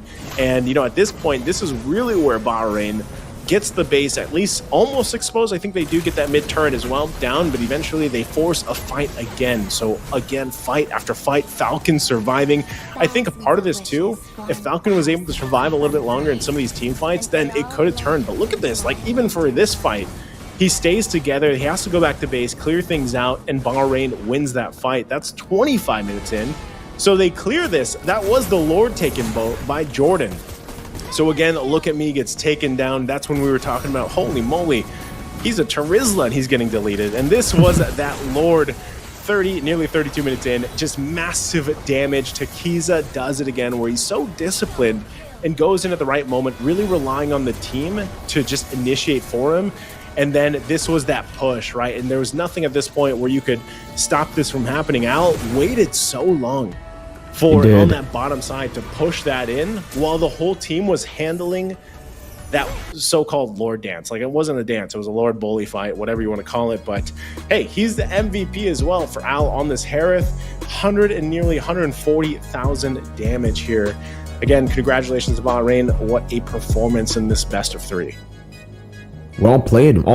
Even in the later stage of the game, we had Al go for a Sky Piercer. He had to go for the Sky Piercer to go for the extra damage that he was lacking to execute some of these members, because they were getting so low, but unfortunately they weren't dying. So he had to sell the boots, going for the Sky Piercer. And to be fair, if you take a look at this item build, it's completely glass cannon, right? He was already playing with fire with this kind of build. He has the Blood Wings. Yes, that's the only defensive item, but it's also technically a damage dealing item, right? We don't see any Winter Crowns, no Immortalities as well. And throughout the game, we never get to see Al swap it out. And it's not like he wasn't targeted. He was targeted many times in these skirmishes. He was alone in the bottom lane a couple of times, and we saw Veen rotate down below. We saw Forsaken flicker forward with the last Insanity as well. So many times where Al was vulnerable, but he relied on his mechanics, purely on his mechanics. Just his dashes, his Amon Force, and the flicker. We have to give him a big shout out for that flicker choice, right? Because that adjustment might have just won them the game. If he didn't go for the flicker, I honestly feel like this game would have just, we would have been already in game number 3. Maybe we would have finished game number 3 by now. The fact that it was pushed all the way to 30 minutes is because, for the most part at least, Jordan, especially in the later stage of the game, they just couldn't find any prio targets with the Divine Judgment. All they could find was Skripa or Skyrippa or Look at Me, right? It was just those two. Burrito was so hard to catch. Al was impossible to catch, and Takiza even more so. It's I don't know, man. Just those highlights alone, and I'm sure you felt this in the play-by-play as well. There was so much going on with these teams. Like, they just love to fight and duke it out, and they did so in a very calculated manner. I feel like when you look at the fights, because you know, even from game 1, it wasn't as long as this. That wasn't the 32 minutes, but I could say either way, like, it was a 50-50 throughout. Even in this 32-minute game, it could have came down to that final Lord, and if Jordan would have somehow gotten it, then that would have been the game. You know, they would have ended it. But I like the fact that at least in this aspect, they kept Al there just in case. Like, that was a risk that they took, but they kept Al there because it kept Forsaken there. They didn't have to deal with the last Insanity in that fight. So again, congratulations, Bahrain. I think we are going to have an interview as well, and it is going to be, I think, a Look at Me. So, hey, let's go ahead and call up Look at Me here for the interview. Look at me. Let me go. Wait, I gotta unmute my. There we go. Hey, can you hear us? Yeah. Is my voice clear? Awesome. Yeah. Awesome. Look at me. We are looking at you right now. Congratulations, man, on the sweep. Thank you so much. I gotta ask you right away. How does it feel to play the longest game so far in ISF Asian Championship? 32 minutes. How are you guys feeling? it is like we get a lot of nervous, like a lot of pressure because you are presenting the country. So it was a hard game for us, but we just need more time because we have slow push in every line and the sides. Awesome. Yeah, we definitely got to see that. It was a hell of a game. Yeah. Great job. Congratulations again, Mirko. I know you got a question for him. Yeah, well, I mean, look at me. That performance, right, it was really, really good, really phenomenal in both games, but it did seem like, you know, at least in game number 1. You know what? No, I'm going to ask you the question of before, like, what happened before this match? Because in this game, you guys were phenomenal. Even towards a later stage, the disciplined decision-making was amazing. Like you said already, you also have that understanding of, again, you have these slow pushes, you have these advantages, use these advantages. But what happened in the match that was off-screen, you know? You actually took a loss against Iran 2-1. So I would like to know your thoughts on that loss. Yeah, we entered the game without warming up because the time was so bad for us. It was like afternoon. We just wake up from the sleep, so we didn't warm up. And like, what happened. We lose 2-1. It's fine. We will make it up next day. Yeah, love that mentality. Yeah, they made it up here with a sweep. You know, I think that's a big part of it. So again, that hopefully continues on for you guys leading in. I know you guys have more games ahead of you. I have to ask you real quick too. Look at me. Is your favorite hero Terizla, or are you just like forced to pick that? Like, what is your favorite hero? My favorite hero is Benedetta. You can see the target ban. Oh, the target. Okay. So that's the target ban. So it is for you, okay? Because we over here in our region, we were wondering if that was also towards your jungler, because Benedetta also here on this, you know, for Indonesia and Philippines also gets parked in the jungle sometimes, but it's for you. So that makes sense. Awesome. Okay, I have any other questions? Yeah, one final one. I mean, looking at the bans as well. Now we get some clarity, right? So the Benedetta was actually banned towards Look at Me, because my next question was, do you guys scrim a lot? Do you guys, you know, meet each other a lot in the tournaments and local tournaments? Because it seemed like they just knew every single one of your heroes. Even the assassins. I think 3 assassins were banned. Yeah. We are an MPL team in MENA. So we scrim a lot. Okay, I see. Awesome. That answers the questions, man. And again, you know, I know a lot of people, they've been wondering what all is happening. And I know, Mirko, you got to cast some of MPL MENA, so, you know, you just didn't get to see some of them play here. But like, look at me. Congratulations. We can't wait to see more of you guys for Iesf. Before we end it and let you go, is there anything you want to say to the viewers out there for you guys? Watch us in KSA. Okay, that's awesome. dope, man. Look at me. I love the confidence, Thank man. you so much. Yep, and we hope to see more of you in the future. Congratulations again. Congratulations. Look at me. See ya.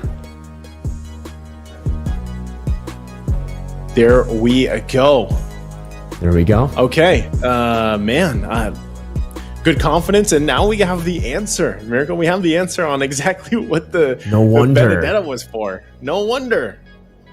It's banned out. So they're an MPL MENA team, right? I mean, I have to look back at like MPL MENA to take a look at which team they actually play for, because I actually didn't realize that they are a team in MPL MENA playing in MPL MENA. And I guess for Iran, I would love to see their player names as well now. You know, like, are those players also coming? Are they MPL MENA players too?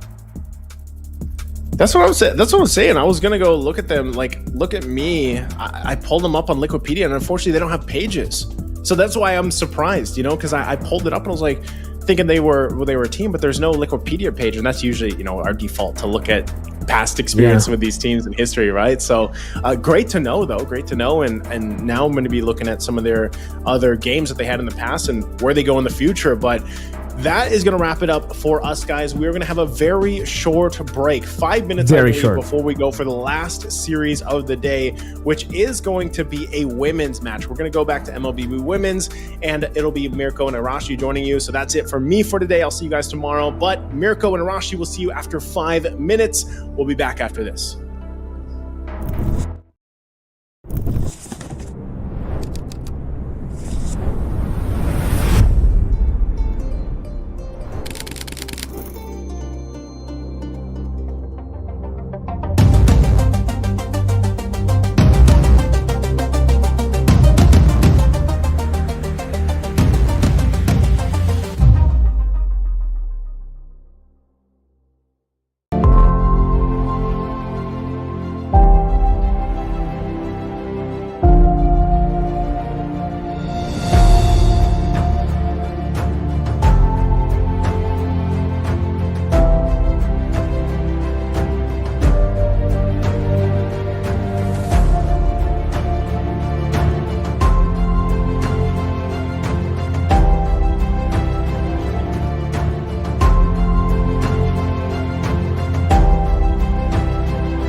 Welcome back to the Asian Regional Qualifier for Iesf,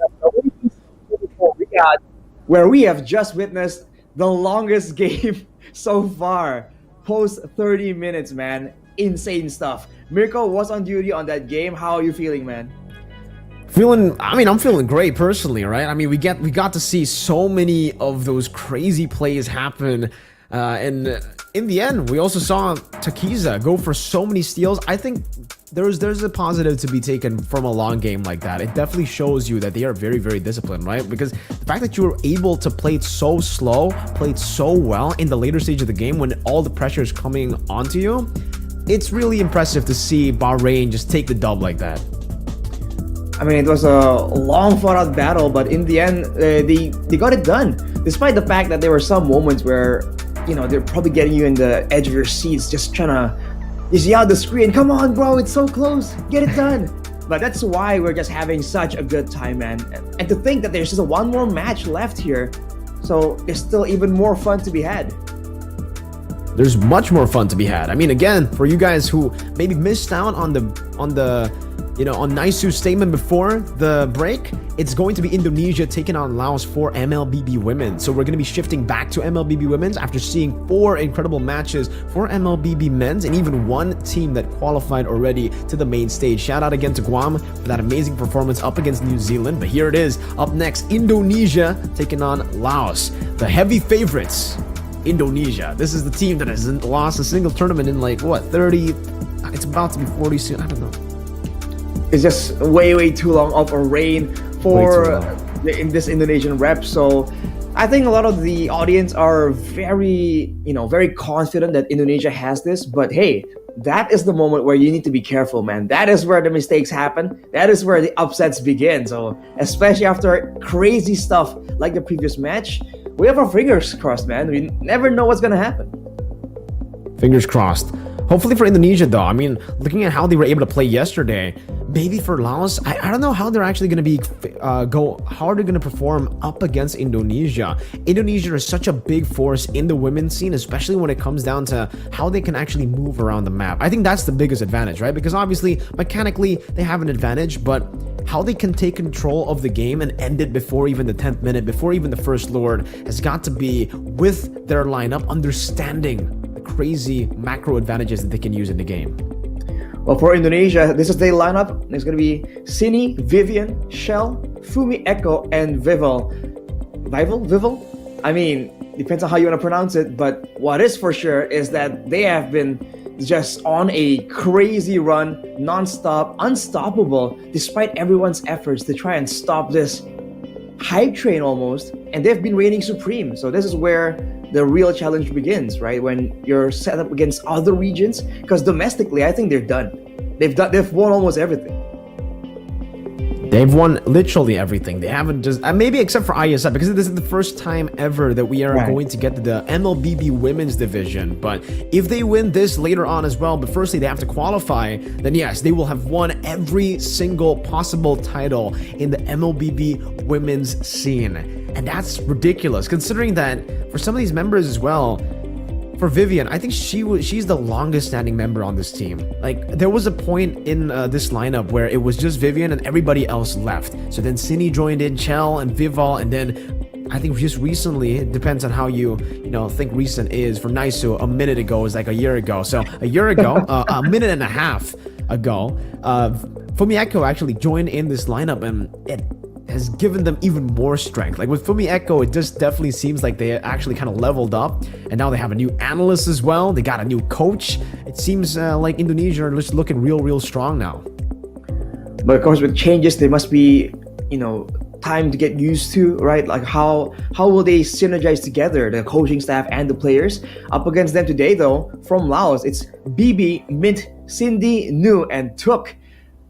Gonna try and go up against overwhelming odds right here, with everyone, almost everyone at least, feeling like, man, the Indonesian ladies roster is just so strong. They are the ones right now attempting to take on the mantle of like giant slayers to take down the undefeated.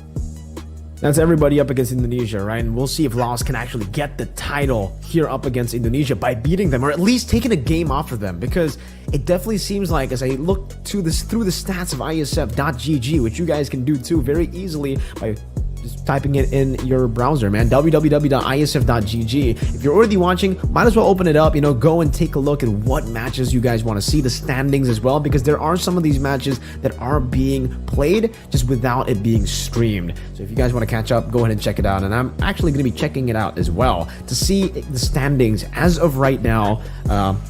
June 23rd, it seems like, based on the standings, Arashi, for Indonesia, they haven't lost a single match, but they haven't lost a single game as well. In Group B, it's 1-0, 2-0, all right? So they've only just played one, and they've beaten Brunei Darussalam. Now, next up against Laos, who also took a loss up against Cambodia, just, I think, earlier today, or no, I think it was yesterday. Well, that's dominance, right? The fact that, there was a time where they were winning tournaments without dropping a single game, right? That was the kind of run that we're talking about here. For those of you who are not aware, that is just how dominant they are, which is why, if today Laos can do the impossible, it will be that much more impressive. Ladies and gentlemen, let's go straight into the drafting phase for game number 1. And already, Indonesia starting off with the Arlet band here, and it's matched by a Roger.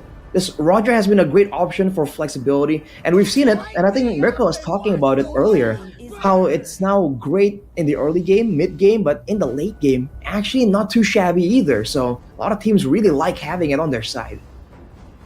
Roger is so good as a flex, and it's not just good as a flex, but again, like you said, it's super strong in the jungle. It's super strong in the gold lane. It can play early, mid, late, does good in the snowball, does good in the comeback composition as well, does good in the team fight, does good in the poke. It's a bit too good, and finally we do get to see that respect over towards Indonesia here by Laos. But on the red side, you're kind of limited to only going for these prio bans, right? On the blue side, you can actually go for respect bans all the way and force out those prio bans from the red side team, so that you can actually leave some of these open, some of these big prio picks open, like the Loyi, the Chip as well. But so far, Arashi, based on the Asian regional qualifiers, we haven't seen Chip at all. We've only seen one, I think it was from New Zealand, and that didn't end up too well for the Chip. The Chip didn't have the best time. So my question is, right now, is Chip just out of the meta? Is he gone?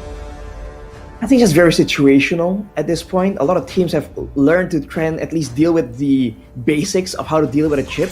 When you're adding some mind games to it, when you're adding like curveballs into the game plan, that's where I think the chips and the low yees definitely still have a lot to offer, especially in the hands of a team that's usually flexible and they know how to switch it up again and again. But for now, we're seeing that a lot more assassins are being respected, but the first picture for Indonesia, it's going to be an Angela, and this leads to a lot of possibilities, man. And if you look at their bans, they're banning away a lot of these heroes that can give a second chance at life. So they are attempting at aggression, man. Okay, but right off the bat now, Laos are basically forced to go for the lane, right? Because if they don't go for the lane, that's going to be an Angeling combination. That is an absolutely broken combination, especially considering now the Sky Piercer is an item in the game. I don't even need to say how broken it is. You guys understand how broken it is already. And with an Angela to support the Ling, the only problem for the Ling has got to be maybe his sustainability, right? His vulnerability. Very, very vulnerable up against a lot of different picks, and they decide not to go for the Ling. So this has to be the go side instantly for Indonesia to go for that Ling pick. It's a no-brainer when you already have the Angela, and it seems it'll just be the two purple combination, the Moscow for some global presence and the Yu Zong. Now what, Tarizla? Do they want to just pick up Tarizla for the side, get some strong laners to help the Ling? That is a possibility they can go for, but I think they want to go with something a bit more aggressive here. If you want to say anything, Indonesia is all about the aggression. Hang on a minute. What is going on? Whoa. That's the first. Well, I was about to That's- say, Indonesia likes being aggressive, right? This Indonesian roster loves the aggression, wants to be in control. So I was saying that the Yuzong was taken, so that's kind of value for Laos, and it's also a combination that's great with the Angela. But this this is different, Mirko. This is certainly different, man. I mean, it's a Yuzong into a Yuzong. I guess I'll have to wait for confirmation from production here as to what the blue side Yuzong is and what the red side Yuzong is, right? Because they can't both be Yuzong. This is a tournament room. That's just literally impossible. Okay, I was about to make a joke about it being a Valentina. You know, IMU a bit too early, but the Valentina got picked up by Laos, so I can't even make that joke anymore. And it's going to be the Ruby ban for Laos this time around. They saw what Indonesia were able to do in the mid lane together with the Angela used as roam and the Ruby used as a mid laner. Arashi, that was what Indonesia went for. Ruby mid, Angela roam. It won in the game, so I can't really say anything about it, right? It's interesting, but they won. The Baxia gets banned out as well now, so it leaves me to believe that even though maybe it's not a Yuzong, but it is a hero that can sustain really well. You already have the Angela, the Ling, and then another sustainable XP lane perhaps, but that's going to be Beatrix ban, respecting Chell. Well, I'm thinking of some kind of EXP laner that can still go toe-to-toe against Yuzong, wants to go for the dual potential. Because you have an Angela, right? Why not get something that has some sort of synergy with it? So we'll have to wait and see for now. But they battle with the Baxia, good choice. Denying that regeneration, the 50% healing reduction that the Baxia has by default. But consider that Laos also banned away the Beatrix here. You have to wonder if Indonesia, I was about to say, are thinking about denying any kind of intelligence gathering potential. But anyway, the Grok means that whoever is picked as a replacement for that Grok will definitely be a bit more vulnerable to getting picked off. Okay, and now slowly but surely we're gonna start to see that red side pick first. For Laos, technically they still need a roamer and also a jungler. At this point, up against the Ling, what do you even go for, right? No Baxia? But I guess the Fredrin, if you really want to go for a little bit more of the lockdown, some CC, and that's exactly what they go for, some sustainability as well. So far, they got 3 picks that can actually utilize the sustain in their composition, but I'm still, waiting to see what that Yuzong is. I'm trying to guess right now, Arashi. What do you think it is? But, whoa, Claude and Guinevere. So it's going to be Guinevere Rome. Guinevere Rome. Yeah. Right. Unless they pull another crazy stunt and it'll be a Guinevere mid, but I highly doubt that. Could it be Guinevere EXP? I mean, with Indonesia, you never know, man. It depends. But for Laos, they recognize the dive potential from Indonesia. They go for that Minotaur. Great choices to really punish these agile, mobile heroes from the side of Indonesia. All things considered, Laos and their draft doesn't look too shabby, right? They have damage, they have good crowd control too, and if they do get rolling in the early game, there's a chance they can start snowballing. So, considering their position, it's a great showing for now. These are some good drafts, honestly, from Laos. I think they have what it takes to actually try to go and beat out the Indonesian composition. I like the Guinevere pick because up against this Minotaur, up against a lot of the CC that could be layered upon Indonesia, they can just pop in the Violet Requiem to actually get out of it. It's an anti-regen ultimate. There's a Tempest of Blades as well. They have the help of the Hard Guard to help the healing out as well. So now my main concern is for Indonesia, how are they going to hide that Angela ult or some of these other big ultimates from the Valentina? Because the IMU could still be used to go and steal it, and it turns out it's the CC pickup, not the Yuzong. CC in the XP lane in long trades against the Yuzong, it should probably still be even. It's almost like a skill matchup. And if you're looking at some of the emblems right here, Karawab on the Fredrin going for not the we saw earlier the new emblem set, but for now it's going to be a concussive blast. So farming is definitely in the minds of both junglers. Although Vivo will be going with the Warcry as well. As Naisu was saying, this combo here is quite deadly, quite lethal. Focusing Mark with the Warcry. That Warcry together with the focusing mark, right? The 8% plus the 6%, it does stack up. It does, you know, do a really good job at doing extra damage. And it does seem like, by the way, Sydney will be on the Guinevere. That's going to be a spatial migration to knock Mlbb up, and all the way to a dive under the tier 1 before the first minute of the game. 1-0 to Indonesia with a Guinevere mid and an Angela roam. I mean, it's a fighter with an Angela in the roaming position. Can't say we haven't seen it, but not quite this combination. With that early game pressure though, you can see that the Ling is just all over the place, trying to farm as much as possible. Indonesia already just getting a lot more dominance when it comes to the information, the control around the map, the control over these bushes. For now, it's still pretty okay, but later on, Mlbb, being one of the bigger main tanks on the team, will have to walk into some of these bushes against her own safety.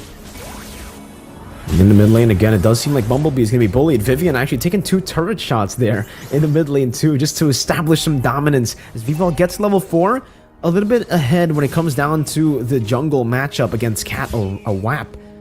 When she also does have the concussive blast, so she is trying to match at least Vival's clear speed. But with the Warcry, it does seem like she has been able to actually farm up quite well. Vival rotating up top now with the Finch Poise and the Tempest of Blades, able to knock one up now with the Divine Blades as well. Going for the last shot, but it's not going to be enough just yet. It's going to be Fumi Echo with the yo-yos to go and get that kill. Another kill in for Indonesia in the 2nd minute of the game as they rotate back towards this turtle. A great play by Indonesia there to just go for aggression before the turtle. Now, Sydney going in again.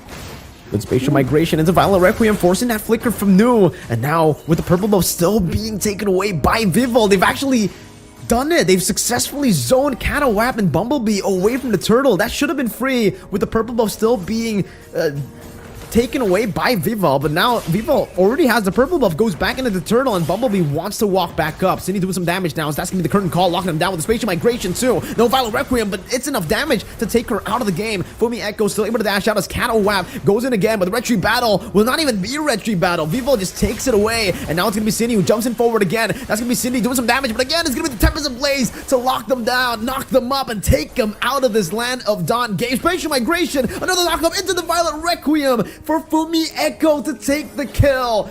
Dominant Indonesia, 3 minutes in, 6 kills and 1 turtle.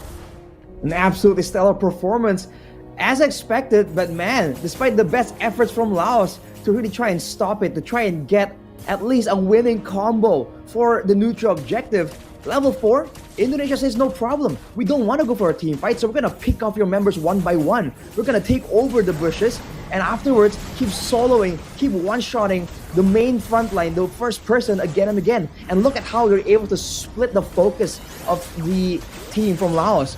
They're trying to go for a big combo, but with the turtle being taken, with their members being chased around, they just kept moving in and out of these fights. And when you think that it's over, they go in and go for more. Laos, you're completely overwhelmed. Now, most likely, yeah, very clearly on the back foot. It's concerned of what to do. With Vival 1 kill ahead, 2 levels ahead as well when it comes to the neutral objective situation. It's looking quite difficult for Laos to try and maintain the early game dominance. You can see there, it's a Fury Hammer straight into Legion Sword. What is Vival actually building there? No boots for Vival on the Ling. He's going to go straight for some of these item components, and up top, there is some damage placed down on the Fumi Echo on the Spirit of Destruction as well. They decide to go and take it, and the Hard Guard goes in onto Vival. It's a good shutdown onto Platwu, but look at the damage coming down. Platwu very, very low. Vival should still be able to catch Platwu here as he jumps in with the Divine Blades one again, and the Tempest of Blades to knock her up, and Cat Awap is next in the chopping block as he picks up the blades from the ground. Vivian able to flick her out of the taunt there, and that's going to be another spatial migration to lock Mlbb up. Nu on the Hard Guard, but the turtle spawns into bottom lane, and Vival will just utilize this time to go and rotate to take that turtle from Laos. They managed to actually push Laos back. They had the winning fight technique, the winning skirmish, and now just full control. And they have enough damage to sneak this right out from under the nose of Laos, and that seems to be what's gonna happen. Laos, despite having this combo, they are failing to really get the kind of fights they require. A full-on 5v5. Look at this, one more. A full-on dive again, everything in the kitchen sinks thrown at Cat Awap, and you've got to feel for her at this point of the game. 8-1, Vival. This should have been usually the Ling on that side getting invaded, but she's on the Ling. She's invading the Fredgen with the rest of the team. So much prio all around the map. Up top, a lot of damage from Nu over to Chell, but she is able to escape with a battle mirror image. That's what's making it quite difficult for Laos as well. If they want to try and go for a force 5v5 fight, they have to try and pull Indonesia to try and match their playstyle. With Indonesia just splitting, just pushing with the lane dominance on multiple lanes here, if they can try and go for a dive maybe, they can force a response from Indonesia, but they don't have the tools to do so. And once again, Indonesia, Spatial migration right into Valid Requiem, and now the Tempest Ablaze again. Flatwool cannot even survive. Not even a second in the Tempest Ablaze, and Catawap is next. Chell picks up the kill. Meanwhile, in mid lane, another fish poise. Vival is ruthless. 6 minutes in, and they are not giving any member of Laos time to play in the land of Don. This is not the land of Don, this is the land of Indonesia, it seems. usually we see winning teams with the link go for the pushes, go for the macro play. They aren't even going for macro plays. They're using this mobility to more efficiently hunt down like structural objectives and players from the side of Laos. They're literally not going for any kind of long drawn out macro play. They just keep going for fights again and again. Replay here from what happened earlier in the mid lane, but I think a fight was breaking out in real time as well. Doesn't seem like, Laos want to take that fight. They'll just concede some of these turrets, Arashi.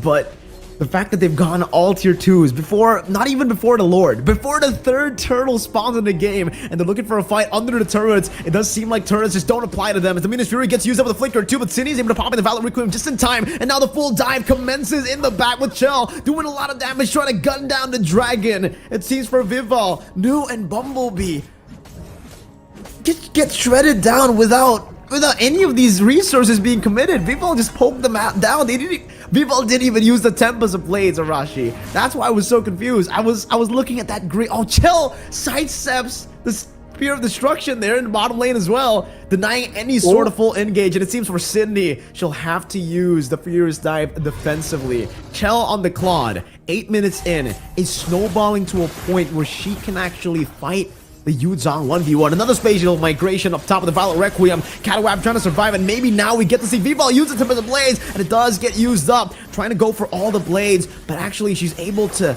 get out of the knockup coming in from Bumblebee. And the Lord has spawned in the game. That's a fleeting time in the 8th minute of the game, Arashi. It seems Vivian, she didn't go for it as the first item. That's why she picked it up so late into the game. Maybe she just went for damage. I thought for damage or maybe the flash of the Oasis, but look at the Lord immediately shredded down. Let's take a look at the items. It is indeed the flash of the Oasis, but man, the 3-item power spike for the Shell as well. Oh, they're going again. Another spatial migration into the stab of that blade from Vival. Now with the Malefic Roar at the 8th minute mark.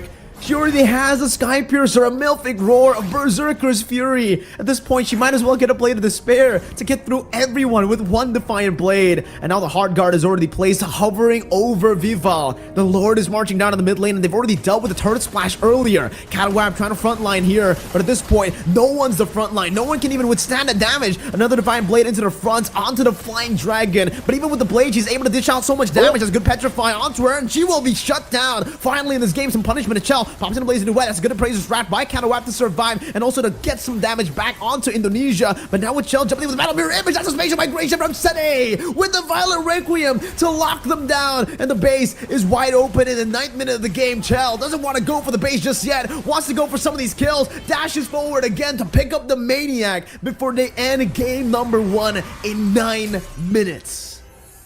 Yikes, man. That is a statement from this Indonesian roster. What was that?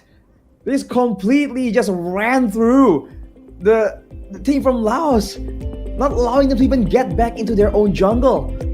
I mean, the defense didn't even look that bad because the death timers were still so short, so early that they were coming back just after getting taken out for that base defense. Man, this Indonesian roster, man, it's unreal.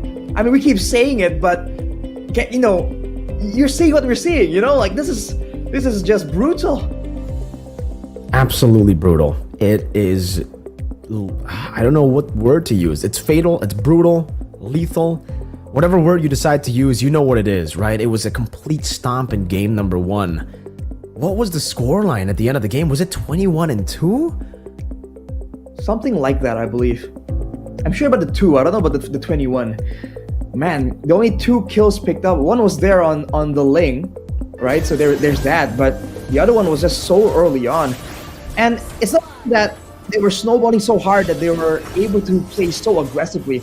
This was pre-level 4, by the way. This is the moment where usually the team with the Yu Zhong, with the Fredrin, has a bit of an edge. But it doesn't even matter, man. They went all in for it so early on, knowing that they have what it takes. They have the mechanical skill. They have the composition. They can pull apart the so-called combo from Laos and just deny it completely.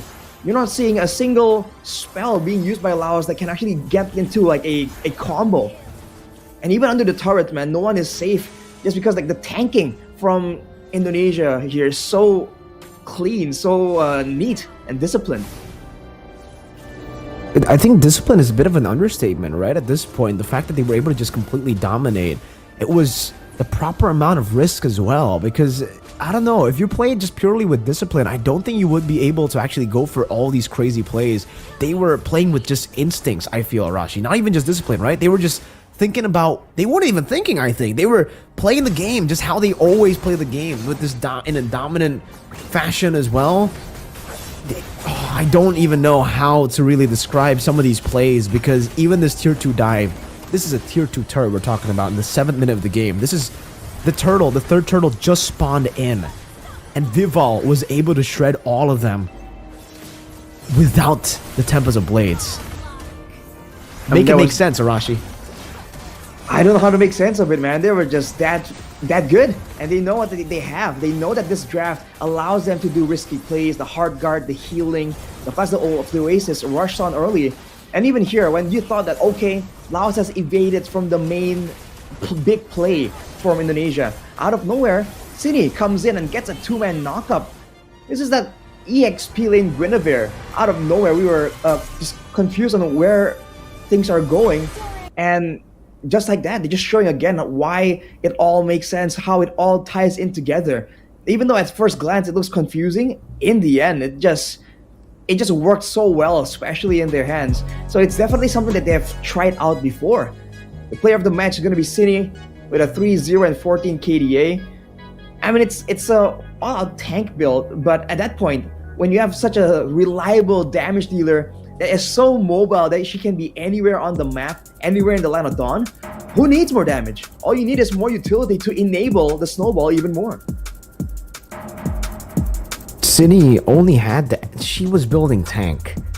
Looking at her damage, it doesn't really look like she was building tank. She was just relying on the base damage.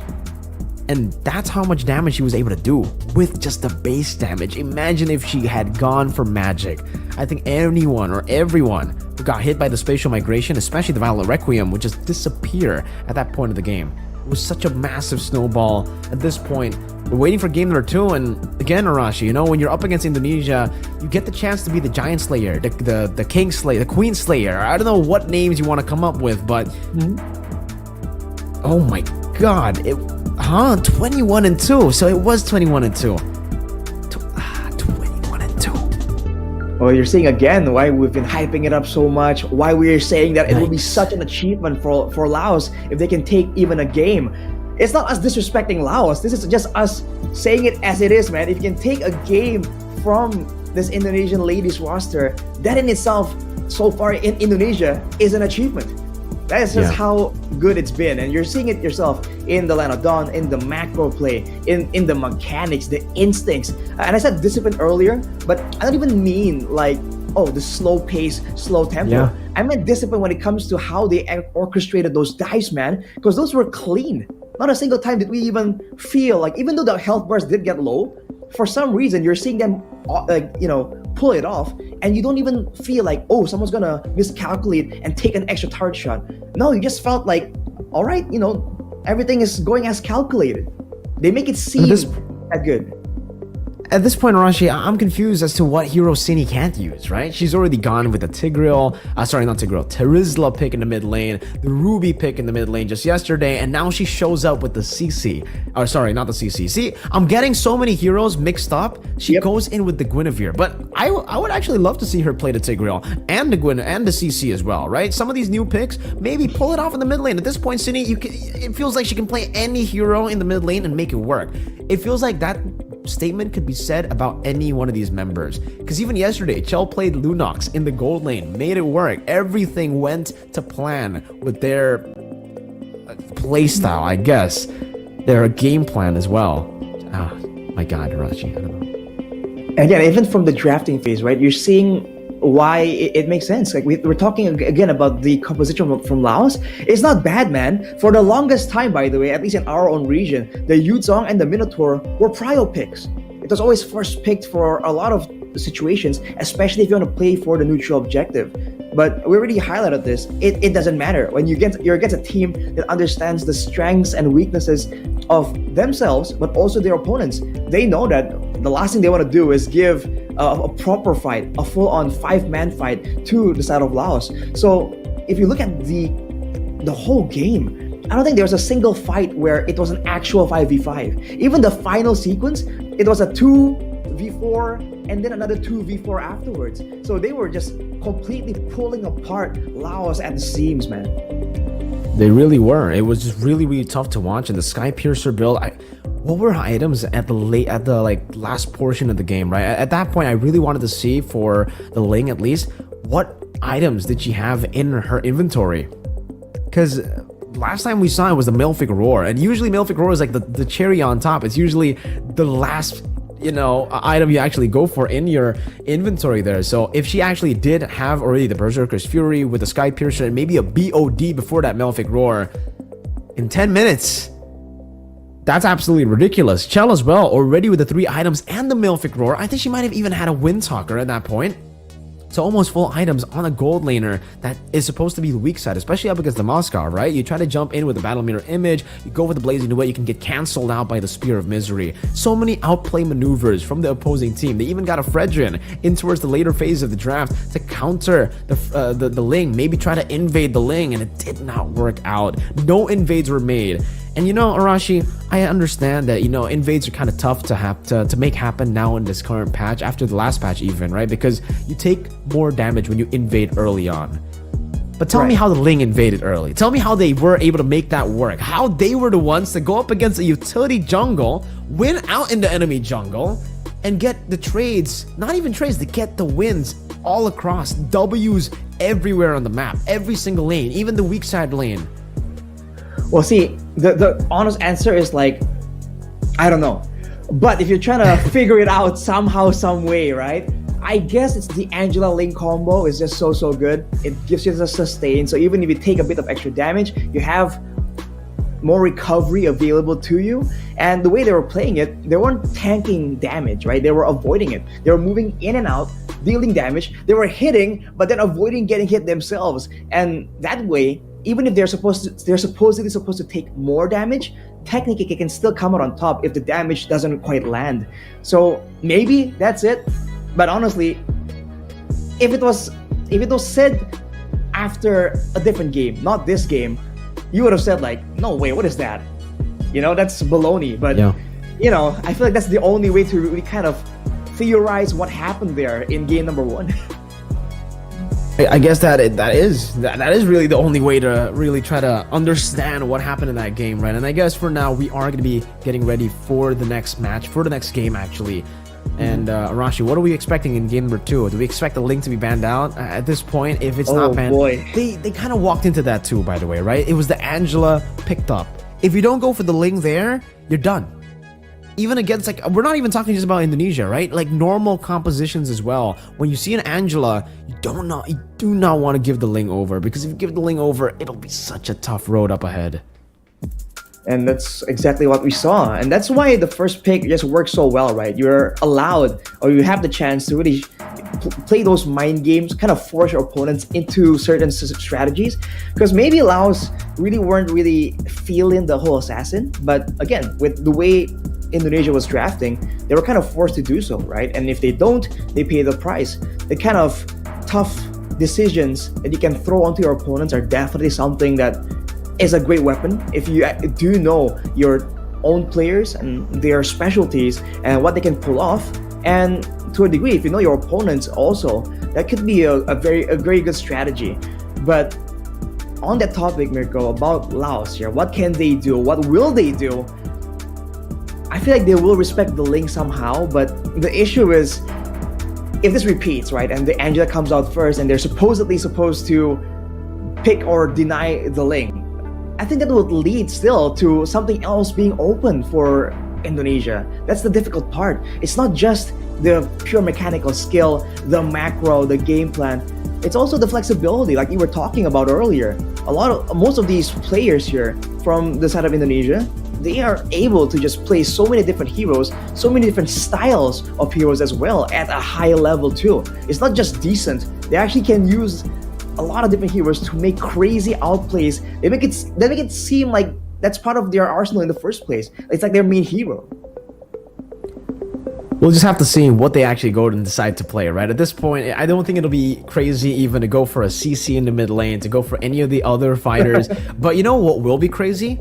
If she actually goes back to the mage in the mid lane. That would be wild, right? I mean, wow. That's how wild it is. If Cindy actually goes for a standard pick, it's actually more wild than a wild pick because she has been playing all the other heroes except for mage. She's been playing everything except mage. It almost seems like she has a personal vendetta up against the mage mid laner. She wants to prove to the world that no, you don't need to play mage in the mid lane. You can do anything you want in the mid lane. As long as you're creative enough, as long as you understand the fundamentals of how to play that draft, you should be able to make it work. And let's see in game number 2, I guess, later on.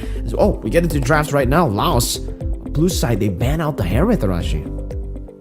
That's peculiar because usually you would kind of force that ban onto the side of your opposition, but for Laos it's a whole different story, man. So they banned the Harith and the Ling, and Indonesia as a response banned away the Angela, so they don't want to deal with the same issue, the mobility, the healing, the sustain, banning it away. And since they banned the chip, I wonder if they're actually concerned about the global presence, whether they're gonna go for the Loyi ban as well. It's a bit of the same situation. Usually the first pick team will ban one, and then immediately, automatically, the other team, the second pick team, will be forced to ban the other one. But for now, it seems like both teams just have a composition in mind. They don't care about this forcing nonsense. No, they don't. And that's going to be the Hayabusa ban as well now, coming down from Laos. So, 2 assassins and 1 Harith banned out. Meanwhile, for Indonesia, it's going to be the Chip and the Angela. They might as well just leave up the Loyi open, right? Because the Loyi really wasn't even hovered over by Laos. They're going to go for the Arlet instead. So it does seem that Arlet maybe is a hero that has been giving them problems, maybe in scrims, right? Because we've seen the Arlet banned both on blue side and on red side now. And now for Laos, the first pick's going to be that Roger. The Roger that was banned by them on the red side. Now first pick, as usual, like we said, super flex, gold and jungle. Very, very good in both roles. Strong early game power in the jungle or the gold lane. Can't go wrong with that. But not for Indonesia. Go with the Terizla quite early on here. Usually we see it hidden a bit more, but I guess knowing that there's already aggression shown by Laos, they want to have some kind of solid foundation, some kind of hero that can really be the main wall to try and maintain control over the formations, just in case, something crazy comes out of Laos. Along with that, they go for the Moskov as well. And we talked about the mobility from the Ling in game number 1. Moskov technically can do the same thing.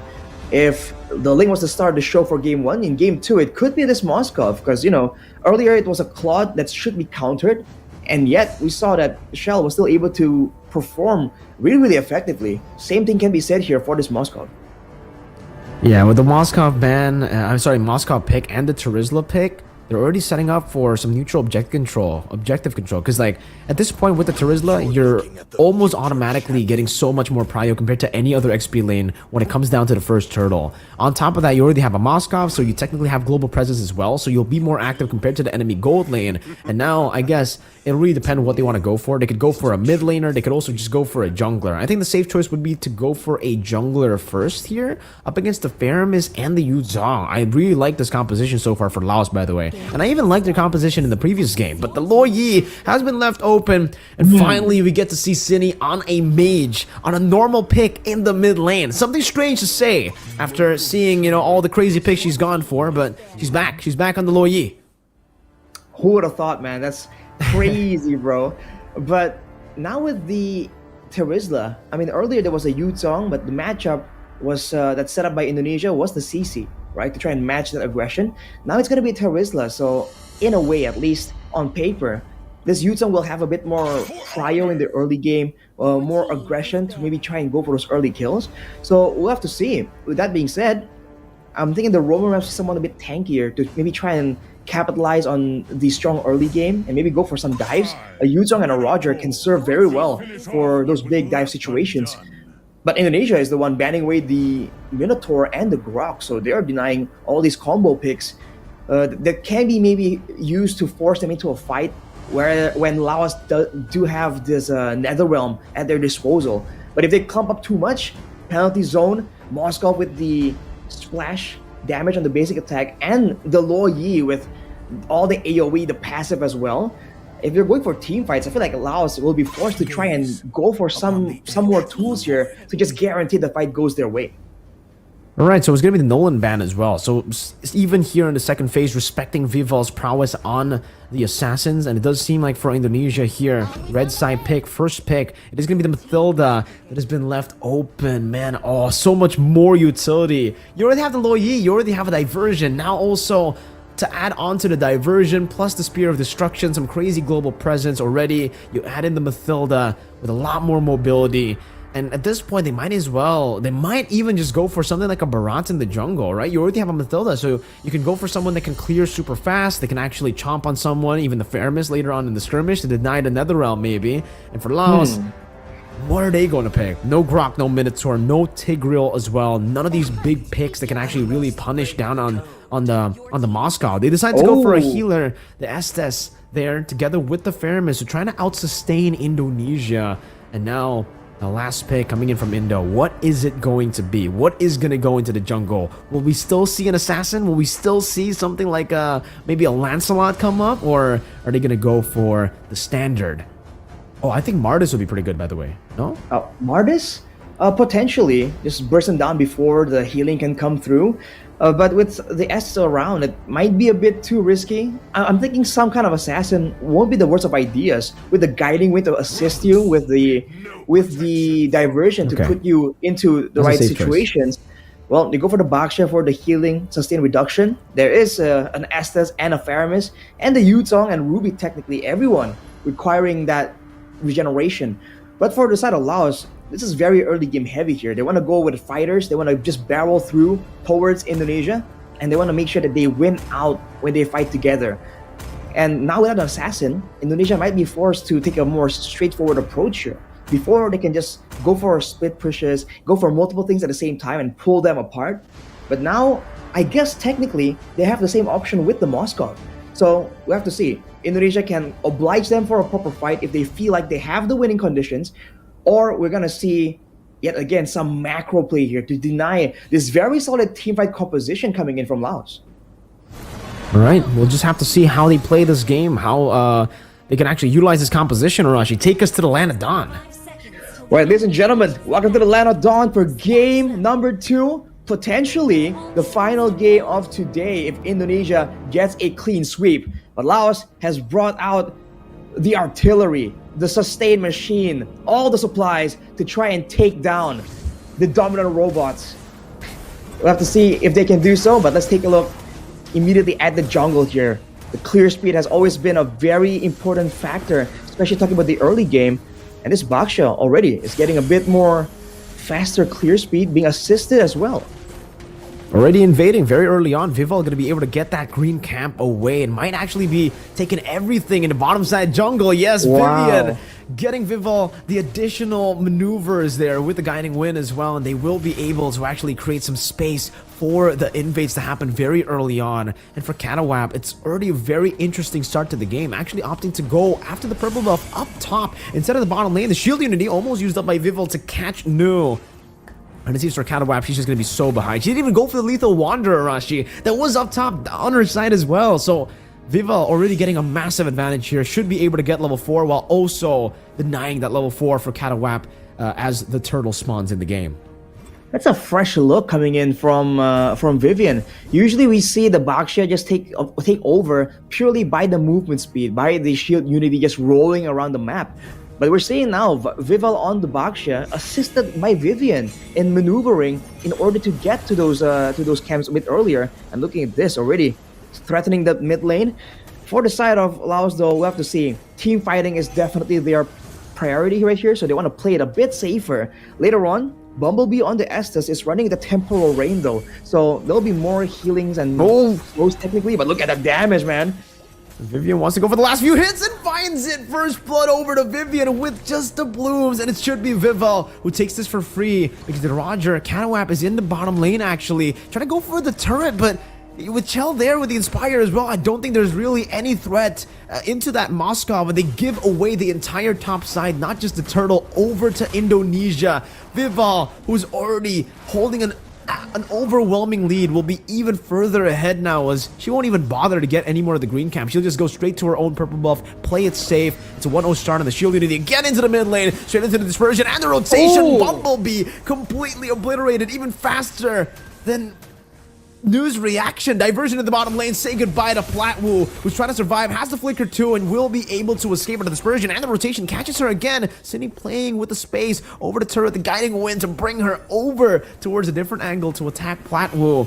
And for Laos, Platwu will have to recall Chell, gonna be able to shove this wave all the way back into the turret. Maybe she might even get a few shots with the Inspire. I don't know if she wants to go for the Inspire here, but no. Alright, she just goes for the few shots into the bottom lane with the guiding wind, bringing the low Yi back. I don't know if Platwu can even rotate back into this turret. There's Vival as well. The shield needing to lock her down into the dispersion. My goodness. She just recalled. She just got back into the lane, and now she's back in the base again. Indonesia absolutely ruthless again. 3-0 start. And they just are so active around the map. Every single time you lead them to their own devices, they're always up to something, always scheming for the next interaction. Look at this. Diversion again. And now it's going to be on to Bumblebee, who's already died 2 times, making 3 now on the board. Again, another round coming in a bit too late as the Tortoise Poisons is going to be used up. And now Cindy will be able to get the Furious Dive, but no Petrify to combo it together. Vivian gets out, and take a look at Chell as the penalty zone to lock them down. And now all the damage placed onto him. Fumieko swinging the hammer, picking up a double kill as Chell just keeps on munching on that turret goal in the mid lane. Platwu cannot even threaten her back, cannot even deny those few hits onto the turret. And to make it even worse, to put salt in the wound, they're already giving Cindy a purple buff in the 4th minute of the game, Arashi. They have full control over the jungle too, man. The diversions, we've talked about how right now the diversions are just not as impressive as they used to be because teams are used to it. Teams know to control the map and deny any opportunity for the diversion plays. But against Indonesia right now, wow, once again new. Without any mobility, just gets caught out, gets deleted, and they're still going for it. I don't think there's much they can do right now. Catawap, you're 2 levels down. I don't think you can even threaten Vival at this point of the game. She still has the Poissons too, so even if they do, Vival will be very, very tanky. I don't think you can actually take her down at all. So Indonesia now playing again with the diversion, now going towards the top side of the map. Will be able to catch Catawap in her rotation up top. Vival's just gonna go for the dive straight in. Cindy able to go for the Furious Dive, but look at the damage coming down. Vival, can she survive? The answer is gonna be no, but they still get Catawap without even throwing a shutdown in. It's another free turret over to Chell, and they should be looking to siege down the turret in tier 2 up top, man. Cindy already zoning Bumblebee. She's already died 3 times. If she walks back up, it's gonna be the 4th time. New as well, zoned away. They can't even go and defend their own turrets in the 5th minute of the game. Indonesia are taking complete control of the enemy jungle. Just zoning away using a single low Yi. Usually there's gonna be some backup involved, but that was just Cindy walking up and saying, walk up at your own risk, and they're going for it again. Spear of Misery to pin him down onto the wall. The guiding wind to knock her up right into the spears of Chell. 10-1. Let's take a look at the items. Diversion again, though. Where is he going to go? Into the bottom lane. Maybe a possible dive attempt now, as that's going to be Vivo, who's looking for a play as well. Catawap completely sandwiched. Vivian just between the turrets, taking a like in pounds, and now guiding winning away. Oh, Indonesia Again, just utilizing the diversion. That's a dispersion, rotation, penalty zone, everything to force out the nether realm in the bottom lane. Chell gets taken out as good like compounds, and it's going to force Vivian to actually utilize the flicker. And Platwu is actually really, really low. Catawap trying to go for the kill, but the circling eagle will just bait her in to Vival's damage. Can she actually escape? The answer is going to be yeah. She actually will be able to walk out of that engage coming in from Vival, but Vival will just use the space to go onto that orange buff. Might as well also just go for the retribution, but it actually baits Catawap's retri so that Vival can go for the turtle for free. No retri contest. Laos will have to concede. But off that sequence though, beginning with Shell losing in the aggressive play using the Inspire, that's gonna be Laos picking up a turret on the top side as well. So all things considered, still pretty good, pretty okay, but Platwu gets jumped on. They really tried to go for that, and now they're going to be caught, all of them, in the Netherrealm that's been placed down. Nu still able to escape with the Shadow Stampede. Fumi Echo with no penalty zone, but with a few swings of the hammer. Vivian with the glues. No! Gonna be caught in that bush. Now ran down by Vival. Fumi Echo gets the kill. Oh, that was unfortunate. She was so close to recalling. And it seems for Chell, she'll just be able to take this purple buff away from Laos. Vivian going in, you can see the piercing damage from Chell, almost taking Cindy to half HP. They'll be able to take the tier 2 again, just like in game number 1, without the Lord. I don't think I've seen anyone use the Loi in quite this fashion, man. They're not using it to outwit Laos. They're using it to just completely all out, just out-rotate Laos. They play on the bottom side and they diverge to the other side, but penalty zone. Inside of the base turret now, they should respect this still, but it's going to be Vivo who dives in deeper to Torres of Poissons. Blessed the Moon Goddess still getting double HP, but even then, Cine just bursts through the healing with her damage. The glowing one that gets you the NOD effect at this point of the game now. And that's going to be the turret splash baited out without the Lord. In the bottom lane, they've already done that, so maybe they can actually go for the siege, and you can see the rotations by Cine.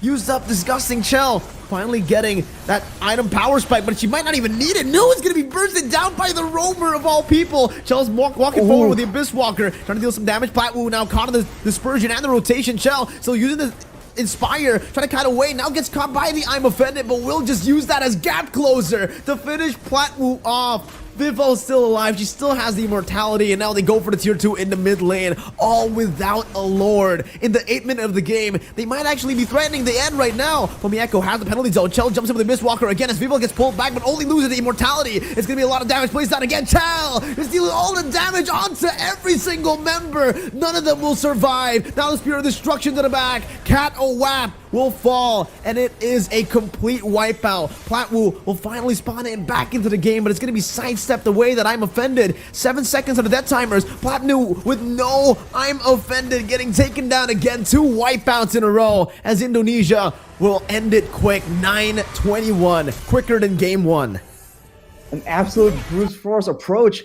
We've used that word again and again today, but that is quite literally it, man. They just went straight at it. They know they have all the advantages. And for a second there, it seemed like at least they were able to slow down the members of Indonesia. They were able to kind of trade back some objectives. But towards the end, man, Indonesia just completely ramped up the aggression. And that was it. Immediately operating like a meat grinder and just demolishing the members of Laos one by one. And like we said, they were the favorites for a reason. And man, did they make, again, another statement. After all the weird picks, they go with the normal looking roster and they just demolish even harder, man. A complete stomp. Game 1, game 2, doesn't matter. With normal picks, with cheesy picks, with fighters in the mid lane, with mages in the mid lane, with the Loyi or the Terizla or the Ruby, or even in the previous game, the Guinevere Roam. The Guinevere with the Dominance Ice. It was a tank build for him, or for her actually. And let's move on to the highlights here, Rashi. Let's go through the highlights once again, all the way from the early game to the later stage of the game. What, later stage? I mean, the late stage is the 10th minute, right? I mean, not even! I mean, you did say God. What is even late game? You did say the later stages, not like the late game. But yes. Yeah, but what is even the later stages, right? Well, the later stage is 9 minutes. It's still not late at all. But that's because of this early game play, man. They went for the Estes. They thought they could maybe sustain and win out the fights that way. But with Catawap immediately shut down, who is the main damage dealer? They don't really have the same kind of damage output. Maybe Cindy can help out with that, but even then, she's taking too much attention too much aggression. And for the most part, the jungle was just completely controlled by Indonesia here. They, like I said, they go on the bottom side, they diverge to the top side. If they rotate to the top side, they'll diverge to the bottom side. And when they know that there are objectives at play here, they won't hesitate to just go in for these aggressive plays, even at the cost of 1 or 2 kills. It doesn't matter, right? It's still within their calculations. And slowly but surely, the map just got smaller and smaller. And at some point, I guess there was a thought of maybe Laos can defend long enough if they have the Netherrealm, they have the blessing of the Moon Goddess, especially in their own base. Outside of the base, you can see that the damage output, credit to Shell for outputting it, is what allows Indonesia to just keep snowballing, keep melting through all the healing, all the second HP bars coming out of Laos. But afterwards, they make the play for the base. We thought it's gonna be dragged out a bit longer, but penalty zone into everything, fighting under the base, under the turret, into the blessing of the Moon Goddess and the Netherrealm. And still, Indonesia was the one to pick up 1 kill there, which is insane.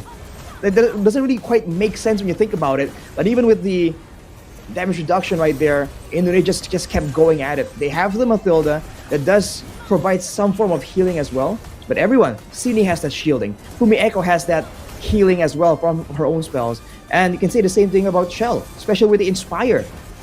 And with that power, with that damage, it's a more than a 10k, what is it, like a 12k gold lead, and just completely smash Laos down. Just destroying any hopes of just sending them, even delaying the game into a full 3-game series. The player of the match though will be Vivian on that Matilda.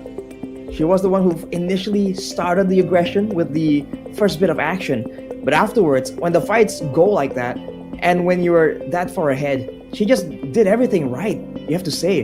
In the early game, helping with the rotations so that the box shed can just invade a lot more efficiently. In the mid game, enabling, and even in the late game, just spamming out the heals again and again. But the Flash of the Oasis with the Enchanted Talisman, I think that's a guiding win on like a 4 or 5 second cooldown, man. It doesn't take long at all. And that just adds again. We talked about how on the Terizla, maybe then Indonesia will be forced to go and commit even more to all of these big fights.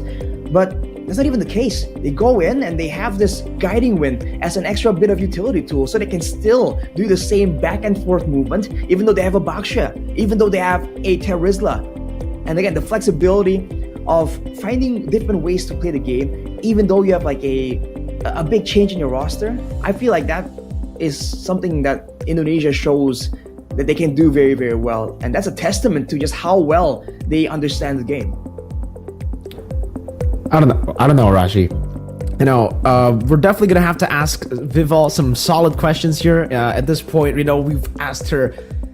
Me and Nice have already asked her questions. So this is, I think, the first time ever that we're going to get an interview with the same team twice in the same regional qualifier. So have your questions prepared. If we get to see them again like some other day, then we're gonna have to think of new questions, because at this point we might be running out of questions to ask them because how frequent they show up in these, you know, in these interview match and in these interview segments. Yeah, when you're that dominant, I guess slowly but surely they're just making sure that everyone knows their story, man. Everyone has seen the interviews again and again. So let's go straight into it, man. Let's get an interview here with one of the members for the Vival Indonesian roster. It's gonna be Vival. Hello. Hello. All right, how you doing? Firstly, Vival, after that win, it almost seems like, you know, every single time we get you in the interview, it's such a smooth road for you guys. Can you repeat the question? Sorry. Just how are you feeling after that win, after that stomp? Well, it's the same like yesterday, but today we played differently, right? Y'all saw a Baksha in play. Yeah, that was the first time we saw utility jungler, I guess, from you back again. Is that you guys want to continue to play the utility junglers, or personally for you, Vival, is it better if you just always get the assassins? I think we obviously draft depending on the enemies. Baksha, we played Baksha because they have an Estes, so Baksha is the most suitable pick back then, depending on assassins. But For me, it's better to play Assassins because it's fun. All right. Well, fun is definitely a big factor, but here's a big question. You are the fan favorites, and the only trophy missing from your collection is the WEC trophy. So, do you see yourselves winning WEC 24 this year?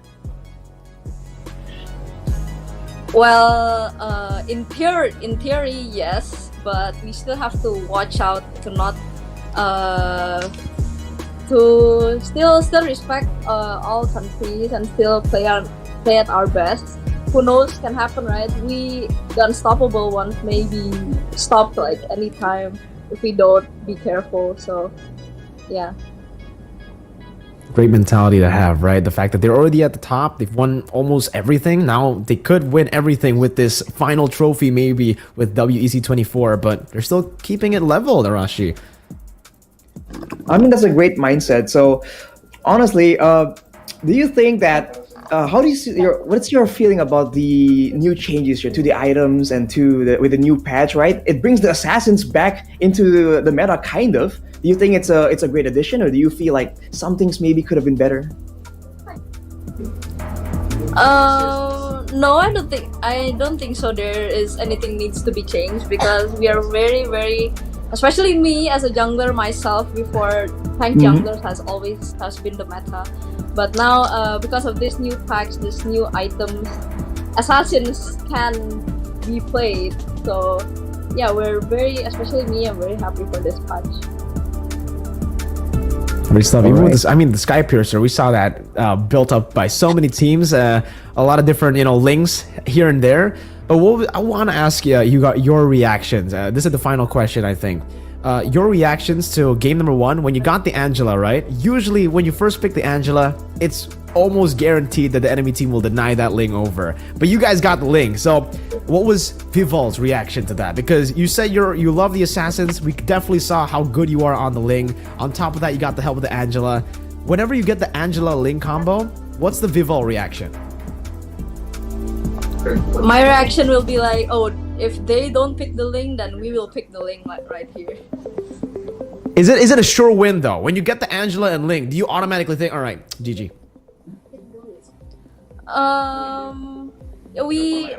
We think that because that's a composition that we practice like every day, but still that compositions, to be honest, still can be countered. So we still are in a look for that. Yeah, we still have to be careful. See, if you said that it was a done deal, Miracle would quote you on that. So good job dodging away from that possibility. But quite honestly, do you feel like these interviews are starting to get repetitive just because you've been winning so often and you've been asked a lot of the similar questions again and again? Are you feeling like it's time to switch it up a bit?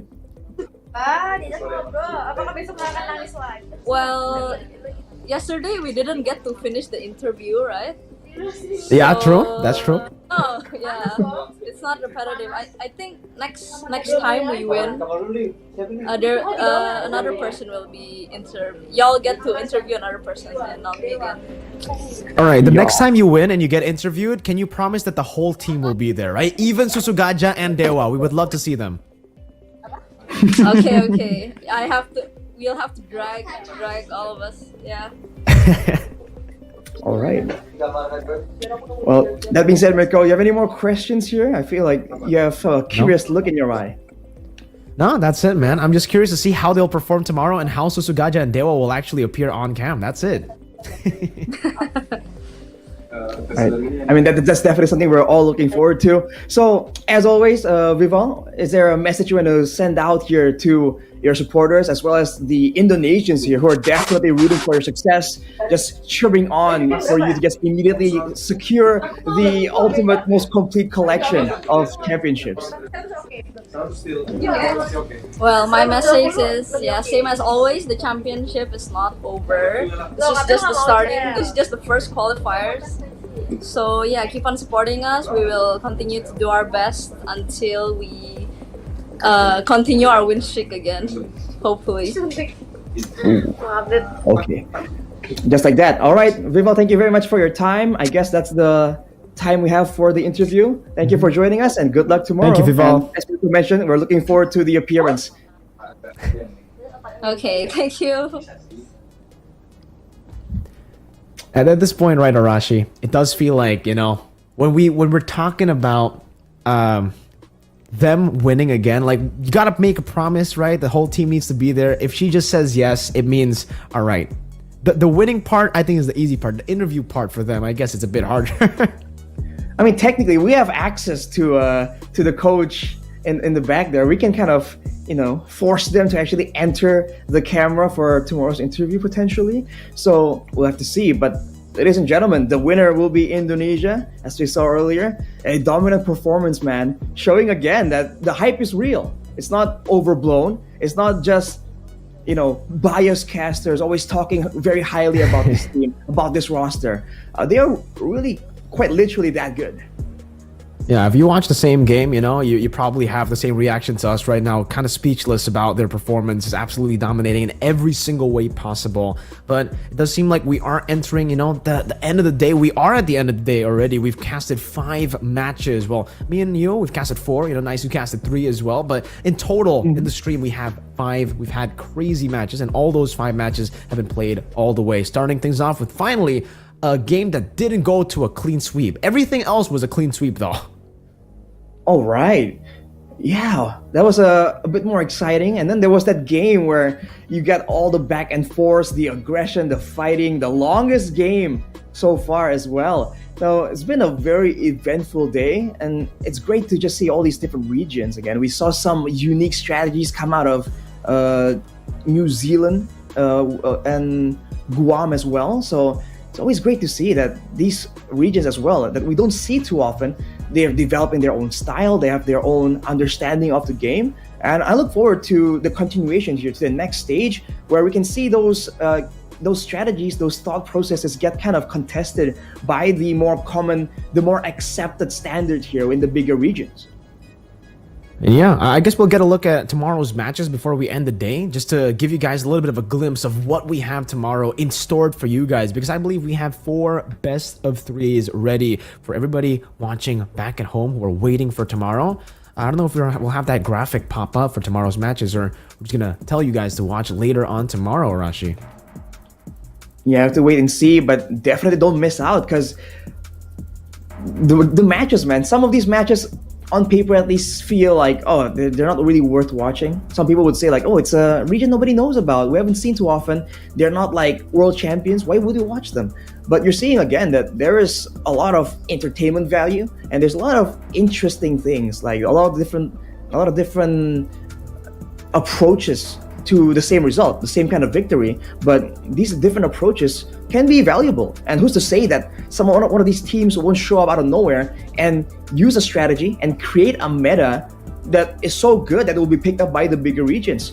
So I think that's the main thing that I'm looking forward to for sure. All right, then. I guess at this point, we are going to have to end the stream right now. I mean, after all these 5 matches, some crazy matches, it's been a fun time. I'd love to see, you know, even more action tomorrow, but I think for today, that's it, right, Arashi? I think that is the end of the day. So it's been me, Arashi, and Mirko accompanying you for that final match, but fortunately, we'll have to part ways for today. But make sure you tune in for tomorrow, because the matches will still keep going on. The Asian Regional Qualifier will just keep continuing for Iesf WC 24 in Riyadh. So see you guys next time.